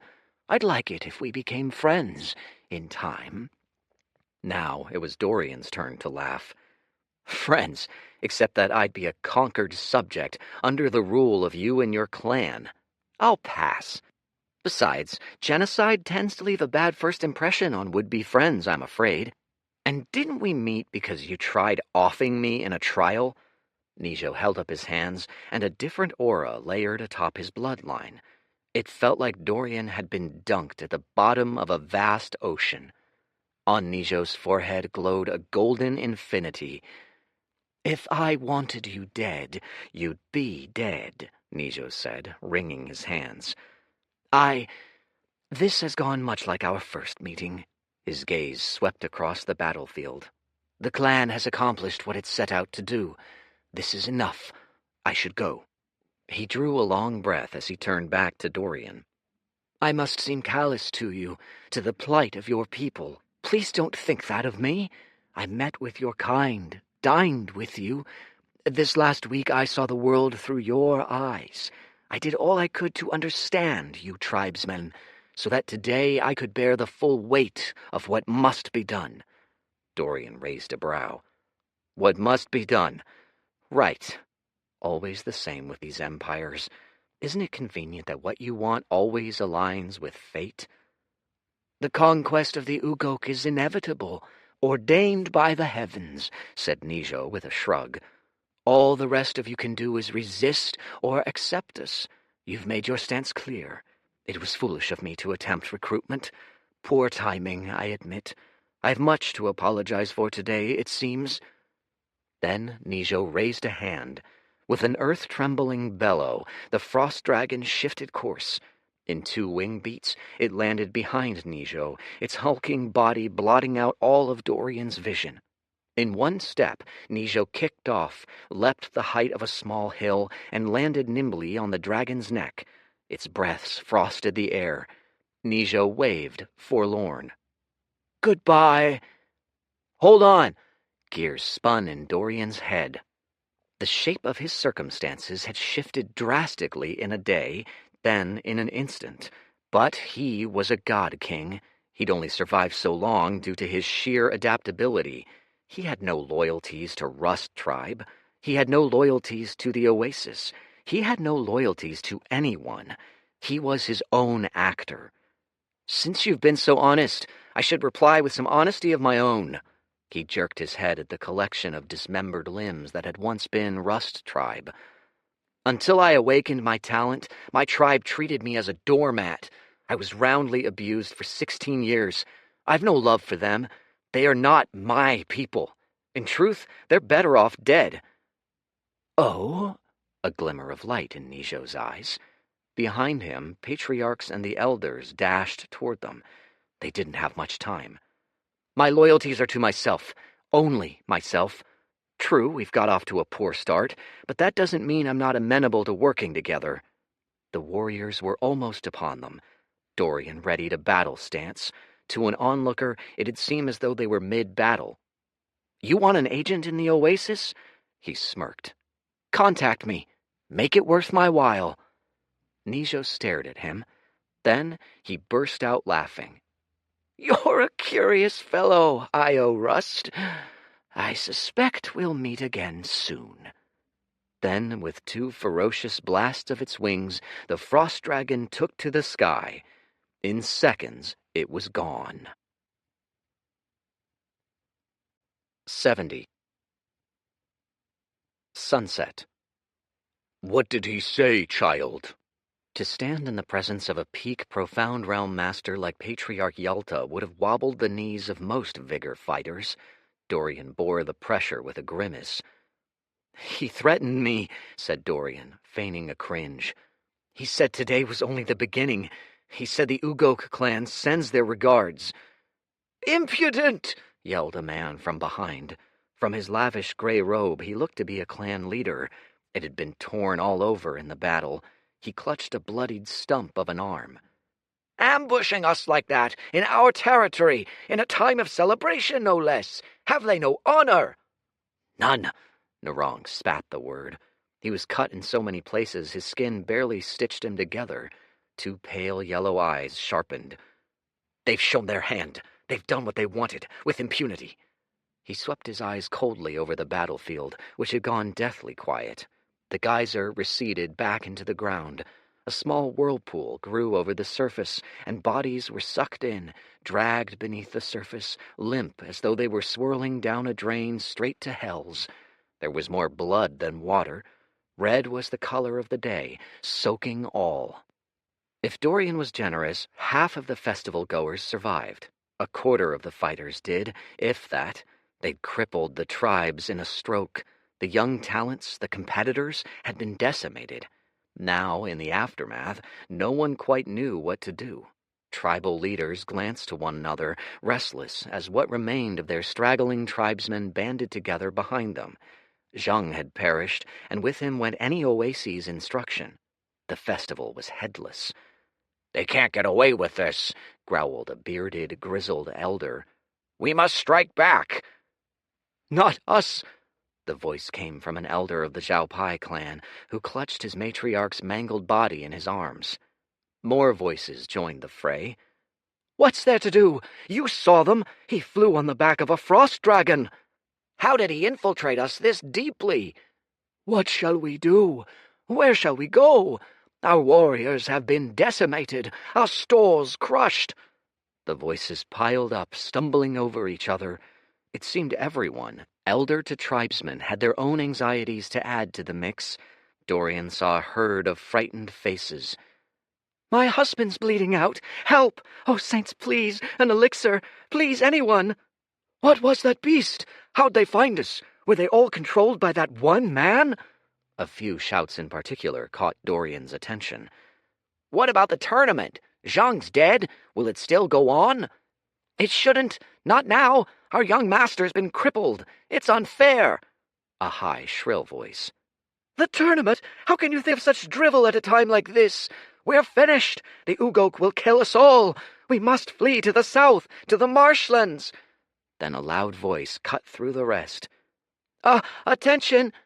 The man who spoke it looked scarcely more than a boy, fresh out of adolescence. He was in the vigor realm, but he wore the cloak of a tournament official, though it was hardly recognizable under a veneer of blood. Behind him stood a small circle of the other officials. "Greetings. My name is Ari," he said. His voice wobbled. His hands fidgeted. "I am Undersecretary to Minister Zhang. I was at least, before." He gulped. "I am the ranking official. Now, that is." He was rapidly wearing thin the shred of respect his rank afforded him. The crowd seethed like a panicked, anguished critter. He was not the man to calm it. Still he spoke, even as his face paled by the word. He looked vaguely traumatized. "I and the rest of the officials return to Azcan today," he warbled. "We will speak to the Oasis chief and deliver his instructions on scrying glass shortly. That is all. Thank you." Nodding stiffly, he retreated to the comfort of his circle of officials. The tribesmen looked unsure of what to do. Most started to regroup. Tribal leadership started discussions in fierce tones. A few splintered off at the edges of the crowd, going their separate ways. The officials, nodding to each other, set off to the north. This was the start of the end of the festival, Dorian supposed. A limp dissolution. What about him? He doubted there were any pieces left to pick up. He couldn't find Rust Tribe leadership after a cursory scan of the crowd. Maybe they'd all perished. Shrugging, he picked his way back to camp, which was little more than a wasteland of odd trinkets and torn-up tents. Shards of unidentifiable matter littered the grounds. Soon he stood at the center of the Rust quarters, scanning the tents around him. Strange. Where had all the people gone? Surely they weren't all crushed. Then there was a rustling from the tent in front of him, and the one behind him, and the ones to the left and to the right, thin tribesmen crawling out like termites out of woodwork, coughing and scrambling. "Io!" a few voices cried. "Chosen Io!" Dorian smiled. Inwardly, he ran a mental calculus. This was all that was left to him. The ambush might speed up his plans. Now Rust Tribe was little more than a hodgepodge of weaklings. It offered him almost nothing. He'd take what he could, what was his, and defect. It was time for a new chapter in this run. Speaking of what was his, where was Kaya? He whirled around. In all the chaos, she'd escaped his mind. Was she still hidden away, stuffed under some barrier somewhere? Then Chief Rust and Tuketu stepped out from behind the collapsed remains of the Rust Tribe command tent. Both looked harder than Dorian had ever seen them. Tuketu, who usually had a gentle glint of good humor in his eyes, was grave. Chief Rust, meanwhile, was murderous. His face was barren, twisted, fuming red. His eyes were wild. Naked hostility radiated from him. His aura and bloodline flared out in full. Dorian hadn't thought the man was capable of half this much emotion. Then Dorian remembered the battle, Rust's cry for him to aid the hunters and his son, and Dorian's refusal. Ah, drat. Here we go. Out of the corner of his eye, he saw the round form of Hu sneaking away in the distance. The alchemist gave Dorian an apologetic grimace, shook his head, turned, and kept scurrying. Then an armada of broken men, which made up Rust Tribe's hunters, fanned out behind him. Among them was Kurak, an eye poked out, a deep gash up his side. One of the hunters carried a girl trussed in thick ropes. Kaya. Dorian tensed. She was out cold, sporting a constellation of fresh purple welts on her temple. "You!" roared the chief, his eyes bloodshot. "This has been a bit of a tiring day," said Dorian. It was true. He was tired of putting up pretenses. "I, for one, would just like a good night's sleep. Let's settle this tomorrow, eh?" "You don't seem to comprehend what is happening." Tuketu crossed his arms. His eyes flashed. The men around him spread out, encircling Dorian. "You've betrayed the clan, Io. There is no sin worse than that." "Vordor plucked out my eye," growled Kurak, fists clenched so tight his knuckles strained against his skin. His face bulged red. "Where were you, traitor?" "My son is dead," said Rust. His fists were clenched so tight Dorian could make out the angry violet veins straining against his arms. "Because of you!" "Must this happen?" Dorian felt a headache coming on. "There's been ample bloodshed today. Can't we—" "Our terms are simple." Tuketu stepped forward. "Surrender, or Kaya dies." Dorian blinked at him. Then he started to giggle. He was tired down to his bones. He ceased caring. Fuck it. "You don't think I'll do it?" Tuketu's hand lit up with blinding white chi. He brought a ridged palm to the base of her throat, frowning severely. "The choice is yours." It only prompted more laughter. Tuketu stared at him, disbelieving. Then Dorian's own bloodline soared out in an instant, and a new darkness, oppressive and stifling, tinged the air. A spreading shadow. It was greater than ever now that he'd reached mid-vigor. The hunters flinched as one as the weight of it bore down on their shoulders. A few staggered. Even the chief's bloodline was repressed beneath it. Rust froze, eyes bulging. "You see me," Dorian drawled. "And you see a boy, Io Rust, raised as a feckless weakling, little more than a tool, yours to use as you please all these years. You think sure he's gotten some power now, but really, at the bottom of it, he's still the same boy. He simply got his hands on a bigger cudgel. He's no true threat. So you ambush me, and you think I'll crumble." He turned slowly, eyeing each one of them, and saw the new hesitation on their faces. All except Kuruk. He wore all his hatred of Dorian on his face, fresh as war paint. "I don't blame you," Dorian shrugged. "It's reasonable. How much can a person change in just 3 weeks?" "What sort of game do you think you're playing?" snapped Tuketu. "There's no game," said Dorian, and he made sure each of them saw the truth in his face. "I'm not Io Rust." He finished his sweep of the men before him before settling back on Rust and Tuketu. "I've seen the place where dead souls go. Trust me, it's not pleasant." Then Kuruk snapped. He bull-charged Dorian with a feral roar, a cloud of sand kicking up at his heels. He crossed the distance between them in a blink, meaty fists swinging to take Dorian's head clean off. It was the work of the fraction of a second to snare his legs in a Yama's chain. Another looped around his arms. A third, thicker than the rest, choked him around the neck. Effortless. Then Dorian twisted. Kuruk didn't even have the chance to scream. One moment he burned with life. The next, there was a heart-stopping crunch, and his head was twisted one way, his torso another, his legs a third. A vigor warrior, gone, just like that. It was over so fast it hit the Rust tribesmen the way thunder strikes after lightning. There was a deep, foreboding silence as they processed what they saw. Rust stared, slack-jawed. Whatever vestige of control he'd kept on his emotions left him. He looked at Dorian with naked disbelief, and for the first time, uncertainty slipped into his expression. Dorian could read his thoughts plain off his face. Rust knew Dorian had made progress, but this? To his right, Tuketu was frozen solid.